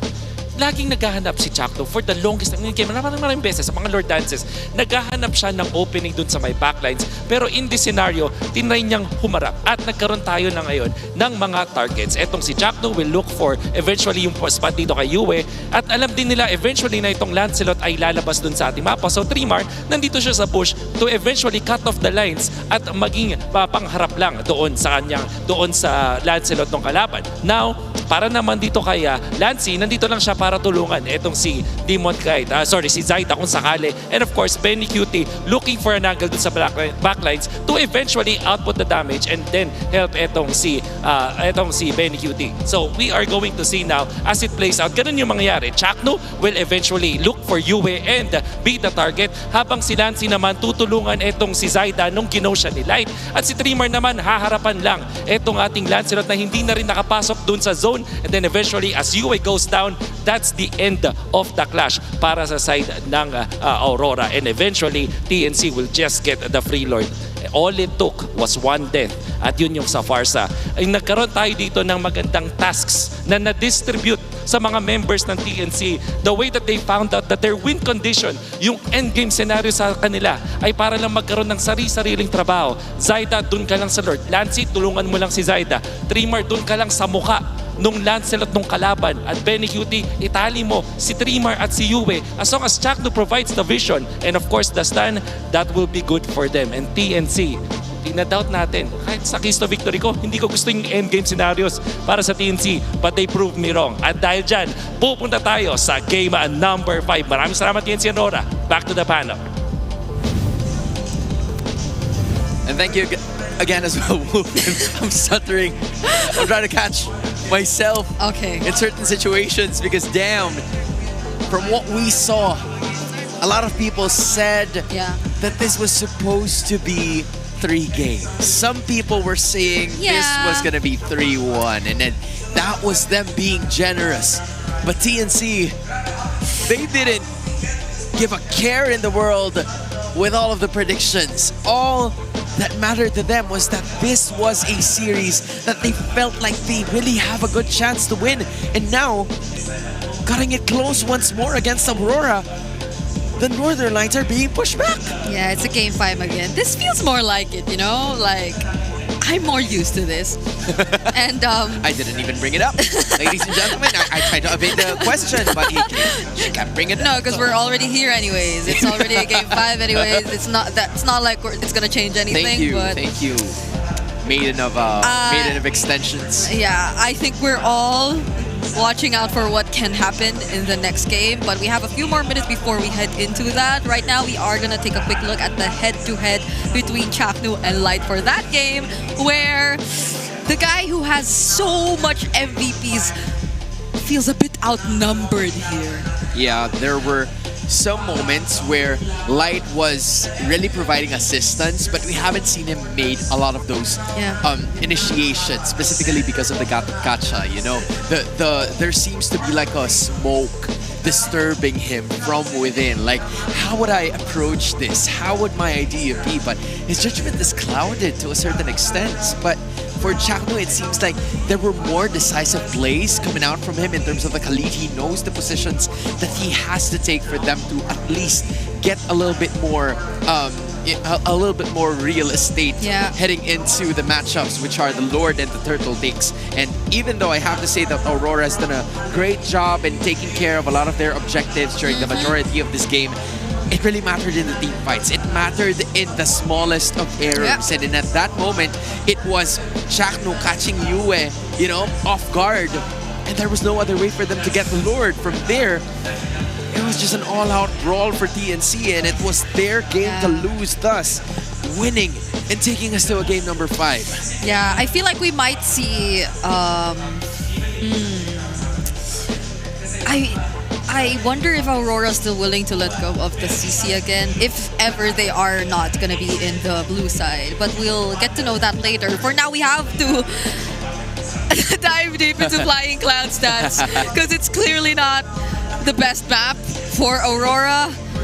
But what are the picks that perform best in this map? So that's why I think the CC also performed really well. It's partially because of the Flying Clouds, but even more so, not like the winning picks TNC had in that game aren't even on the board. Yeah, you're talking about the Gatot Gacha that went to Light, the 1-1 ban, the Baksha ban, the Kimi that I believe was also taken out, if I remember correctly. So it was only the CC that really made its appearance in game number 4, and in a very risky situation. And the Eason Shin. Yeah, the Eason Shin, yeah. But this was, to a certain extent, a Flying Cloud game that felt like TNC was comfortable fighting back. Yeah. You know, there were moments wherein Aurora was kicking things off, they were getting a kill, but instead of TNC not responding, they were reacting to it in a very aggressive manner, and that is, I think, what they needed for them to make something happen. But now, we're gonna change things up, Bree. It's RORA getting the first pick once again. They have a 76% win rate on that. They're gonna bank on that piece of information for them to make their way into the upper bracket still. Yeah, they'll be in the blue side for the last game of the series. Yeah, for sure. This is the last game now. This is for sure the last game. But what makes it so important is the fact that whoever loses this game, aside from going down to the lower bracket, beats ONIC. And whoever wins this game is gonna be beating Liquid. So, obviously, you wanna go meet Liquid. You wanna have a second chance. Even though that's Liquid, who just swept ONIC Philippines. Either one of these two teams are gonna put up one hell of a show. Yeah. I'm already telling you about this right now. But we get a little darker because the last game ahead of us in this series is finally coming to a close. Woo! TNC, the 5th seed. There has never been a 5th seed in the playoffs that has won against the first seed. And the Phoenix Army so close to achieving that. But for the Northern Lights, they're also looking to break history. They want a 14-match winning streak that was never been done before by any other team here in the Philippines. Yeah, and how devastating would it be if it gets broken in your first match in the playoffs as an upper bracket, as the top one? I can't even imagine. I can't even fathom. Yeah, because you're up against either the 4th or the 5th seeded team. So you knew you had a huge advantage for the playoffs. You secured top 1, so you had that advantage. But now TNC's putting up such a great fight that I don't know if you would even consider it to be an advantage at this point. Yeah, but for Aurora, you have the mindset of winning so many matches during the regular season. They have what it takes. They understand the concept of just knowing how to strike and when to hit their opponent, because they've been doing that. They've been leading so much. They've been making sure that it's a bloodbath and it is theirs for the taking. They need to channel a little bit more than that, and I hope Coach Master the Basics and Coach Dexter are not flustered at all with what has happened in game number 4, because it seemed to be a close fight. There were some moments of glory from them, but the execution part there was just an edge, a very slight one, into TNC's ways and approach towards this game that have brought us to this point. And you're looking at it right now. What time is it again? It's almost 9:15 in the evening, and we are It's not still 9. Huh? Oh, it's 10? What am I looking at? It's 10:15 already. That's crazy. No, maybe it just feels like I need to change the timer for my watch. Yeah, you should. Or maybe it just feels like things went by so quickly that you couldn't feel it's already that late in the evening. Because, no, who am I kidding? It doesn't even feel like we've been through 4 games already. Yeah. I felt like we've been through... Maybe 2. 10. What? I don't know. I haven't been here in a while, dude. Okay, that's true. No, that's actually true. So I understand. It's only been like It's only 2 been days. like 2 days. It's been like 3 series. You've always maybe 4. been Count this one. But man, shout outs to all the fans of the Phoenix Army. I mean, look at them. They've stayed here for how many hours already? And they've been so energetic. I can tell you that. They've been so energetic the entire evening. dude, they've been going in and out. That's for sure. They've been raising their hands, lifting a lot of their cheers towards their favorite team. You know, TNC has been an organization wherein they have a certain scent to people that really makes them so approachable, really makes them so unlovable. And the same could be said for Aurora. You know, players from both of these teams have been loved by so many people. But yes, snack time, siesta time has been the excuse. But he's at the MPL Arena and he's going to be coming home late. Shout to outs. the mother of his son, of that son. To the mother of your son. To the mother of your son, I am sorry. But he's enjoying. He's enjoying. Yeah, he's enjoying. I hope his mom is how do I say this? Yeah. He's not gonna scold him. Yeah, there you go. But again, as you can see, Zaida is still leading the rankings, highest and up there in terms of total kills. Okay, I think this is the legit countdown. That was like a... It's a warm-up. That was like a warm-up. Because this is such an important game. Yeah, dude. Okay, is it gonna be Flying Clouds? Wait. Is it gonna be Flying Clouds? Is it gonna be Flying Clouds? That's gonna be the question. That's the question. number Where are we 1. going? Oh! Breaking walls! Okay, let me double check. Broken walls, not breaking walls. I'm sorry about that.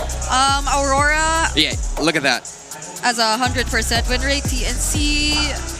Yeah. Has a 50-50 situation. It's a 50% win rate for them. Ooh, broken walls. Lots of entry points and exits for both of the teams. That is, you know, one of the opportunities that Aurora can possibly take into taking this game, knowing that they have order, but considering the branches that TNC has so far in this game, the complexities of what they do, maybe that's what they can use, because they've utilized multiple entry points in scenarios where broken walls isn't even a thing yet.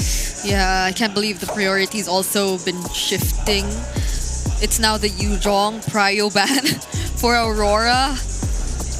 Yeah, Not even the Zaida heroes are being prioritized at this point. But the Baksha, Harith still are going to be the priority for TNC.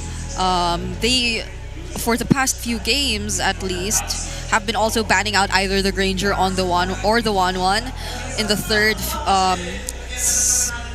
slot. So we'll be looking at whether or not that'll be the trend for them, because this is gonna then open up the Grok again. Oh, but Aurora Band, they won one themselves, so... what does TNC ban instead? Lancelot out, which gives, I believe, Aurora once more the option to go for the CC or to go for the Eason Shin, because that was a combination that TNC did a while ago, and I think that was quite unusual per se. But yeah, they've been doing it for quite some time now. It's probably gonna be the CC, right? Whenever Benny Cutie gets his hands on it, or maybe not even Benny Cutie because it's still a flex pick. Things turn out really good for TNC, but they seem to be thinking hard about this, because if they don't get the Yisun Shin either, then that's gonna be such a comfort for TNC. So But look at this, right? The CC, they still want to give out some more options for Aurora to work with.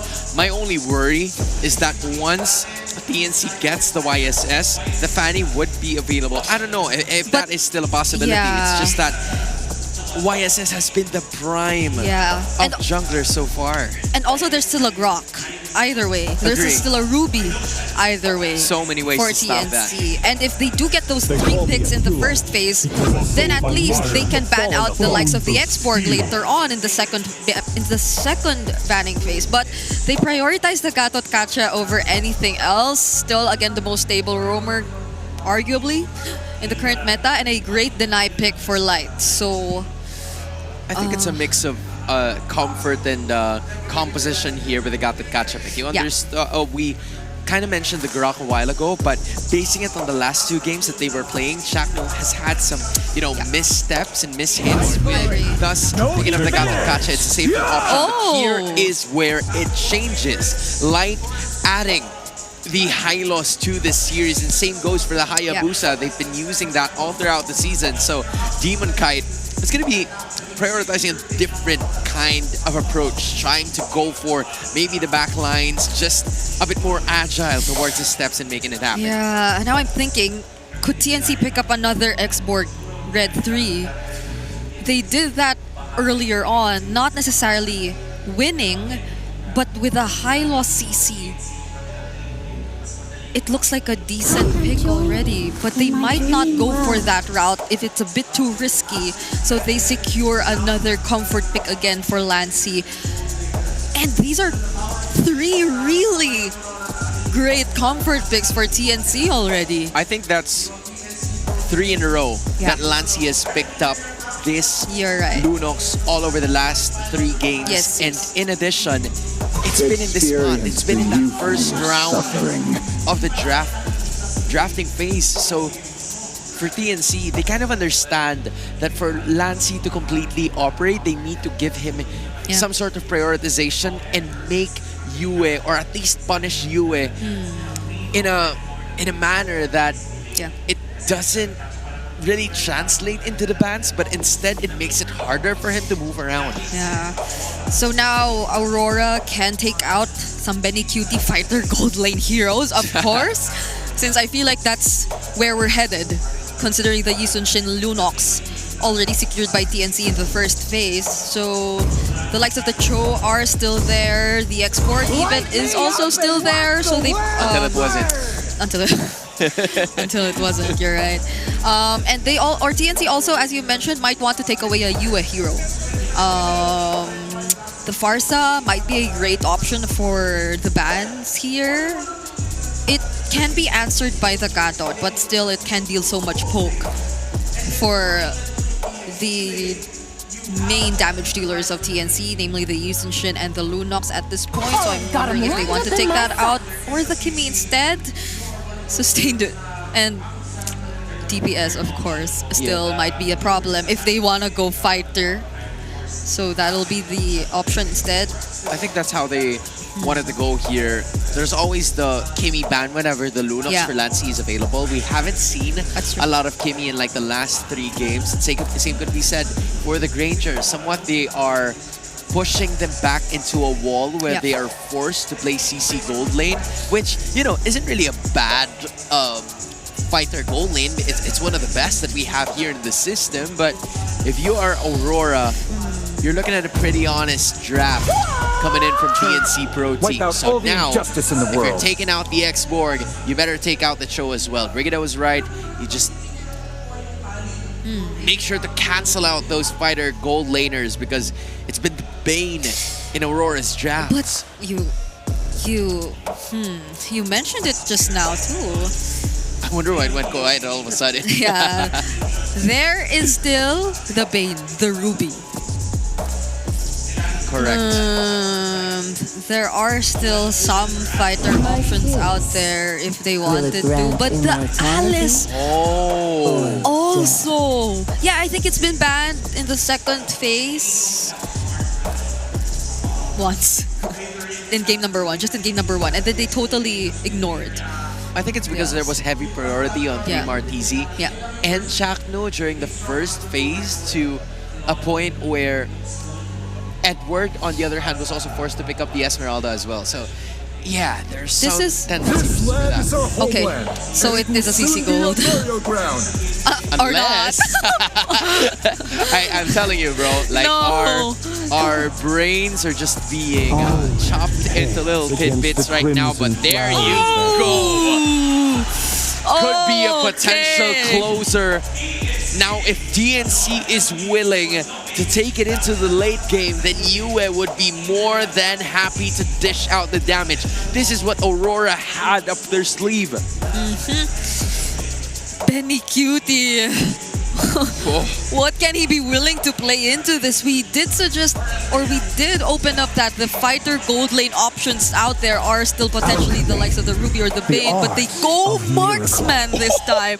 And they're the ones who pick up the Brody. So it's not going to be an all-out fighter lineup for TNC. If it's about dragging it all the way to the late game, then they also have to be just as fully equipped. But mind you, they have Brody for the early game and then Alice once it reaches the late game. I know it's not the damage Alice that we are used to, but it's going to be enough to at least buy some time for Benecutie to dish out some damage. Yeah, and it's also probably just similar to what we mentioned earlier, being the neutral or going for the neutral balanced safe options. That'll just keep you in the game up until the moment that you can finally fight back. We have a lot of questions that will be answered in this game. A 14-match win streak for Aurora. The best finish for TNC since Season 9. Who will make history? Nice one, Leo. Go get him. You can hear the crowd here in the MPL Filipino Arena. It's 10:30 in the evening, and I'll tell you what, it's still jam-packed here. Who would have thought? Game 5 for this one, TNC, the 5th seed. It's still TNC in 5, man. Can they end it here, Leo? Who are we to doubt? The Phoenix Army. For years, they've been on the receiving end of heartbreak. And here, they might break the hearts of the thousands of RORA fans in attendance in the Cuneta Astrodome.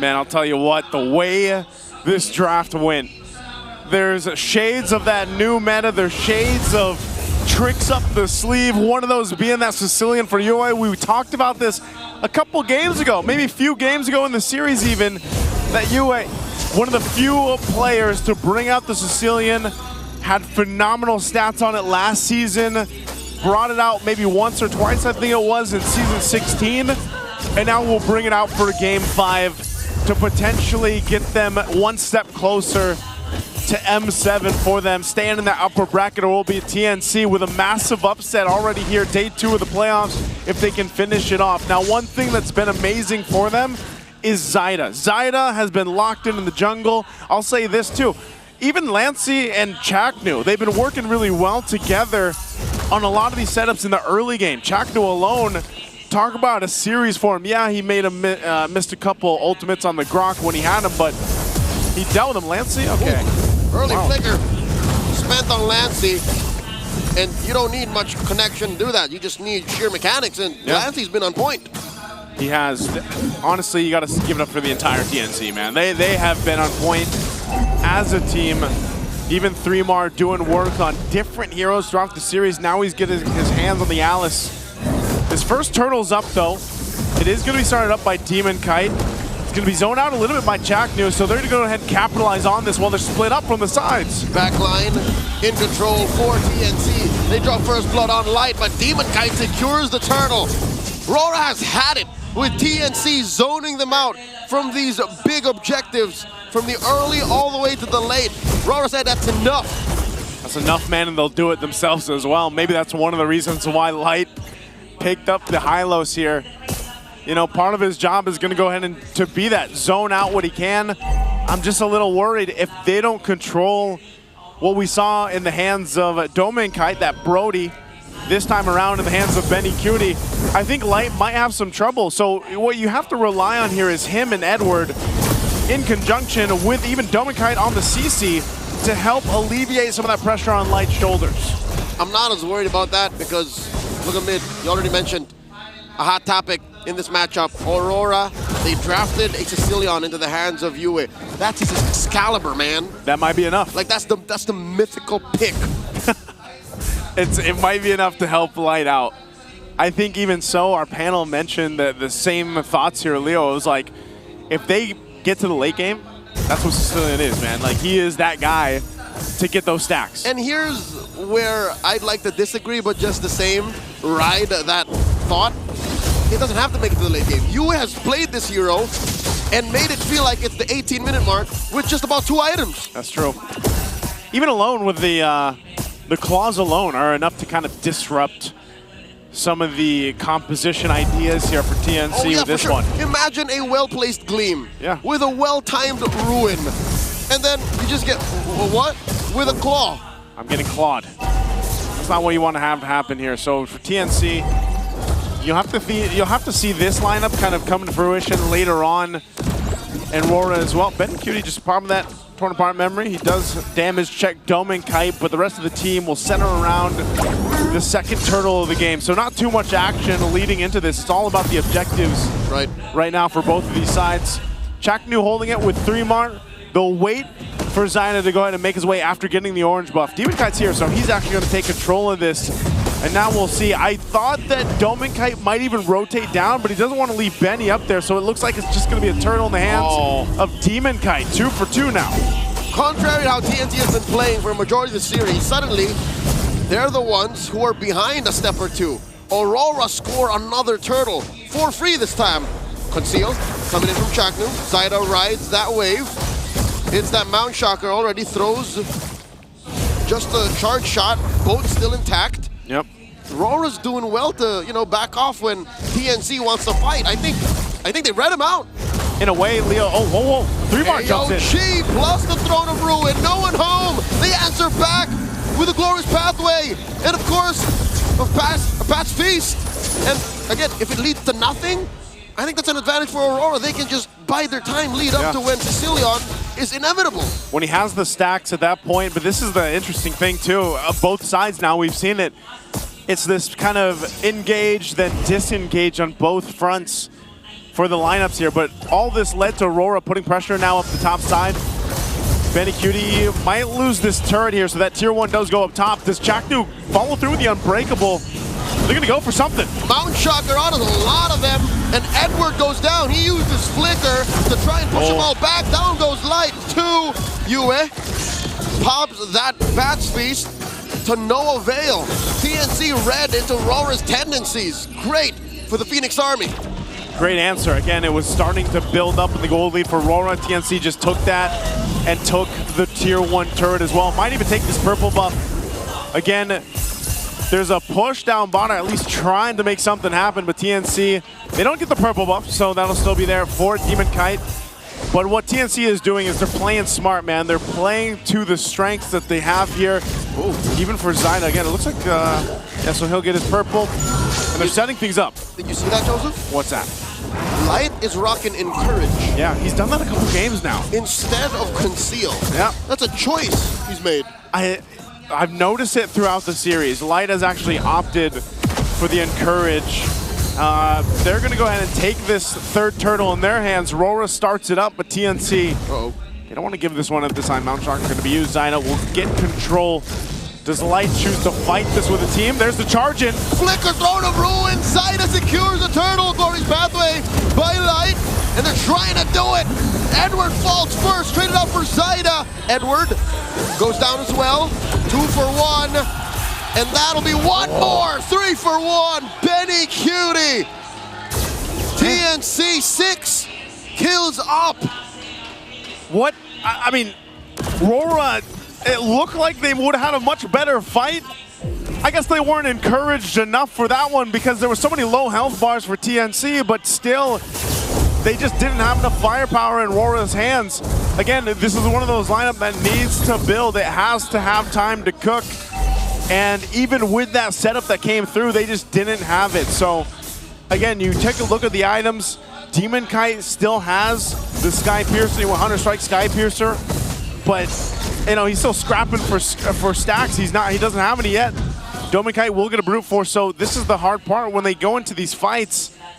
It's surviving them long enough, but then also having that throughput in terms of damage to get these kills in their favor. It's clear that Aurora are waiting for a power spike. Stacks on Demon Kite. You would get his third item. And that means the rest of them just have to hunker down and take it. They just have to clench and bite down. And that's what's happening. That's why this league buckle up is gonna maybe balloon up to 3,000. Yeah. Maybe past this Lord. And then that's when Aurora can plan for the comeback. Yeah, it's a long con for Aurora. But I mean, look at the damage meter here too. Lancey sitting at top. Yue's not too far behind. Mind you, he is just continuing to farm stacks up. But, you know, Lancey, he's been picking this Lunox time and time again, man, and he's able to go ahead and pump out enough bursts. I mean, even with a Glowing Wand priority here, that helps him enough to deal with that sustainability that not only comes from Light and the Revitalize, but even Yue. Oh, Chaknu, he'll go ahead and Unbreakable. This Lord is up. Yep. It's still RORA that wants to take this positioning, though, Leo. Again, when it comes down to honest moving forward, like just marching through, RORA still has a good chance. They have a Lapu-Lapu, they have a high loss, and then if they can place Yue properly, then Bat's Feast plus all of his nukes could really ruin TNC. But TNC, they still have that Phoenix Flash down their pocket. You know, a quick jump from Chaknu, a quick jump from 3mar at this point in the game is lethal. So that's the only thing that they're stopping. They're stopping TNC from getting those by being in a better position early on. And it's funny how that Phoenix Flash has developed now in Game 5. A lot of that could come from Chaknu, but I think it's more so 3mar on the Alice like we've seen many times, especially when the Flicker is available. TNC's not in a rush at all to take presence around this Lord. They'll just farm up what they can. Zaida, he's up on the top side. Look at this Demon Kite.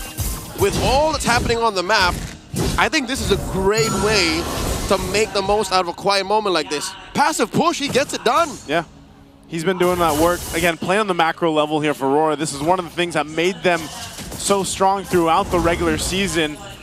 And again, TNC just being one of those teams.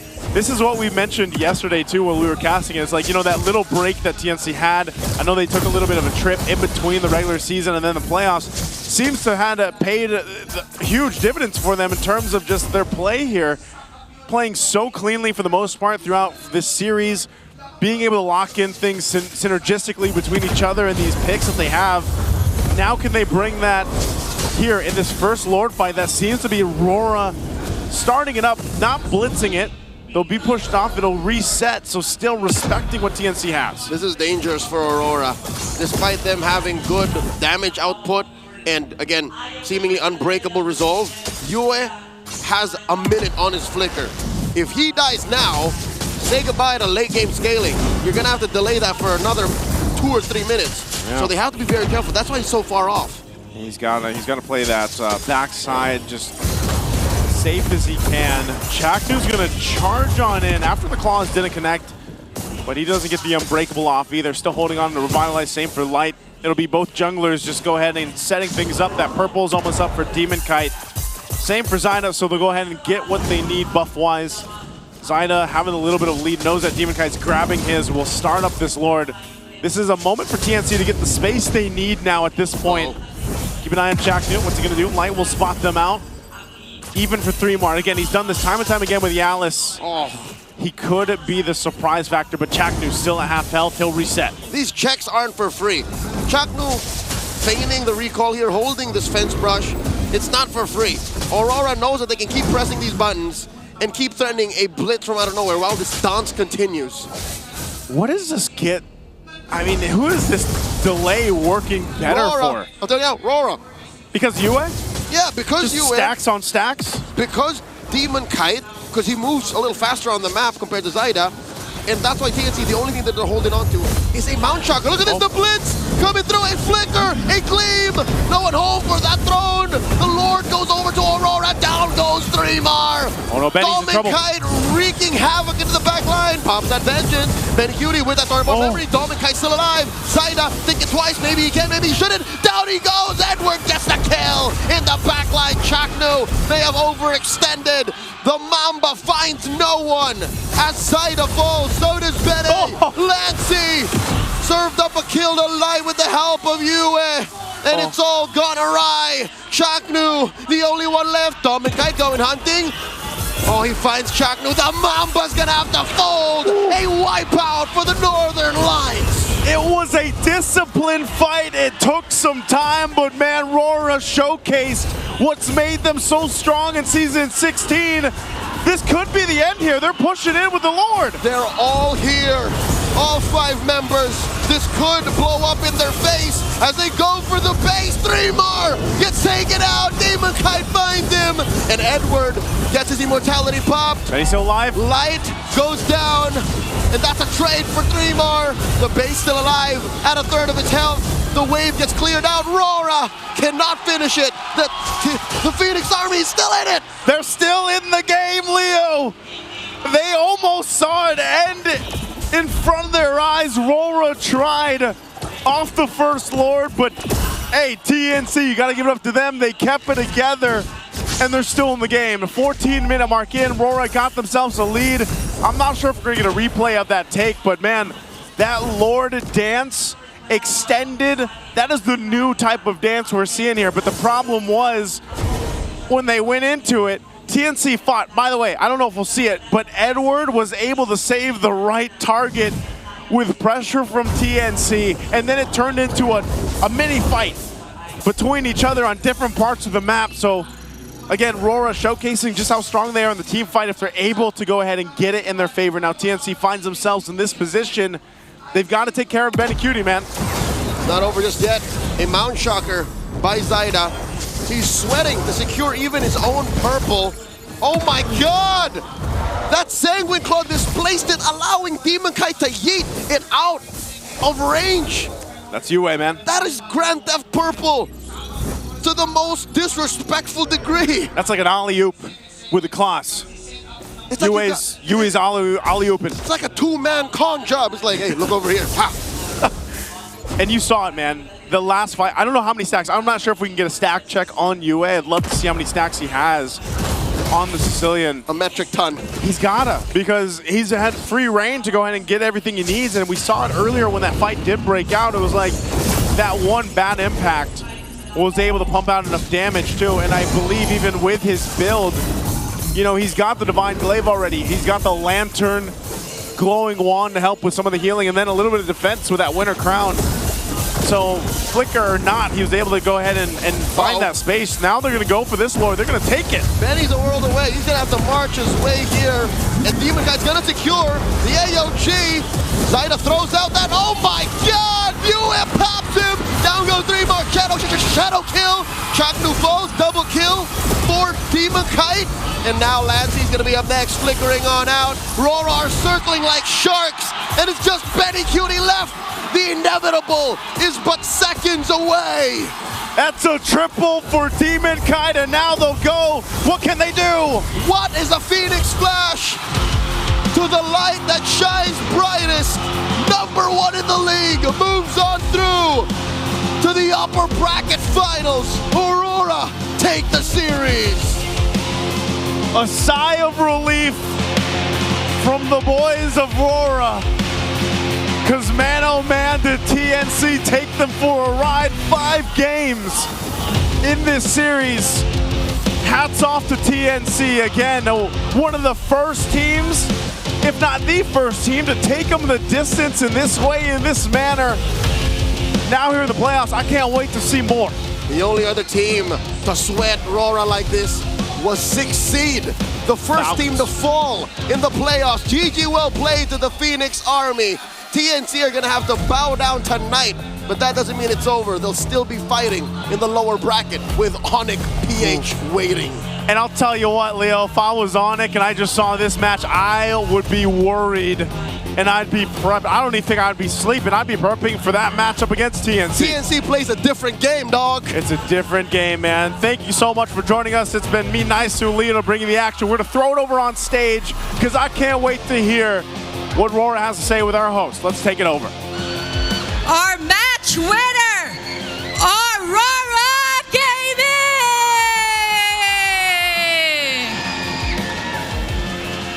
Wow, congratulations, Aurora. I have a question for Light. Tuloy-tuloy ang sweep nyo. Ano ba meron sa Aurora this season at very, very determined kayo? Siguro yung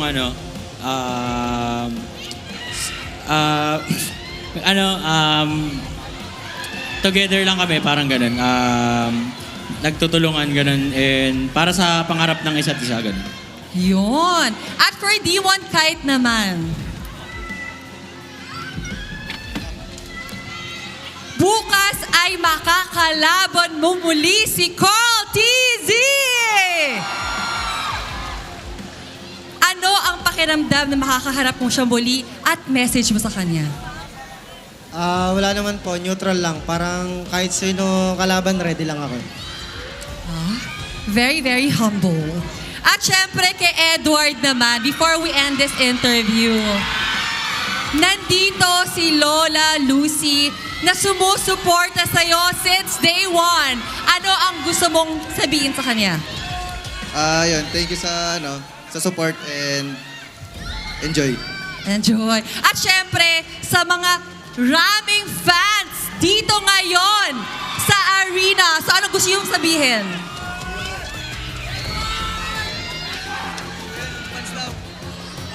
Ayan, maraming salamat sa sumuporta sa amin and kita-kits bukas. Ayun, so good luck tomorrow and you may now take a bow.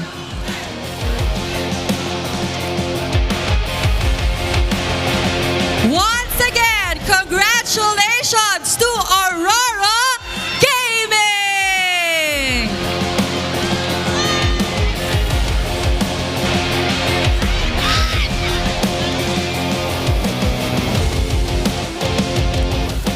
It's going to be Cavalry versus the Lights tomorrow at the upper bracket finals. An international rivalry that will surely be epic. Kaya naman, let's head over to panel to discuss this match. Dude, what was that series? I needed all of these bottles of water just for me to process what happened. Everything was even falling. But the downfall of DNC was that last Lord fight. Aurora, 14-match win streak, probably the longest in a long time. And I'd like to go back to what Leo was saying a while ago in the broadcast, man. It's true. This is supposed to be a late game hero, but for some freaking reason I don't understand. Yep. US making it work in the first 6 to 7 minutes of this game. He's been on point with the sanguine claws, Holy moly. with the preservation of Holy shields. his mana, and just being always ready and equipped whenever there is a team fight that breaks out. Yue has timed his timings so well. Yeah, for sure. On the Sicilian. And I don't know, there's a reason why they save it for these crucial moments. TNC just the same. You know how important this game was to them. They've been a bit more cautious of their engages. They've been a bit more, or they tried to be a lot more calculated compared to the first 4 games where they kept taking risks after risk. But you know it's different because they badly wanted to take this game. And for a moment we thought that they actually could because they've been leading in terms of kills against Aurora. They've been always able to find the better trades in terms of the numbers in terms of the team fights. But I think it was also during this moment where everything just went sideways for TNC. It was this moment where Aurora was successful enough in splitting up the team fight to their favor, and TNC have clearly struggled to find ways to bounce back from this. Dude, it reached a point where there was a certain team fight between these two teams wherein Aurora's players were low.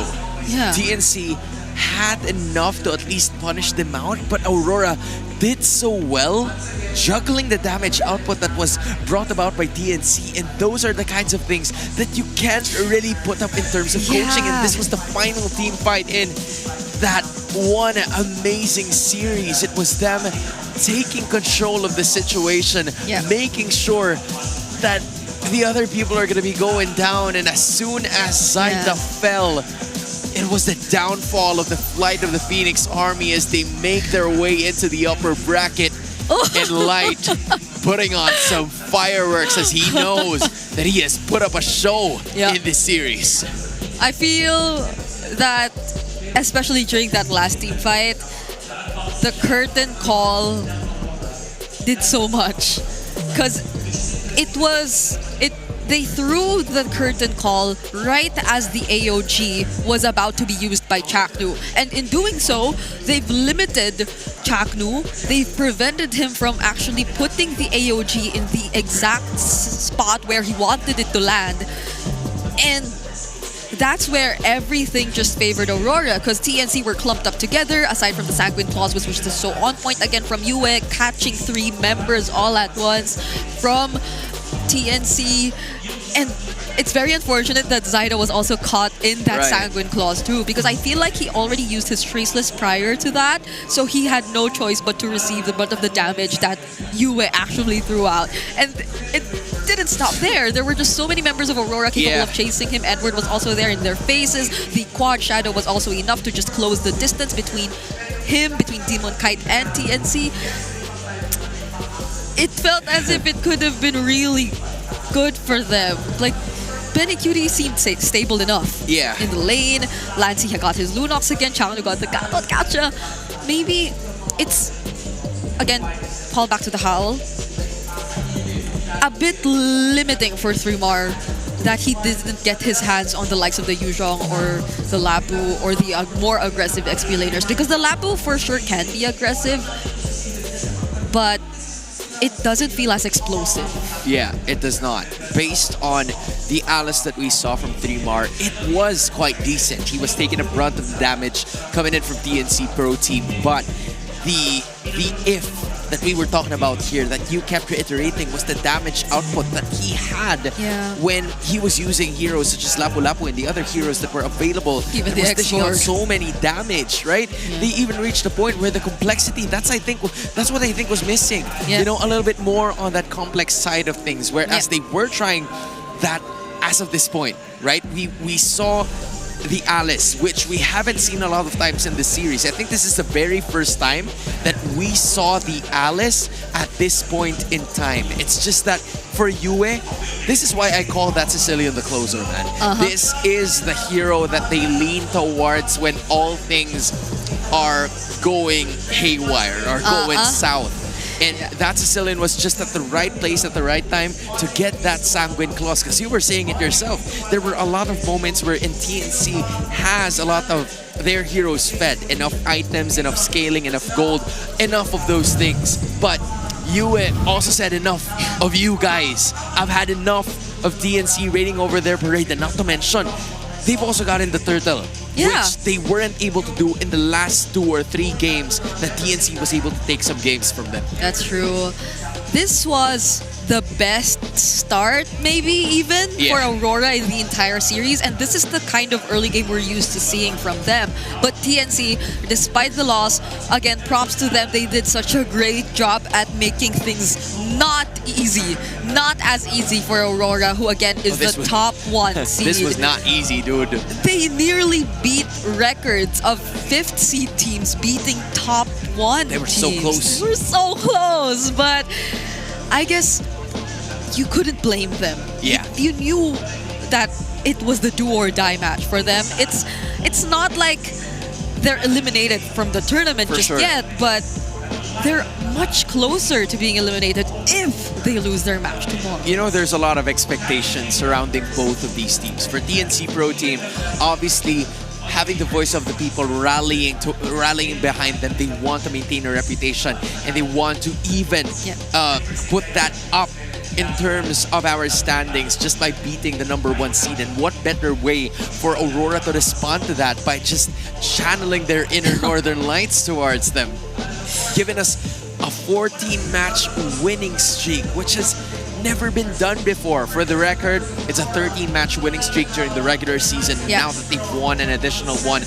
after the break, they have been undefeated for quite some time now. And it's only going to be a matter of time on how they handle the pressure. And I think that's what Aurora has done tremendously well, handling the pressure, the expectations of the people who are looking at them at this arena. Now, you're looking at the Infinix mic check. Hindi malayo. Alis. Kaya, pre. Harapan. Ay, din niya, bro. Kami nga. Alala sa akin, bro. Palalay.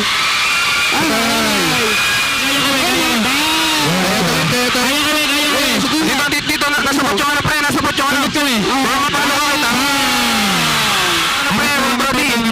Nalulog ko na. Nalulog na. Dali pa lang ako nalulog ko na, pre. Pwede pa?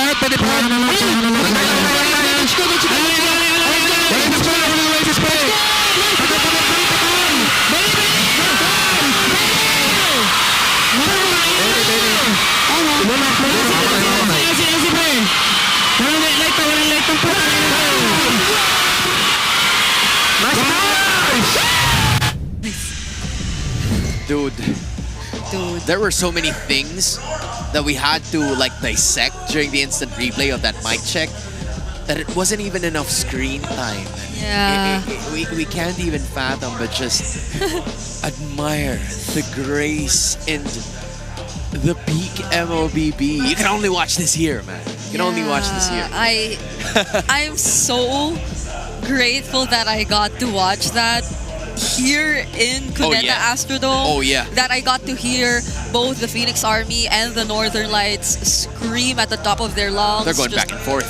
Support the teams that they support, show all out, and I can't put into words how it feels to witness, especially how TNC has developed through this season, because they've been through so much. Oh yeah, you know, we were wondering which team is going to be a dark horse in this tournament, and I think TNC has proven themselves to be that team. But looking at the playoff brackets, it's Aurora and Team Liquid Philippines just one series victory away from making it back into the Emerald Championship. For Aurora, it's the second consecutive time. If you're gonna count the Blacklist, if you're gonna count Edward, it's the 5th consecutive time for Mr. Consistent. But for Liquid, they want to achieve the Golden Road, and in order to do that, they have to make it back as easy as possible because the stampede is on, but it's ONIC and TNC facing things off at the elimination chamber, and you already know that's about to be a battle. If we got to save ourselves from witnessing an elimination today, then tomorrow we no longer are safe from seeing an elimination match. We get to watch the upper bracket finals first, though. That's scheduled at 3 o'clock PH time. And we end the day starting at 7 o'clock PM PH time with, again, the lower bracket semis. Correct.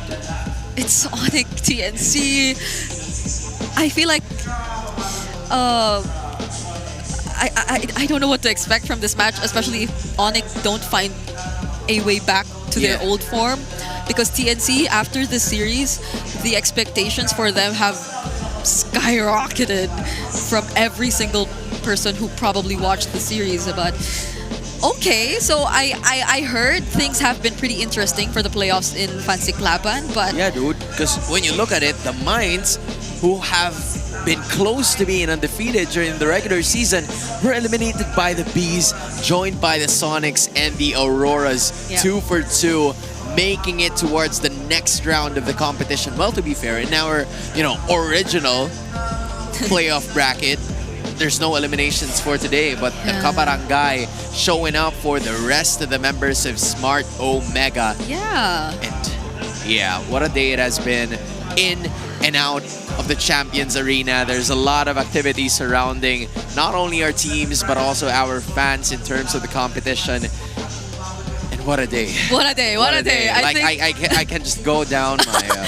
Yeah. I can just do this now. could- I am ready to go to bed. You could grab all the water you need after this because I feel like your voice is gonna need it. You still have 3 more days. Wait, Why'd you have to remind me, dude? I You have do. 3. But I wasn't here yesterday, so that's that. Like you're Is here that for supposed to make me feel better? I don't know. It depends on you. But the thing is, you need to drink All right, water. but hey, thank you so much for that. I guess, yeah, I'm gonna be needing this. But hey, if you are part of the Infinix Fansig Laban playoffs, you will be happening in the MPL Festival. The champions will be receiving the Infinix GT30 Metro Zero shirts as well, and 25k diamonds, man. Wow. First runner-up also gets to receive the Metro Zero tote bags and 10,000 diamonds, while the second and third runner-ups will receive tote bags and 5,000 diamonds. So that's a lot of prizes lined up for our participants right there. I'm excited to see who actually gets to win. Yeah, it's the Sonics, the Bees, the Kabarangay, and Aurora. Those are the 4 teams remaining in terms of our community fans club. But for us here, what a day. Right? That's all I can think of at this point. Because we got a sweep in the first series, and then once you get into the second series, it was a completely different series, dude. Yeah, it was the opposite of a sweep. Clearly, it was a maxed out 5-game series. And dude, you felt like this was a day where a team is gonna be eliminated. It felt like it was an elimination day, but it wasn't, man. In behalf of Brigida joining me here at the panel, my name is Hans Galleria. Thank you so much for joining us. We're gonna head back on stage together with Elmira. We now have our upper bracket finalists. They are steps closer to immortality and a chance at being all representatives for the M7 World Championship. However, as they climb upwards, there are those who must fight for survival in the lower bracket.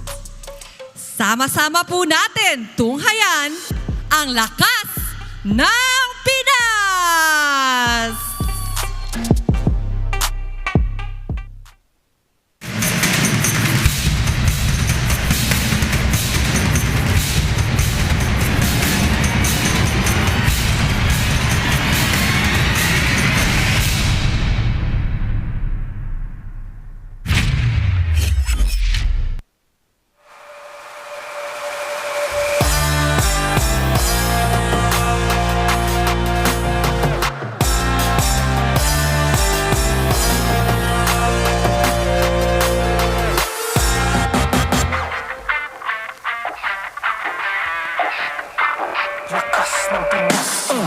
Malakas, Pilipinas, malakas kahit anong lane, we become the monsters.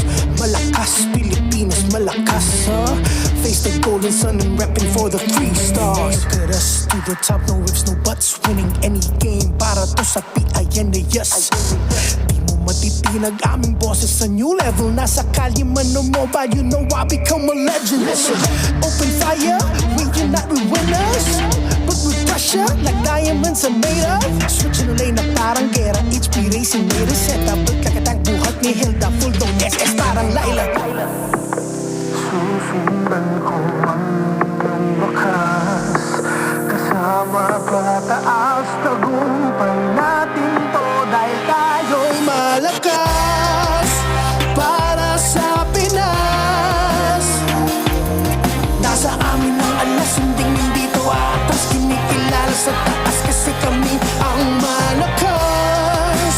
Para sa Pinas. Nasa amin ang alas. Hindi to atas. Kinikilala sa taas. Ganito kami sa Pinas, yeah.